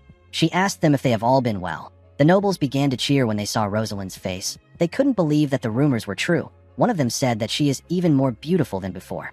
Belinda said that she almost didn't recognize the girl. She told our boy that no one would believe that this was the same person who had a bad temper a few days ago. While looking at the nobles, Rosalind turned to our boy and carefully looked at him. Ghislaine didn't know why she did this. The Marquis thanked everyone for attending his banquet. He said that today's banquet is to celebrate his daughter and to allow him to officially announce that he has decided on his ward. The nobles were surprised to hear this. They couldn't believe that the rumors were true. Marquis Branford told them that some of them might already know our boy, but most of them don't. He said that Rosalind was able to break free from the illness that has been oppressing her for years thanks to the efforts of Baron Ghislaine Fenris. The Marquis said that his family will do its absolute best to help Ghislaine as its guardian. He asked the nobles to treat our boy the same way they treat him. He smiled and asked them to enjoy the banquet. Immediately he said this. The nobles turned to Ghislaine and glared at him with a scary look in their eyes. They looked like predators that have found their new prey. Ghislaine realized that the Marquis might be careful when making a decision, but he is decisive when it is time to act. He remembered the Marquis asking him to attend the banquet so that he could introduce himself to the nobles of the faction. He told our boy that the nobles can provide him with help in the future. Ghislaine noticed that most of the kingdom's important figures attended this banquet. He didn't like interacting with nobles, but he understood that the banquet would benefit him a lot. While he was looking around, he heard some people gossiping. Some wondered if Ghislaine deserved to be under the Branford family. Some said that his family doesn't even have any real power. Belinda was annoyed to see that they were looking down on her master. While the nobles were talking, someone called out to Ghislaine. Our boy and Belinda quickly turned their heads. Rosalind bowed her head and told Ghislaine that she would like to extend her gratitude to him. The nobles were shocked to hear this. The hall became quiet. Rosalind asked him not to pay attention to the petty noise. She said that it is natural for rumors to follow a popular figure. Ghislaine said that he is not interested in this kind of popularity. He told the girl that their intense gazes are almost burning his skin. Rosalind told him that today is a special day. She explained to him that the nobles have confirmed that she has officially returned to the public's eye, and they found out that her father has become his guardian. She said that the nobles must be itching to do something. She stretched out her hand and told Ghislaine that they need to greet the nobles. She said that everyone is waiting. Our boy carefully turned and looked at Belinda. The woman smiled and waved at him. Ghislaine smiled and grabbed Rosalind's hand. The girl explained to him that the royalist faction is divided into 3 main groups. The first group belongs to the wealthy house of Elizabeth, which dominates the capital's culture and commerce. The second group is under the Chief Justice who oversees law and administration. He is the eldest son of the Royal Chancellor and Rosalind's in-law. His name is Sir Bilor Norton. The third group is under Marquis Morris Macquarie. He is the commander-in-chief of the kingdom's army. He is in control of the nation's military might. Rosalind explained to Ghislaine that this people are the high nobles of the Lithania kingdom who wield immense power over administration, finance, and the military. She told him that whoever he chooses to greet first as the northern representative will either raise or diminish their prestige. The moment he heard this, our boy remembered the Marquis telling him that the world he is about to step into is completely different from the one he comes from. Rosalind told him that he has to choose well. Ghislaine carefully looked at the nobles. He let out a sigh and walked forward. He moved close to Count Elizabeth and bowed his head to introduce himself to him. Marquis Morris was annoyed to see this. Count Elizabeth greeted our boy with a smile on his face. He told him that his wife has gained some confidence thanks to him. He asked Ghislaine to let him know if he ever needs any help. Countess Muriel moved close to our boy and referred to him as their little brother. She said that our boy is quite loyal. Ghislaine asked her if she is allowed to call him this in this formal setting. The Countess said that it is not important since they are the only ones there. She thanked Ghislaine for saving their faces. Immediately she did this. Marquis Morris cleared his throat loudly so that Ghislaine can notice his presence. A man wearing blue clothes said that Ghislaine should first pay his respects to the commander of the army if he is the son of a count. A man wearing red who stood behind Marquis Morris said that Marquis Branford has grown old. He said that Marquis Branford is now poor at discerning people. Ghislaine turned around and moved close to the Marquis. He walked past the man instead of greeting him. Marquis Morris was shocked to see this. He saw our boy introduce himself to Sir Bilor Norton. The man was annoyed to see this. Sir Bilor thanked Ghislaine for curing Rosalind. He told him that he has lifted a great burden off his heart. He revealed to him that Marquis Branford told him that he was looking for dwarven and elven slaves. He told Ghislaine that he takes care of the legal issues related to slave traders and taxes. He asked him not to worry about it. Ghislaine thanked the man for his help. After he was done with Sir Bilor, he went to greet Marquis Morris. The man was quite angry to see that our boy greeted him last. He asked him not to get conceited because Marquis Branford is backing him. He told Ghislaine that he can cut him off anytime. Our boy said that he still has many shortcomings. He asked Marquis Morris to continue guiding him in the future.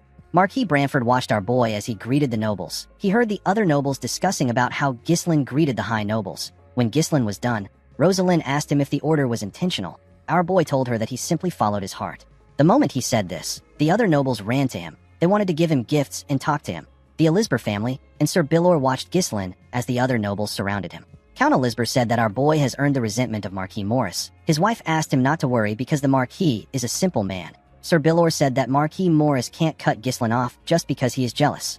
Marquis Branford said that this is natural. He said that our boy is the only one who was capable of curing Rosalind's illness. Sir Bilor was amazed that the Marquis discovered such an excellent talent. He referred to him as brother and told him that he is quite impressive. Marquis Branford said that he didn't do much. He explained to him that Ghislaine rose from the bottom to this position with his own strength. He said that our boy possesses the might to turn an unfavorable war into victory, and he has the ability to read the surrounding state of affairs and foresee what lies ahead. The Marquis said that he believed that Ghislaine was worthy to receive his support. The moment he said this, someone stepped into the hall with a cane in his hand. Ghislaine immediately sensed the person's presence. The high nobles and our boy quickly turned to the door. They saw a well-dressed man with a walking cane. Ghislaine grit his teeth out of anger when he saw this man. He was happy to see that the man had finally crawled out. This man is the closest aide of Duke Delphine and the strategist of the ducal house. His name is Raoul Joseph. A man wearing a coat on a huge armor walked into the hall after Raoul entered. Our boy seemed to recognize this man too. The other nobles recognized Raoul. They all knew that he was from the Delphine ducal house. They believed that it wouldn't be smart to associate with him. Raoul and his knight walked up to the Marquis. Raoul greeted Marquis Branford. The Marquis told the Viscount that he believed that he had no interest in events like this. The Viscount told him that he simply came there to pay his respects. He told the Marquis that he heard he recruited a young lion. The Marquis told him that his lion is not special enough to interest the Duke. He asked the Viscount about the identity of the person behind him. Raoul told the Marquis that it is his escort. He said that it is not someone special enough to interest him. The Marquis's knight told the Viscount that his escort needs to remove his helmet and reveal his face. He asked the escort knight to show his face. The man didn't do anything. The Marquis's knight was annoyed to see this. He placed his hand on his sword and asked the escort if he didn't hear him. Before he could draw his sword, Marquis Branford asked the man whose name is Tolio to stop. He said that it is okay. With a serious look on his face, the Marquis asked Raoul to enjoy himself since he has come a long way. He asked him to take care of himself before he leaves so that he doesn't dishonor the Duke's name. The Viscount smiled and thanked the Marquis for his consideration. He turned around after thanking the Marquis. Marquis Branford could not believe that he was not informed that someone like Raoul, who is a significant figure in the Duke's faction, was in the capital. He couldn't believe that the man managed to avoid his eyes and ears. He realized that the Duke's influence has reached the capital. Raoul and his knight walked up to Ghislaine. Our boy looked the Viscount in his eyes. He glared at the man to show his disdain for him. Raoul did not understand why Ghislaine was glaring at him. This was his first time meeting him. He asked our boy if he knows him. Ghislaine put himself together and stopped glaring at the man. He told him that he knows him. He said that he heard many things about him in the capital. The Viscount told Ghislaine that he also knows him very well. He said that our boy put on an amazing show in the northern region. Ghislaine was not surprised to hear that the man knew about what happened in the north. This is because Raoul was the one who made all the plans to bring Perdium to its knees. The Viscount suggested that they move somewhere else since they have greeted themselves. He told our boy that he has something to tell him privately. In the next scene, we see Ghislaine in a room with the Viscount and his knight. Raoul decided to be straightforward. He told our boy that they are interested in his cosmetics. He explained to him that he came to the capital because he heard that a product that was good enough to cure Rosalind's skin and bring it back to life had appeared. He said that they were actually developing something similar. Ghislaine wasn't looking at the Viscount when he was talking. He was staring at the knight behind him. Our boy turned to the Viscount and told him that he will have to apologize to him if he came to talk about an exclusive contract or technology sharing. The Viscount told him that he did not come there to engage in such a tedious talk. He said that a brilliant young man like him is rotting away in the countryside with nothing. The Viscount said that a scoundrel suddenly made a name for himself, led a war to victory, and secured a successful position in the capital. He asked our boy if this is by luck or skill. Ghislaine told Raoul that he improved by studying a bit. This wasn't the answer Raoul wanted. With a smile on his face, the man asked our boy to come to the Duke's faction. Our boy was not surprised to hear his offer. Raoul said that there is an expiration date to talents and abilities. He told our boy that his life will end before he gets the chance to show his talents if he stays in a harsh place like the North. He told him that he will be worn down by barbarians and foreign wars. He said that this is not the first time he has seen brilliant young men waste away like this. He stretched out his hand and told Ghislaine that he won't have to worry about this if he joins them, because they have the power to change his life. Our boy reminded the man that he has already joined the Royalist faction. Raoul told him that he cannot really say that he joined the faction when it has not been that long. He revealed to our boy that they can provide some fine lands in the south and give some to his father too. He said that Count Perdium must have been through a lot of troubles to protect the kingdom from the barbarians. He told our boy that the Count can't fight forever. He said that it might be time for him to retire. Ghislaine already knew that Raoul would try to convince him like this, even though our boy already joined hands with the faction that opposes the ducal house. The Viscount is still trying to win him over. He spoke as if joining their side would somehow solve all of Gislin's problems. He tried to sweet talk and coax our boy to make him one of their own. Gislin was certain that the man has used this same tactics on many people. He knew that this tactic was nothing more than a scheme to keep an uncontrollable variable within his grasp. He told the Viscount that the North is actually a better place than he thinks. Raoul told him that he doesn't have to decide right now. He said that he is planning on staying in the capital for a while. He asked our boy to take his time to think. Gislin told the Viscount that he has a counteroffer for him. Raoul did not expect to hear this. Our boy asked the man to join their side. Raoul glared at Gislin when he heard this.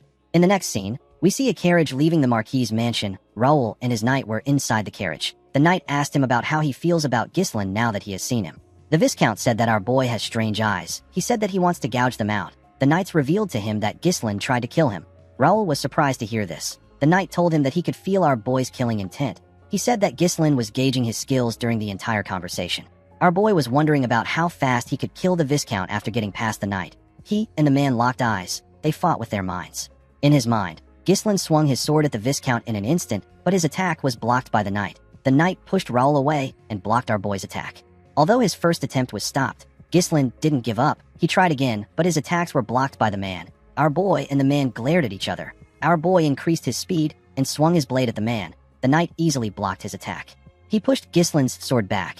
Our boy gathered his strength and pushed his sword away. He and the knight quickly swung their blades at each other. Their fight came to a standstill. Gislin realized that he couldn't get his way. He glared at the man. He grit his teeth and gave the Viscount the offer to join them. Raoul smiled and told him that he now understands why the Marquis likes him. He stood up and told Gislin that he enjoyed talking to him. He told him that he will see him again in the future. Our boy said that he is also looking forward to it. After Gislin said this, the knight glared at him with his green eyes. Our boy looked him in his eyes and told him that he looks forward to seeing him. He referred to the man as the strongest swordsman of the kingdom. His name is Cain Balzac.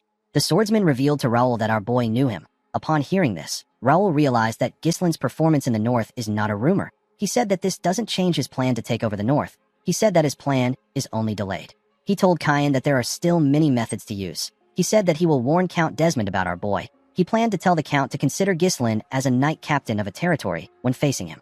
Cain told him that he is wrong. Raoul did not expect to hear this. The swordsman had already seen Gislin's skills, so he knew that our boy was not some knight captain. He asked Raoul to tell the Count to consider Gislin as the strongest sword in the North. The scene shifts, and we are taken to Gislin's mansion. We see the soldiers packing up the things in the mansion. Kair and Claude were in charge of supervising. Kair ordered the men to take every last penny. He warned them not to leave a single coin behind. Gillian controlled the soldiers outside. He told them the places where they were to keep each items. While the soldiers were busy packing up, we see Rosalind looking shocked when Gislin informed her that he is returning home.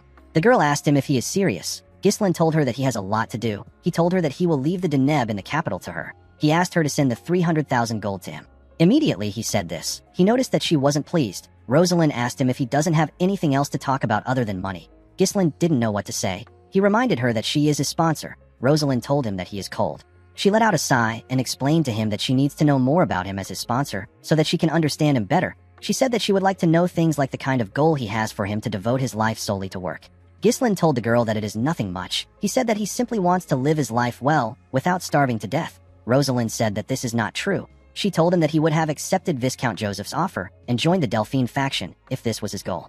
Gislin revealed to her that he has set a certain goal for himself as Perdium's successor and the Lord of Fenris. He told Rosalind that he needs her help in order to achieve this goal, but he cannot allow her to share his burden. Rosalind did not like what she was hearing. She asked Gislin to tell her why he won't share his burden with her. She said that a burden is naturally supposed to be shared. Gislin pushed her fan out of her hand and grabbed it. He gently raised her hand and kissed it. Rosalind was shocked to see this. She began to blush. Gislin told her that he cannot share his burden with her because he wants her to be happy. After saying this, he turned around and walked forward. Rosalind watched him as he walked away. She seemed blown away by our boy's smooth nature. As he walked away, Gislin thought about how the banquet ended with a positive mood. By rejecting Raoul's offer, Gislin was able to save the Marquis's image. All the support materials that would have gone to the Brivant territory are now headed towards Fenris and Perdium under the Branford name. Gislin can now enjoy many benefits like tax exemptions and preferential treatments. Our boy was able to secure 50,000 residents from the capital who will relocate to his territory. The dwarven slaves who are precious laborers have been sent to Fenris. With this improvement, no one will be able to look at Fenris as a small and impoverished domain any longer. However, the fact that the nobles from the ducal faction came to see Gislin in person means that they are plotting something else already. Our boy knew that this people will strike him down if he hesitates for a moment. he promised to kill Duke Delphine and erase every trace of him in the world. In the next scene, we are taken to a better-looking Fenris. We see some people handcuffed with chains. These people are dwarven slaves. The dwarves were being escorted by some soldiers. A bald dwarf called out to a dwarf with full beards. This dwarf's name is Galveric. The bald dwarf informed Galveric that the lord of the territory has arrived. When Galveric raised his head up, he saw Ghislain and his cool-looking horse marching into the town. The people of Fenris came outside to cheer for our boy and his soldiers. Belinda was surprised to see that everyone came out to greet them. Kair and the soldiers seemed to like the standing ovation. The dwarves noticed that the citizens were excited. One of them said that he has never seen a territory like this. He revealed to his comrades that he heard that their new lord will build them a home and will never starve them. Galveric was annoyed to hear this. He asked his comrades if they haven't learned their lesson. He said that a noble is a noble. He turned to Ghislain and said that nobles are pieces of trash who only think about themselves. He said that their new lord is no different. The others became worried when they heard this. The bald dwarf asked him if he really wants to continue with his plan. Galveric told him that they will proceed as planned. While on his horse, Ghislain turned to the side to see the dwarven slaves. He saw Galveric. Belinda moved close to him and tapped him on his shoulder. She asked him to wave to his citizens. Ghislain raised his hand and waved to them. Claude was quite happy to return to Fenris. He believed that he can relax now that they have made a lot of money. Ghislain called out to him and asked him to organize the materials that he told Lowell to research on and bring them to his office. Claude was annoyed to hear this.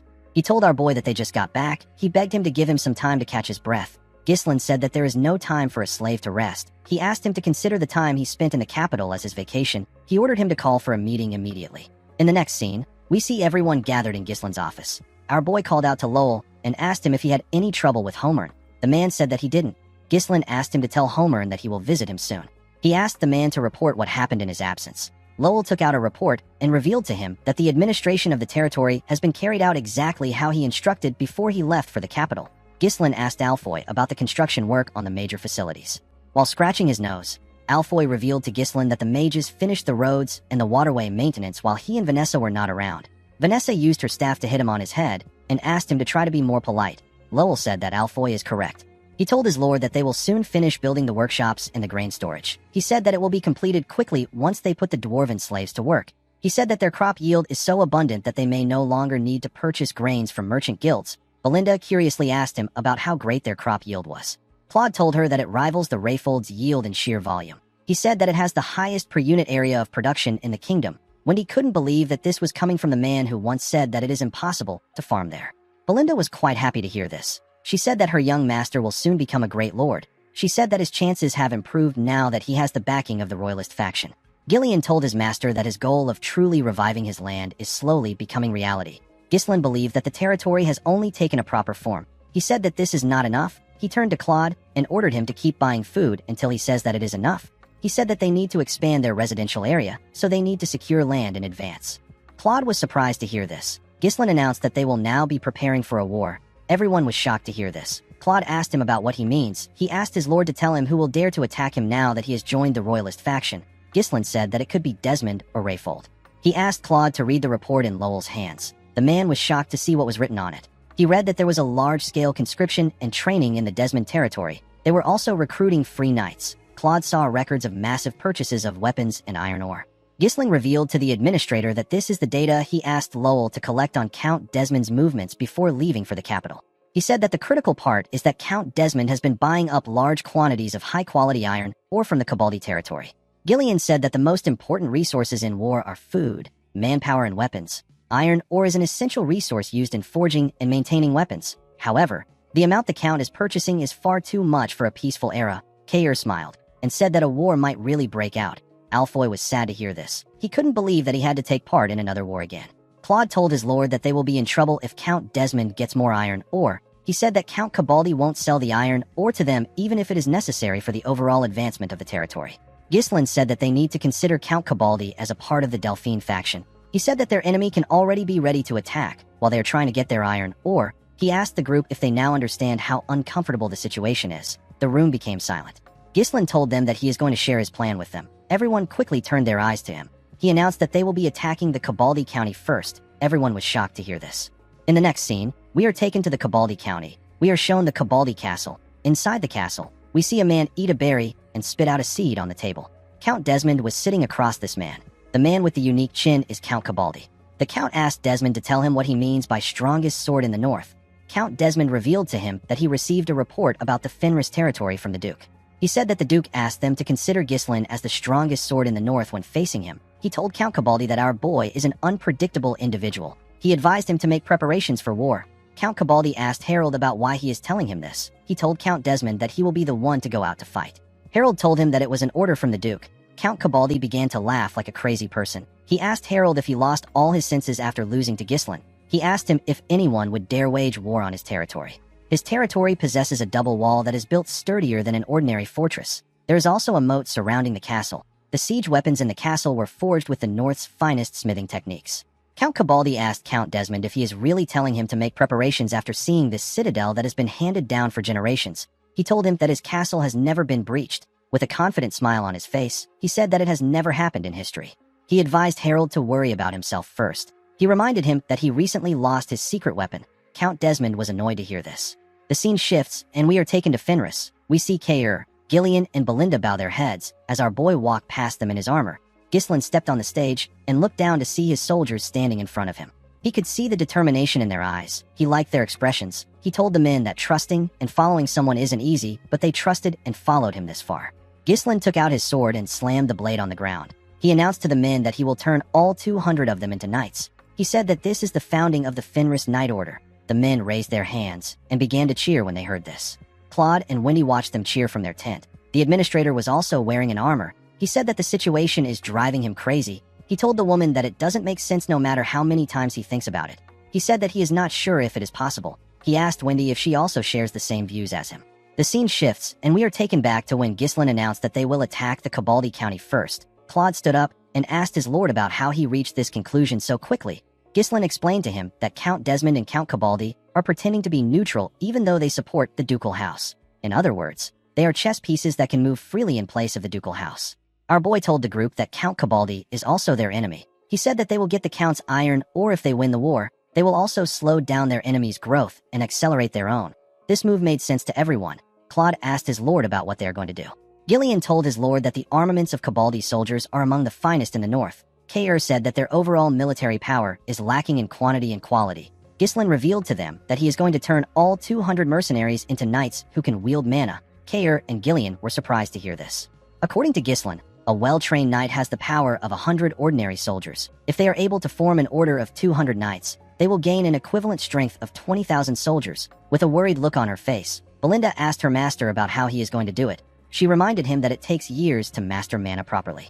Ghislain asked Vanessa to bring something. The girl and other mages brought in some barrels containing a large amount of scrolls. Alfoy said that these are mana compression sigils. Claude asked his lord if he used the runestone to create these things. Our boy took out one of the scrolls and said that the mercenaries will be able to master mana with it. He said that it might stray a little from the normal method.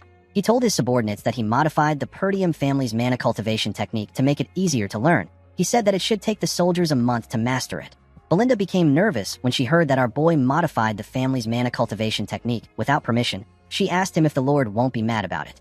Ghislain told her that it is better that his father gets angry than they lose their soldiers. Gillian told him that they won't be able to bring down the Cabaldi castle by simply training their soldiers. He revealed to him that he has been to the castle during his mercenary days. He said that the castle has a sturdy double wall with a deep moat surrounding it and flawlessly arranged defensive weapons. With so many elements favoring the castle's defense, people say that it has never once fallen throughout the lineage of the family. Gillian told his master that their mercenary tactics won't work if the Count resolves to hold a defensive siege. Claude suggested that they give up on the castle and focus on blocking Count Desmond. He said that they can get iron ore from other regions, even though it might be difficult. Ghislain asked him if he wants to bet to see if they will lose or win. Claude was annoyed to hear this. He asked our boy to stop betting on his territory's fate. Ghislain smiled and asked him not to worry about it. He told his administrator that he always has a plan.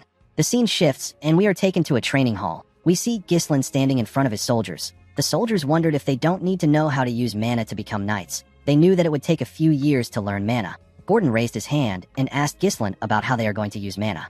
Ghislain told the soldiers that it would normally take several years to learn how to use mana. He told them that he will make sure that they all learn it within a month. Gordon and the other soldiers were surprised to hear this. Ghislain smiled and said that he will explain to them in a way that they can really understand. A while later, we see Ghislain pushing his mana into Gordon. There were several exhausted soldiers laying on the ground. They were breathing heavily. Gordon grit his teeth to endure the pain of our boy's mana. Ghislain asked him to bear with it. He told him that he is compressing several years into a single month. The burden for this is naturally enormous. He told Gordon that he will temporarily feel mana through the compression sigil. He asked him to gather the mana particles in the air and take them beneath his lower abdomen to form a mana core. He advised Gordon to imagine winding up a skein of thread. While following his orders, Gordon dragged the mana beneath his lower abdomen. He screamed out in pain. A while later, we see Ghislain step out of the training hall. He saw Belinda and Lowell waiting outside for him. Belinda told him that he did well. Ghislain thanked her and asked her if she can take the soldiers back to their lodgings. He told her that she will need to keep an eye on them for a while. While breathing heavily, he called out to Lowell and informed him that they will be crafting the armor that their order will be using. He asked him about how their dwarven slaves are doing. Lowell informed his master that the elves haven't arrived yet, but the dwarves are already waiting in the territory's lodgings. Ghislain turned to the sky when he heard this. He said that the moon won't be rising tonight. The scene shifts, and we are taken to a forest outside the town. We see someone push his hand out from the ground. The person created a huge hole and came out of the ground. The person turned out to be Galveric. His comrades were behind him. Galveric asked his comrades to come out after looking around. One of the dwarves asked Galveric if he is certain that they will be free once they escape this kingdom. Galveric revealed to him that people said that there is a secret autonomous district in another kingdom where slaves of different races live together. He asked his friends to leave with him. He said that the border is right in front of them. The moment he said this, Galveric noticed that his friends were hesitant. They seemed to be shaking. Galveric was annoyed to see them hesitating. He asked them if they have some lingering attachments to the slave life. He asked them to go back and spend their whole lives crafting toys for nobles if they're scared. The bald dwarf said that this is not it. He pointed at something and asked Galveric to turn around. When the man turned around, he saw Ghislain behind him. Our boy told the dwarves that there is no point in running away. The dwarves were shocked to hear this. They believed that Ghislain knew about their escape plan. Galveric couldn't believe that he already caught up to them. The moment he thought of this, he noticed something. He didn't see anyone behind Ghislain. He asked him if he came alone. Our boy told him that he did. The dwarves quickly came together and had a little meeting. They turned to Ghislain and glared at him. Galveric told him that they will be free if he is gone. Ghislain smiled and asked them to do their best. A while later, we see Galveric struggling to get up after taking a beating from Ghislain. His friends couldn't even move. Ghislain moved close to him and told him that dwarves are quite sturdy. Galveric raised his head up when he heard this. Ghislain explained to him that the slave traders are going to search for him once he runs away. He asked the man if he would like to just work for him. Galveric asked our boy not to make him laugh. He said that he would rather die chasing freedom than getting stuck there and making boring toys for him. He told Ghislain that he is gravely mistaken if he thinks that they are going to work without resisting. Ghislain smiled when he heard this. He liked the dwarf's resilience. He believed that his behavior was normal since he is someone who will later be called the legendary blacksmith in the future. Galveric pushed himself up and took a stance. Ghislain asked the man to give him 10 years. He promised to build an autonomous district for dwarves in his territory and free them from slavery if they cooperate with him earnestly. The dwarves were shocked to hear this. They all got up. Galveric asked him to stop lying. He told Ghislain that the kingdom legally defines them as slaves. He told him that it will be meaningless for a rural lord like him to give them freedom. Ghislain told the man that laws can be fixed when needed. The bald dwarf informed Galveric that Ghislain is backed by the royalist faction. He said that it might really be possible for him. Galveric clenched his fist out of anger. He knew that he couldn't win this fight. Ghislain told him that he is not interested in some luxurious craftsmanship. He told him that he wants to make something more fun than this. Galveric was surprised to hear this. He asked our boy about what he means. Ghislain raised his head and looked at the sky. He said that he wants to fly in the sky. A month later, we are taken to the Cabaldi castle. We see the Count reading a letter from Ghislain. Our boy wrote that he is disrupting the fairness of the entire northern iron market with his iron dealings, which are biased toward a certain house. He told the Count that he will regret it if he doesn't open the market to Fenris and its neighboring territories. The Count asked his subordinates to tell him what he is holding. One of them told him that it is a letter from Baron Fenris. Another official called Ghislain a rude, insolent brat. He said that our boy must be out of his mind. Count Cabaldi smiled and said that this method only works when used by those in power. He said that Fenris must be doing bad for them to send such a terrible letter. One of his officials informed him that Fenris has recently been buying up food in large quantities from other territories, and they are even paying extra money to get it. A man next to the official said that the territory must be experiencing food shortage after taking in immigrants sent by the royalist faction. Another vassal said that he cannot understand why Fenris keeps choosing to do things that bring them losses. He said that harvest season will soon come and prices will drop. The noble next to him asked him not to bother trying to understand the actions of the territory. He said that it is typical for a youngster to act reckless without thinking.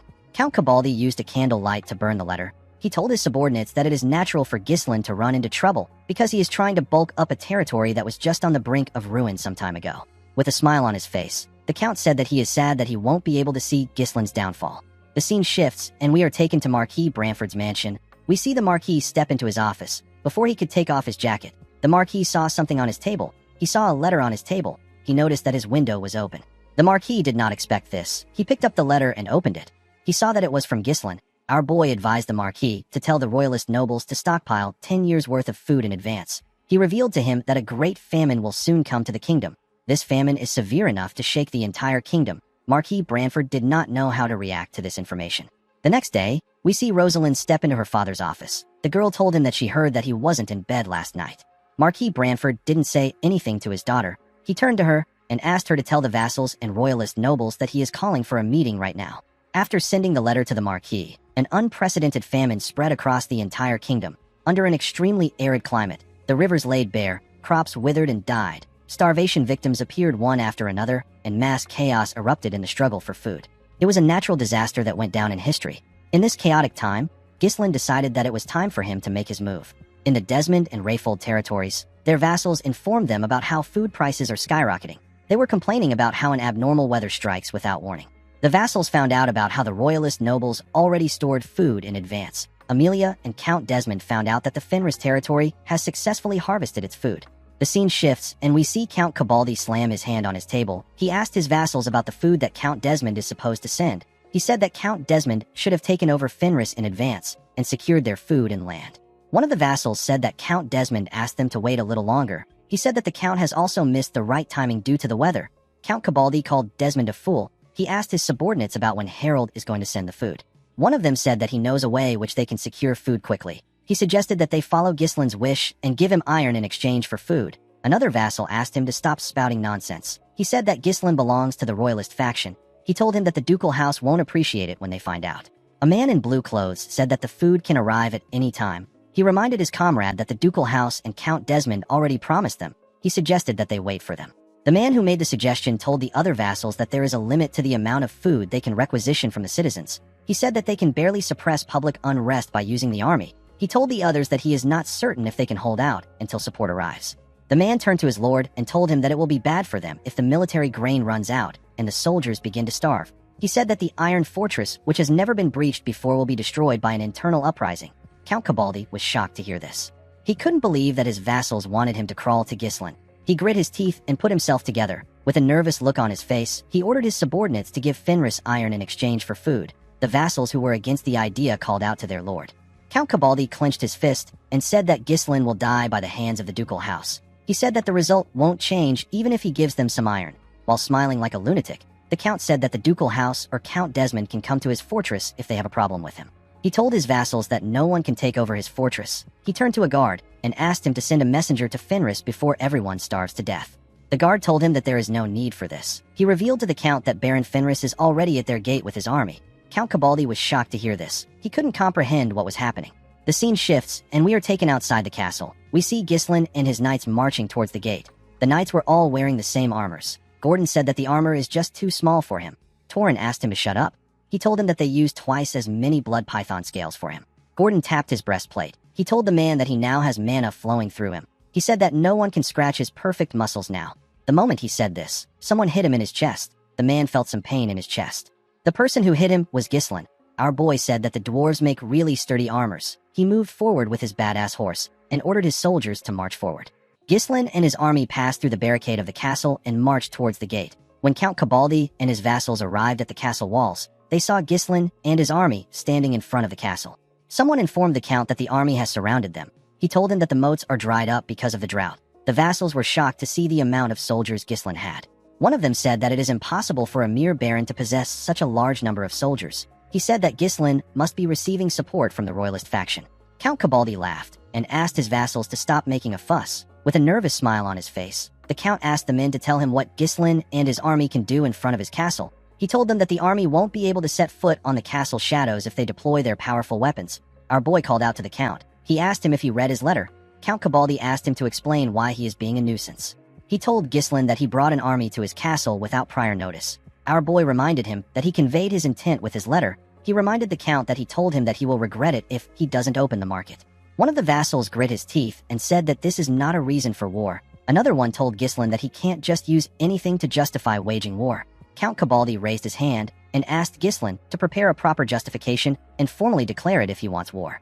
He said that he won't associate with someone who disrespects noble etiquette. Upon hearing that he needed to properly declare war, Ghislain called out to Gillian. The man took out a longbow and arrow. Ghislain grabbed the items and raised it up. Count Cabaldi was shocked to see this. He called our boy a crazy bastard. His soldiers quickly stood in front of him with their shields. Gillian informed his master that the wall is quite tall. Ghislain stretched the string of the longbow. His horse bent down in order to allow him get in the perfect position. Our boy fired his arrow with the right amount of strength. The arrow flew towards the castle wall at a crazy speed. It pierced through a shield and went through a soldier's helmet. It tore the count's ear apart. The entire thing happened at a crazy speed. No one was able to react to the arrow. With a smile on his face, Ghislain told the count that this is his declaration of war. The scene shifts, and we are taken to the Marquis's estate in the capital. We see the Marquis and his daughter in his office with the three important nobles of the royalist faction. It was announced that Ghislain has started a war. Count Elisber said that it is true that they were able to endure this great famine thanks to Ghislain's advice, but this situation is difficult. Sir Bilor said that he did not think that Ghislain would start a war at a time like this. Marquis Branford said that he wants to know Ghislain's justification. Rosalind informed her father that the Cabaldi County didn't open up their iron market to Fenris or any of the territories around them. She said that this incident has revealed that Count Cabaldi has been conducting nearly exclusive trade with the Desmond territory. With a nervous look on his face, Count Elisber said that a person can make up any justification. Marquis Morris said that the solution is clear. He told his comrades that they need to get Ghislain out of their faction before he causes more trouble. His blue-clothes vassal agreed with him. The red-clothes vassal said that they need to be focused on recovering from the famine instead of starting wars. Sir Bilor asked Marquis Morris if he isn't saying this just because he hates Ghislain. The Marquis became nervous. Rosalind closed her hand fan and asked the men to stay calm. She said that what they need to do right now is to prepare a solution for this situation. She said that the war has already started and any discussion regarding why it happened is meaningless. Marquis Morris told the girl that he is very calm. He said that this war will make them an easy prey for the ducal house. A man appeared in the room and told them that he agrees with Marquis Morris. Everyone in the room was surprised to see the man. They all recognized him as a noble from the ducal house. Marquis Branford referred to the short man as Count Foud. The count said that Ghislain has declared war on a neutral noble. He said that it is unbelievable that our boy would do this while everyone is suffering from the natural disaster. The count asked Marquis Branford if he should take Ghislain's actions as the will of the entire royalist faction. The Marquis frowned when he heard this. Sir Bilor was amazed by the intelligence network of the ducal house. Count Alciber found it odd that the man came out strong from the start. He wondered if Count Foud was trying to say that he is confident. Rosalind understood that this war could turn the entire group of neutral nobles against the royalist faction. It will be the perfect opportunity for the ducal house to gain more influence. It is no exaggeration to say that the very fate of the royalist faction depends on how Marquis Branford answers. Also, if Ghislain loses the war, the royalist faction would lose their influence on the north. However, if our boy is able to win and secure the largest iron mine in the north, the risk would be worth it. Marquis Branford put his hands together and said that he believes that the war is justified. Count Foud did not expect him to give him this answer. He asked Marquis Branford if he can explain what he means. The Marquis told him that this is a personal dispute between Baron Fenris and Count Cabaldi. He said that it doesn't represent the will of their entire faction, but it also doesn't give the ducal house the justification to intervene. Count Foud said that even war has its proper time. He said that turning a blind eye to this war is no different from abandoning their duty as nobles to uphold the kingdom's order. Marquis Branford let out a sigh. He told the man that he fails to understand why the ducal house is reacting so sensitively to this war. With a smile on his face, the Marquis told the man that it almost looks as if Count Cabaldi belongs to their faction. The scene shifts, and we are taken back to the Cabaldi territory. A loud scream was heard by everyone on the castle wall. Ghislain turned to Gillian and told him that he gave him a good longbow. Kair said that the count won't be wearing any earrings anymore. On the castle wall, we see Count Cabaldi hold his bleeding ear on his knees. The soldier who took the arrow to his head fell to the ground. The other soldiers surrounded their count. They wanted to stop the bleeding. Count Cabaldi grit his teeth and ordered his soldiers to take their positions. He asked them to shoot down the worthless bastards. He ordered his men to show Ghislain the majesty of the Cabaldi castle, which has never fallen to its enemies before. The men accepted the order and quickly got in position. They all grabbed their catapults and prepared to fire. Gillian informed his master that the enemy is preparing to attack. Ghislain said that this people have defended this wall so many times that it has become a second nature to them. He wasn't surprised to see how quick their response was. After the catapults were loaded and ready, Count Cabaldi ordered his men to fire. The soldiers released a ridiculous amount of arrows on Ghislain's army. They covered the sky with their arrows. Ghislain placed his hand on his sword when he saw the arrows coming towards him. He drew his sword and used it to block every single one of the arrows. His badass horse also dodged the arrows that came close to his neck. Kair and Gillian easily blocked the arrows with their weapons. The knights used their shields to block the arrows. The arrows didn't touch a single person. Count Cabaldi was shocked to see this. Ghislain put his sword away when he realized that the Count was done throwing a tantrum. He turned his horse around and ordered his soldiers to retreat to their base. He said that they need to prepare for the next stage. The scene shifts and we see Claude smiling brightly. He said that their lord picked the perfect time to start a war. He was wearing an armor and sitting in a tent. He told Wendy that their enemy didn't even stock up on any food, so they just have to wait until they give up. Alfoy placed his head on the table and asked Claude to tell him why they even brought him there. Claude told him that this place isn't bad. He referred to the mages as their laborers. He quickly corrected himself and told the boy that the mages worked hard to build this post. He asked Alfoy to get some rest. He told him that he can rest in the back lines without having to work. He told the boy that they can play a game if he is bored. Alfoy quickly raised his head up. He asked Claude to tell him how much he wants to bet. Before the two of them could start gambling, Ghislain stepped inside the tent and asked Claude to come out. Alfoy was shocked to hear his voice. Claude quickly got up and asked our boy about why he is already back. Ghislain ordered Alfoy to gather the mages. Alfoy slammed his hand on the table. He knew that he was screwed. Ghislain revealed to him that he has to dig an underground tunnel leading to the castle. Alfoy was shocked to hear this. Claude explained to his lord that they simply have to wait out here to win the war. He asked Ghislain if he's certain that they really have to put in any efforts. Ghislain told him that they can't just sit still. He explained to his advisor that they need to end the war before Count Cabaldi begins to receive supplies from the Duke's faction. Ghislain stepped outside and looked at the castle. He said that the war will end faster than anyone can imagine. The scene shifts, and we are taken to the castle wall. We see Count Cabaldi having a meeting with his vassals on the castle wall. The Count wrapped a bandage around his head to stop the bleeding. He called Ghislain an insolent bastard and said that he ran away after injuring his noble body. One of the vassals said that Ghislain has probably realized that he stood no chance against their incredible firepower. He said that this is why Ghislain changed his strategy to waiting until they ran out of food. Count Cabaldi was annoyed to hear that our boy plans to wait until they surrender.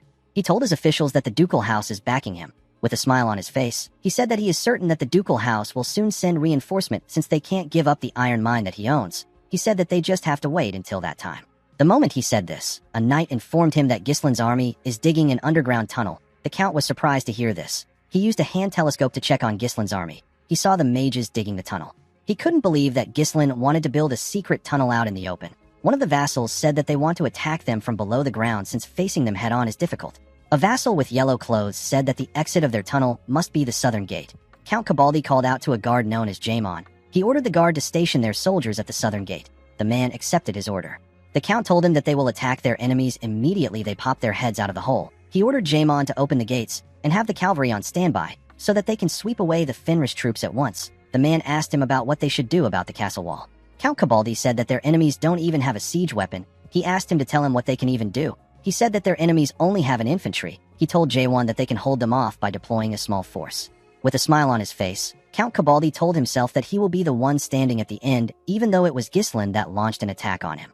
Later in the night, we see Ghislain's soldiers and the dwarves pushing something up a mountain. While they were pushing the items, one of the dwarves said that it doesn't make sense that Ghislain is asking them to bring these items to high grounds like this. The bald dwarf said that he can't even see because there are no torches on their path. One of the dwarves turned to Galveric and told him that they made the items just as Ghislain ordered. He asked him if he is certain that the items will work. While breathing heavily, Galveric told his comrade that there is no way an item he created wouldn't work. The scene shifts, and we are taken back to the time Ghislain made a deal with the dwarves. They all sat around a bonfire. Ghislain told them that he wishes to fly. Galveric asked him if he got a blueprint of the legendary airship, which is a lost technology of an ancient empire. Our boy told him that he didn't. He picked up a large shirt and told the dwarf that he is going to get a better understanding of what he means once he sees what he is about to do. Ghislain placed the shirt on a rope and carefully tied it together. He placed the shirt above the fire. This allowed the shirt to float in the air. The heat was escaping from the top of the shirt. Galveric and his friends did not understand what was happening. Galveric asked our boy to tell them what he wants them to see from this. Ghislain asked him to see how the shirt got bloated. He explained to him that the heated air tries to rise upward and it fills the inside of the shirt. Galveric was shocked to hear this. The bald dwarf told Ghislain that this is just the wind. Galveric told his friend that he is wrong. He said that the shirt would have just fluttered if this was wind. It wouldn't have been bloated. Ghislain smiled when he heard this. He realized that the man understood his idea. He picked up a stick and used it to draw a bigger cloth. He said that they can create an air pocket much larger than this. Before he could finish explaining, Galveric grabbed the stick and drew a basket underneath the air pocket. With a face filled with excitement, the dwarf said that they can put a basket large enough to contain a person and generate hot air in it. Galveric asked Ghislain to tell him why this phenomenon even happens. He asked him to tell him why hot air rises. Ghislain said that he has no idea. He said that he only figured this out while doing some laundry. Galveric said that no one would think of this while doing laundry. He asked our boy to take him. Ghislain asked him about where he wants to go. With a bright smile on his face, Galveric told him that he wants to go to his workshop. He told Ghislain that he wants to make this thing and put it to test right away. The scene shifts, and we are taken back to the present. We see Ghislain waiting for Galveric and the others at the top of the mountain. He told them that they arrived just in time. Galveric told our boy that this is an easy job for them. Belinda moved close to him and gave him his helmet. She informed him that the mages and knights have finished their preparations. Ghislain asked Belinda to get prepared. Alfoy was annoyed to see what Ghislain created. He asked him to tell him why he ordered them to dig the tunnel if he was just going to do this. Gordon grabbed his neck and asked him not to yell at their lord. The knights cleared a path and allowed their lord to walk forward. Kair and Vanessa smiled at our boy. Ghislain looked at the castle. He told his knights that they are about to be dropped in the middle of their enemy's territory. He told them that they will infiltrate the castle and take control of the inside just as they have trained. He explained to them that the main objective of this plan is to open up the gate and call in Gillian's cavalry unit. He informed them that the Cabaldis have the best equipment in the north, so this fight won't be easy even if they have learned mana. Ghislain informed them that the enemies they will face in the future will be even stronger than the Cabaldis. He told them that there will be no next time for them if they cannot easily end the war at this level. The knights became nervous when they heard this. Ghislain smiled and asked them not to worry. He reminded them that they already pioneered the forest of beasts, which no one has managed to do. They have even led a hopeless war to victory. While screaming at the top of his voice, Ghislain asked his men if their preparations are lacking. The men said that it is not. Ghislain asked them if they are afraid. The knights said that they are not afraid. Our boy wore his helmet and told his knights that they have all grown faster than anyone could have ever imagined. He told them that it is time for them to fly. Immediately, he said this. Several hot air balloons appeared in the air. The mages were using their magic to create the flames that kept the balloons in the air. At the castle wall, we see a soldier looking at Ghislain's camp with his hand telescope. The man recalled that their enemies have been digging all morning, but now they were suddenly gone. A soldier holding a torch told the man that their enemies must have gone to sleep. The moment he said this, 2 guards carrying torches came to them and told them that it is time to change shifts. One of them asked the man with the telescope if he noticed anything. The man said that there is nothing out of the ordinary. He told his comrade that he doesn't know how many more days that they have to watch their enemy. He said that he doesn't believe that they plan to attack them. After saying this, the soldier and his partner walked forward. His partner let out a sigh and said that he can finally get some sleep. The man yawned and told him that they still have to go through this tomorrow. The moment he said this, the man saw something in the sky. He asked his partner if he can see what he is seeing. He told him that some round things are approaching their castle. His partner asked him if they are monsters. Before the man could answer, he saw a hand reach out to him from the sky. Before the man could scream, Ghislain used his hand to close his mouth. He slammed the man to the ground and tore his partner apart with a single slash. He quickly turned to the man and beheaded him with a single strike. Kair and Belinda used a rope to move to the ground. The knights also did the same thing. Ghislain told the men that he will stand on the front lines in this battle too. With a cold gaze in his eyes, Ghislain ordered his knights to kill everyone. In the next scene, we see 3 Cabaldi knights walking somewhere. The knight in the middle was wearing a different armor. This knight is the captain of the Cabaldi Knight Order. His name is Leslie. Leslie and his men walked up to a door. There were 2 guards at this door. Leslie asked them about where their lord is. One of them told him that the count is still asleep. The captain barged into the room. The count quickly woke up when he heard someone enter his room. He asked Leslie about what he is doing. The captain told him that it is an emergency. He revealed to him that their enemy has invaded the castle. Count Cabaldi was shocked to hear this. At the castle wall, the soldiers raised their torches to see the hot air balloons. While they were staring at the balloons, Ghislain, Kair, and Belinda tore through the soldiers. Our boy's knights also helped him tear through the soldiers. With a smile on his face, Kair told the men that they need to tear off the remaining ear of the butt-chinned lord. Inside his room, Count Cabaldi could hear the sound of swords clashing. He became scared. He asked his knight captain to tell him how the Fenris soldiers got over the wall. He asked him about what happened to the tunnel. Leslie reported to him that the soldiers came from the sky. They were riding unidentified spheres. The count couldn't believe that Ghislain and his soldiers flew into the wall. He asked Leslie if he knows what he is saying. The captain told his lord that it doesn't matter if they flew in. He revealed to him that their enemy's momentum is quite strong. He said that they are taking over the castle at a rapid pace. He told the count that they need to start moving. He explained to him that he will be going to the underground passage that leads to the outer bailey and defend the castle. This will allow them to call in the main force stationed at the south gate and encircle their enemy. Count Cabaldi was still in a state of shock. He realized that they fell for a diversion when they targeted the tunnel and even laid a counter trap.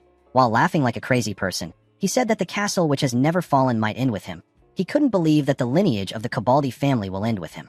Leslie placed his hands on his lord's shoulders. He asked him to escape through the secret passage with his retainers and seek aid. He told him that he will remain there to hold the castle. With a serious look on his face, Leslie asked his master to bring something out if the situation doesn't get resolved.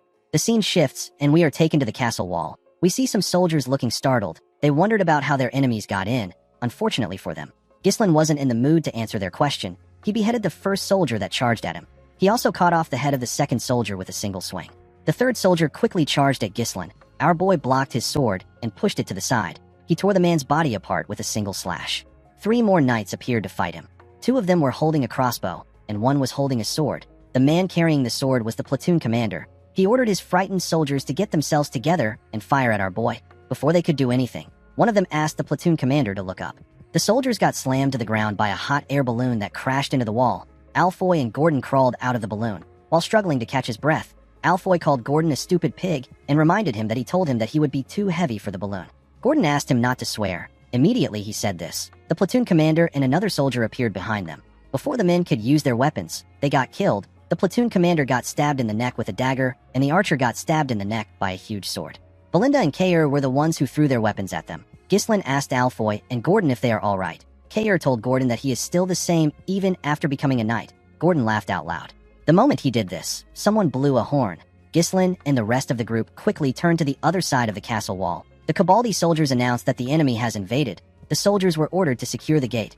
Kayer did not expect the Cabaldi soldiers to already take a defensive formation. Even Ghislain did not expect them to react this fast. He realized that there's someone sharp among the knights. Our boy knew that the enemy forces they dispersed with the tunnel operation will soon regroup. He knew that they were running out of time. He turned to his knights and asked them if they are all there. The men told him that they are complete. Ghislain ordered Kayer to stop the soldiers on the wall and destroy their siege weapons. He asked Belinda to find the count. He said that he will open up the path to the castle gate by himself. He asked his knights if they are ready. The men raised their weapons and released their mana. They told their lord that they are ready. Ghislain smiled when he saw this. He closed his helmet and drew his sword. He ordered the Fenris Knight Order to take action. He led his Knight Order towards the main gate. Leslie and his men were already waiting for them there. The captain was not surprised to see that they actually came for the gate. He raised his sword and ordered his soldiers to charge. He asked them to stop the enemy and hold them here until the main force at the south gate arrives. Ghislain and his knights easily tore through the men that charged at them. Leslie was shocked to see this. He saw how Torin, Gordon, and the Order Knights fought multiple soldiers. They were easily tearing through them. The soldiers slowly became demoralized. They wondered if they could really stop the people in front of them. Leslie noticed that every single person in Ghislain's army were wielding their weapons with mana. He couldn't believe that this men were knights. Even if they were knights, it didn't make sense that they were able to push back a medium infantry this quickly. Leslie realized that this was happening because of the knight at the front. He knew that this was happening because of Ghislain. He knew that they had to stop him. One of the soldiers told the captain that their enemy's momentum is too strong. He said that they can't stop them with their current troops. Another soldier said that the gate will be breached before the main force arrives. Leslie ordered the men to break something. The soldiers asked him to repeat himself. The captain ordered them to break all the switching mechanisms. He released his mana and said that he will buy time. He charged at Ghislain. Our boy was able to block his sword. He and Leslie locked eyes together. Ghislain pushed the man back. The captain thrust his blade at him. Our boy brushed his blade aside and swung his sword at him. The captain blocked his sword with his own sword. He moved his sword out of the way and let Ghislain's sword hit his shield. He thrust his blade at Ghislain again. Our boy was able to move his sword at a crazy speed and push Leslie's sword away. Ghislain carefully observed the man. Leslie introduced himself as the Knight Captain of Cabaldi. He put his sword and shield together and told Ghislain that he will not pass. While everyone was busy fighting for their lives, the Count went to visit a chained man in jail. He placed his hand on the iron bar and called out to a man known as Lucas. He told him that he will have to buy them some time. Lucas glared at the Count. He gently smiled and asked him to take off his shackles first. On the castle walls, we see Kayer and the knights destroying their enemies' weapons. Kayer ordered them to not leave any weapon intact. While he was busy destroying the weapons, we see Belinda tearing through the soldiers as she ran into the castle. The scene shifts, and we are taken back to Ghislain. After the captain introduced himself, Ghislain raised his sword and charged at him at a crazy speed. Leslie was shocked to see our boy in front of him. He was able to block Ghislain's attack, but his sword got pushed back. He quickly thrust it at our boy. Ghislain was able to block his blade. He swung his sword at the captain with a large amount of energy. Leslie was able to block the attack, but he got pushed down. He grit his teeth and struggled to hold on. He pushed Ghislain's sword away and used his sword to push him back. Unfortunately for him, our boy wasn't going to back down. He quickly charged at the captain. Leslie was able to block his sword strikes. He quickly thrust his blade at Ghislain. Our boy carefully swung his sword at the man's head. Leslie was shocked to see our boy's sword coming towards his head. He quickly bent his head to dodge the attack. He was able to dodge the strike, but a part of his helmet got destroyed. Ghislain didn't give him the chance to regain his balance. He quickly swung his sword at the man's head again. Leslie was able to use his shield to block the attack, but he got pushed back. One of the soldiers called out to his captain when he saw this. His comrade called him a fool and asked him to focus on his enemy if he has the ability to care for his captain. Leslie quickly took a stance. He was trying to catch his breath. He was amazed by Gislin's strength. He noticed that his shield has been heavily damaged. He realized that his arm is not going to be able to keep up with Gislin's strikes.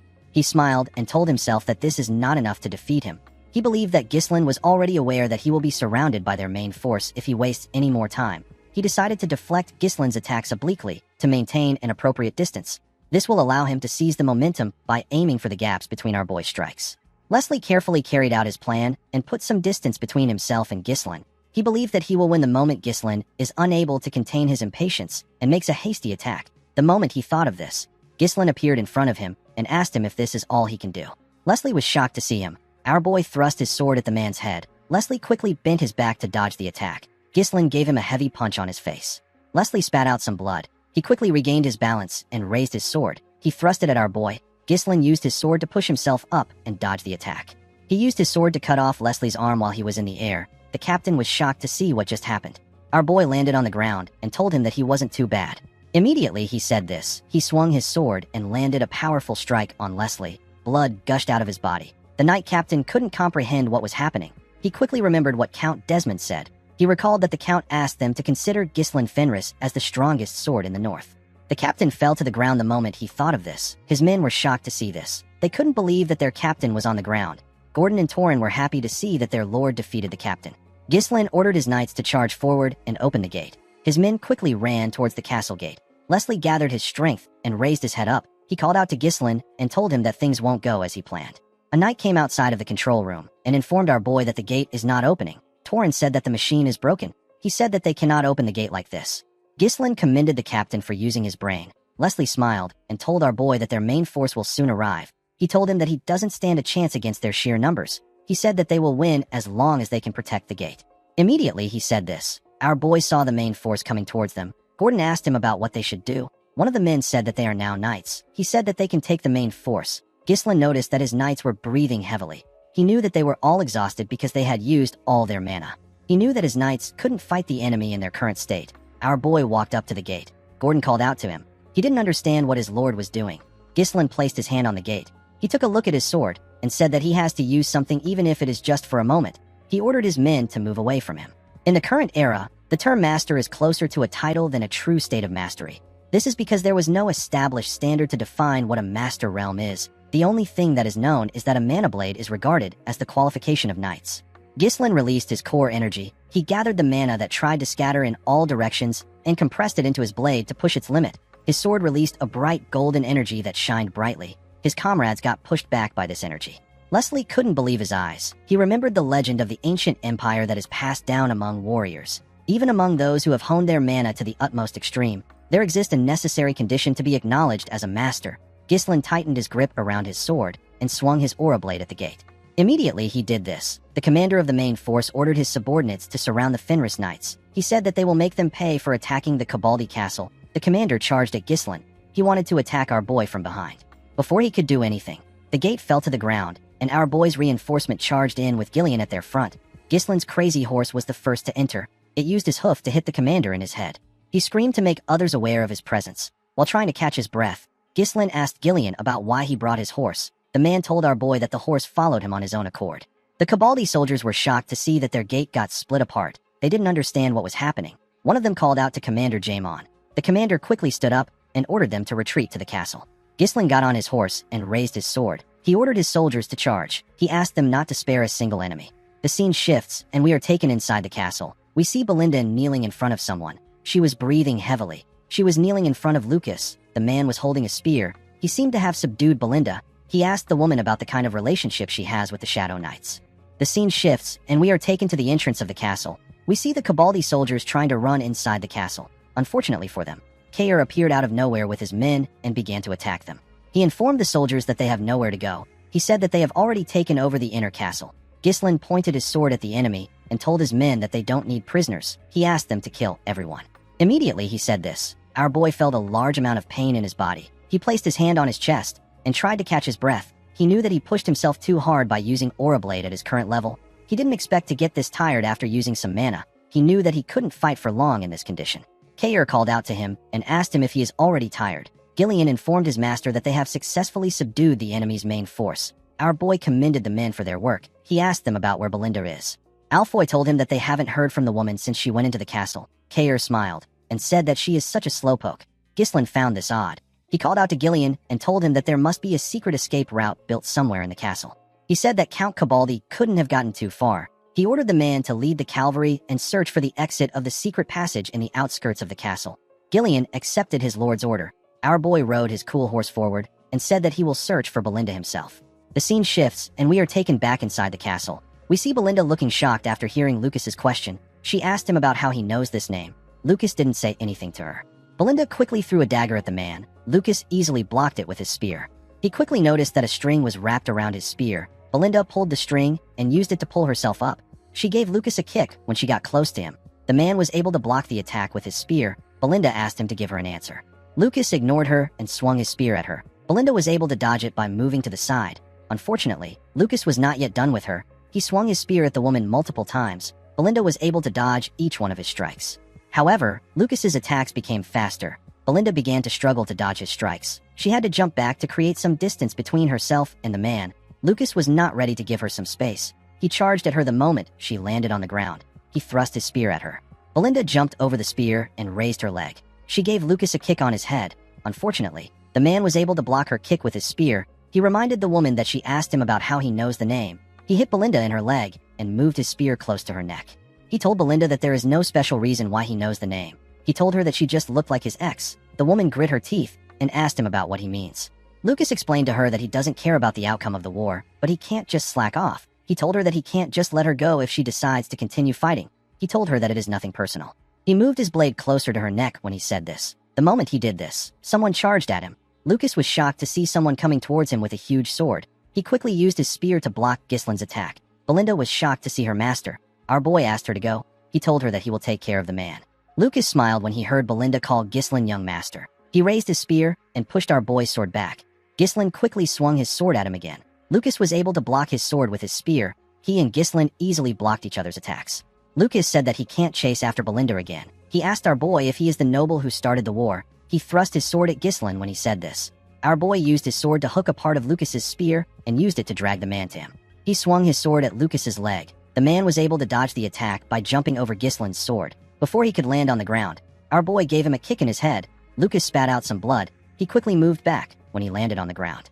Ghislain laughed and told Lucas that it is good to see him. The man didn't expect to hear this. He asked our boy if he knows him. Ghislain told the man that he does. Lucas was our boy's subordinate and comrade in his past life. Ghislain has actually been wondering about where the man was. He didn't expect him to be in the Cabaldi County. Lucas cleaned the blood coming from his nose and told our boy that it is weird that he knows him. He told him that he doesn't fight like a noble. He told Ghislain that his style is not like that of the nobles he knows. It was quite different from the general style. He pointed his spear at Ghislain and asked him about who he is. Our boy told him that he has worked as a mercenary in the past. Lucas found it odd that a noble worked as a mercenary. Ghislain told him that he wants to make a proposal. He told Lucas that he will withdraw his soldiers from the castle and pay for the recovery of the damage they caused if he is able to beat him. He told the man that he has to work for him if he wins. Lucas found this proposal to be weird. He asked Ghislain about why he is spouting nonsense. He asked him if he is really going to throw away his victory for a petty bet. He said that he doesn't even have any real ties or regrets about this castle. Ghislain asked him to come work for him if he doesn't have any ties to this place. Lucas told him that he can't. He said that it cost a lot to hire him. Our boy told him that this is the reason he is risking this castle to make a bet. He told Lucas that he is more valuable than this victory to him. Lucas didn't expect to hear this. He couldn't believe that Ghislain was telling him that he was more valuable than the castle. He asked Ghislain to tell him his name. Ghislain took off his helmet and introduced himself as the Lord of the Fenris territory. He told Lucas that this is the identity of the master he will be serving. Lucas noticed that Ghislain was breathing heavily. He told him that he doesn't look so good. He took a stance and asked our boy if he is not pushing himself too hard. Ghislain smiled and asked him to think of it as a handicap. Lucas smiled and asked our boy to do as he wishes. He quickly charged at him. The scene shifts and we are taken to the past. We see some mountains covered in snow. A man packed his bags and stepped out of his tent. The man with a scar on his face wore a huge coat and carried a long spear at his back. This man turned out to be the older Lucas. Lucas walked up to the older Ghislain and told him that today is the last day he promised to work for him. He asked him if he knows this. He said that it has been 10 years since the Moriana's recognition took place. This means that their contract has come to an end. Ghislain didn't think that the man had been with him for 10 years. He asked Lucas if he doesn't want an extension. Lucas walked past him and rejected his offer. Ghislain smiled and asked him if it is because of the woman. Lucas asked him not to take it personally. He told Ghislain that he can't let his life be devoured by his fight. Our boy let out a sigh and asked the man to go search for his precious woman. He told him that he also needs to finish his own task. Lucas stopped walking and turned to his captain when he heard this. He told him that he will promise him one thing. He told his captain that he will come to his rescue when he is in danger. The scene shifts, and we are taken back to the present. We see Ghislain block Lucas's attack. He pushed the man back with his sword. Lucas thrust his spear at him at a crazy speed. Ghislain blocked his attacks and thrust his blade at the man. Lucas was able to dodge his blade. He pushed our boy's sword aside and swung his spear at his head. Ghislain quickly bent his head to dodge the attack. He swung his sword at the man's leg. Lucas dodged his attack by using his spear to push himself up. Ghislain quickly swung his sword at the spear. Lucas pulled it up and spun in the air. He landed in front of our boy. He found Ghislain to be impressive. He told him that his face was actually screaming fatigue at first glance. Ghislain told the man that he can't lose a bet he started. Lucas laughed out loud when he heard this. He apologized to Ghislain and told him that he will still win this fight. He said that he knows that things will become bothersome if he works for our boy. He released his mana and took a stance after saying this. Ghislain was surprised to see the amount of mana Lucas had. He realized that the man was already considerably strong even before he met him. Lucas worked for Ghislain for 10 years after he lost the Moriana's recognition. He was a confidant of the mercenary king who succeeded in anything he was ordered to do. However, even Lucas couldn't find his lover whom he chased after his entire life. On the day Ghislain fell into Aiden's trap, Lucas tried to help him as he promised. He ended up losing his life. Ghislain smiled when he remembered this. He threw his sword to the ground. Lucas was shocked to see this. He quickly charged at Ghislain with this opportunity. Ghislain told the man that he won't let the past repeat itself. He bent his head and dodged Lucas's spear. Lucas quickly swung his spear at our boy's legs. Ghislain dodged it by jumping. While he was in the air, he placed his leg around the man's neck and used it to raise the man. He threw him to the ground. Lucas slammed his back on the ground. He screamed and spat out some blood. Ghislain quickly pointed a dagger at his throat before he could get up. He told Lucas that he won. The man smiled and said that things have gotten more complicated. A while later, we see the castle filled with the dead bodies of the Cabaldi soldiers. Ghislain stood in front of his soldiers. Kair and Gillian were next to him. Gillian placed the count before his lord. Count Cabaldi began to sweat when he saw Leslie and his soldiers on the ground. He couldn't believe that our boy managed to take over his impenetrable fortress. Ghislain called out to the count, whose name is Armstrong Duggan Cabaldi. With a cold gaze in his eyes, he told him that there is no such thing as an impenetrable fortress. The count instantly recognized the look in Ghislain's eyes.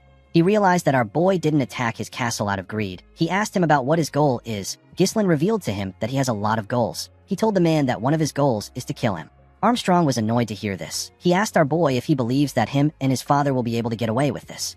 He told him that the royalist faction can't protect him from everything even if he has their backing. He told Ghislain that things will really get out of hand if he kills him. He said that he has someone supporting him from behind. Ghislain asked him if he is referring to Duke Delphine. The count was shocked to hear this.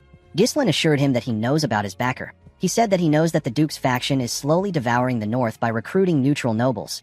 Ghislain told him that he knows the Duke's faction supplied Count Desmond and Rayfold with iron ore to bolster their armament, because they will be the main force in the northern conquest. Even the Crimson Magic Tower receives the Duke's support, so that they can strike the royalist from behind at the right moment. Ghislain said that all this is done to instigate a civil war in the Lithania kingdom. Armstrong was shocked to hear what Ghislain said. He couldn't believe that our boy knows everything. He wondered about who Ghislain truly is and how he knows about their plans. He told him that he doesn't need to explain if he knows everything. With a nervous smile on his face, the count told our boy that he will give him a last chance. He promised to provide him with half of the iron ore production for the next 20 years. He told Ghislain that he will also tell the Duke about his excellence. He told him that him and his father won't have to work hard for the rest of their lives if they are able to join the faction. Ghislain was annoyed to hear this. The count told him that it will be more profitable for him to spare him. The moment he said this, Ghislain swung his sword. He told Armstrong that he has no intention of working with him. Immediately he said this, the count's head split apart. Ghislain turned around and told the count that all of them will die by his hands.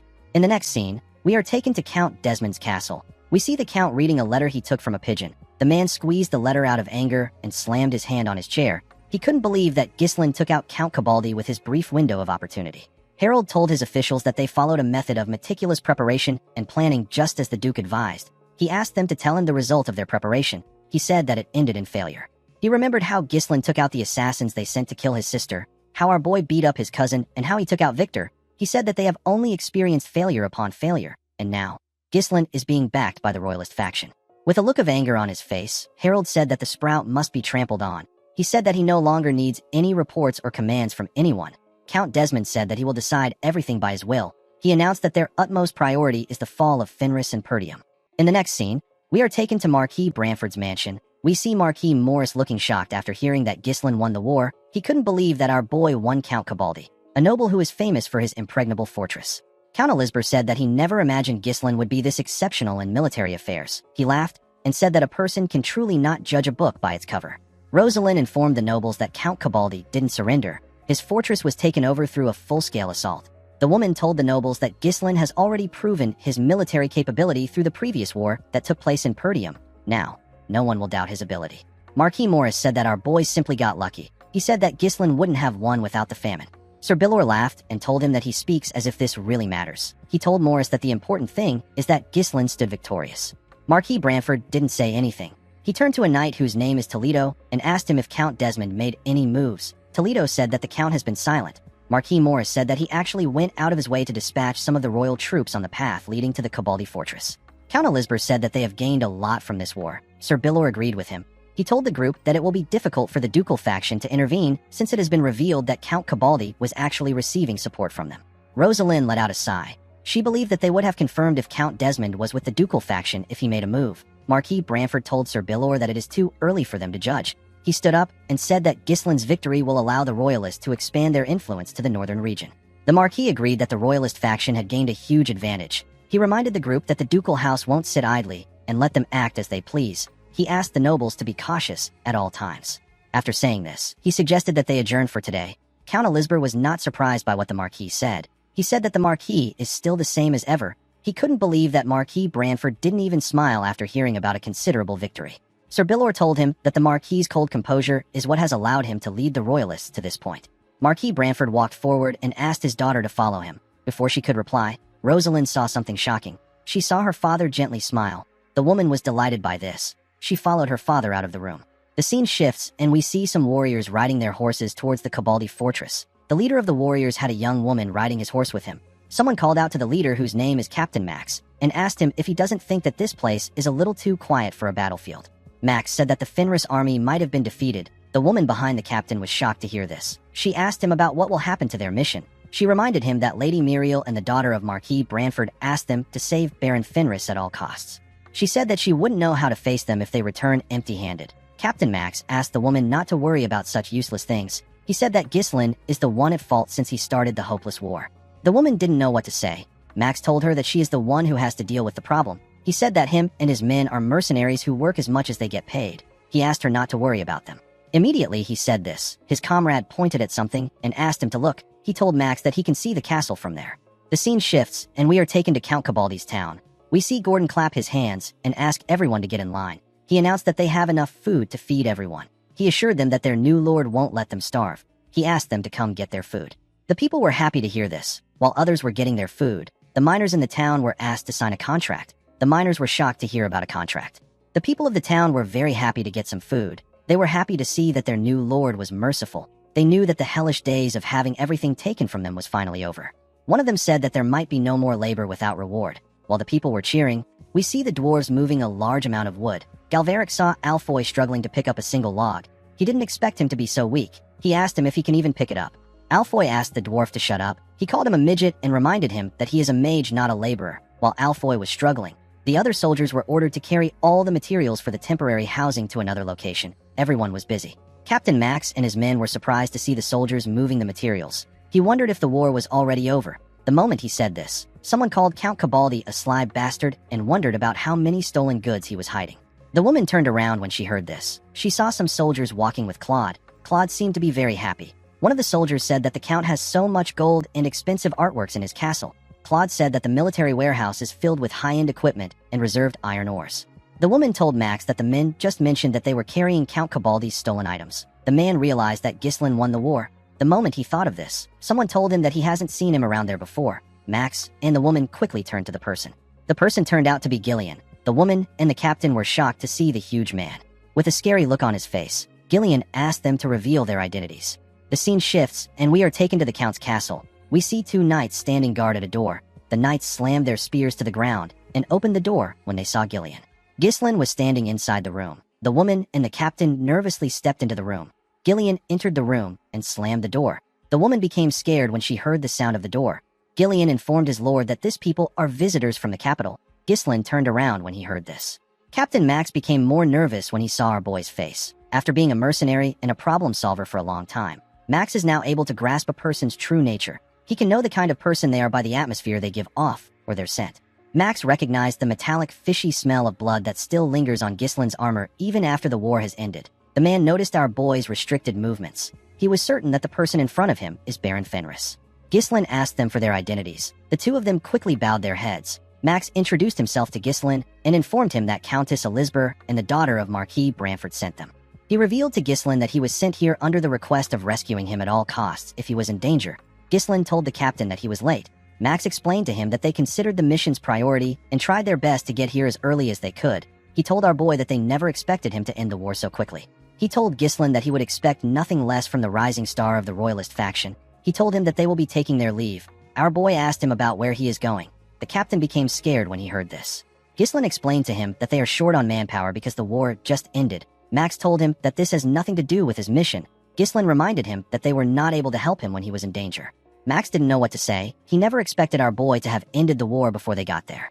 Ghislain placed his hand on Max's shoulder and told him that he doesn't know what to say if his two employers ask him about how he did. He told the captain that it would be best if he saves his employers' faces. Max knew that he was screwed. He bowed his head and told Ghislain that he will do as he requests. The woman called out to Max when she heard this. Ghislain quickly turned to her. He asked the woman if she is a priest. The woman said that she is. She introduced herself as Pyot, a servant of Wana, the goddess of beauty and abundance. Pyot said that she was dispatched here because Countess Muriel is a patron of their order. Ghislain recalled that those serving the goddess of beauty reject battle and all forms of impurity. He knew that there were almost no priests in the northern region. Only the Rayfold County has some. This was why Gillian had to stay in the Rayfold territory to cure his daughter. Ghislain was aware that the divine power of the priest was a very precious resource. He believed that Pyot came at the right time. He bowed his head and told her that she has suffered a lot to reach this place. Pyot told him that he doesn't have to be so polite. Immediately Ghislain heard this. He ordered Belinda to take the woman to the working area. Before Pyot could say anything, Belinda and Winnie grabbed her arms and moved forward. Pyot said that she did not come there to work. Belinda told her that there are many lost sheep that need her guidance. Gillian told his lord that the priest is an unexpected fortune. Ghislain agreed with him. He told the man that he didn't expect the royalist faction to be able to get the order to assist him. He said that he will now be able to move around freely. He asked Gillian to call someone in. In the next scene, we see Kair cough out some blood as he fell to the ground. He got punched by Lucas. The knights were shocked to see their captain on the ground. Lucas moved close to Kair and asked him if he is really Ghislain's right-hand man. Kair was annoyed to hear this. He stood up and said that he hasn't even started fighting. He charged at Lucas. Lucas clenched his fist when he saw Kair coming at him. Immediately, he swung his fist. Gillian appeared out of nowhere and blocked he and Kair's attacks. Everyone was shocked to see this. Kair referred to Gillian as Gramps. He didn't expect to see him there. Gillian told the two men that they have done enough. Lucas stepped back and said that Gillian is the one who deserves to be Ghislain's right-hand man. Kair was annoyed to hear this. He asked Gillian to let go of him. He said that the fight is not yet over. Gillian twisted his arm and gave him a powerful push. The attack sent Kair flying. He slammed his body on the ground. Gillian advised him to maintain his dignity in front of his subordinates. He turned to Lucas and asked him to follow him. He told him that Ghislain is looking for him. While breathing heavily, Kair watched Gillian walk away with Lucas. He grit his teeth out of anger. Gillian carefully looked at him. He noticed that Kair was angry.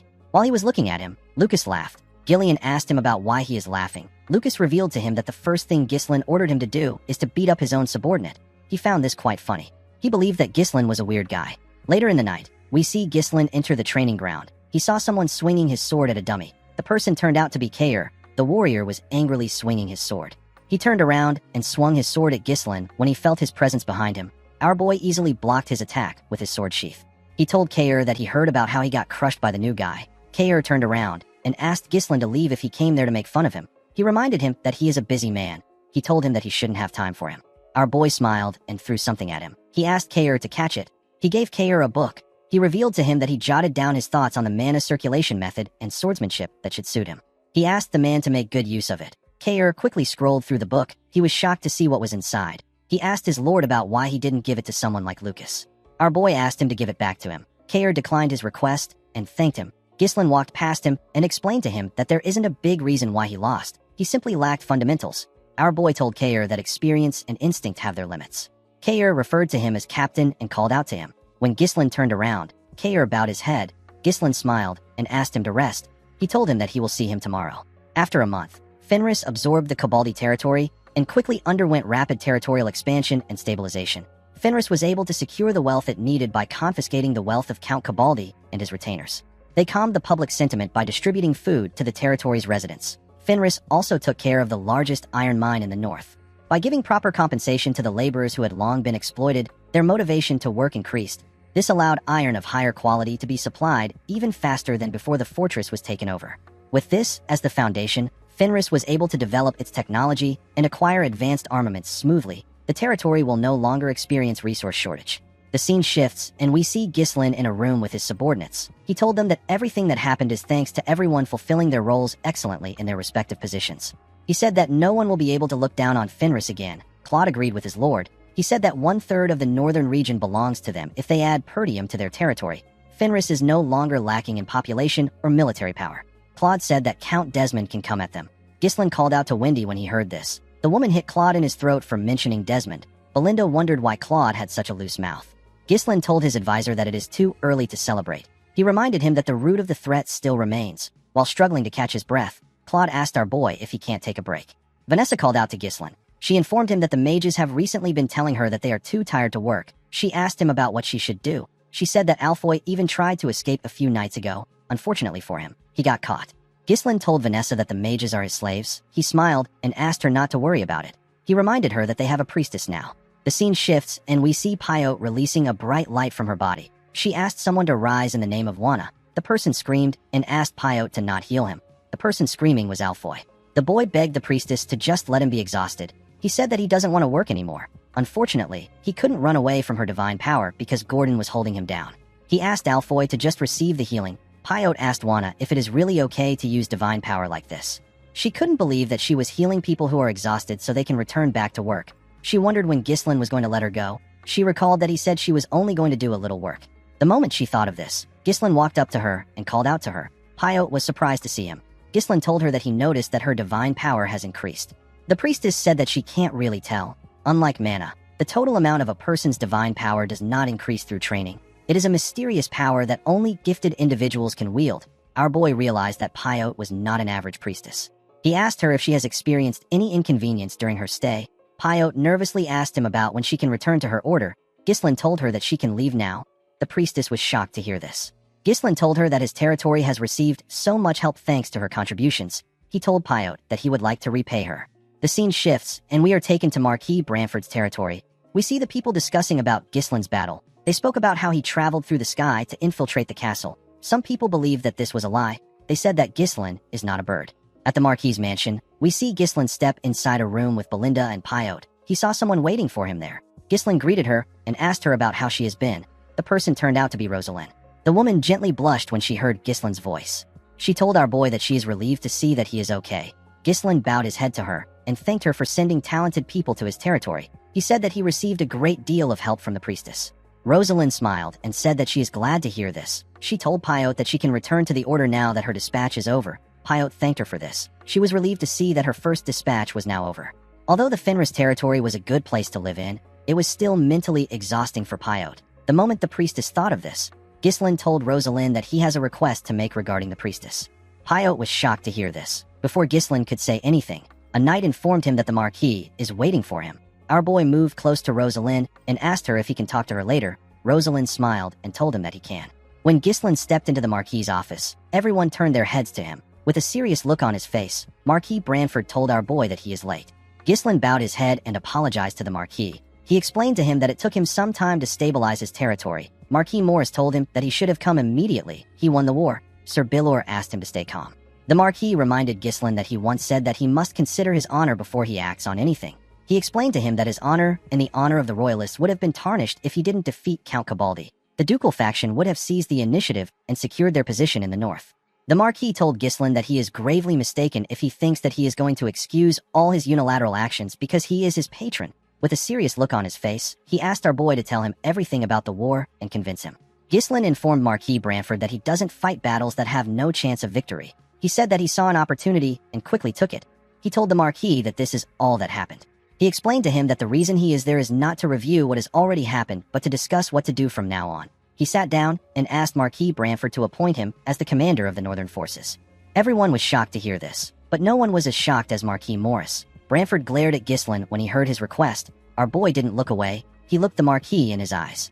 Marquis Branford stood up and told Ghislaine that they have begun to change everything since he arrived. He said that he is feeling the wind of change breezing across the royalist faction. Ghislaine smiled and told him that he will be their tailwind. Branford explained to him that the commander of the Northern Forces is an empty title in peacetime. However, during war, it becomes an important title that holds tremendous authority. The Marquis asked Ghislaine if he is saying that he should put this sword in the hands of someone as unpredictable as him. With a confident smile on his face, Ghislaine told him that he is correct.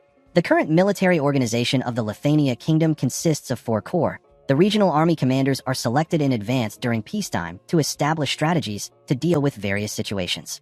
As the Marquis stated, the title is an empty title in peacetime, but once war breaks out, the story changes. This is because the commanders gain the authority to summon all the lords in the region. Ghislaine told the Marquis that the position of the commander of the Northern Forces is currently vacant. He asked Branford to give him the position if he wants to put someone there. The Marquis sat down when he heard this. He asked Ghislaine to tell him what makes him think that the position is vacant. He said that he can put someone in the position if he didn't want it to be vacant. He told our boy that the position can't just be given out because someone asks for it. Ghislaine asked him if the Duke's influence hasn't already reached the Southern and the Western commanders. Branford was surprised to hear this. Our boy said that the East and the North are still under the Royalists, but the untrustworthy Count Desmond is aiming for the position. Ghislaine clenched his fist and told the Marquis that it will be even more difficult to clean up after the balance collapses. He said that they need to strengthen their power with every means possible while their faction still holds the upper hand. Ghislaine told the nobles that they need to gain enough power that they would be able to suppress the ducal faction even if they start a civil war in the kingdom. Count Elizabeth, Sir Billor, and Marquis Morris were shocked to hear this. They didn't expect Ghislaine to think this far. The Marquis was surprised to hear this. He smirked and called our boy a little brat. He knew that our boy was toying with him. He picked up a pen and began to write. He revealed to him that he will submit a request for his promotion to the royal court very soon. He explained to him that the kingdom's law states that one must be a count to sit in the commander's position. He told Ghislaine that his father's pride would be hurt if he gives them the same title and gives him an even greater authority. Marquis Branford told our boy that they will be promoting his father too. He revealed to him that he has a condition. Belinda and Pio were surprised to hear this. With a smile on his face, the Marquis revealed to Ghislaine that they received a rescue request from the Shadow Mountains of the Turian Kingdom. He told him that he will be the one to go there. Our boy didn't expect to hear this. The Turian Kingdom is the nation of knights. It is a country where monsters pour out endlessly from the Shadow Mountains, which occupies most of its territory. Due to this, most of the people in the kingdom are tough, and they place great value on martial prowess. Even the knights' combat strength ranks among the top in the continent. Ghislaine recalled that he once hunted and trained in this place. Since their royal court has allowed even outsiders to hunt in order to deal with the monster problem, there is only one reason for them to request aid. The Marquis informed our boy that there has been a problem in preparing for this year's monster wave. He told Ghislaine that this problem shouldn't be an issue for someone like him who can infiltrate a fortress by flying through the sky and cut down a castle gate with an aura blade. Ghislaine told him that he understands. He begged Marquis Branford to deploy the royal army to the Fenris territory while he and his close aides are away from the castle. He explained to him that there is no telling what the ducal faction will do even if their momentum has been temporarily reduced. After the meeting ended, Ghislaine left the room with Belinda and Pyote. As he walked out of the mansion, Ghislaine carefully looked around. He remembered how Duke Delphine preemptively won over the lords who held the commander positions in his past life. The Duke was able to incite a civil war and ultimately usurp the king's throne. At that time, the commander of the Northern Forces was Harold Desmond. Ghislaine decided to make the first move in this life. He promised to take the north for himself the same way the Duke did. The scene shifts, and we are taken to a field. We see Victor's damaged helmet placed on his sword. The sword was shoved into the ground. A man gently touched the helmet. It seemed like he knew Victor. While he was looking at the helmet, someone called out to him. The man's name is Hutton. The person who called out to him turned out to be Count Desmond. The Count was wearing his armor. He asked Hutton about how he is feeling. Hutton turned around to see the Count. He turned back to the helmet and said that he had great expectations for Victor. He told Harold that the world is a cruel place. He asked him if the person that killed Victor is Ghislaine Perdium. Harold corrected him by saying that our boy's name is now Ghislaine Fenris. He told him that Ghislaine is now a baron. The swordsman didn't say anything. He walked past the Count and said that there is no point in lamenting. He told Harold that the rule of the world is that there is always someone better than you. He thanked him for his concern. Before Hutton could leave, Harold told him that the ducal house underestimated Perdium and Fenris, and yet they are the ones who had to pay the price.